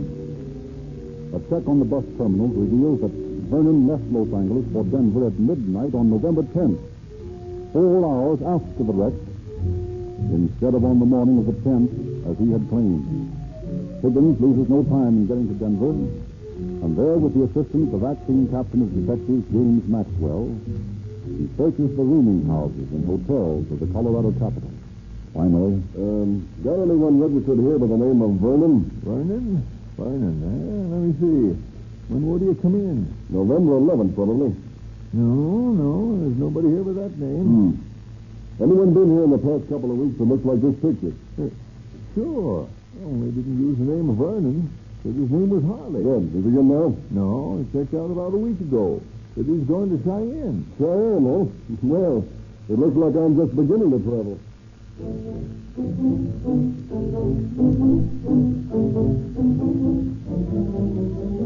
Higgins boards the next train for Cheyenne, and upon his arrival in the Wyoming city, pays a call upon Sheriff G.H. Roman of Laramie County. Sheriff, I just dropped in to tell you I was in town. What brings you up this neck of the woods, Higgins? I'm looking for Tom Vernon. Tom Vernon?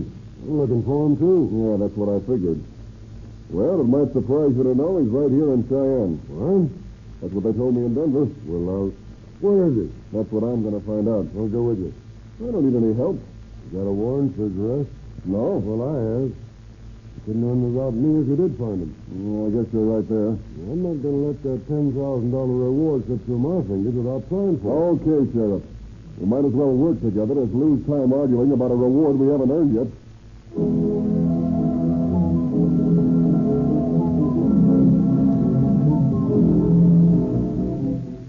But the search in Cheyenne merely results in the information that Vernon has returned to Denver.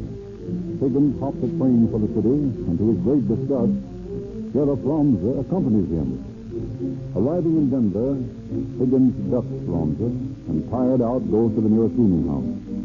He spends a restful night, and next morning is studying his note for the case when the chambermaid comes to clear up the room. She is cleaning an ashtray when her gaze falls on Vernon's picture thrown carelessly on the dresser. Well, the saints be praised. What's the matter? How come you to be having a picture of Mr. Vernon? Do you know him? Indeed, I do, and a nicer man you never met. It's handsomely he Is he does. staying here? No, he left a couple of days ago.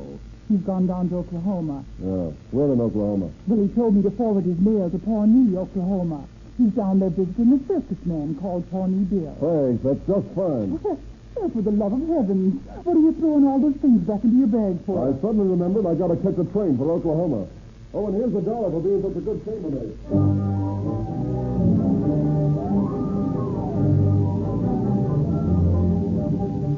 Higgins spends the hour before train time at the Denver police headquarters. Here once more he runs into Sheriff Romza, who somehow hears his destination. When the train pulls out of Denver for Pawnee, Higgins is again disgusted to find Romza aboard. That night at a Kansas way station, Higgins wires Jones, his partner, begging him to get a warrant sworn out for Vernon's arrest. Jones gets right on the job, and the next morning when Higgins and Romza arrive at the Pawnee jail. Good morning, Marshal. I'm Deputy Sheriff Higgins of Los Angeles County. This is Sheriff Romza of Laramie County, Wyoming. Pleased to meet you, gentlemen. Thanks. We're holding Vernon a prisoner here for you, Higgins. That's swell. He's my man, Marshal. Well, you see, Sheriff, we got a warrant telegraphed to us last night from Los Angeles County asking us to arrest this Vernon fella. So, we went out and got him. I stole a marching that time, Romza. You haven't got your man yet. But I'm going to get him. Look here, Higgins. If I take that man back to Wyoming, we'll hang him. We've got a death penalty for train wrecking in California. But I happen to know that no one's ever been executed for train wrecking in your state. I promise you we'll demand the death penalty in this case. I'm not sure that you'll get it, though. I know this man was swinging Wyoming. Well, I'm not going to give him up to you. You haven't got him yet. You'll have to expedite. We will. Maybe you will, and maybe you won't. Might interest you to know that the governor of Wyoming has just gotten back from a 2-week hunting trip. He's a guest of the governor of Oklahoma. That ought to make some difference. Yeah, it ought to. But we'll see whether it does or not.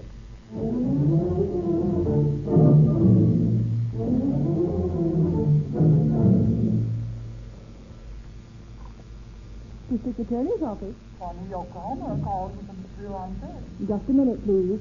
Long distance there. Where is it? I don't know. Pawnee, Oklahoma, the operator said. I'll take it. Hello? Mr. Bird? Yes? Just a minute, please. Go ahead, sir. Hello, Bureau. Yeah, who's this? Tom Higgins, Bureau. Oh, yes, Tom. I'm down here at Pawnee, Oklahoma, and I've got Tom Vernon in jail. But Wyoming's starting extradition proceedings right away. It seems the governor of Wyoming and the governor of Oklahoma are buddies. Now, don't worry about that. I'll take care of things. You sit tight, and I'll see you in the morning. In the morning? How did you get here that quick? Don't worry about that, too, Tom. Great work, old man. See you tomorrow.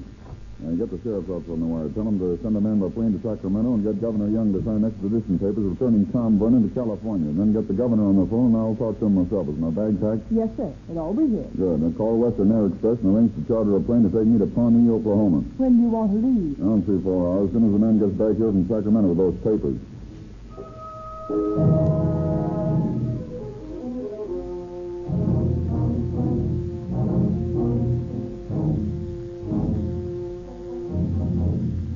Meanwhile, in the Pawnee jail, Sheriff Ramza has tried to steal a march on Higgins.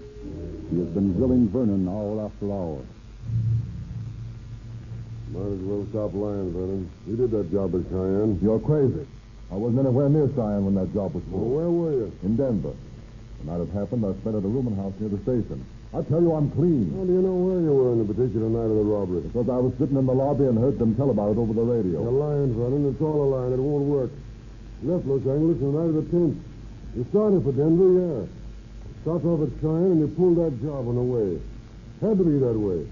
You left in the midnight train on the 10th? But I didn't, see? I left on the morning train, and I can prove it. How? By a good friend of yours, Higgins. Higgins? You're nuts. I am, huh? Well, then ask him if he didn't get a letter from me sent from Denver on the 14th. Why'd you write to him? Never mind that. The important thing is that I did. And in that letter, I told him I'd left on the morning train. I'll be... Well, Rumper, you might have let me know that you were going to put Vernon on the map. What is this, Higgins? Vernon says he has an alibi to prove he couldn't have done either of the train jobs. That you're it. I'm it. Some letter he sent you that proved he left there before that job was done and came straight to Denver. You got it, too, didn't you, Higgins? Well, now, what do you know about that? By George Rumser, he's right. You mean to tell me you had me chasing this guy all over the country when you knew he had a cast-iron alibi? It looks that way, Rumser. You know, I'm surprised that a smart guy like you was taken in. And you mean I'm free to go? Perfectly free, Vernon, except for one thing. It just happens that I've known you long enough to know you're a liar as well as a crook. So I checked the trains and buses out of L.A. on the 10th. You didn't leave there on the morning of the 10th. You left at midnight, 4 hours after the Saugus job was over. What's your idea of all this? Has he got an alibi or hasn't he? Sure, he's got an alibi. An alibi he wrote himself, and it's as phony as he is. Now, listen here, Vernon. I can assure you we've got a case against you that you can't beat. We've got a positive identification from the family that gave you a lift into Hollywood. And you'll be able to identify you half a dozen times over as soon as those victims see you. The simplest thing for you to do is to come clean. Okay, Higgins. You've always been square to me. I wrecked the train and held up the passage. And after you made you get away from Los Angeles, you went to Denver, then to Cheyenne. You wrecked the Union Pacific Spire on November 25th. I did not. Don't lie to me. You can't prove it. I wouldn't be so sure about that. You got a case against you can't beat. You're going to hang for this, whether you confess or not. I don't know what you're talking about. I'm willing to admit something I did. Sure, I wrecked the SP train, but I didn't do nothing else. Why did you wreck the train, Vernon? I thought you told me you were going straight. Oh, I was. I tried to get a job from the SP as a fireman. They wouldn't take me on when they discovered I was an ex-con. So I got sore and figured I'd get back at them by wrecking the train. What about all those innocent people you might have killed? I guess I didn't think much about that. So you just wrecked the train for revenge, huh? Yeah, that's all. What about the robbery? Well, I didn't intend to rob the passengers, but when I saw the confusion, it seemed too easy, so I took as many of them as I could before the cops arrived. And when you found out how easy it was to wreck trains, you tried it again 15 days later in Cheyenne. I didn't. You can't make me say that. I don't know what you're putting into this thing for. I committed a crime in California. I'm going back there to face trial. Maybe you are, and maybe you're going to Cheyenne to hang.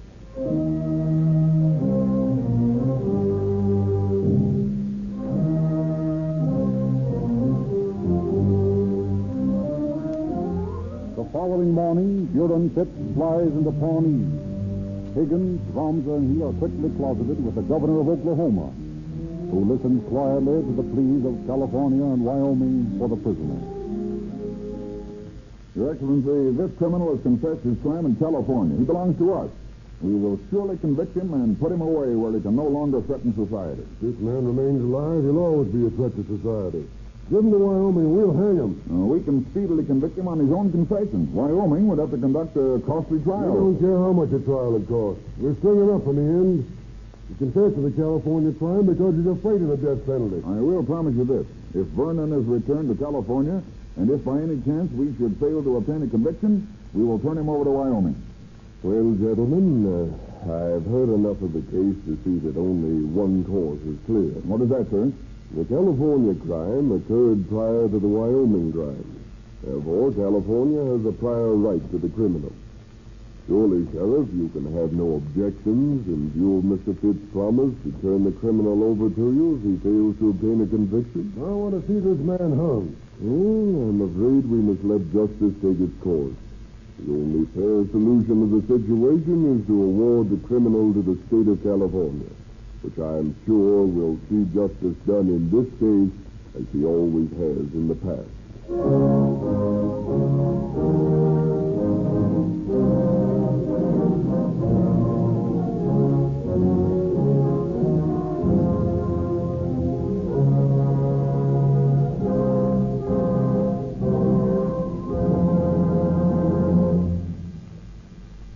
1 month after he had wrecked the West Coast Limited, Tom Vernon was locked in a cell in the Los Angeles County Jail.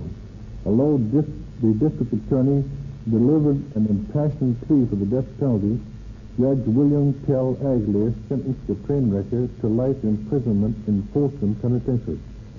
Being a three-time loser under the California Habitual Criminal Act, Vernon may never receive either probation or parole and must spend the rest of his days behind prison walls. Thank you, Captain Higgins.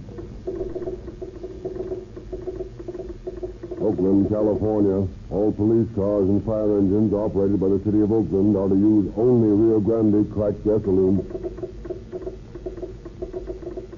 Maricopa County, Arizona. Attention, all sheriff's cars.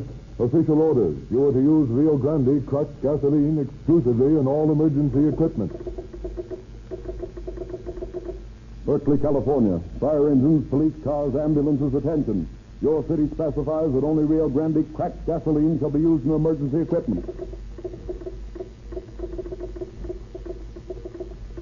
Los Angeles, California. For the third consecutive year, this city has decided that Rio Grande cracked gasoline is the only one to be used for all police cars, fire engines, and emergency equipment. Use no other gasoline.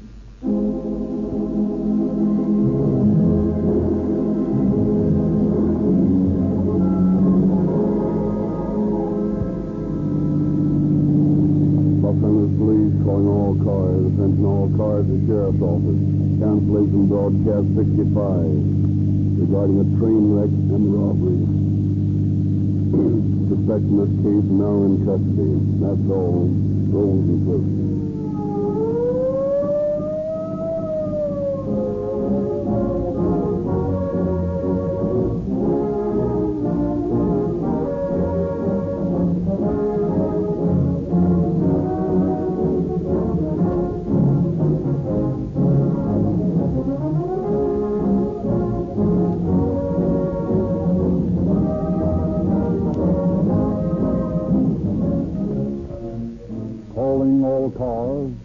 Written and produced by William N. Robeson. This is your narrator, Frederick Lindsley, bidding you good night for the Rio Grande Oil Company.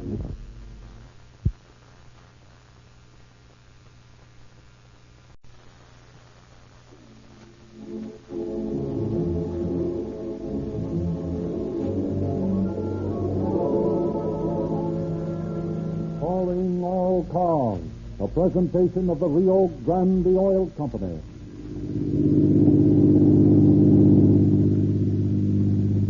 San Francisco police calling all cars. Attention all cars. Broadcast 66. Wanted for bank robbery. 2 men. Wore masks. No other description. These men are armed and dangerous. That's all.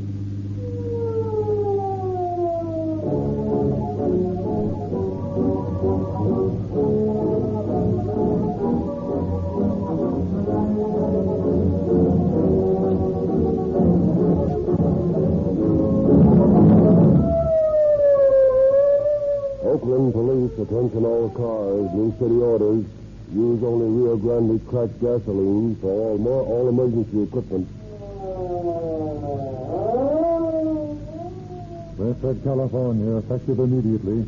All Merced police cars and fire engines that switch to Rio Grande cracked gasoline. Calling all Berkeley police cars. Rio Grande cracked gasoline has been specified by the city of Berkeley for all police, fire, and emergency equipment.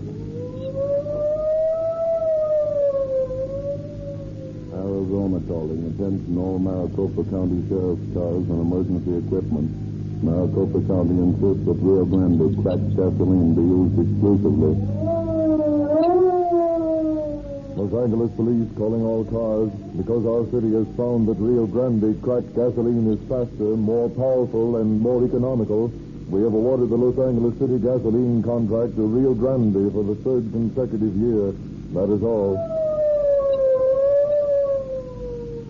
Tonight it is our pleasure to present Chief James E. Davis of the Los Angeles Police Department. Chief Davis. Good evening, friends. One of the most interesting and mystifying oddities of police work is the strange mental quirks which so dominate the personality of certain unfortunates, that they would rather dedicate themselves to a life of crime than one of respectability in a world offering them every opportunity for success. This type of criminal is a difficult one with whom to deal. He is more intellectual than the usual criminal type. He believes that only fools work, and he sets out to collect the living he feels the world owes him. But he never succeeds in gaining a safe, easy life. No criminal, no matter how momentarily successful he may be, achieves safety or contentment. This drama indicates more forcibly than words how true this is.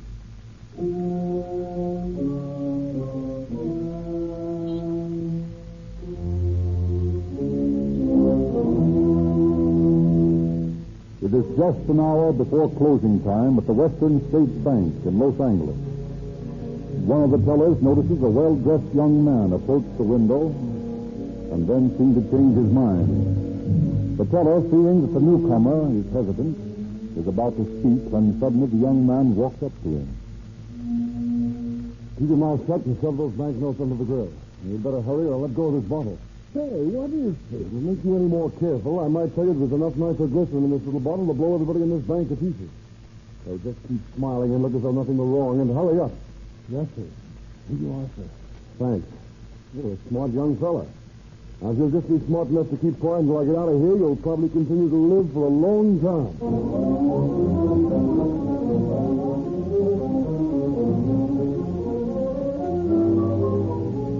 The polite young man walks calmly out of the bank, steps into a car at the curb, and drives off. But the teller in the bank has not waited for him to get far before he notifies the police and gives a perfect description. 15 minutes later, the bandit is stepping out of his car in front of his house when the police car draws up alongside and two policemen leap out with guns in their hands. Wait a minute, young fellow. What's your hurry? Well, I'm in no hurry. What do you fellas want? Well, I think you know well enough what we want. Where's the money? Hey, what the devil are you talking about? I don't know anything about any money. Well, we'll just take a look through your pockets, and then maybe you'll have a different story to tell. Now, wait a minute here. I don't know what you're trying to prove, but I can assure you that I'm not going to stand here and let you search through my clothes. I haven't done anything. Now, isn't that just too bad? Bill, be very careful that you don't spoil this gentleman's suit when you look in his pocket. We wouldn't want to do that, would we? No, I should swear we wouldn't. No, mister, if you just stand quiet for a minute till I see what you got here. Well, nice crisp banknote and a Western State Bank marker band around them, huh? Well, what do you say to that now, young fella? Is there anything wrong in having some money in your pocket? I just drew that from my account at the bank. Just drew it from your account at the bank, huh? Well, I'm afraid you'll have little use for it for a while to come. All right, Bill, let's give this banking gentleman an escort to the police station. I'm sure the chief would just love to meet him. Now, listen, you're making a big mistake about this. When you get me to the station and I tell them who I am, it'll go pretty hard with you. My father's a good friend of the chief. Is that so? Well, maybe you and the chief can have a nice little chat, and then we'll all go over and have dinner together. That'd be nice, wouldn't it, Bill? I'd be delighted. One of these days, you smart cops are going to laugh out of the other side of your face.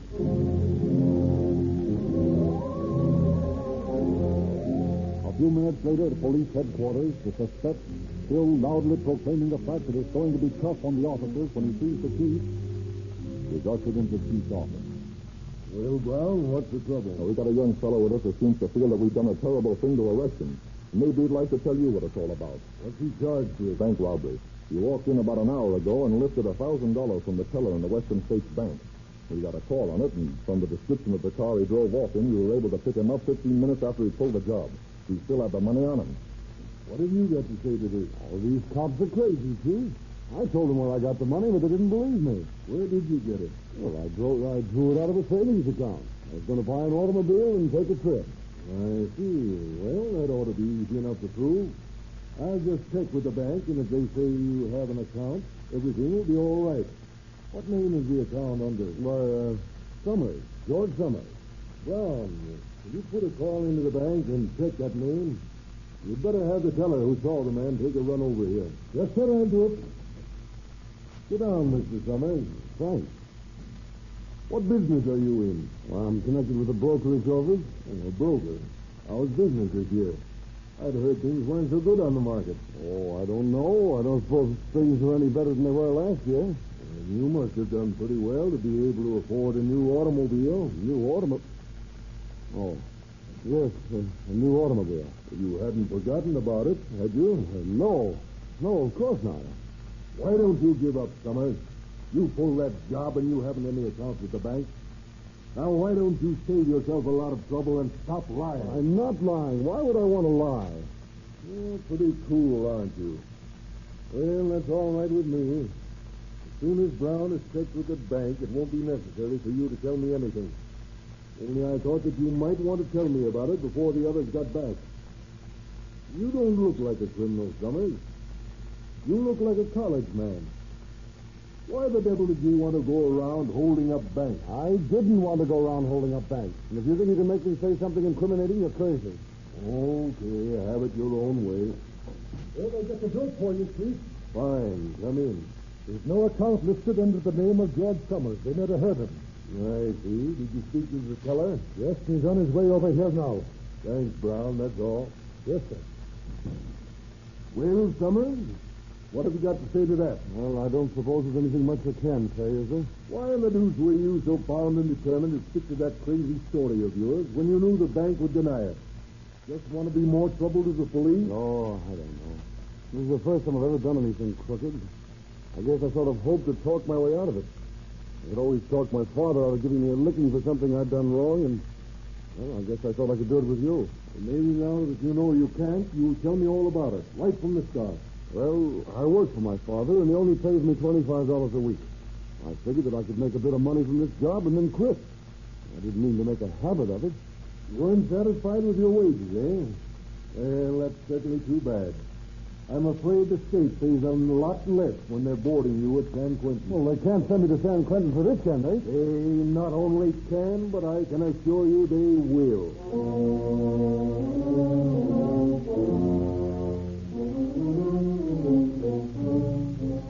In the trial, it developed that the name Summers is an alias, the real name being James Stanley.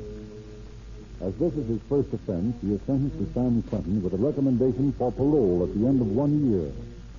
Stanley is a model prisoner. At the end of the year, he is released and returns to his home in Los Angeles. His father offers him his old job. And for 2 months, father and son carry on business with perfect harmony. But suddenly, the serenity of the elder Stanley is once again given a jolt when at the end of the week he discovers money missing from the company's safe. Refusing to believe that his son has taken it, he fires one of his employees and changes the combination on the safe. But at last, after changing the combination 5 times, after firing 5 employees, Mr. Stanley faces the realization that his son is the only possible guilty person. Sick with bitter disappointment over the weakness of his son, he waits until the rest of the staff have gone home, and then calls him into the office. Yes, Dad? What's on your mind? Dan, I have something to say to you. Something that I've hoped and said and almost believed would never become necessary. What do you wait? There's no use in your trying to deny anything. Nothing you can possibly say can do you any good. I want you to listen until I'm finished, and then you may do as you like. I'm an old man, James. I've had many bitter pills to swallow in my lifetime. Pills that I thought at the time were the worst I would ever have to take. And if there's been one thing that I've fought for, one thing that kept me going on fighting to build a business to be proud of, Not one thing, James, is you. Yes, but No, don't say anything until I'm through. I won't be long. My boy, you've been my one hope. I forgave you when you took the first time. I thought I knew you. I've tried to delude myself by looking everywhere, anywhere but towards you during the last few months. I've discharged men who were faithful to me for years. And after all this, I find that there's only one answer. You've been pleading for my case. Now, wait a minute, Dad. I have. I've known inside me all the time that you were doing it, but my pride insisted that I was wrong. But no matter what was the case, you could never do such a low, sneaking thing to your own father. Now, I've only one more thing to say to you. I've taken all the faith that I have or will ever possess in human nature and destroyed it. And I want you to leave tonight. And I don't ever want to see or hear of you again. You've chosen your own way of living, well, follow it. But if I ever see you on the street, I shall not recognize you. To me, you are completely and forever a thing of the past. From this moment on, you are dead. All right. All right, throw me out in the street and have a good time while you're at it. You think I'm going to cringe and crawl to you? Well, you've got another thought coming. I don't care if I never see you again. It suits me just fine. You've paid me any sort of a decent salary, maybe I wouldn't have had to walk off with any money. But you're too cheap to give me more than just what's enough to keep me living. All right, I'm leaving. And one of these days you're going to hear about me, and hear plenty. I'm going to have money, and I'm going to have so much that I won't have to work another day in my life.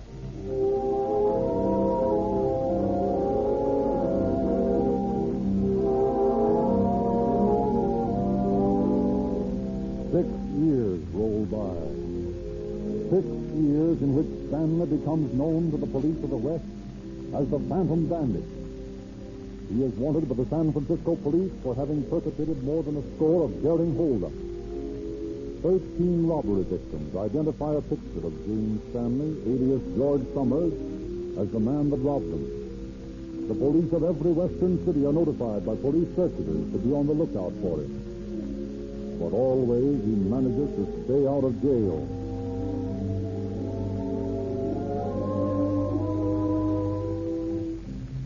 September 13th, 1928. The Lark, Los Angeles bound, is standing in a small watering station only a few miles from its destination. In the club car, a group of San Francisco and Los Angeles businessmen are discussing plans for the coming year. Golf, business, and the usual small talk of the smoking car. Suddenly, the door at the end of the coach opens, letting in a blast of cold September air. 2 men and a woman step in. And the travelers find themselves looking into the business ends of 2 guns held by the men. Will you be so kind, gentlemen, to just line up over there against the bar and put your hands above your head? I assure you there'll be no violence. Now. I strongly advise you not to make any unusual noises that might attract the attention of the conductor. It'd be too bad if my friend and I had to shoot somebody. Look here, man, you can't get away with this. Lydia. Yeah? This those guys, and let's get out of here. Okay. Yeah, you see, you've annoyed my friend. You know, if I were you, gentlemen, I think I'd do just as I was told. It'll only take a minute. All right, I got everything. Okay, let's go. Thank you, gentlemen, thank you. And I wish you all a very pleasant journey.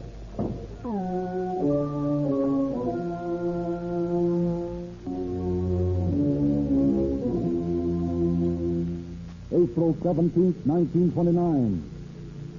Stanley and McNabb, California's 2-man crime wave, clean out the Oakland Bank on College Avenue.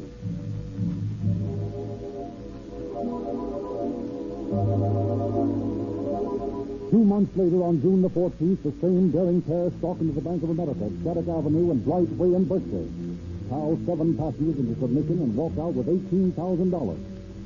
San Francisco police are completely baffled as to the identity of the bandits, but from witnesses managed to compile a fairly complete description.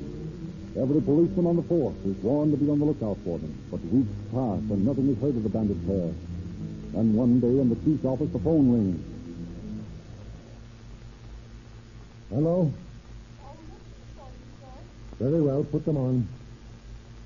Hello? Hello. This is Chief Waller, Vancouver. Yes? According to circulars here, you're looking for a George Summers. That's right. Well, Summers orders a car to be shipped to him at San Francisco Express. I thought he'd want to know. That's right. What's the address? 2304 Leavenworth. 2304 Leavenworth Street. Right. And thanks a lot. Okay. Goodbye. Goodbye. All right, boys. There's something for you to do. Go out to this address and see if you can pick up this bird.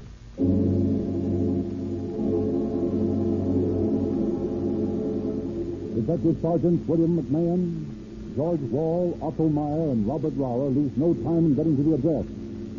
They find it to be an apartment house. So McMahon decides to question the manager.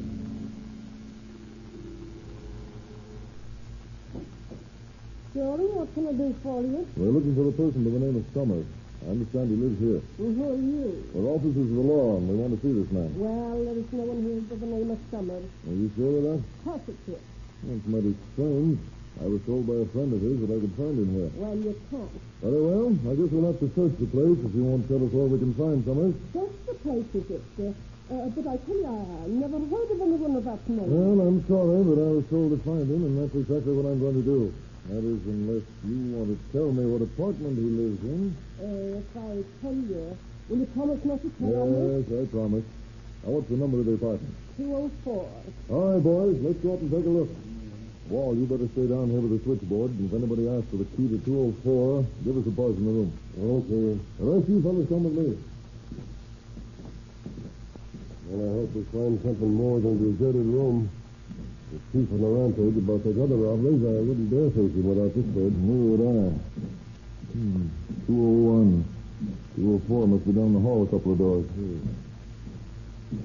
Yeah, here it is. Let's make sure we're alone before we walk in.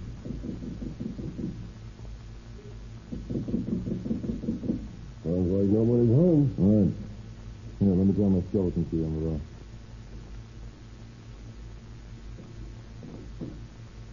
Well, at least the fellow who lives here hasn't skipped. Look at those clothes in that closet. More suits than I've had in the last 10 years. Take a look in the bathroom while I look through this chest of drawers. Okay. Hey, Roy, come here. What's that, man? Will you take a look at what I found in this big drawer? Well, for a look. Automatic, shotguns, and enough ammunition to keep the army going for a week. Hey, this bird must be expecting some trouble. Maybe he's expecting to give some trouble. I think we better stick around here until this gent shows up. And when he does, I'm going to watch my step with him. You and me both. Well, shall we look around some more? Might as well. I'll see what's in the closet, and you... Oh, wait a minute. I'll answer it. Might be for the guy who lives here, and we don't want to tip him off. Yes? Oh, yes, Wall. Huh? Okay. Stay down there and watch for anyone else. What's up? Mrs. Summers coming up. What are you going to do? Let her get inside. We'll hide in the bathroom and see what she does. And we'll walk in and grab her. Okay, let's get in there.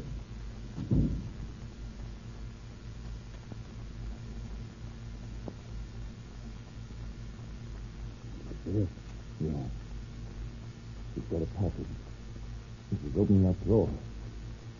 She's put the package in it. Now, let's get her. Stand where you are. Who are you? Officers of the law, man. You're under arrest. Under arrest? Well, I don't know what you mean. What are you doing in here? We're waiting for your husband to show up. Now, we're all going to stay right here until he comes. You might as well take it easy and just be quiet. What is it? I don't know. I think he's out of town. Out of town, huh? Well, when will he be back? I don't know. All right, you can sit here as long as it's necessary. What is that package you put in that drawer? I don't know what you're talking about. Okay. Now, look. I don't know how long we're going to have to wait until Summers gets here. But when he does, if you try to tip him off that we're here, I warn you right now that we're prepared to shoot it out. And I don't think it'll turn out so well for your husband. Wait a minute, Mac. I can hear someone coming down the hall. He's probably not coming here. The wall would have phoned it. Hey, you're coming here. Quick, start against the wall and get him when he opens the door. Anyone home? Yeah, we're here. Put up your hand. Hey, what is this? You're under arrest, Summers. Summers? My name ain't Summers. No? Well, what is it? That's none of your business. I'm afraid you're wrong about that.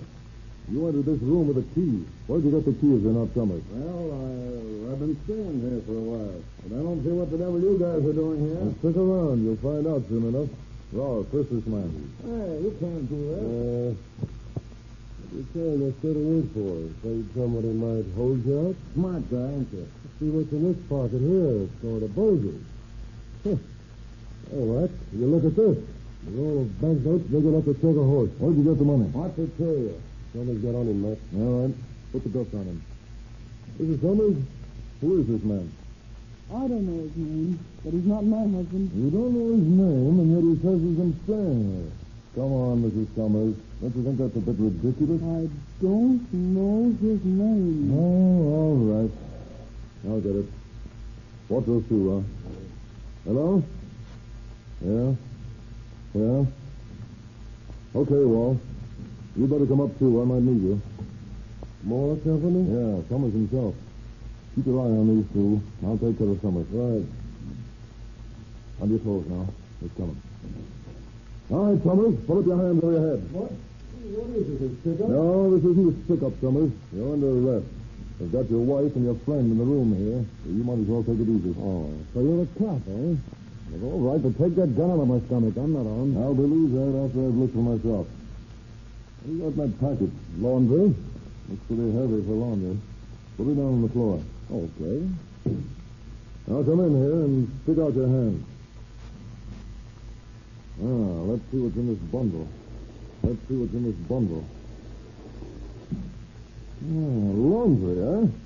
A nice brand new submachine gun. Ron, you and Myers take care of this bunch. I'm going to look around this room a bit more and see if I can find anything. All right, come on, you three. Out of the squad car. Walk ahead of me and see that you behave yourselves. Let's see. Where to begin? A trunk over there might be interesting.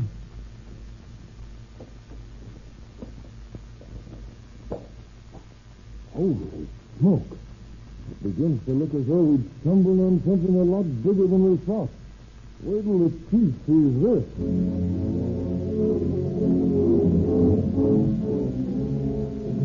A few minutes later, McMahon walks into the chief's office with his discovery. Chief, I think we got the birds who've been doing the bank job. This Summers guy, his wife, and the other man I sent over.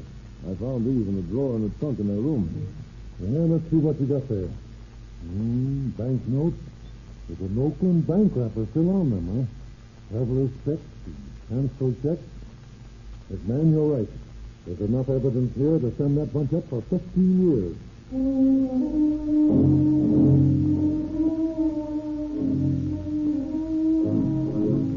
Summers, his wife, and their companion are grilled for hours, but none of them confesses to the charges. Summers gives one excuse after another. He says that a man gave him a suitcase and asked him to take care of it for a while. But when he found the currency and checked in it, he was afraid to do anything about it and hid everything in his trunk. The police relentlessly continue the questioning hour after hour. Finally, he breaks. All right. I'll tell you all I know about it. But I want to know what you're going to do with my wife. It all depends on what you tell me. Will you give her $100 if I tell you something? Give your wife $100? What on earth do you want me to do that for? Never mind. Will you do it? All right. I'll do it. Now let's see what you got to tell me. Well, if you'll send a couple of your men over to Bert's 48 at the yacht harbor, you'll find a boat over there named the Sovereign. What's that got to do with you? Well, I own it. McNabb, my wife, and I were all set to get out of here and beat it to the South Seas. We would have been gone in a week if your lousy cops hadn't have walked in. Oh, but that's the way it goes. Yeah, that's the way it goes, Stanley. I thought there was something familiar about you. You're James Stanley, and your friend is Ethan McNabb. That right? That's right. Hey, where'd you collect McNabb? Well, I met him after he got out of San Quentin. Seemed like a pretty smart guy, so we joined up. All right, Stanley. So we joined up. All right, Stanley. We'll go over and take a look at that boat of yours. I'm afraid it won't do you much good for a long time to come. Well, I wouldn't be too sure about that. The fellow doesn't have to stay in Quentin if he knows his way around. I'll be out of there in a year.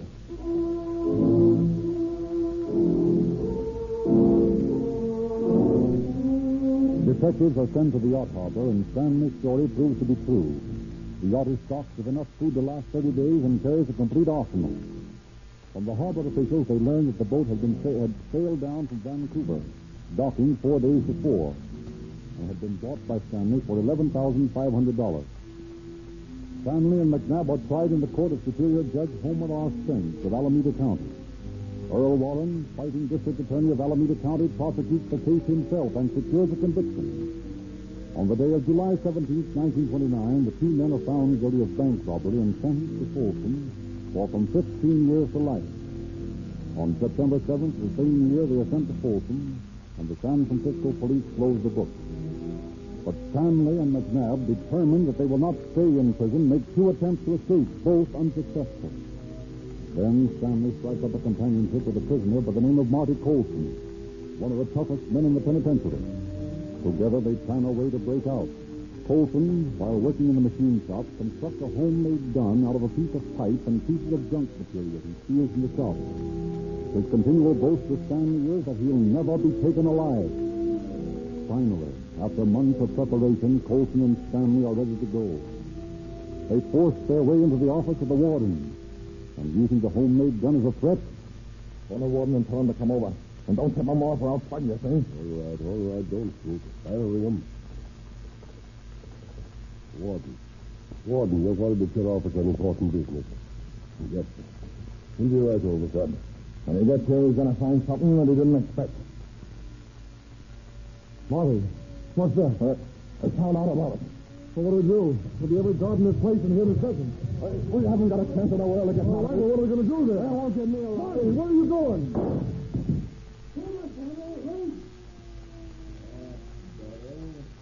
Where's Colson? Over there in the corner. He said you'd never get him alive. Bumped himself off, eh? Stanley, this is the last time we get a chance to make a break. We're going to solitary.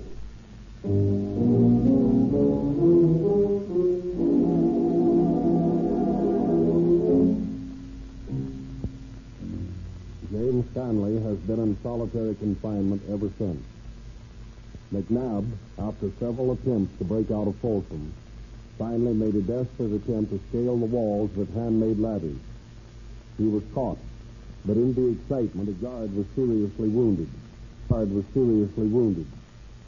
Falling back on a rarely used law which reads, a life prisoner may be tried on a death charge following an attempt break in which assault is committed. The authorities tried McNabb and found him guilty. He was sentenced to hang by Judge Butler of San Rafael and transferred to the condemned row at San Quentin. There he managed to involve James McNamara, dynamiter of the Los Angeles Times, in an attempt to smuggle a piece of steel to one of his pals in the yard. Thus ends one of the most interesting cases in the history of bank robbing.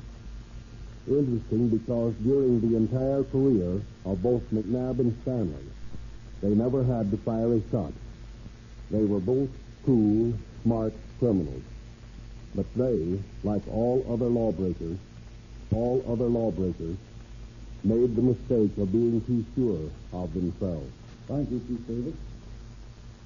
Ladies and gentlemen, Chief Davis has just told you how the police departments of the West captured these criminals again and again. We have a mighty efficient police system. Police even specify the gasoline in their police cars so they can make greater speed. More than any other brand, police specify Rio Grande cracked gasoline. Wherever it is sold, it powers more police cars, fire engines, ambulances, and other emergency equipment because tests made by progressive cities like Los Angeles, Oakland, Berkeley, Merced, and Maricopa County, Arizona, have proved that the special cracking process makes Rio Grande cracked gasoline easier to start, speedier, more powerful, and more economical. And this is the same gasoline that you get from your neighborhood independent Rio Grande dealer. You get greater value for your money when you buy Rio Grande cracked with tetraethyl at no extra cost. And here's a bargain. At all Rio Grande service stations, an oversized quart of oil for $1. Sinclair Opaline oil in cans. The oil that made Sinclair world famous. Now only 25 cents a quart. It's 25 cents a quart. It's 2 ounces extra for good measure. the greatest motor oil value on the market.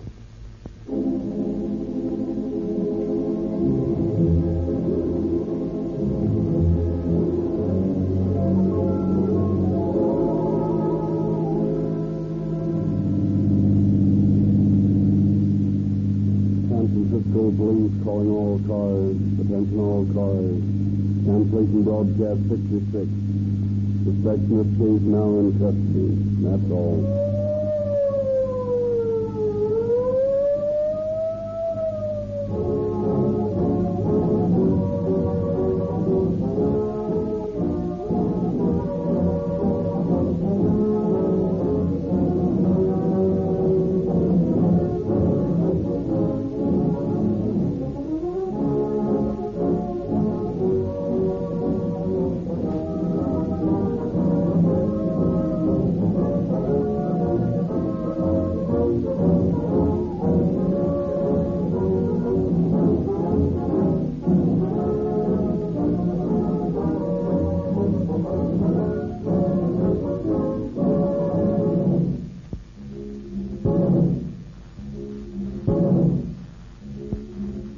Frederick Lindsley, speaking for the Rio Grande Oil Company.